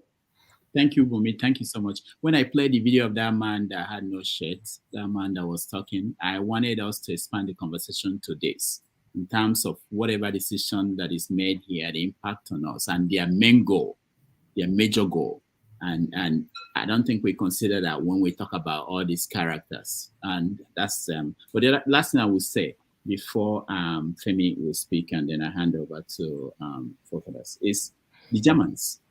I don't know about the Italians, how they felt after the war, but the Germans, still today, a lot of them, there are many of them who they've defaulted back to where they were before they caused the Second World War. But there are so many of them today who are still questioning, how did we become this? How did we become this, the monster they became in the 30s, 1930s, that led to this war, the World War? They are asking that question. And the same thing might happen in America. People will be wondering, how did we become this? How did we? Because now we're discussing it, it's a conversation, it's just a debate. But when it starts, people will be wondering, how did it happen? How come we didn't say this? Anyway, that's it from me. Can I say something before Mr. Femi goes on? Yeah, in regards to the second video you played, I wanted to ask, who is that man? Like, is he the Ecuador? The second video, who is the man exactly? Oh, I don't know. I think it's an American. I just wanted the conversation they were having. I think it's a conversation that people should have about the That's concept. the Prime Minister of Netherlands. The Prime Minister of Netherlands is probably the one who's talking about it. Oh, no, yeah, that's the first one, not the second video. The second video was somebody tell us. Yeah, someone else. The European guy is one of the white supremacists, I think, in the US. And I think I've seen him in one of the gatherings where they were talking about the one I talked about, where they were thinking about if this carries on too much, they are willing to break the nation up. These people are serious, and the truth is, most Europeans support them. If you take the polls, most people will support them. That is where we are headed. I don't think it's that easy to just break the nation. Can I quickly say something before I lose my train of thought? Let's hear Femi, please, before anybody else. Okay. So, Bumi, she has stolen part of what I was going to say, but I'm going to take it from there. So, my boss at work, I mean, pure whitish guy, but quite reasonable in a way. You know, we speak a lot. Now, one thing we agree on, because I wanted to highlight part of what you mentioned about the media. When I was new to the US, I used to consume everything and anything from CBS to MSNBC to NBC to CNN, Fox, Breitbart. One thing I quickly realized, because, you know, I tell people, especially people in Nigeria, that will tell you, oh, in America, this cannot happen. I will just laugh. Because it didn't take me long to quickly realize, wait, maybe I've also been guilty of this before I came to America. Because if you don't live situations sometimes, you think it's the way the media gives it to you, right? But you can see with your eyes, now wait, something is not right about what I hear on NBC. So I remember I had a friend, and at the time, I worked with ABC TV. That was my first job in New York. There was a guy I quickly identified as being kind of reasonable when I spoke to him. So whenever I tell him my first 3 months, wait, some things are not adding up about all of the news I'm consuming from both from left and right. The guy just laughed at me. He said, I will find out pretty quick that the way I asked the question, that not too many people have asked him that kind of question, even an American. There are even Americans that were born here, majority that you think should know better. Like, you'll be surprised, you know. Of course, it didn't take me long. Now, the reason why I bring all of these things, I want to imagine with the kind of discussions I have with my guy at work. He himself, even though he leans Republican and all that, I mean, I don't even play all these politics. You can't be more American than an American. Let's be clear, you know. Each says the same things I'm thinking, but in different ways. That if you listen to mainstream media, although it tries to hide the fact that, you know, he tries to sugarcoat the fact that, oh, he's not trying to be too, although it's still reasonable. He's not trying to go away with whatever the Republicans say or do, as if they're the best things since life read. But one thing I've realized is that he also understands the power of the media, not just here, not just in America, because it's also lived in other parts of the world, but the way it shapes the democracy and the ideology of people, and it affects human beings all over the world, no matter where you are based. If you're not careful, you will go with the narratives of what you hear in the media, or even mix it with your own biases. Now, to top it off, one thing I have just concluded, which is the reason why, in a way, it's not like I am kind of like being abrasive when I say at this point, I don't even, anybody that wants to win should win. I've come to see America for what it is. So I don't like Trump. I don't really, we know, but there's just something about the way, some things are just not adding up about the way this world operates. I'll just keep it that way. All right. Thank you so much. Let me just final time announce for those who are just joining us, tomorrow at 11:30 a.m. New York time and 5:30 p.m. Nigerian time, we are going to have as guest Femi Falana, Senior Advocate of Nigeria. He will join us. So if you can join us tomorrow at that time, we will appreciate that. On this note, I will hand it over to forefathers. Remember that Ndume hasn't said anything, so you can start with Ndume. But I will see. Let me thank you for sharing that video, because there are very few cases where you see Nigerians actually watching Europeans saying very derogative things about them, or revealing themselves truly. I don't think I've ever seen it on any Nigerian channel like that, where you play Europeans talking about Africans and Black people in that way. It's really strange because it's everywhere on the internet, but you never see Nigerian stations sharing this information. Nigerian station, even the press, this is where you can argue for legitimate criticism of our press. They never show these things to Africans for some reason. So I have to give you credit for doing that, because you don't see that. These are the kind of stuff that gives me sleepless nights, where you hear these people, the way they argue, the way they are paranoid about their safety. They don't play around with their security. And even in UK right now, there's no war. Nobody's challenging the UK for fight. They are already looking to upgrade their military to around the army. They want to increase it by more than 50% within the next 3 years. That's what their general is asking for. It's not like, and they are already more, their security posture is stronger than ours by a mile, and they still don't think it's good enough. That is how sharp their sense of threat assessment is. But ours is, our threat assessment antenna, if we used to have it, is completely broken. We don't have it at all. And when we are watching this, that should tell you how they think.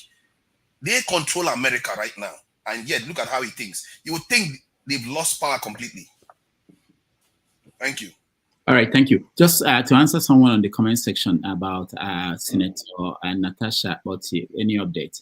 Not yet. I have people booked for the next few weeks, so I will arrange and get her a different date, probably in February or maybe March. We may get to that. So that's it. And any other comment? I think that's it from me. Thank you guys for joining, and I'll see you guys. Rudolph, I was going to ask you a question before you left. Right.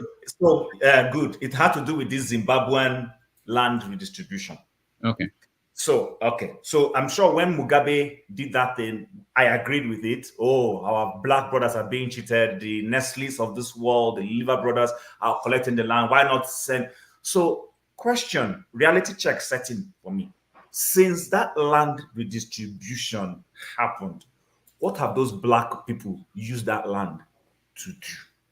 So if South Africa goes ahead to do land redistribution, what would they do with the land? Because I have worked for South African companies. I'm not trying to say they haven't been cheated, but I'm just asking myself, the people I know, the ones I see that go drinking a gogoro on the street, when they give them that land, what are they going to do with it? Because, sometimes it's so easy to come up with these nationalistic policies. And then good. That's nationalism in Zimbabwe. That's nationalism in You are South Africa. switching. You are switching position. But No, I'm not switching any position. I'm not switching any position. Okay, let me. So, but let me land so that I won't take your time. What have they done constructively with that land? All right, thank you. So the remember, a good example should actually go back to Idi Amin, when Idi Amin kicked out the Pakistani Indians, out of the country, so that they would give stores to Africans. thinking that that's the problem. I did not support Mugabe. I don't like Mugabe at all. People, when he died, I wrote something very terrible about him. People, all these Africanists were shouting, "You're stupid," but I don't support nonsense. So, so Mugabe did that, and it was a failure. Do you know why?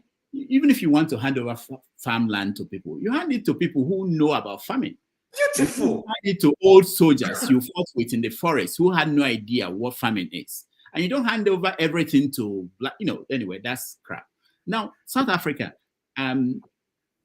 Zuma was just doing that for election purposes. He had no guts to do something. No, Malema is pushing it. Malema will do. Yeah, exactly. Julius Malema will do it when he gets there. Okay.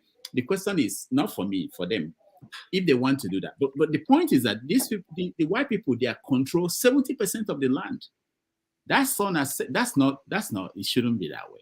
So they have to figure out what to do. I'm not saying get the land and give it to black people. The other way, I think people in South Africa come up with an idea that will work, that will make the farmers continue to produce food and still get something for black people to live on or to survive.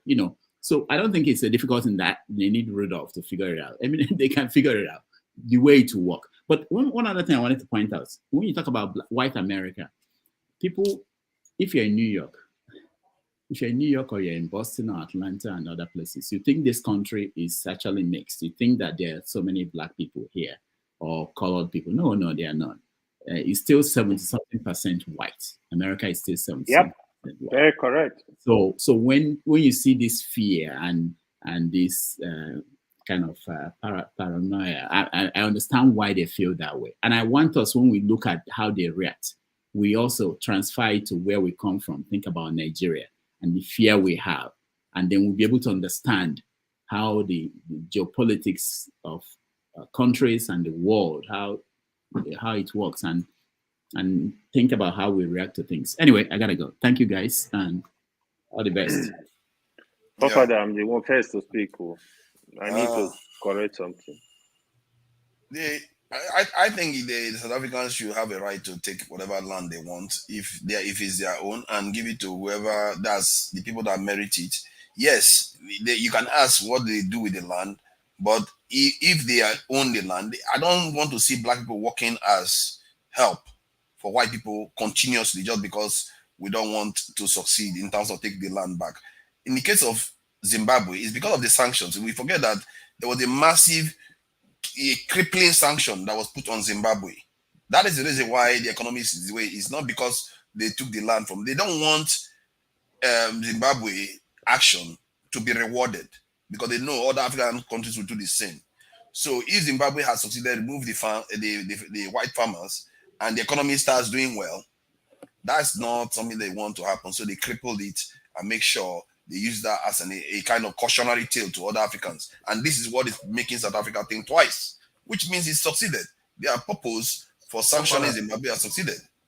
Papa, can I just say something on that? So there is the sanction on one side. I hear you on that, and I agree with you. There is the utilization of the land on another side. So I can give you something, and you show productivity in what you're using. Our relationship, economic relationship, the global economic relationship that will lead to the sanction, the implication of the sanctions is a totally different thing. You heard what Rudolph said. This guy Mugabe was supposed to have done that land distribution way earlier when the economy was good, when he had acceptability and negotiated well. He didn't do that. He only did it when the Western world became his enemy. Mugabe was a darling of the Western world at some stage. Let's not forget that. It's the opposite. It became their enemy because he wanted to change. No, it wasn't. No, it was when he now started doing the things that made him to be anti-West. He was looking for acceptability with his people. Then he now came up with that law. So what I'm saying, what was he doing that was anti-West again? No, at some point he was the lack of democracy. He ruled for several years and kept staying. Are you serious that that's the reason why? Yes, that was part of the reason why he's. Why don't they hate Saudi Arabia or Egypt? Why don't they hate? So Egypt just ran an election where the president won 97% of the votes. So forefathers, come on, man, don't do that. Don't do that. The reason why is because he did those things. Hold on now. See, forefathers. certain countries we know are not democratic, and the Western world is okay with them. Saudi Arabia, UAE, Qatar. You don't hear them talking about democracy in those places. And you think it's because of South Africa? So, but in this instance, no, hold on. Now, in this instance, Zimbabwe was already a democracy from the beginning, and the guy kept changing the rules and stayed in power for long. Did you not see how he was pushed out? Yes, but you seriously think this West, they think like that? They care about those things? I'm not saying that they necessarily care. I'm just saying at the time he and the West fell out, whatever the reasons were, I might be wrong. That is when he now suddenly realized his brothers needed land. No, actually, it's the other way around. He argued because they had an agreement. Remember, these people fought for independence. They fought for independence. Those people that fought for independence don't want to be serving white farmers and one after white farmer. Personal bragging rights I would have thrown in, but I'm trying to be humble. You want to start now? I know that's Zimbabwean story because I have family affiliation in Zimbabwe. I have family affiliation in Zimbabwe. I understand. I fully understand Chief Kosai. I will start with that, but the land belongs to the people of South Africa. Give it to them. Give it to them. They will determine what they want to do with their property. The point Chief raised is a big concern because I think they are even more docile than even our people some of our people in Nigeria. The thing is, when you give them the land, I think is the work of the government to also work with them to make sure they want to put this land in proper use, so that it can benefit the people. So they will not just take the land, just go asleep. The country in Zimbabwe, yes, the sanction contributed to all the crisis you see in Zimbabwe. They were part of it. But if Julius Malema is going to survive with that, that's what I don't know yet. Of course, even with Julius Malema is South African president today, sanction will come. But Julius Malema He's being more intelligent about it. That's what I want to say. It's not a pushover. That is why I was saying it yesterday. We were having this discussion. You see, South Africa, they tend to pitch tent with Russia more. It's even the opposition, EFF. They believe in Russia than working with America. So they will protect their environment. Julius is not a pushover. He knows a lot. He understands what is going on. That's just my whole. Have you seen meetings Julius is holding with the South African Chamber of Commerce, where he's asking them, bring your ideas? Are you seeing the way he's going about his own, trying to explain to them why they need to give land? That's not what Mugabe did. That's the point I'm trying to make. Julius is intelligent. Julius knows that these people don't necessarily have the skills to use the land. So, but forefathers, that's the truth now. History has suggested that. See, if I agree with what Tim just said. Hold on. I know you agree. See, whether you agree or not, it makes no difference to history. History has suggested that the people that actually call the shot, that actually get their way, that actually get things done, are the people that take the approach of Mugabe. Because if you keep trying to think that you're going to outsmart these people and do it in a slick way, you will fail. They are smarter than you. They've got more resources than you. They know how to perpetuate their power. Forget it. If you think you are going to outsmart them, these people have decimated continent. They perfected the technique. You can't. That's what Mandela did. But that's what Mandela did. What had Mandela achieved because of that? Because the nation is who is controlling most of the world still. If they return I hear you. I agree with you. But what I'm trying to say is this. See, when you are trying to fight people who are entrenched, they are entrenched. They have access to this. They have the power. Their siblings are in Europe sending investment back to that same country. You tread carefully. You don't go full blown. Even this whole South Africa. When are you waiting to go full blown? When they get stronger to come and the Zimbabwe that went full blown, where are they today? They are somewhere. See, you keep saying that Zimbabwe GDP per capita is higher than that of Rwanda, that we like to praise. Zimbabwe that you think is a backwater is doing better than Uganda.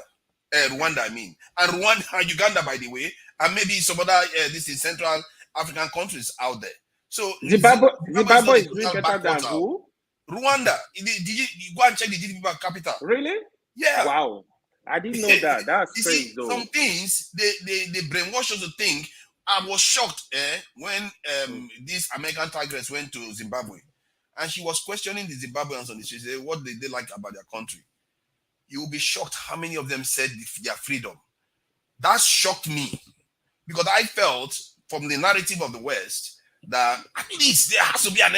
Why would they be bringing freedom as an issue? Nigerians wouldn't even talk about freedom. So why would Zimbabweans of all people be talking about issue? Because they made it look like Mugabe was like the whole entire place was being controlled, in a dictatorial way. But that is not how the people express themselves in that video. Maybe it's a propaganda, I don't know. But she was asking people on the street, and they would talk about other things, but all of them talked about their freedom. That surprised me. And one day I will share that video here so you can see it, because I've never seen anything like that. For me, this is the modern day brainwashing that I never thought was possible. Because on the TV, whenever I hear about Zimbabwe, you hear human rights activists talking about what Zimbabwean government is doing. How many people did Mugabe kill that we keep talking about like he's some kind of crazy dictator? The guy, the only reason why they don't like him, the main reason is because of that land reform that he's asking for. Because the soldiers that fought for it, you see, this is why when you fight for your land, you remember. The soldiers that fought for it say, no, we won't fight for this land, and you just leave it with Oyibo people to be enjoying while our children, generation after generation, will be serving them in those farms.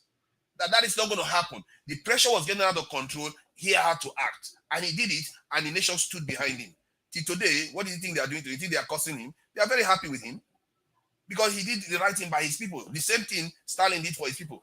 In the end, in Nigeria, if we had half the courage that Mugabe showed, I'm telling you, Africa will not be in the mess that we are in at all. If we just had half of it.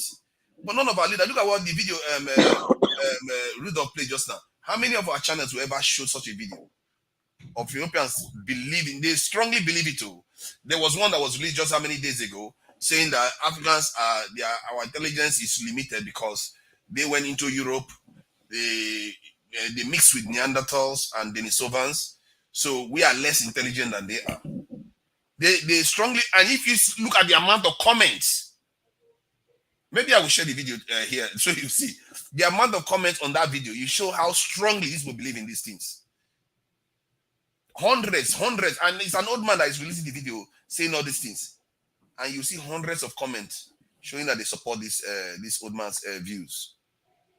That is the world we are living in today, and I really hope that more and more of our people understand this, so that when they see our president running to France, they'll be thinking, I don't know those. Yeah, please go ahead there, Bumi. I wanted to say, when you say you saw a lot of comments agreeing with the person, and to be honest, I don't agree, but we haven't done anything to prove otherwise. Cause I think I was having a conversation a while ago, and the person asked about like the IQ of the average, like he was kind to specify that yes, we are individually smart, but he said that he doesn't believe we're collectively smart. And at first, what is it? We are not. I was disagreeing, but now I'm trying to realize that maybe that is true, or maybe when it came to colonization, they played a good game in terms of just, I don't want to blame other people, but I'm just trying to understand because I don't want to accept that. But then when I look at the blueprint, I just don't see that collective working together because like the question I asked, how are we comfortable going to the West, knowing where, and we talk about how amazing they are, but we know that they did this on the backs of killing people, and it's not 1,000 years of the history is there. It's not I'm doing conspiracy theory. You can go read it, you can go watch it, you can go talk to people about it. It's there. So it's like, but we come back and say they're amazingly smart and they're functioning, and we go and we praise them consistently. And then it's for me, it's a very contradicting, because I ask myself, how do we do this? And I don't even know. It's a question I really want to ask someone, because I really want to know. Chip in a little bit, at least on this, if you don't mind, for fathers. So, I share your sentiments, but again, if you look at, I use a simple analogy to say that the white man loves himself more than the black man loves himself. And what do I mean by this? When there is a crisis in a country, for instance, and the president of that country is outside of that country, you would see, if he's the American president, you will see him start going back home. Or if it's not something possible to go home, he will address the nation from wherever he is, talk to the press that he's heard what is going on and all that. Our president, current president, was in the country when a crisis of killing happened in the Middle Belt. He had already had a pre-planned trip to France, whether you call it private or official, whatever the issue is. He had a pre-planned trip. He still boarded the aircraft the next day or 3 days after, or how many days after, and flew out of Nigeria to go and do that, his so-called personal, whatever it is. So that's the extent. It already tells you, if you're a leader, he was home. Your father will not leave home. His house is burning, and he will leave home and say he's going to work. He will call his office and cancel the trip and say he has a crisis at home.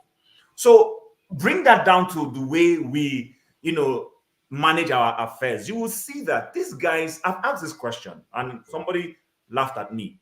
I said, if the tables were turned and we were the ones who colonized Europe, and we went there and we, took their resources, will those of our officials, because Lord Lugard was working for the crown, every resource he took from Nigeria, he returned to Europe for them to use to develop London and Liverpool and everywhere. Will our own people take the same resources and return to Nigeria to develop Nigeria, or would they put it in their pockets? I want you to think about that. No, that's the question. So that's what I'm giving you an answer to tell you that we are so self-indulged. Did you see the video of the lady who went to Grenada to go and throw a party? People are actually was going to say, like, we have very wicked women in Nigeria because many of our women seem to perpetuate corruption a lot, and they're getting away with it easily. What a man can do, a woman can do better. Even worse. So my own narrowing down is that we don't care for ourselves. We don't care. And think about it. If we were the colonizers, will I, as the representative of the Nigerian crowd, do you think what was clever? It's not. I agree. Collectively, our IQ is quite low.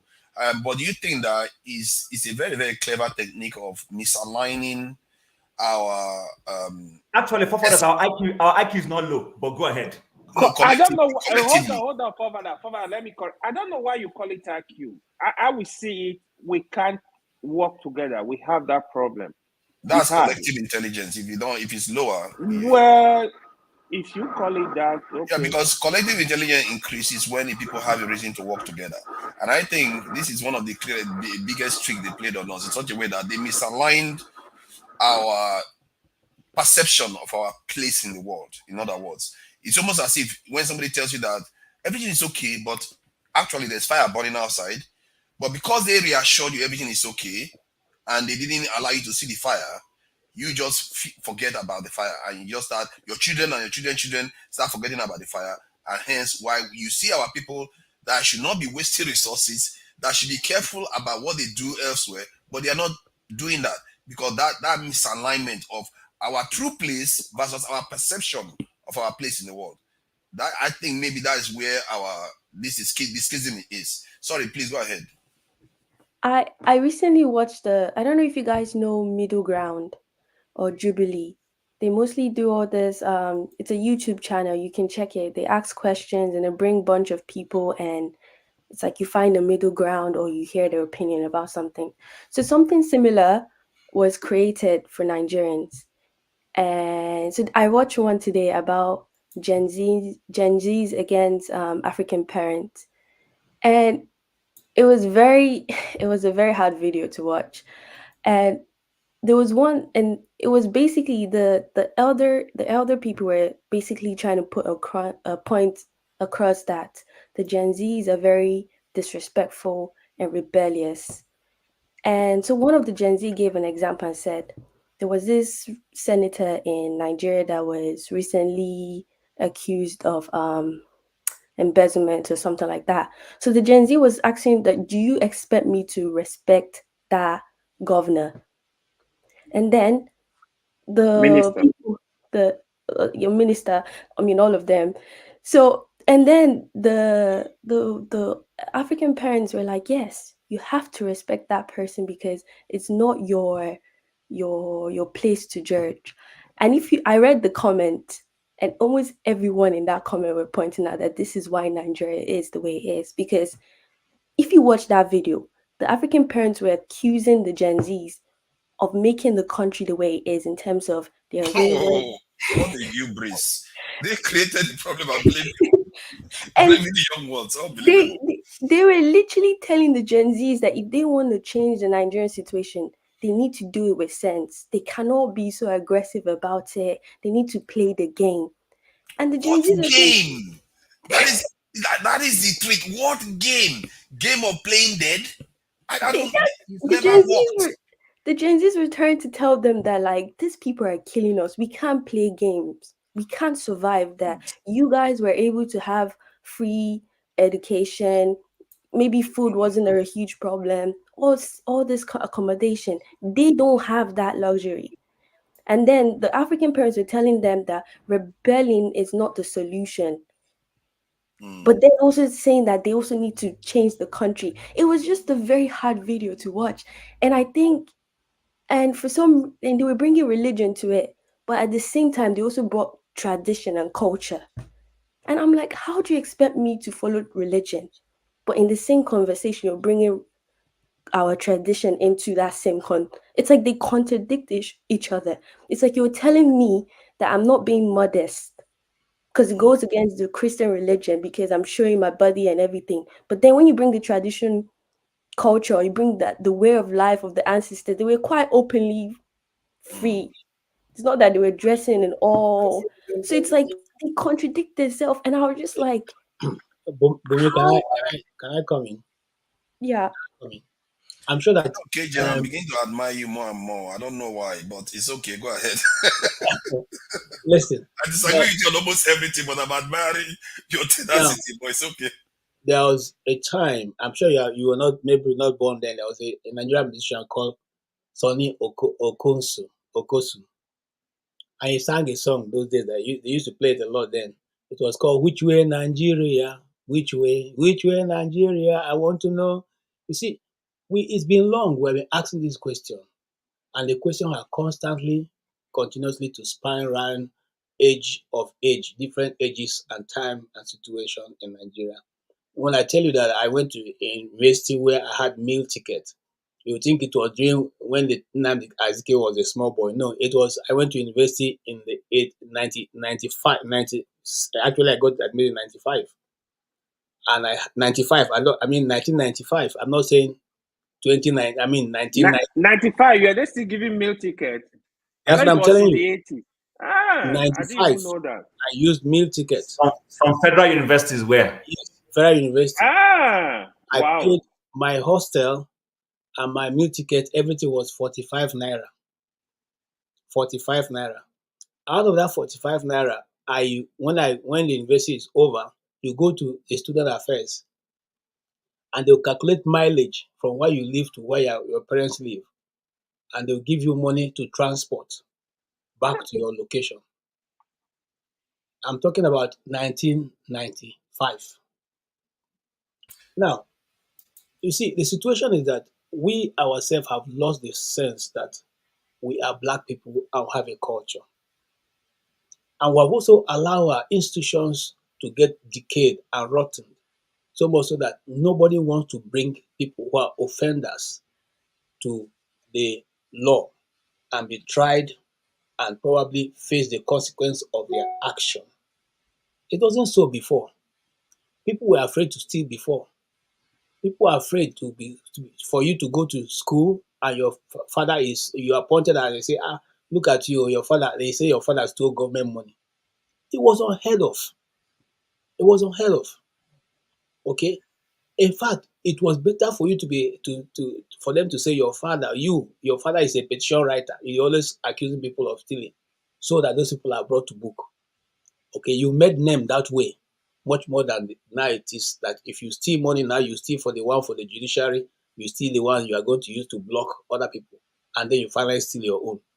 Look, what the people are saying, and I'm attacking what you're saying in two directions. One, yes, the young people should not lose the fact that we have a culture, and that culture is to respect your elders. The Bible that I belong to says, honor your father and your mother. Those are honor people who are older than you, that your days may be long. Now, having said that, let us not lose our culture because we're trying to disrespect those who are failing the system. Then we should now tell the elders, those who are in position of authority, to do the right thing so that the younger ones will have an example to learn.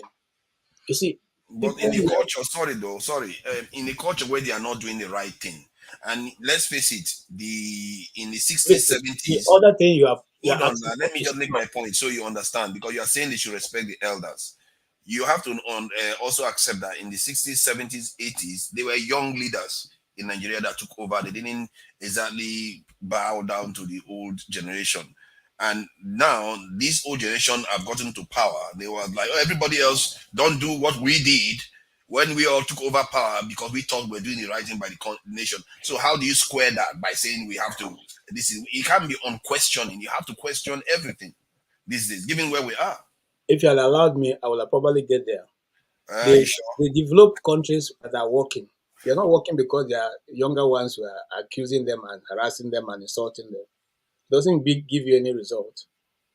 Okay, what you're simply aiming for is chaos, is anarchy. So we are saying that, look, despite the fact, no, I mean, nobody who has stolen money in those countries that have gone and see young men gathering them to insult them. You see, that's why. KJ, I don't want to interrupt you, but in those places, their elders are not wrecking their economy the way ours are wrecking it. So you are going to where I am going. Their elders are not wrecking their economy. Our own, they are wrecking it. And we are saying that those few ones who are supposed to be the gatekeepers should now call these people to attention or take them to the appropriate authorities to what to put them in where they belong. Because they've been doing it. They've been trying to call them. They are not listening. Sorry, KJ, which authority will I take a state governor to? Okay. Or the president of a country? Which authority? Okay. All right. I'll give you an example. You see, again, like I said, the institutions were put in place are not doing their work. If those institutions are doing their work, some of these people who are now out of government will have been behind bars. So the people handling the power will understand. But if our system completely breaks down as it's going now, if the younger ones are no longer listening to anybody and the elders are not doing what they should do, then we don't have anywhere to call a country. Everywhere will have been broken down. And even the small law and order that we're trying to preserve will not be there. It will become all man for themselves, which is what Nigeria is turning into. Yeah, I can see you, Bumi. I stop here. Well, KJ, I hear you to an extent. Okay, so like recently, and I'm struggling not to dabble into that because even though he has misyaned and misbehaved, I still have a modicum of respect for him. So recently, we've seen Professor Wole Soyinka and his attack on obedience. Now, while I'm not saying the obedience have been 100% ruly, but I also understand where their unruliness is coming from. It's stemming from a frustration of a system they had faith in, they perceive has failed them. Now, rather than you being the elder, you didn't vote. You were not around during that election. The man was not in Nigeria when the election held. He didn't vote. You came back. Rather than looking at issues clearly and saying, okay, while this may not have gone the way of our young people, I understand them and everything. I feel their pain. But, I mean, give it a second shot. It is what it is that's happened. I don't agree the way the election itself went, but that's fine. Let's not destroy this, pull down this house. Let's try again. He didn't do any of that. He bypassed everything that was not right with that whole process and is abusing this set of people and accusing them of being irrespectful and everything. And even when he doesn't need to bring them into his conversations, you ask him a question, he will look for a way to bring this set of people in. So suddenly now, these people have decided to throw away every modicum of caution, and they've attacked him. They are accusing him, calling him all manner of names. So in this instance now, would you say that these young people did not respect age? Many of those people respected age. Many of them read his books. But now, if you go on Twitter, if you see the way they attack Professor Wole Soyinka, you will pity the man. They don't even want to hear his name.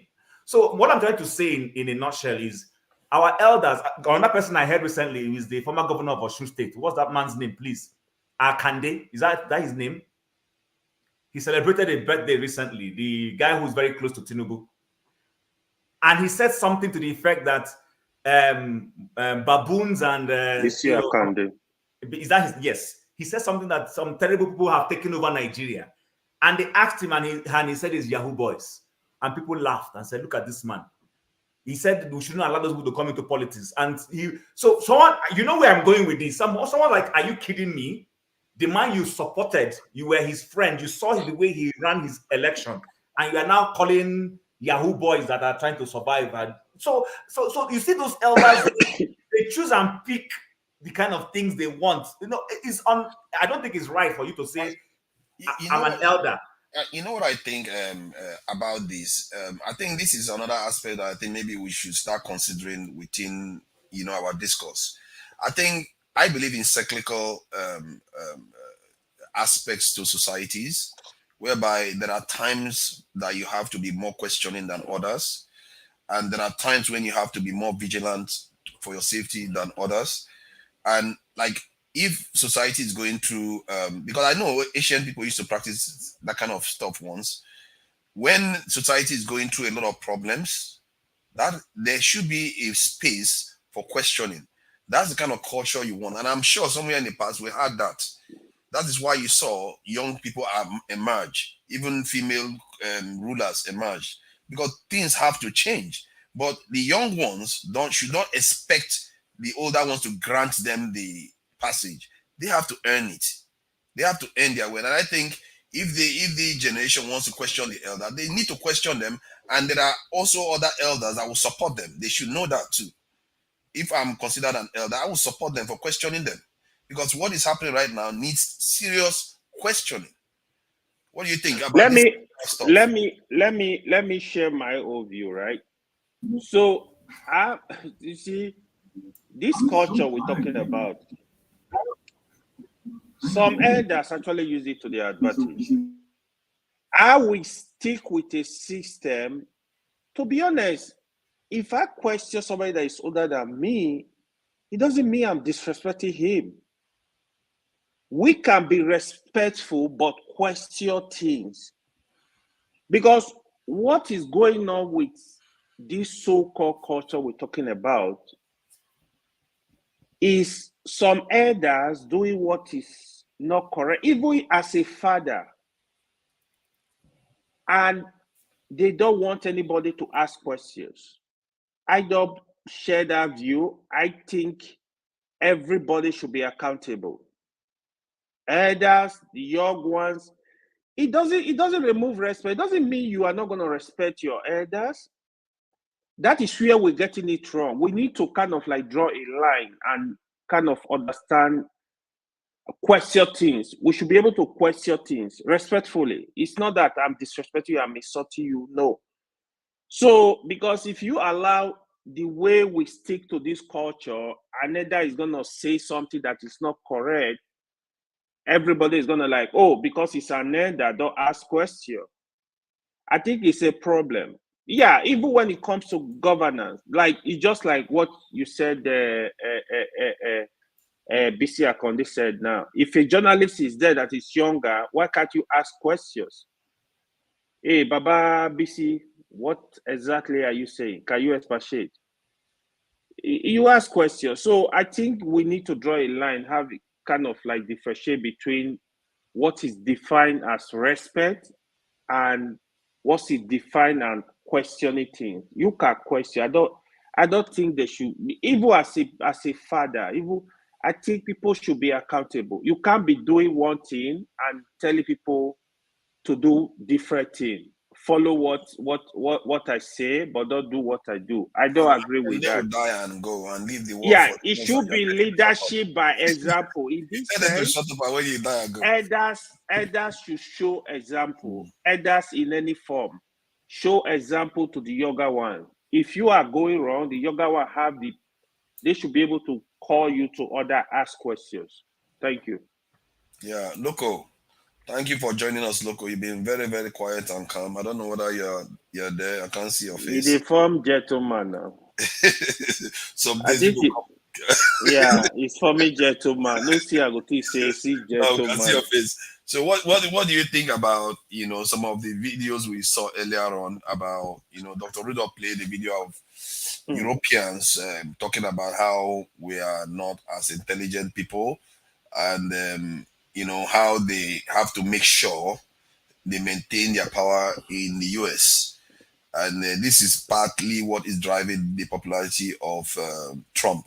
And just to add to it, there has not been in history that I know of where a nation that is dominated by one culture of a people is replaced by another people peacefully. Where, like, okay, let's say a state, a country that used to be, full of Chinese people is replaced by Indians. It's never happened peacefully before, especially in just a short period of time. And this is what the white Americans have to swallow. And people think there's a lot of trouble coming in the future. And this is why when I was watching some white Americans discussing the supremacists, they were thinking of breaking the country up. Because anybody that understands this problem that is facing them, they will not accept it. They will not accept it peacefully. They are going to try to do something to stop it. Either have somebody like Trump in office to stop it, because Trump is trying. That's why he's putting a lot of white judges in Supreme Court judges, and he's putting young ones that are going to last for 30, 40 years. And appeal court judges is putting white judges, young ones too, that's going to last a long time. So what do you think about that? Do you think our people too should be strategizing in that way? Because these people are thinking of the future. What do you think? Should we be thinking like that too? First of all, good morning, good evening, afternoon, everybody where you're coming from. I hope you're all doing okay. I didn't see the video. I didn't join on time. So busy. Went to play football. Came back. Went to some work. Came back house. Do some domestics and so I've not been following. But I've just been seeing this and that. Yeah. So I okay, let me just join to chat with you guys a little bit before I go to bed. But pertaining to what you're saying, yeah, they are not smart. It's not that they are smart. I mean, come on. It's just because how will I put it now? You are giving yourself, ahead, putting yourself ahead of a race. You understand? A competition. You're giving yourself advantage. So before we get to the next step, you're already in the fourth step ahead of us. So it's like, these guys are discovering, these guys are smarter than us. But if we are both given the same equal advantage, definitely we'll smash you guys out. So saying they are smart, they are not. It's just that they've sabotaged our Africanness way back by planning 50 years ahead. Why they make us believe we should think of the now. They deceive us to believe we should think of the now and the tomorrow. Why they know the real deal is to think of the next 50 years. And all this while, they've strategized what to give us to keep us busy to think of the now. Why they are thinking of, you understand? American will tell you they are fighting to make the world do their business in US dollars. Why? Because everybody can owe debt in US currency, but American can never owe a debt of his own currency. So these are all games. So we are smart. I mean, look at what we have. Nothing. and look at how far we've come with nothing, dying, struggling to survive, and yet look at what we're able to achieve. Now imagine we are given fair chance, like every other, like even they themselves, what would have accomplished. You understand? So for the Trump you're talking about, for me, Trump is not racist. Trump is a businessman, a guy man, a street boy. He's just taking advantage of the demographics of the country where he is, which is America. America, like you say blacks are 30%. You understand? America is still 70%. So if he wants to get there, what do you think he should do? He should be dancing to the tune of black people. No. You use what is up, which is white. Black So is not 30% too. I mean, how many black is? 13%. Black is like 30%. 13. 13. Okay, you can imagine. So I won't try myself. So if it's 13%, so why should I laugh with you because I want to be president when I have more than 70% then of whites? You see, I will agree with you if you look at it from just that point of view. But if you look at the way I won't laugh with you now. You're like nothing to me. You understand? But I will say because I'm human, let me just give you a face to not to be like say I'd be a racist person, but Trump is not racist. He's just a businessman. But how do you explain his international behavior? You see, the thing is, if it was only within the country, you can say, okay, yes. Okay, now listen. Okay, hold on. International behavior also reflects that. Wait first now. You say international behavior. Tell me which bomb have exploded since Trump was in office. Which country bomb exploded? He wanted to attack. He wanted to attack China. I like what you talk. He wanted to attack, but he was there and shook hands with them. He and this idiot boy called this Mumu boy, Kim Jong, they were talking back and forth. In fact, I thought Kim Jong would just wake up one morning and do the first strike, but they were doing muni and nothing happened. Oh, Kim Jong, and he went and visited him. And they visited each other. So who is not the fool now? No, hold on. I think, see, I get that argument. That seems like a logical thing. Trump likes people that like him. That's for sure. On an individual basis. However, regarding immigration, the way he talks about immigration, the way he talks about religion, those things. See, I just listened to Piers Morgan. I just want a video when Piers Morgan went to what's it called this breakfast club in what's it called in America, New York there. When Piers Morgan was telling Charlie, that idiot guy, Charlie man that got away, that idiot motherfucker, he was asking him, okay, I think Obama was there. You're like Obama. Okay, tell me how many people Obama deport since we're the office. Yeah, millions of black people left. But compared Obama was horrible. Exactly, he was horrible too. So sometimes when you like Trump, Look, see, let me tell you something. Look. I don't understand. Like you people don't see it. Like not say devil is a better person. Devil is evil. Is tricky. Is cunning. You understand? So the devil is a very cunning person, very smart person. They imagine people like people like America now at the West. They can't submit themselves to devil. Devil can't use them. Can't give them the way. Are you saying that Trump is not the devil himself too? Trump is not even way close. I think you're let me tell you. Okay, hold on. See, let me tell you.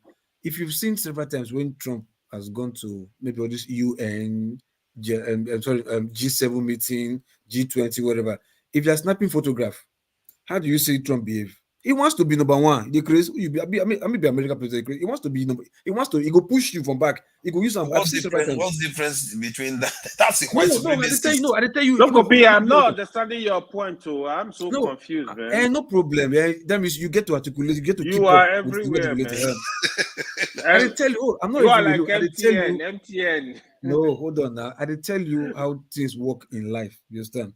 You say Trump. I just give you this. Like Trump is not a racist person. Like Trump, he just want to be number one. He just want to be. It's all about himself.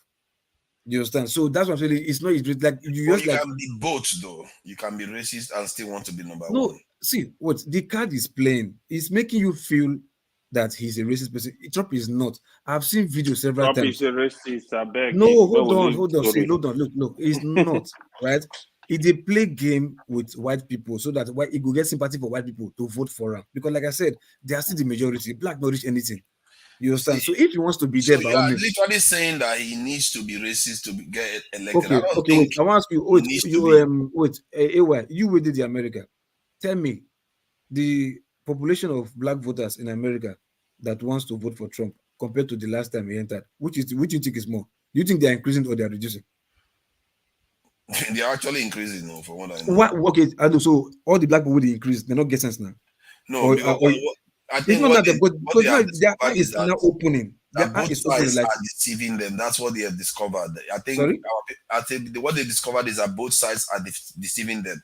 See, okay, why? okay, fine. I agree. Well, okay, wait. Both sides deceiving them, but they are going for the better evil, the better deceiver.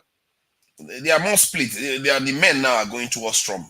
More. Exactly. You understand? So because they know that look, but on this immigration, it's not still up to 10%. So I don't know what you guys are talking I think Trump about. got 12%. It's not up to 10. No, it's not up to. It's right.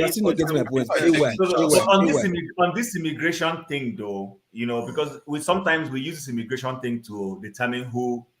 I mean, I'm not saying I agree. I'm just saying people use it as a means of determining which president is more racist more open to immigrants and all those things. Now, if you hear certain words, for instance, that video that Rudolph played about the what's it called, the Netherlands PM, he said illegal immigrants. Conversation has always been illegal immigrants. And I've asked myself, who, as a president of Nigeria, will like illegal immigrants to creep into Nigeria's backyard? None of us, we know this. Exactly. We don't want. So why is it that when these people say we want to check illegal immigrants, we start screaming? I haven't understood it. You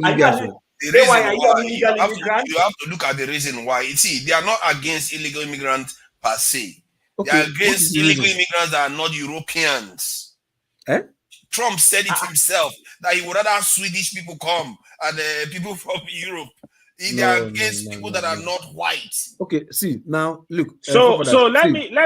What I will tell you, what I will tell you about Trump. What I will tell you about Trump. Hold on. There is something Trump we might need not to be know that kind here. of American president. Fancy There that is you expect. There is something we I need agree. to know here, forefather. Hold on, Lokopi.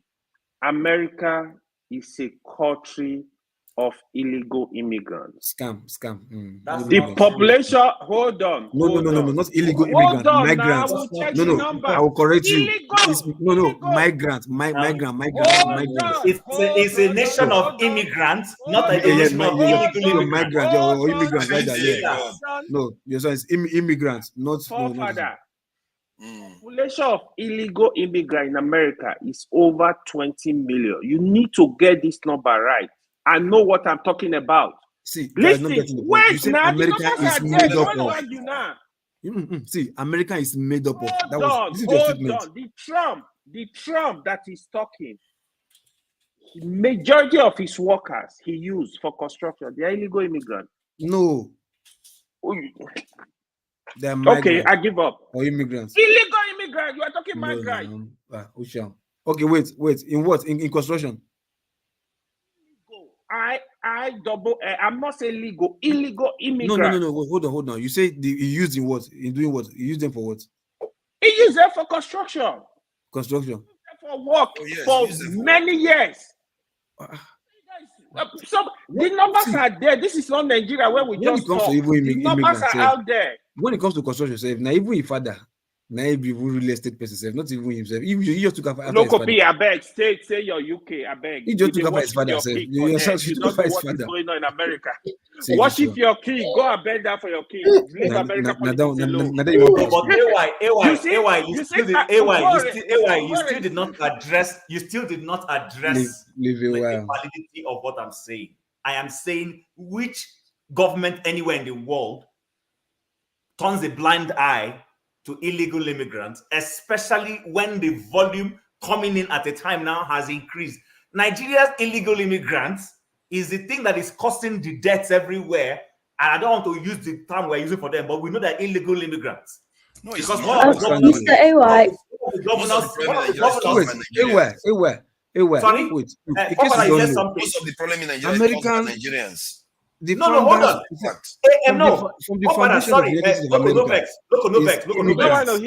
Governor of Kaduna State said that they needed to go and appease certain people. He categorized a particular ethnic group into those that were national ones and those coming from outside. And those ones coming from outside don't come in with people. They are illegal. I'm not saying that problem doesn't exist. I'm saying that most of the problems in Nigeria is caused by Nigeria. Most of the crimes, kidnapping, is caused by Nigeria. Yes, no problem. I hear you, but I'm just saying a governor admitted that illegal immigrants come into Nigeria. Oh, and of course, there are illegal immigrants. You know how many immigrants are in China, from Nigeria? Millions of Nigerians are in Cameroon. Millions of Nigerians are in Benin Republic. So vice versa. But no government condones it consciously. And besides, they are West African anyway. I don't know why they are illegal when they are West Africans. I don't know. No. As far as they've got boundaries and territories, that doesn't matter. As far as they go boundaries and territories, they are illegal until we break those boundaries. Listen. They are allowed to travel through West Africa without passport. You might not like it until we break that barrier, that boundary, until we remove it. I don't understand. You're like you tell me you have your compound, I have my compound, and we fence our compound round. You tell me because we're in the same street, we can go to each other's house. This is a question to Mr. P. I'm sorry, to Mr. Chim. He asked about the Netherlands making that decision. So my question is, if France should start talking about immigrants coming to France, would you have the same opinion that the government has every right to say that, knowing well that we know their actions in, for example, let's pick Niger. So they cause people to leave Niger. Then they come and say immigrants are the problem. Do you agree with that statement? That is different. What happened in Niger is different. No, hold on. So, Bumi, I've answered. No government. You know, if you want to say something, you can say something at any time. So don't worry. When everybody is going, if you want to say something, you're free to say something. So Bumi, Bumi, I'll answer you too. Don't worry, I'll answer you. So Bumi, number one, the French have that same problem, but the French are being careful in saying it. Macron, because they need immigrants. But they will not come out openly. You know why they won't come out openly to say they need immigrants? Because the country that benefits the most from they have an assimilation policy towards Africa is France. So France will be the last to say they can't try it. But guess what? They are actually doing it after the crisis. And AY, please don't take this personal or don't take this in the wrong way. But I just have to say, they had a Muslim issue in France, and you saw the way their police was trying to tackle it. Yes, man. And the people from the Maghreb, who are predominantly the immigrants of France, who come from the Maghreb region of the world, are the ones in who are fomenting all those issues. You saw the way the French government was trying to tackle it. Say, listen, there's a political conversation. Sometimes we play political conversation. Sometimes those who want to be bold. The guy didn't say immigrants shouldn't come to Netherlands. He said if you come to Netherlands, and he's not the first. A former Australian prime minister has repeated exactly the same thing this prime minister of Netherlands has said. He said you cannot leave your society. Some of you run away from those places because of Sharia law. That's the truth. Then you come to this Western society, and then you want to replicate the same thing you ran away from. And I'm still asking, are you okay in your head? Chim, what you are saying is not correct. What you are saying is not correct. No, it's not. But please go ahead. Now what? AY, what? You are saying is not correct. What you are saying is not correct. There is Imam of Peace I follow on Twitter. Imam, those of us who know Imam of Peace. Go and see what Imam of Peace says. See how KJ is giving you the thumbs up. That's go not and a good see sign. what Imam of Peace says. Go and check it out. He lives in Australia. Go and see it. So listen, the truth about the matter is that Europe is reaping what it sowed. Exactly. To an extent. They are reaping what they sowed. They didn't manage it very well. They were trying to be overly liberal. They didn't check it well.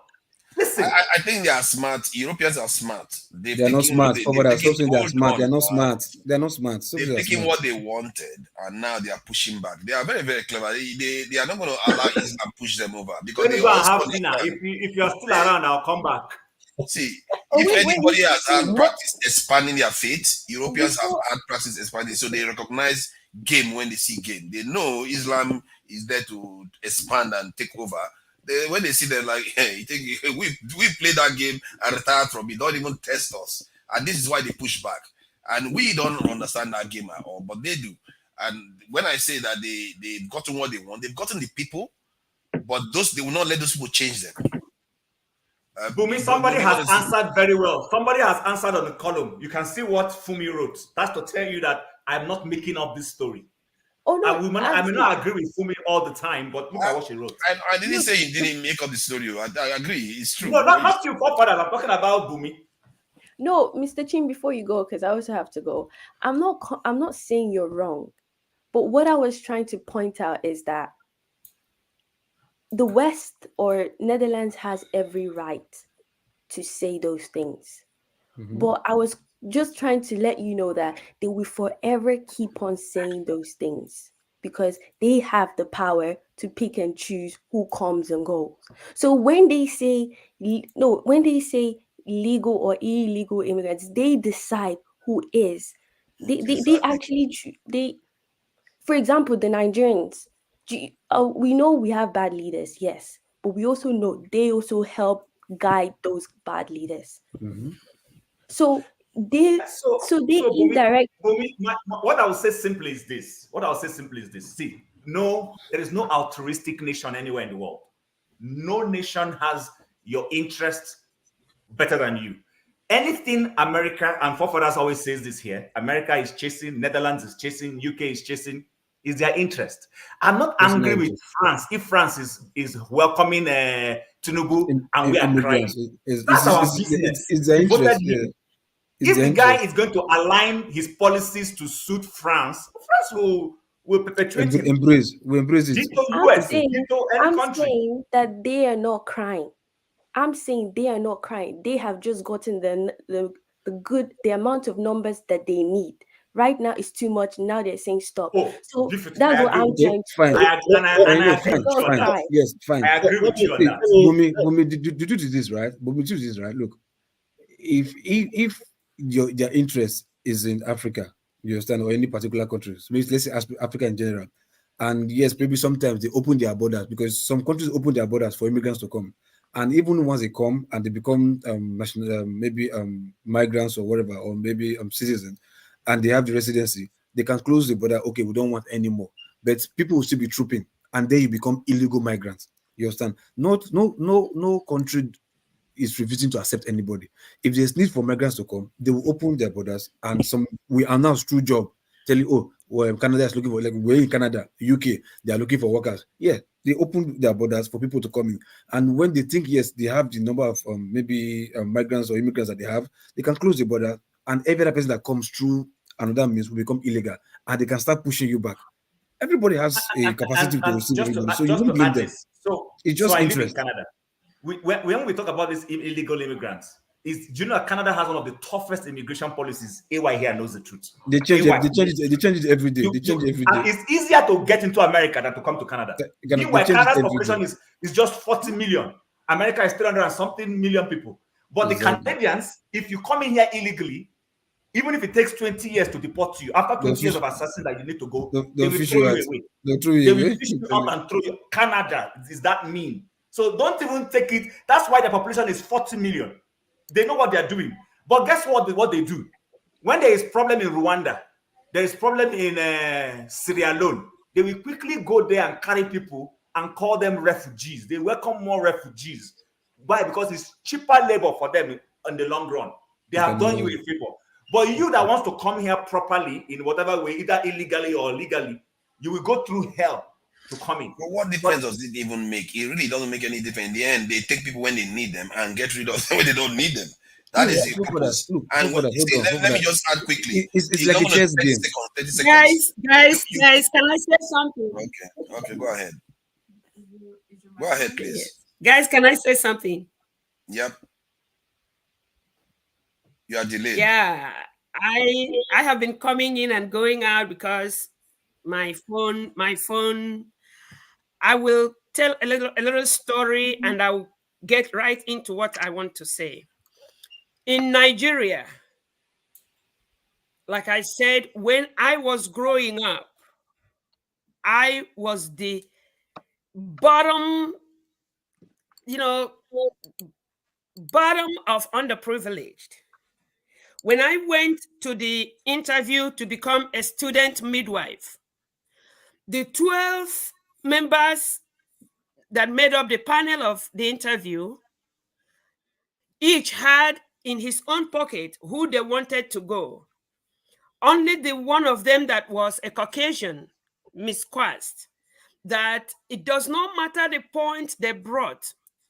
She told me is how I impressed her with my answers later on in her school. She insisted if the panel doesn't want me, that she will take me to her school until after 6 months again. So I guess the people who read Bible are Christians will say it is the hand of God. I came out to America. On coming to America, I see, it has been wonderful. Any child in America that is so underprivileged but can, pay attention has a bright future. Okay, the first time I saw a computer, like, this laptop, was when I went in to take the exam that brought me to America. So when I came to America, like I had told this panel before, any kobo, any cent I made was to get stuff together so that children that will be in where I was before I came to America don't go through what I went through. But I went back to Nigeria 2021 to see that those children will rather take me and everything I brought. And if for any reason, I am in their way, they will kill me. But that is the mindset they have now. All these countries or Western world that are coming to take from Africa. When I listen to somebody like Dr. Arikana Chimbori, PLO Lumumba, and the likes of them, and coming to know that nothing is impossible. The only thing that could be is that what I, or people who are thinking like I do, are thinking of might take time. It may not be in our lifetime. But how can we not talk about Nigeria, Ghana, Zimbabwe, and talk about whatever Africa means, Africa, or if it has another name, where a child would just say, I am African. And that child who is African has a better tomorrow. Instead of whatever they call Africa, killing the other Africa, and the other African man, because he wants to climb up to a level, kill the rest. And the other one, because he is from Igbo, he is not kill the other. When can we weave together a thing that will let us know that if you are wealthy, the real sign that you are wealthy is where you see that nobody is without? When can we start weaving those? Where can it be that we come to a point where our color of skin guarantees what is available in our land without always thinking, I am bigger than her. In fact, it is me. I have that car and I have that, and I'm educated, and she is not. When? Is it a thing that can never be done? That's just my question. I am thinking, when? Can it never be done? I think I wanted to say something earlier on. I think what you said, the question you are putting forward is a pertinent one. And the struggle hasn't even started from the point of view of Nigerians. And that it's unfortunate. We've not really started confronting the fact that we have a problem. And maybe because other nations they had more catalyzing events, these things are probably things that are not necessarily in the hands of one man, because he has to take a man with the will of Satan himself to inflict that kind of catalytic event on a nation. Because if you look at all the nations that are doing well today, they had reason to come together and unite. We don't have much of a reason other than the Oyibo man just said, you know what, we are throwing a party, we're going to leave the house for you, and we are going. That is your only reason. Nothing. But other nations fought with blood shed. They fought and fought to get their nation built. And when you do that, it forces your intelligence as a collective to increase, because you set your pride, ego, differences aside, because you see the bigger picture, because it's not somebody telling you now, you've lived it. And maybe that is at the core of our problem, because it's not because individually, we know Nigerians are individually very strong, smart, and they can fight anybody.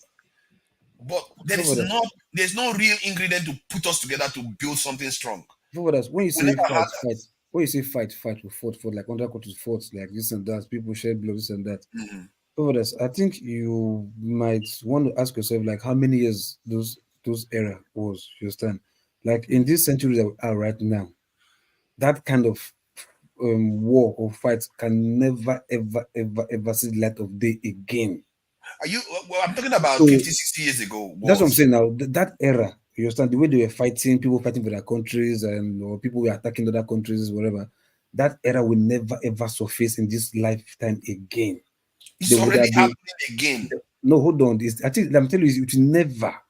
The only way it will happen, right? It will they will come from inside. The attack may be from within, which is like now you're trying to like divide and conquer the people. But to say you have to fight, let's come together and fight this common enemy. That common enemy is not visible anymore. That togetherness is now what is causing the problem. It's happening as we speak. How can you be saying it's not happening? What do you think Iraq is? What do you think Afghanistan is? Ukraine? It's all happening all over the time. All the time. Ukraine, Afghanistan. I mean, like what Ukraine is suffering right now is they were the one who is trying to put themselves into a problem that they cannot resist. You understand? Yes. You can't sit on your own and say, hold on now. You can't. I always tell people this question when they blame Putin. If your enemy is afar, and you are saying that your enemy cannot come to your area, but your neighbor is opening his door for his enemy, do you think you attack your enemy? Is your neighbor you attack first? Because it's the easier that's meant your enemy. I understand what you mean from that. But the argument was about the discussion was about whether fighting for your country, it unites your people. And I think if Ukraine survives Russia, they will be one of the most paranoid nations if they end up joining NATO. They will be more hostile. Russia's case is different. You understand? Nobody's fighting. America is just trying to take power over the world. Not that they're trying to fight Russia and control Russia and this and that, the way they've done Africa, or maybe trying to do China or do India or wherever. I mean, Russia is a big, massive superpower country, so they are no walkover. You understand? That's why I said you can't compare that era of 50, 60 years ago to what is happening now. You understand? The one that's happening in Russia, that has been done there since decades. You understand? If not centuries. The only reason why different compared to Africa. I don't know why you are saying it's not happening now. The only reason why we literally had wars in these centuries similar to that of this in Vietnam. The only reason why it's not happening now is those nations have become free. Compare America, Vietnam war with anyone. Compare. Afghanistan. That is not, you understand? That is not even a war. That is just like people trying to fight for their religion, and other countries saying. What do you mean it's not a war? Now, which war do you mean? I don't know. Hold on, let me tell you. Hold on. Wait, what else do you want them to throw flowers? Wait, come. Did you witness Vietnam, America, or do you read about the history of Vietnam American War? You think it's some group of persons that is trying to hijack, control Vietnam that is fighting America, or it's the whole of Vietnamese as a whole that is fighting America? But for Afghanistan, it's different. It's not everybody Afghan that is fighting there. It's just those that want to keep the Islamic faith or Sharia or whatever. The same thing with Vietnam. Some part of Vietnam was supporting America. You didn't know that? No. Check, find out now. Yeah. Some part of Vietnam was supporting America. Vietnam will be like sand. Vietnam that you kill one, you 50 people come out. If you kill one person in Vietnam, 50 people will come out and fight you. because they were so united. That's why they were the toughest people for America to defeat, Not or for necessarily. America to go to war with. They were the toughest because they There were are, so there are a lot massive of in there are a number. lot of Americans that are Vietnamese today because that part of Vietnam that supports America was working with America, just like South Korea is working with America right now. Majority of them were divided. We were united, but they had a group that were not supporting, that were supporting America. No, How even come you at that don't know one, of like, that? see, hold on, compared to, it's just like, how will I put it now? As bad as you want the Nigerian government is right now, Tinubu Buhari is, they still get supporter. Not to talk of somebody coming from outside world. So even if it's not 100%, the majority, like I said, if it's not majority, American Vietnam, you wait on a very good. Can you compare Vietnam with America in terms of war power? No, America will walk them over now. But because of their unity, they were united. Majority of the massive number were like, we not agree. That's why the war had America die. Because if you kill one, 20 will come out. Because we're so united. Not like every other person. In the case of Afghanistan, you are measuring, it's just because this freedom of women rights, whatever, that women are coming to say, no, the oppression is just too much. That's why you Southern think Vietnamese, it's between the North and Southern Vietnamese. The Southern Vietnamese support America, like literally half of the country, North and South, except the North is way more you can't be populated half than of the the country. South. Now check, come on, man, half of the country. No, that is the fact. You want me to share the information? Don't share. It's true. What you are saying is true. It is a fact of the situation, and the argument was that the reason why I made that point because everything else don't make sense about our behavior, except you want to say we have lower IQ. Nothing else makes sense. We don't, and I believe that for a group to work together, they need this thing, a necessity to work together. And Nigerians don't have that imperative. They don't have that imperative to work together. They would rather talk about tribalism. It's not because we don't have ability to fight. We fight over tribalism and everything else. But we don't have the imperative to come together and say, you know what, we have a bigger problem here. And part of that is because we are being sheltered. Like those are video that Dr. Damages played. Nigerians don't know about those type of things. They think Oyibo are benevolent people. They literally think that they're helping us. Actually, it's the state we find ourselves right now. Not because we're very from potential. Right now, anybody that gives you arms or gives you money for help, aid, whatever, you think is your friend. Because hunger they beat everybody. So if American can print how much they want to print and give to you, you think they're your friend. But now, thank God, everybody's waking up to know that no, these guys are scam. You understand? But we know they are scam. There's nothing we can do because we're hungry. So Exactly. if they give It's us not going to be tomorrow, enough. You see, that's why it's not going to be enough to still make you work with your own brother until you see something very, very traumatic. Something very, very like Iran when they experienced the war with this Iraq.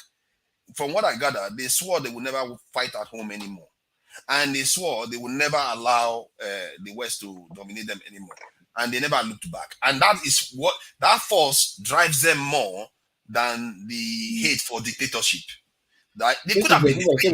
Sorry, even if we want to come together, why not? Okay, let's come together first, and first of all, fight the evil within us first before thinking of other people. You are thinking of fight. Let's come together. Let's have a national reason to fight. But hold on first now. You want us to fight for a national reasons and that when we know there are people who are sabotaging that national interest, that national whatever. So why don't you think with that energy to go and fight somebody across the Niger, across overseas, whatever? Why not just fight that common one first? Let's know, okay, we are now clear of all the viruses in our system. Then we can come together and say, okay, now let's point the gun to America or Europe or whatever. At least because we know we have many modes in this country that don't want us to go further.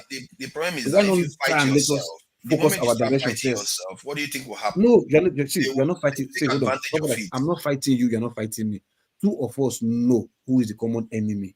Mm-hmm. It's not even fighting. Even the enemy know that he is an enemy.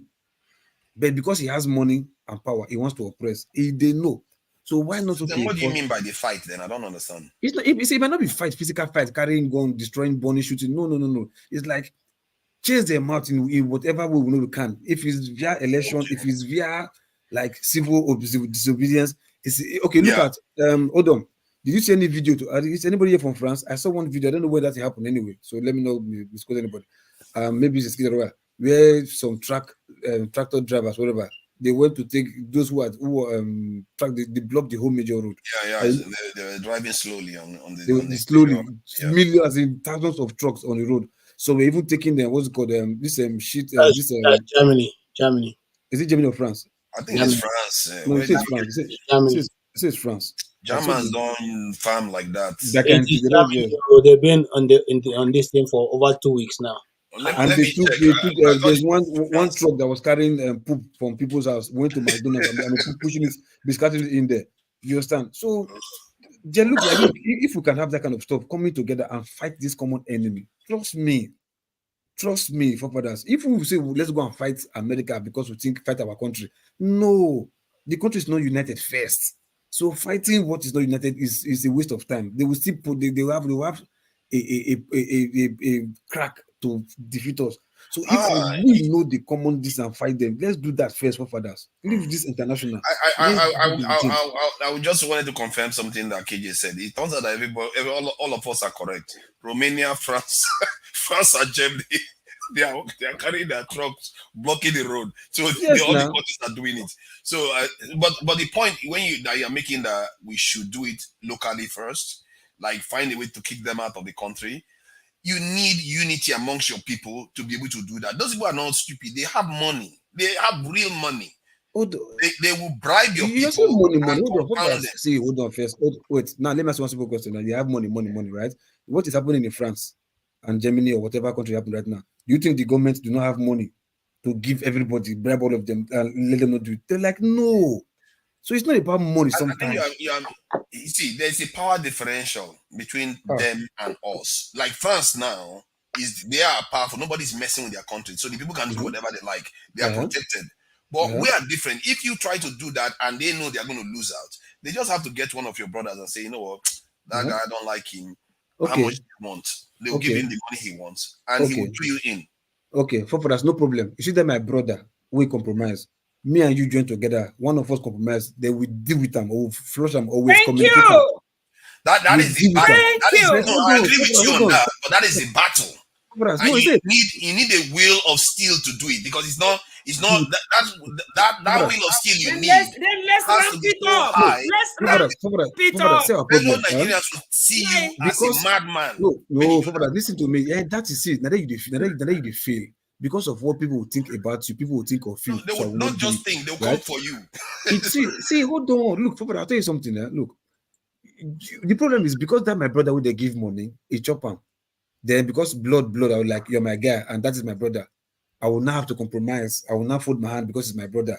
But if I know I'm doing, like I said, these people that are giving us money to compromise my brother, they are planning for what? 50 years. But my brother is stupid enough to chop money for just 2 years, for just 1 year. So who is not the foolish person? So I go get to kick his head, say, kick his brain, make it know, say, come, this money where you want to. So it's just for just 5 years or 2 years or 2 months. This person will give you money. He has tank. He's giving you a cup of water from an ocean. So don't think he's doing you any favor. You understand? He's just fooling you. I like the and way that you cup of water is giving you. I like how you understand. I like how you understand? He's giving you that cup of water. You have to understand the scale of what you are talking about here. This is what you are saying right now. It's exactly the predicament. Let me ask you one simple question. Can you be bribed? Can you be compromised? The way you're talking about Nigeria, can you be compromised? No, I can't. Huh? But I know if I want to do the kind of things that needs to be done, Nigerians may not be ready for it. So, hold on. Okay, how many Nigerians that are not talking right now, they're just nothing in their mind, waiting for a day for this thing to happen so that they can just explode? But the circumstances happen in Nigeria right now because no lights, work, no job, hunger, this and that, insecurity. They're just nothing, just bearing. They're just waiting for somebody like you or people like anybody, maybe like Julius Malema, that will just come in Nigeria and just ignite things like, guy, we die here. Like I said, I think we were talking about this yesterday. Like, if to say Obi gets that in mind, the country was not turned upside down since many years ago or since the election. If just Obi just gets more that in mind, just more mind of that. Yeah, but the people that have more power will control the outcome. That is the thing you have to be careful about. It's not the same as even Soviet time. Now they are not as powerful as we should fear, but you have to know what you're fighting. Yeah, go ahead, Ngbori. If something is started, it does not matter, you know, that it is bit by bit, but let it be consistently started. What you are saying, forefather, is very true. What Lokopi is saying is very true. Let me give you an instance. Fixing it little from your corner doesn't say that everybody will fix it. I went home once, I think that was 2001. Either 2001 or 1998, please, 1998. And I will fill something with rice and put some naira and give. Every house. I mean, if a man marries 5 wives, they have 5 measures of such. One woman came, I gave her. It wasn't me giving it, it was my mom giving. Then she came again when my mom wasn't there. I went to give her. She said, no, don't give me. I came the other day, your mom gave me. Let it go around to everybody. And when you are giving it the second time, I can come and take. I tell you, even as I'm relating to you now about it, I have goosebumps all over me. I know some women who came 4 to 5 times. If I had given them, they will wait till when I'm not there, that is my mom. If my mom had given them, they will wait until when my cousin is there and 2 of us are not there. But this woman came to say, no, don't give me. You had given me before. I will wait. If there is anything at all to be started, and a body starts it, whether it is this panel, starts it, where a child knows that as an African, I am born in Africa, and nothing that gets to the highest family will elude me. I will always get it. If it takes however long, yes, some people can send to go and kill some people who are doing this because the negative way they are carrying on, somebody is blocking it. But I think if it is started at all, it doesn't matter how slowly it gets, gradually, I think it will get there. I'm sorry for interrupting. I agree with you that we have to start from somewhere, I guess, regarding this matter. I just feel that when you see Stalin and people like Mao Zedong or Lee Kuan Yew and all the other nations, even George Washington of the US, when they ask their men to do what needs to be done, the reason why the men also do it is because they feel at their core that this needs to be done because they know the consequence of not doing it themselves. There is something else and I fear that ingredient is why it's easy for us to get distracted or we compromise because we don't feel. Because if you, let's say I want to do something and then the person that is working with me wanted to do something, but his family member has not been affected by the same force we are fighting, or the pain or the focus he has is not as strong as mine, he can easily be bought away and he will betray the cause. That's how Lumumba failed. It was his own people that did it to him. What's the other name? Sankara. This is what happens. And I ask myself, what is the ingredient that is missing? Because you don't tend to see that in other cultures. And other cultures, what brought those nationalist leaders in, the time they came, was after a serious conflagration that the people themselves were like, okay, enough is enough. Whatever you like, you say, be a dictator, we don't care. If you ask us to go and finish those people, we'll finish them for the sake of our people. And they do it. And believe me, when I was growing up, that was one of the biggest mysteries I had. When I watch documentaries and I see these people killing their own people, I'm like, well, why are they doing it? Why are they obeying this one man? Now I'm beginning to understand why. Because the feeling that they got was that if this is not done, we are done.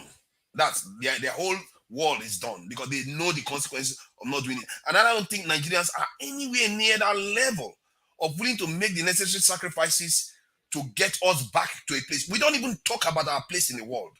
How can you even start reasoning that way? I'm telling you, this is how Lenin saw it. This is how Stalin saw it. They were having meetings overseas. They stayed overseas for about 10 years before they came back to the country and changed the country. What they felt was that Karl Marx was being too slow.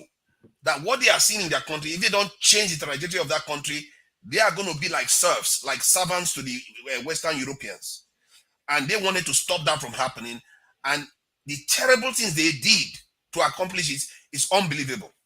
The will these people had was unbelievable. And their people supported them because they released so many people from poverty, because their people used to live as serfs. Like, they don't have any property, they don't have anything. They eat to live, they work for the king and work for the elites in their country. They released them. They are the first to create the working week or something like that. Most of all these institutions you see now, they were the ones that founded them. And hence, because of those changes, the people felt that this will mean what they are saying. And they were willing to kill their fellow countrymen that want to take them back to what used to exist before they served them. Why would you go back to serve them when they know that what these guys has given them 5 days a week, something that they never had? They will never go back. Hence, they were willing to do the hard thing. But what can you create for Nigerians to believe that they are willing to do what is necessary to take them there now? What future are you going to promise them? What can you show them? And I don't see that. That's my problem. Let's get started somehow. People who have a good people who have sound opinions will come from where you least expected, because there was this day I went to work and my supervisor, a Caucasian, I don't say white or black because I've never seen a white man. I know my colors. Abi, I tell you. Now, yeah, this. I don't know if you can see this. That aspect of it is white. I've never seen anybody that color, and I tell them to their face. So my supervisor, and they told me that she goes that way. She came where I was with the patients and said, "Victoria, I really do not know why you Africans don't stay in your damn country, and you keep coming here to rob Americans there." And she went on, and I knew that I was going to talk to her. So I just let her say everything. Her name is Nina. I said, "Nina, listen and listen good. You said your sister is in Nigeria." She said, "Yeah." And there in Nigeria, they gave her a driver. She said, "Yeah." A cook. She said, "A housemate." She said, "Yeah." What the hell does your sister do for Nigeria? She stated what it was, which I wasn't interested in. I said, "Okay. Do you think America has anything at all?" She said what she said. I said, "Now listen and listen good. America and other Western countries, what they have, they took from Africa. And it's not only that they took from Africa, as they are taking, they render Africa land barren so that those in Africa cannot even plant nothing. They die. And when they are done with what they took from Africa, they bring the byproduct to dump in Africa, Nina.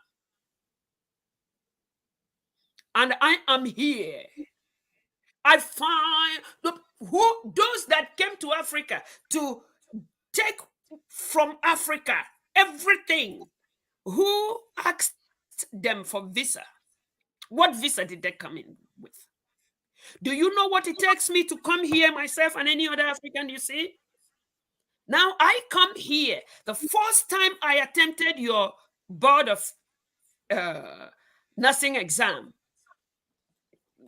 that is why you see all these things in my office. It takes the best of us from Africa to come here and take care of you, Nina. And still you are as ungrateful. She said, "Victoria, you know we are friends. Can we close the door?" I said, "No, Nina, let's talk about who is where. Who has rendered the other almost lifeless. And if I did not talk to you today, tomorrow you will accost another African worker. So why I gave that story is some of them don't know. But if we do not start somewhere, at least from a point that any other thing done at any other time will add, and it keeps adding until what the obedience and people like them that didn't come out see, or what they saw to come out the way they did. And believe me, there was a day a Fulani elder statesman was talking. I still will, even if it's the last thing I do, I will find out who that man is and just ask for him to share, to whatever it is that Fulani is, if it is genuflecting or bowing down to, because no matter how bad Igbo land is, how somebody the last time that depicted Igbos here talked about how they are, you can't trust them. There are good ones among them. Whoever is saying, no, that cannot happen, let's kill, let the army, let's unleash the army and all that. Who knows? Maybe if anything is started, the army could be, the army could be, that could get into them to say, what are we really doing? Can we reverse what has been? Can we make it where when a child is born, you don't talk about tribe? That child is not afraid. The child knows that it is born in the same place where what the highest person in that climb has gets, is that what is due to the highest child, but the child born in the highest family is also due for the child that is motherless, fatherless, or the mom of the parents have nothing just because they are born here. I'm thinking, and sometimes I implement, as crazy as it might sound, just because I am convinced that when everybody is your concern, when the next underprivileged is your concern, to a point that you don't even mind if you have no name.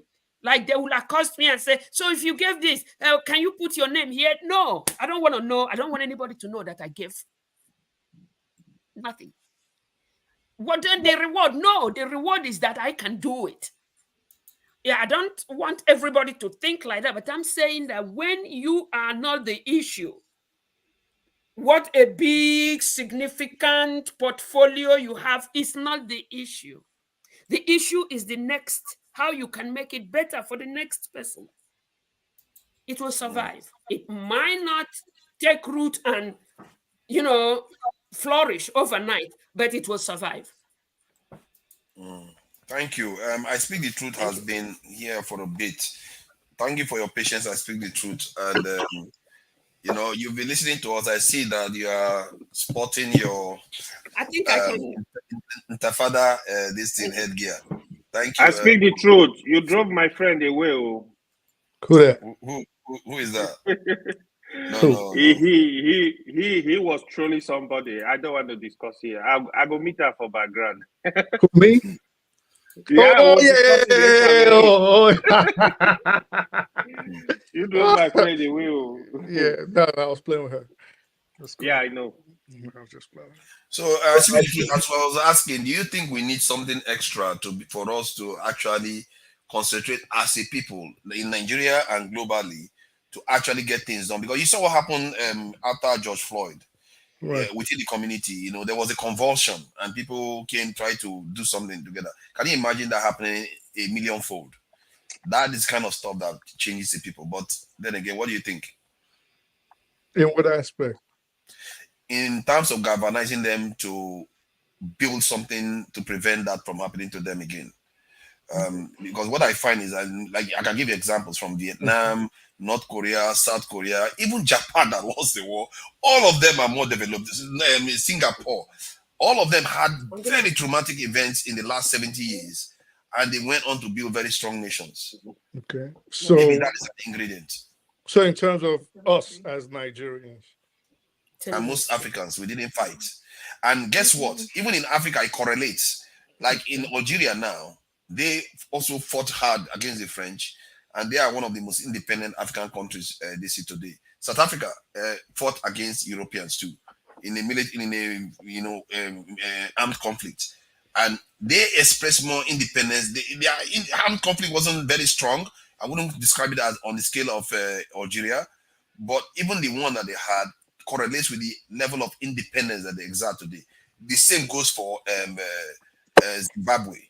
And one of the reasons why Mugabe couldn't betray his people was because those people that fought the war were like, we didn't fight to come and start working for white farmers. They needed something to be changed. So is that something that we are missing? That is why most Black African countries don't seem to be thriving, because we don't think ourselves first. Well, for me, let me take it back to the first side of the question. I actually agree with Local P saying, as Nigerians, we have to adopt a doctrine of Nigeria first. But then I have to agree with someone like yourself and AY that said, and I'm just paraphrasing, not saying that's exactly what you said, but what I understood from what you guys are saying, without understanding the outside world, we cannot do it alone. So we have to understand the outside world before we understand ourselves. But in the Local P aspect of things, which he basically said, why don't we focus on ourselves? I agree. And Miss California basically said the same thing too. We need to focus on ourselves. But where I disagree with Miss California is, how do we get to that? So I would say, in my opinion, we need to discard the old guard. Meaning, we don't need people like Tinubu. We do not need people like Atiku, and we definitely do not need people like Peter Obi. They are part of the old brigade. I do not care what anybody says. You started again now. Oh yeah. I don't care how we rattle. Brought him again. You found a way to bring him again. Let him speak. Let him in. I'm bringing everybody. Why do you always have to bring that guy into the discussion? No, I brought everybody in. I'm bringing it. You asked me a question. I brought everybody in. So I'm saying we do not need the old brigade. I brought everybody. So I'm not going to differentiate. He's right, though. Yeah, I'm not trying to differentiate. Some people will say, well, this one is better. No, they're all the same. So if we need a new Nigeria, we actually need people that are going to reinvigorate our people. We need people that when you speak, like you said, you need someone that's going to ginger the people, that's going to make them, when you speak, when you look at dictators, for example, the only way that they always get their things across is not just by force, but they also galvanize their people by encouraging them, by being what's the word? Charismatic. So we need charismatic. And they actually also do things. That's another thing I find. They actually improve the lives of the people. Like when the Soviets reduced the 7-day work week because the people were working to death to 5 days a week. That was a massive shift. That's something that hasn't been done before. So these will offer their people a better future that they can feel.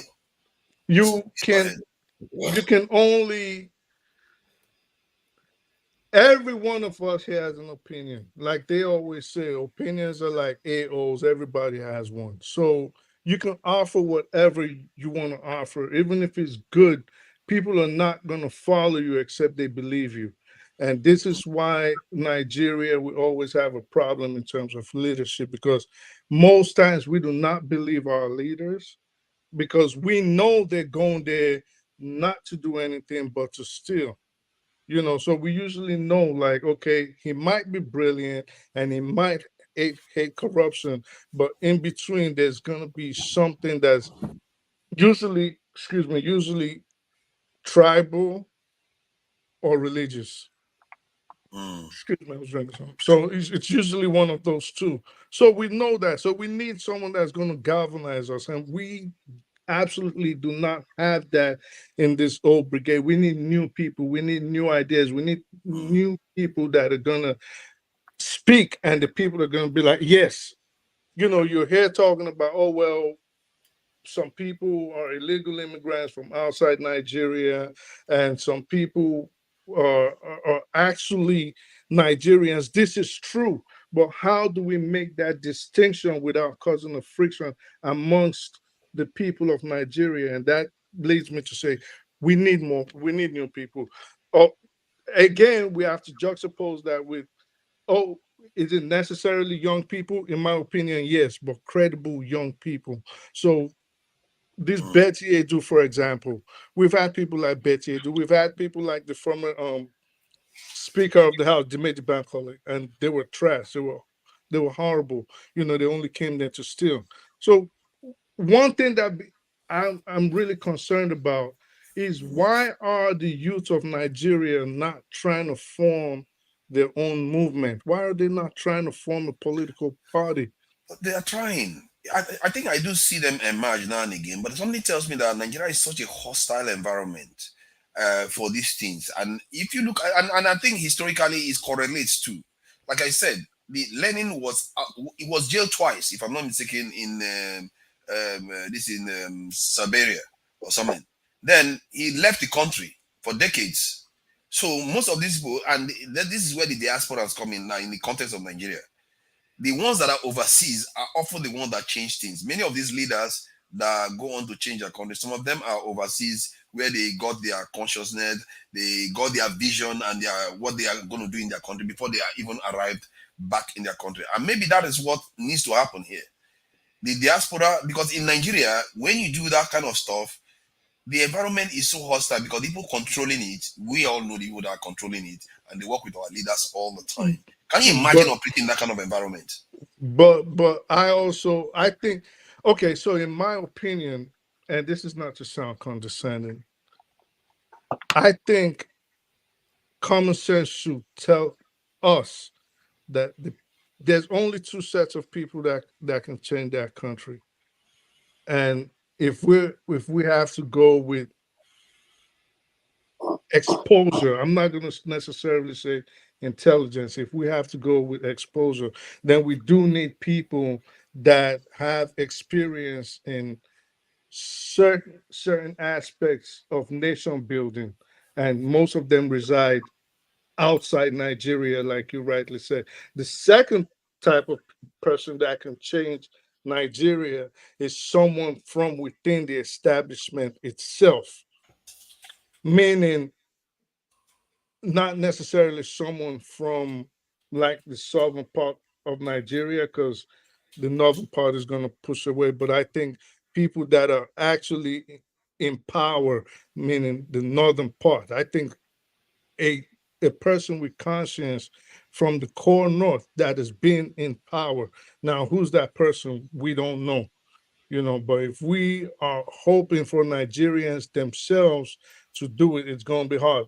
Added to that, if someone from the diaspora was to go to Nigeria to try to change things, I think they're going to have a problem, because Nigerians are going to push back at them, because their ways of thinking will clash. And, once they start clashing, I don't think they'll like it too much. They're just going to kick you out and just keep going with the status quo. Yeah, I think you see, this discussion we are having is enabled me to ask some specific questions. Like, one of the questions that came up while you were talking was that did Lenin have like allies before he took over this thing? What it turns out that they said about the Germans and the Swedish people. The Swedish were neutral. The Germans gave them passage into their country. So you there's always that thing where you have to have presence. You have to know where you are. And you can't just go into Nigeria, like the kind of leaders that could do this type of thing. Like there are many Nigerians in China. There are many Nigerians in the Soviet areas and all the rest. If you want to change Nigeria right now, you have to have backers from such regions, whereby, because if you come into Nigeria, you are coming into a hostile territory that is controlled by Western organizations. And if you want to subvert this in their influence, they are going to try to stop you, obviously, but they need a counterweight. This is why even the coup in Niger succeeded, or that of Mali. If there was no counterweight, like what they call it, the Wagner group, they will kick them out overnight, and that is what Nigerians are facing. Yeah, but it's too early to say that coup succeeded. It might have succeeded militarily, but moving forward economically, you will see they will destroy. Which coup? In Niger, Mali, Burkina Faso, yeah. Guinea, and all those places. But the fact that it was able to happen and hold, that's the point I'm making. And it's not in the control of the West. Yeah, but that would not be good for a society like ours. I don't think we need the violence. If we get violence in Nigeria, it'll be disastrous. Not just for the West, not just for Nigeria or the West African region, but the entire Africa as a whole. It could be in a form of through the voting system, whereby, because if you try to run for an election now, Jonathan is talking about how the West interfered in his election seriously. So if you want to go into an election, like you said, you don't want violence, you could still use the same method. You have to have backers that will influence. Peter Obi has testified to all this, because all these leaders you think they are running for office just by themselves, they have backers that are backing them. So you have to have backers. If you want to overthrow the people that are keeping us where we are, you have to have backers. I don't think we in Nigeria have ever seen any Nigerian leader say that is tilted towards the East in any way. No, all of them are backed by Washington, France, and the US. All of them. There's none of them going anywhere else. Yeah, we don't. The way you were, how will I put it now? Everybody is backing towards the West. Yeah, because they're the ones who makes the loudest noise. They are the ones who came with the so-called Christianity. They are the ones who came with, I have to deceive you, steal all your stuff to become something. They are the ones who don't have nothing. In the West, tell me one thing that they have in the West. In the East, they have lots of stuff, like just like Africa. Russia, they have the same thing. South Asia have the same thing. Africa, Central have the same thing. Tell me, what do they have in the West? Europe, what do they have? Nothing now. So what do you expect them to do? So they have to come and pretend to you, play chess, checkers with you, play chess game with you, pretend to you that they're your friend, they're your best thing that can happen to you in the world. But yet they need you to survive. Without you, they are nothing. So what do you expect them to do? So they are just leech. They're just trying to survive. So but it's you now as you now as a human now who have a thinking cap to say, man, this guy, you can't just be helping me all the time. I have gold underneath. I'm standing on top of gold, but I cannot use the gold to do anything. And you are telling me, no, you have the best technology to refine that gold, and you want to come and take it and give me give me whatever we agree on. You tell me, you are the one who to determine the price. You are the one who to tell the marketers that will buy from me. Meanwhile, I'm the owner of these things. So don't you think it's now time for Africa to, like, man, slap you, just give yourself a knock in the head, like, come on, who does this? That was we have the education, we have the now look, man. Facts. Let me ask one question. There is one thing that actually disturbed me recently. Like, you see, people seem to come here like you think everybody is talking about Nigeria. We want the country to be good. We got to fight. We got to do this to set this up. Quick question. Do you guys really think Nigerians have the unity to move that country forward? Because here is my fear from things I observe, right? Even when sometimes you hear people speaking as if they really love the country, it's just like how a lot of people on this platform support Peter Obi.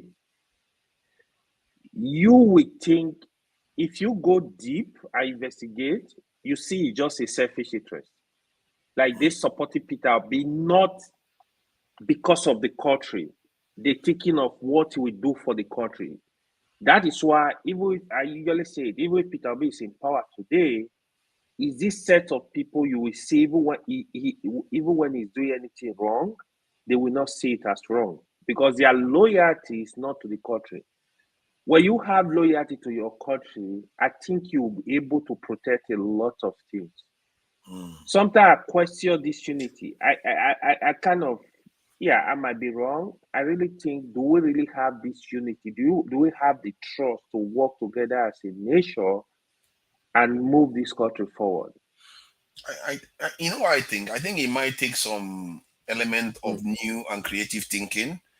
And I agree with you. I've seen those cases where you see people supporting Peter Obi and they talk about their support for Peter Obi as being good for Nigeria, but in reality, they are just more of a narrow support for their own specific area and interest. You see that quite often. But maybe that is how it's always been in terms of politics and support for leaders. The question is the people that are the core of the change that you want to see in the country have to have a vision of a nation that they want to build, have to have what they have to offer to the people. This offer part of it, I've not even thought about it enough. Because it's one thing to just say, oh, we're going to build a great nation, strong nation, but you have to offer tangible things that the people are going to say, yeah, this is good for me on a daily basis. I like it. If free healthcare, all those things, they want to see. If they hear those things, then the populace themselves will be backing you. And because of that, the elites too, they will be scared. They don't want the populace to turn on them. They too will be backing you. So it's the core group. That's why I said, if you want to start doing some stuff, you have to have a very strong core group of people. And because it's a very difficult thing, make no mistake, it's extremely difficult to have people come together, especially people at the top. Elites are elites for a reason. They are good at what they do. So to convince them to follow you is hard. So you have to be very, very good at coming together with compromise and getting somewhere. Because and that's why it's good to read history of people that have gone through this stuff. And you see the hell they went through. the rubbish, the kind of negotiation that they've had to have.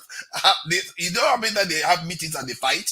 Sometimes they come into a meeting and they split in two. By the time they left, they formed two parties. So this is some very difficult road.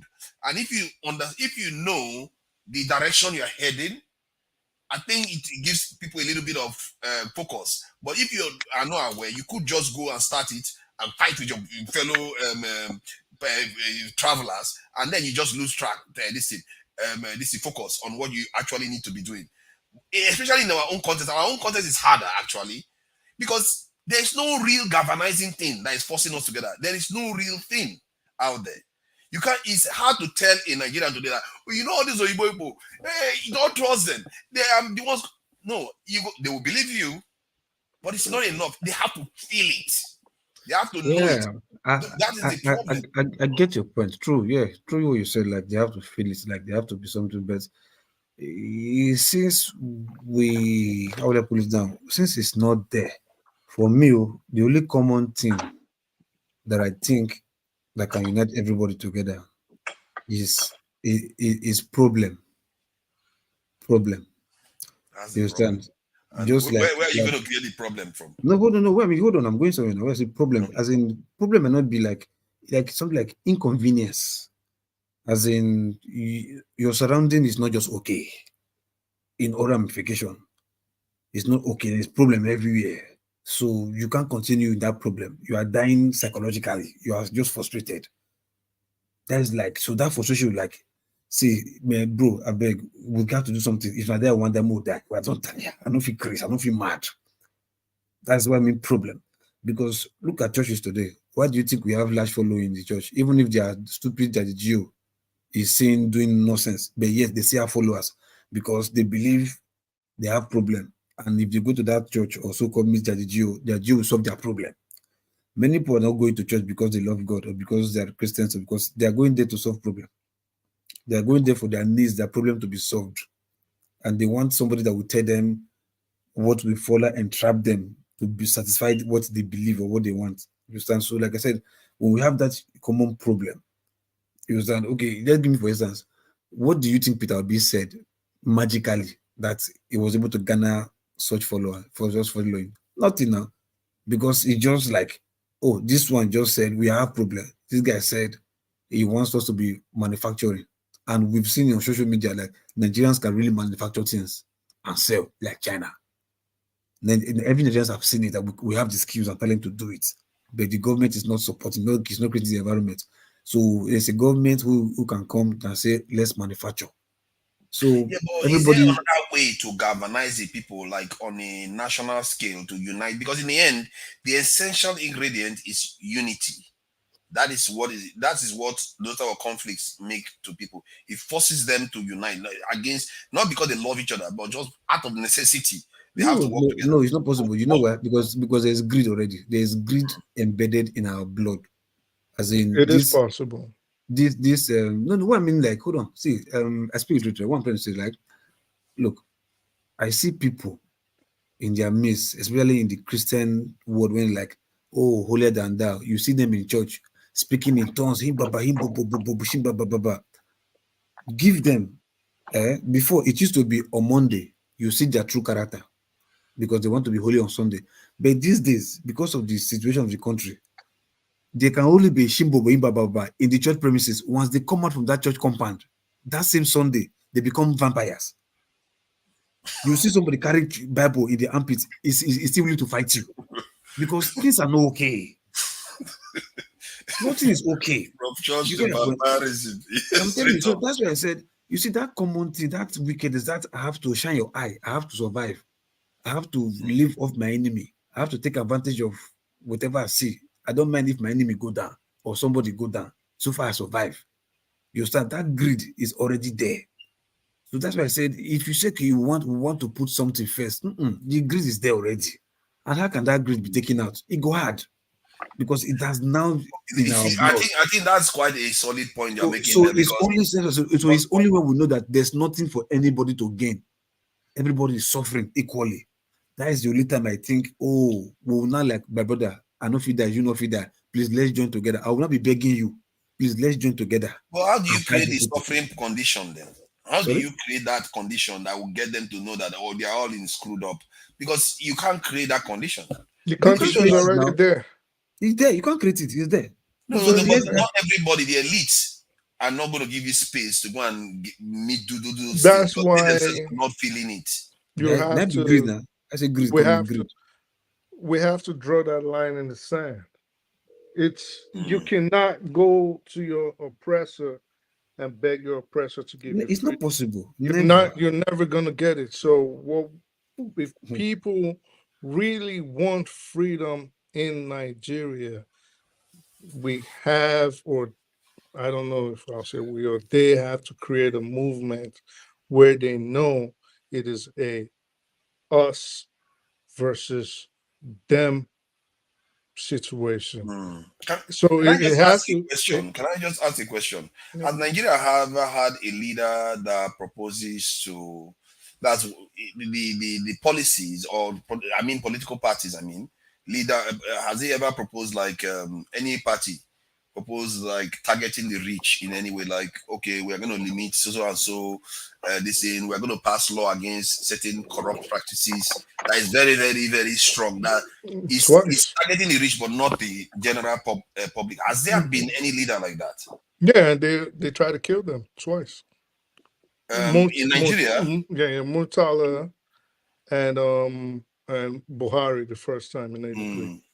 But I'm talking about this political dispensation as a political party. No, because these guys have no ideology. A lot of them are they're very unscrupulous. They are not fighting for the interests of Nigerians. Most of them have external influence and pressures, and then outside of that, they also have internal influences that push them.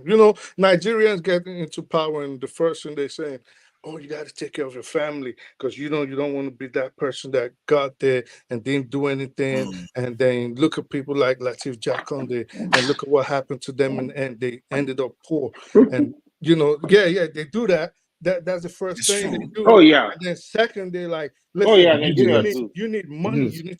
You need money because this is war. You need money. If you don't get money, and these people, they run the central banks, they run the mining industries, they run the oil industry. If they get money, if they can't get it by politics through the ballot, they come and they're going to pay someone with guns and they're going to come get you out of there. So you need to amass as much money as possible. So that is the conundrum. We have a big problem. I think to do it in Nigeria too, I agree with that point, because if you look at the way the politics in Nigeria, the family is part of the pressure, the corrupt mechanism, because the family often wants you to, get some money for them to help your brother. Suddenly you have extended family all over the place. The problem, this is what Loco is talking about. The greed is already there. How do you? It brings me back to this situation we are in. The only kind of stuff I've seen work is when a force greater than greed, when you know your survival is at stake and you feel it in your bone because you've seen it happen. That's when you have to create a movement. We have to have like minds, not just people that just like to talk, not just people like to hear themselves, not just people that just want to go in there for their own, to perpetuate their own nefarious activities and continue from where the ones they kicked out, the displaced ones, left off. You have to have people that have an ideology. And the problem is a lot of people in the politicians in the Nigerian political sphere have no ideology. They don't have an ideology. A lot of people are just, oh, we're going to go in there. Okay, so what are you going to do after you get in there? One of the few people I have heard that know, or at least talk a good game of what they want to do there, Shawari. And I'm not a supporter of him, but you listen to him and then you like, wow, I mean, if he's talking a good game, he really is talking a very, very good game. What I like about Shawari, the last time I saw him, he was wearing a suit, making some speech. And what I admire most about him is that he has been in Nigeria, taking the hits. He's still standing, looking clean, wearing the suit, and it's almost as if he's now part of the establishment to an extent. And Shawari is not part of the when I say that, when I say establishment, I mean that's what I wanted to say next. He's still holding on to his stranded position, even when the establishment have made their peace with him, like he is part of the furniture now. That's what you see what I mean. It's not like they're coming after him on a daily basis like before now. It's like part of the establishment, and that is a battle to win in Nigeria. It's almost like a victory on its own. Because Nigeria is a very hostile environment for anybody that sounds like they want to break rank from the predicament Africans are facing. It's a very hostile environment, and this man has, to an extent, survived it. That's why, from that point of view, I would say, okay, I like him from that. And the last time I saw him talking, I did enjoy, for some reason, I just liked the way he carried himself and everything. But that said, when I look at his policies, if we think that kind of policy is going to change Nigeria, we will bring security again. Literally, if you bring him in and give him power, and I'm saying this very seriously, because if you bring him in, give him power, and like everything he said, except he has secrets I don't know, everything he said he's going to do, if he tries to implement it, I can see those failing easily. Because there's one area he never factors in. For some reason, maybe he's part of the establishment from that point of view. He never factored in the external aspect. He doesn't even have a foreign policy. And that kind of thinking, any leader let me ask you, that emerges that don't have a foreign policy, don't project Nigeria's place in the world. Let me ask you a question. That leader hasn't, because one of the biggest, I'm coming now. One of the biggest motivation of all the other leaders that build great nations is their foreign policy, because they fear what's coming from outside. Okay, we need to divert this topic. So yesterday, was it yesterday or day before yesterday at the backstage? That was our discussion. Myself and Jagu, we were trying to explain to one of the guys that come here, like, I said to him, all our top presidential candidates, there is no one with foreign policies. They don't even understand the issues. The only country in Africa you hear that are playing those geopolitics is South Africa. Both the party in power, the opposition, they understand Egypt. the issue. That's why when they were talking about Julius Malema now, Julius Malema, he's not a pushover. He understands the issues. He has his alliance all over the world. But Nigerian leaders, they don't. If you watch the top presidential candidate from Tinubu to Atiku to Peter Obi to Konkoso, none of them, they don't even understand what is going on around the world. They don't get it. So the way they look at it is more like, oh, we provide light, oh, we provide job. These are not even the real issue. These are just issues we're supposed to get done and face the real battle. Because we are just puppets to America. America are gonna, oh, they drag you here, you go, they drag you here.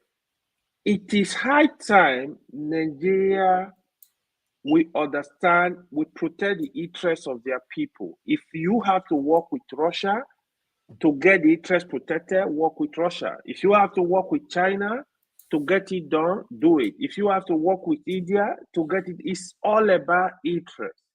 They should stop being puppet to one country and just But be you can allowing only them do to. that if you really have the interests of your country at heart. Yeah, that is exactly what I'm saying. So somebody was even arguing with us, me and Jagu. He was like, no, it's not like that. You're looking at it from the side. I say, young man, what are you talking about? Look at all the countries that are springing up.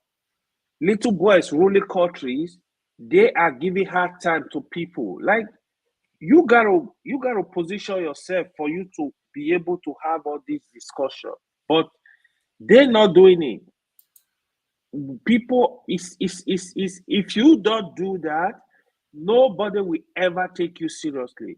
If Nigeria need to take West Africa, work with them, form a military alliance, form economic alliance, form all the necessary alliance, that is a block that is even sufficient to negotiate whatever you want to negotiate. No, I will let you speak, but this is my own strong opinion. That's why when Tinubu was saying that, oh, it's under pressure for him to fight Niger, I was so pissed.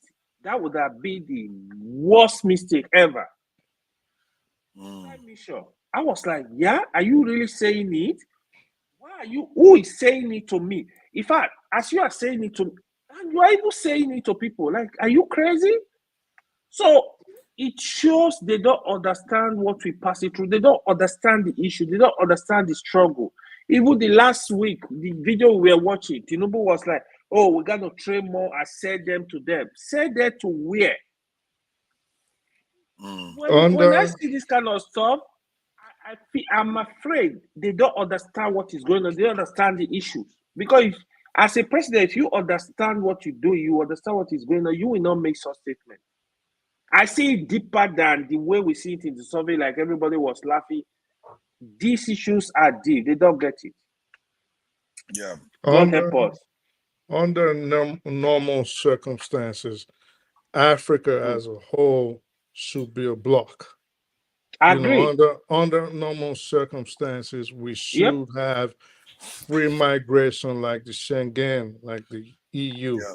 We should have only one currency. We should have an emergency military, and we should have just one economic bloc under normal circumstances. Now, accepting that, a country like Nigeria, with our might, our influence, we should have the Western region of Africa in our pocket.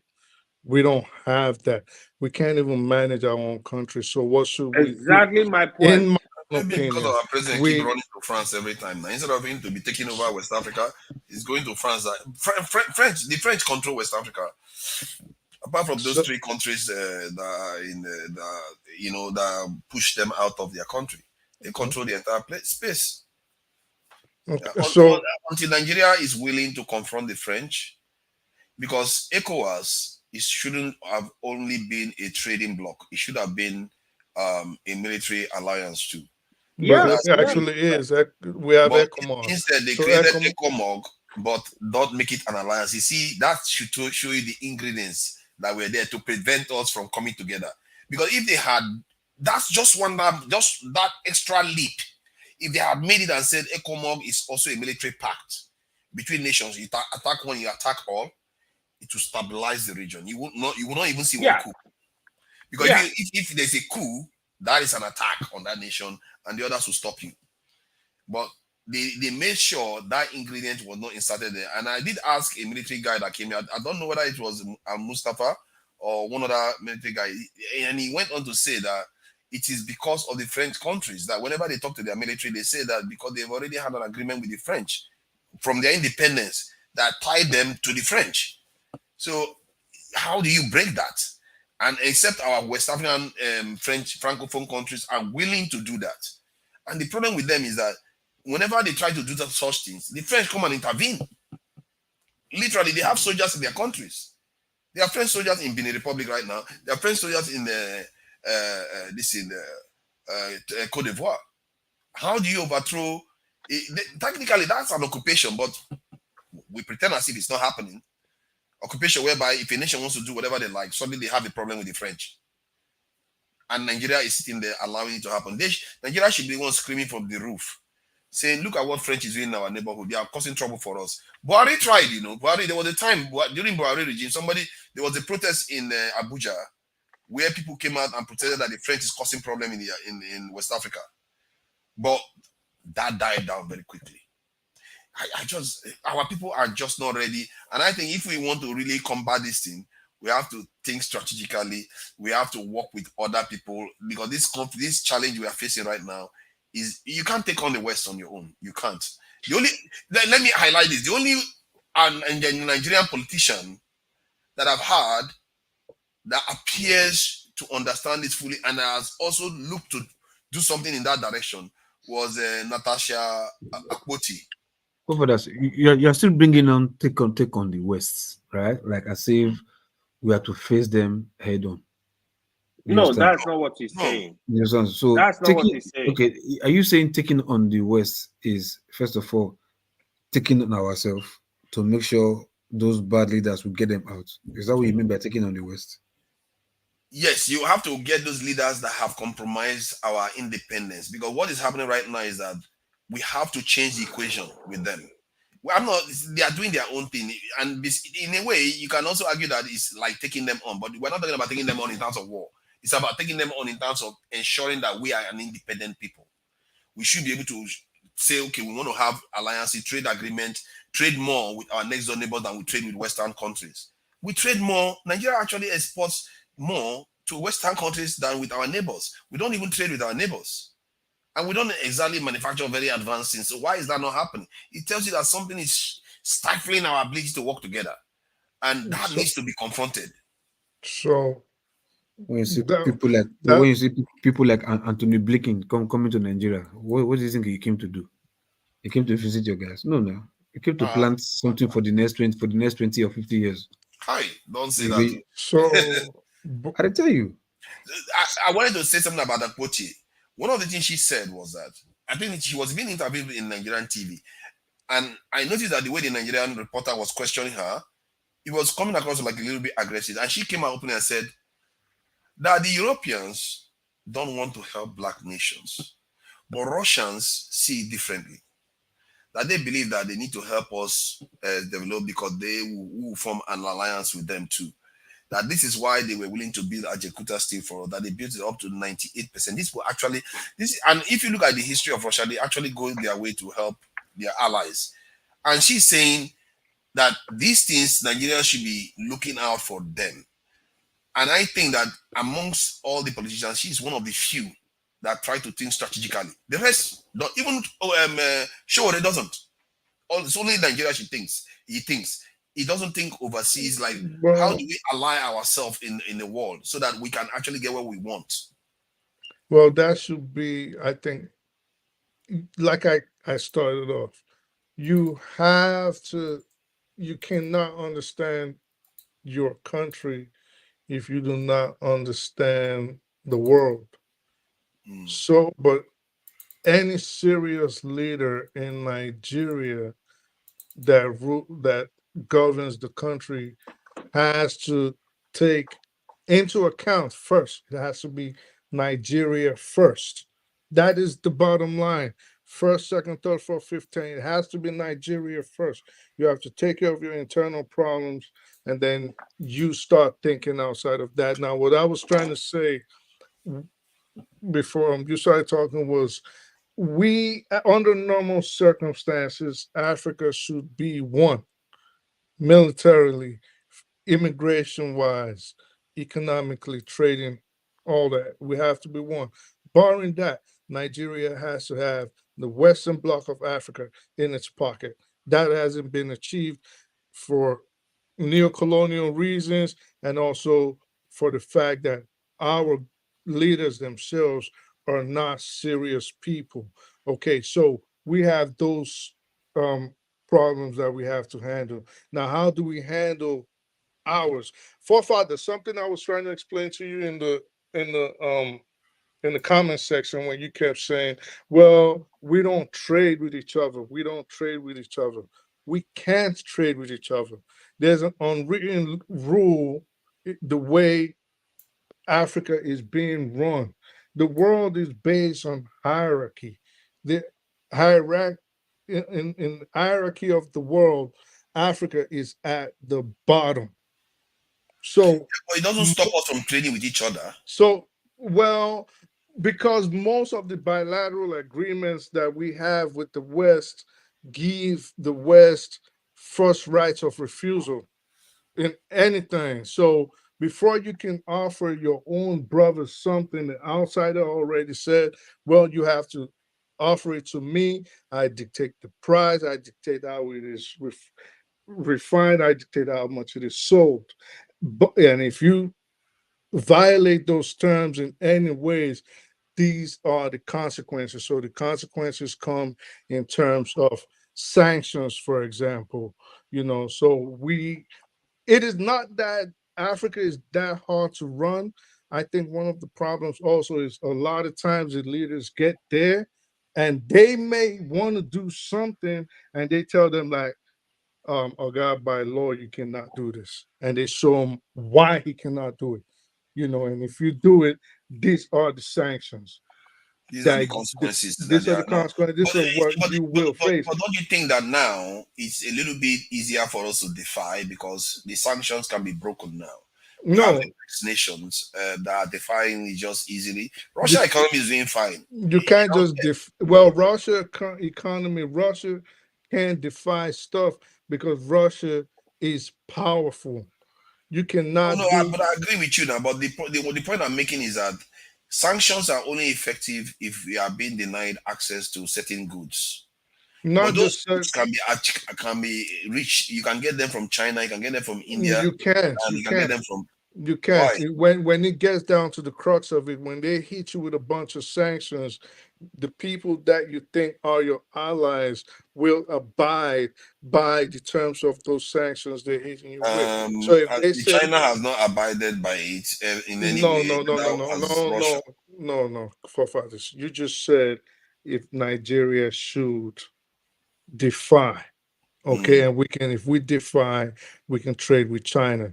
And if China defies, now we're going to get back to Nigeria, but if China defies, well, because China is a rich country, it is a strong country. If India defies, it is because militarily, India is also a strong country. I think you're misunderstanding me. I mean, if they sanction us, the purpose of sanction is to limit our access to resources that we want for our nation. And you we can get those things from China and all those places. So why do you think it won't work? Okay, so forefathers, you asked that question and I was answering it, and you brought in China, and I'm telling No, you, because the reason why I'm asking it again, because you were sounding as if you were saying the Chinese can defy it, but not like they can defy it if they were sanctioned. You see what I mean? they can defy if they are sanctioned because they are more powerful. But they, Yeah, but how does that relate to us? Even I will answer. Mm-hmm. So even at that, there is a limit to which strong countries like the Chinese or the Indians or even Iranians can defy the West. There's a limit. Us can't defy at all, because even if we say, well, we will depend on the Russians because they are on that axis.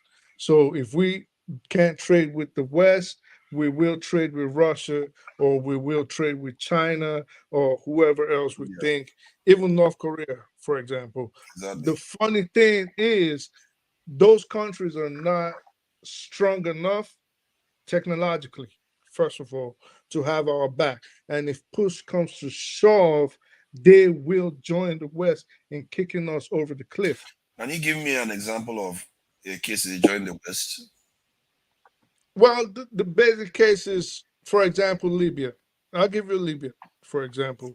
When Libya turned on them. Libya. No, you asked me a question. Okay, no, I was okay. Go ahead. Answer. So when they sanctioned Libya, when the West sanctioned Libya, Libya thought they would make allies with people, for example, China, for example, Iran, Russia. Putin and Gaddafi were real cool. So he thought he could rely on these people. But when the pressure became too much on Gaddafi, he cried out to help from his so-called allies. No help came until the rebels came to his palace to drag him out of that hole. So if push comes to shove, they are too strong. They will sell you off. We are not. Hold on. I think the narrative you're painting is not necessarily accurate. When the Soviets, I don't know whether the Soviets were ever that close to Gaddafi or the Chinese, because I've never really seen them work very closely together. However, when Gaddafi was very much against the West, nothing happened to him. Gaddafi had turned around. You know, Tony Blair was in his country that same year when he was killed. He was working with them, and that's what happened to him. The same thing happened with Saddam Hussein. Was fully against them. He survived it during that period, but by the time he started cooperating with the UN and all the rest of it, by that time it was too late. But if you look at the countries that stood their ground in terms of alliance with Soviet Russia or China, like Syria, Iran. And what is the state of Syria right now? Oh, America tried. Bashar Assad is still there. America tried to remove him, but it didn't succeed. Is there only because he's not trying to end up in The Hague. Syria is a pit. Would you like to rule over Syria, even if they gave you all the money in the world today?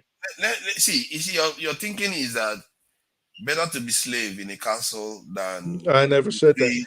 But that's the question you asked. No, that's the meaning of your question. What is the purpose of that question? It was a rhetorical question. It didn't really require an answer. All I'm saying is, if you are not strong enough to a certain extent, you cannot go to war with these people. Do you think, for example, a person like, of all the leaders in Africa, do you want to tell me that there's actually not even one person, as corrupt as we said they all are, there's not even one person that really wants to see the betterment of their countrymen? There has to be one person. But the truth, it's a rhetorical question, for Father. But the truth is, when you get there, you realize the forces against you, not just the elite in your country, but the external forces which comprise of your former colonial masters and the present rulers of the world. So, for example, you saw what happens in Francophone countries where most of their budgets has to be sent to France. Then France has to dictate what their currency and their budget is. I'm aware of that, but your central argument that align with the Eastern nations or the others, like the BRICS nation, let's use as an example, like the BRICS nation, that is not going to prevent countries. No, I didn't say align. No. I didn't say align. You said they should defy the West. When I brought up bilateral trade agreements, you said we should defy them. And you are saying we shouldn't. And this whole conversation got to me saying why we cannot defy them. And then you brought up Russia and China and India defying, and I'm saying, well, this is why they can defy them to an extent. And this is why we dare not even try. What are you talking about? That is complete. I don't know when Iran did. And what is the state of Iran? Iran is better than us. I assure you of that. You think they're better than us? You see, you talk. Sometimes I don't understand. You say you're not saying it, but that's exactly what you're saying. You're saying we should basically be happy as slaves in a castle than face the brunt of actually being free. You can't eat your cake and have it. You know that, don't you? Forefathers. On what trade agreement do you think today we could defy the West and not pay severe consequences for it? We're not even defying. We don't even need what? No, tell me what we truly need them for again. Tell me again. Well, we need them for basically everything. We cannot even build factories. We can't even give our own people electricity. We don't even have clean water. We don't even have antiviral drugs. We can't build power plants. Our education is in shambles because we don't even have computers. What don't we need them for? Hold on. All those things you just said, we could do them. We have the skill set to be able to do them. So why haven't we done them? To do them? Because you are being disrupted. Don't you? I thought you understand this whole idea. The process is being disrupted for it to happen. Those things require specific processes. And why do you think they are being disrupted? Because they prefer us to remain weak while they take our resources. There you go. So why don't we defy them and do it then? But that's what I'm saying. And you're saying you shouldn't defy them. No, I didn't say we shouldn't. I said we can't. Even if we wish we could, we can't. And okay, you say we can't, but you say we should. No, under normal circumstances, I would love us to defy them. Of course, we can't. We can't defy them. The consequences are going to be. Do you understand that you are saying two opposite things that cannot exist in the same place? No, I'm not saying you should defy them, but you can't. Yes, you should, but you can't. It's not. It's but not. All it's the not countries that have defied them. Okay, all the countries that have defied them. Because I think one of the things you follow is that you say you don't follow propaganda, but you literally said, where is Iran right now? Yeah, Iran is 1,000 times better than us. Iran is literally controlling the Middle East right now. All the trouble that is going on. Iran is not controlling the Middle East. Hold on now. Iran has allies all over the place. They have technologies that Americans even struggle to overcome. And at the same time, you look at North Korea that they hate so much, and the North Korea is under sanction. Remember, Iran has been under sanction for about 40 years or more. And they are doing streets ahead of us. And why is Iran? Well, listen. First of all, how do you explain that? Well, and hold on. How do you explain Iran being under sanction for that long and still streets ahead of us? Okay. And you say we should not do what Iran did? We can't do it.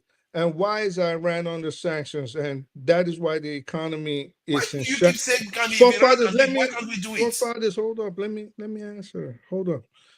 Iran's economy, for all intents and purposes, is in shambles.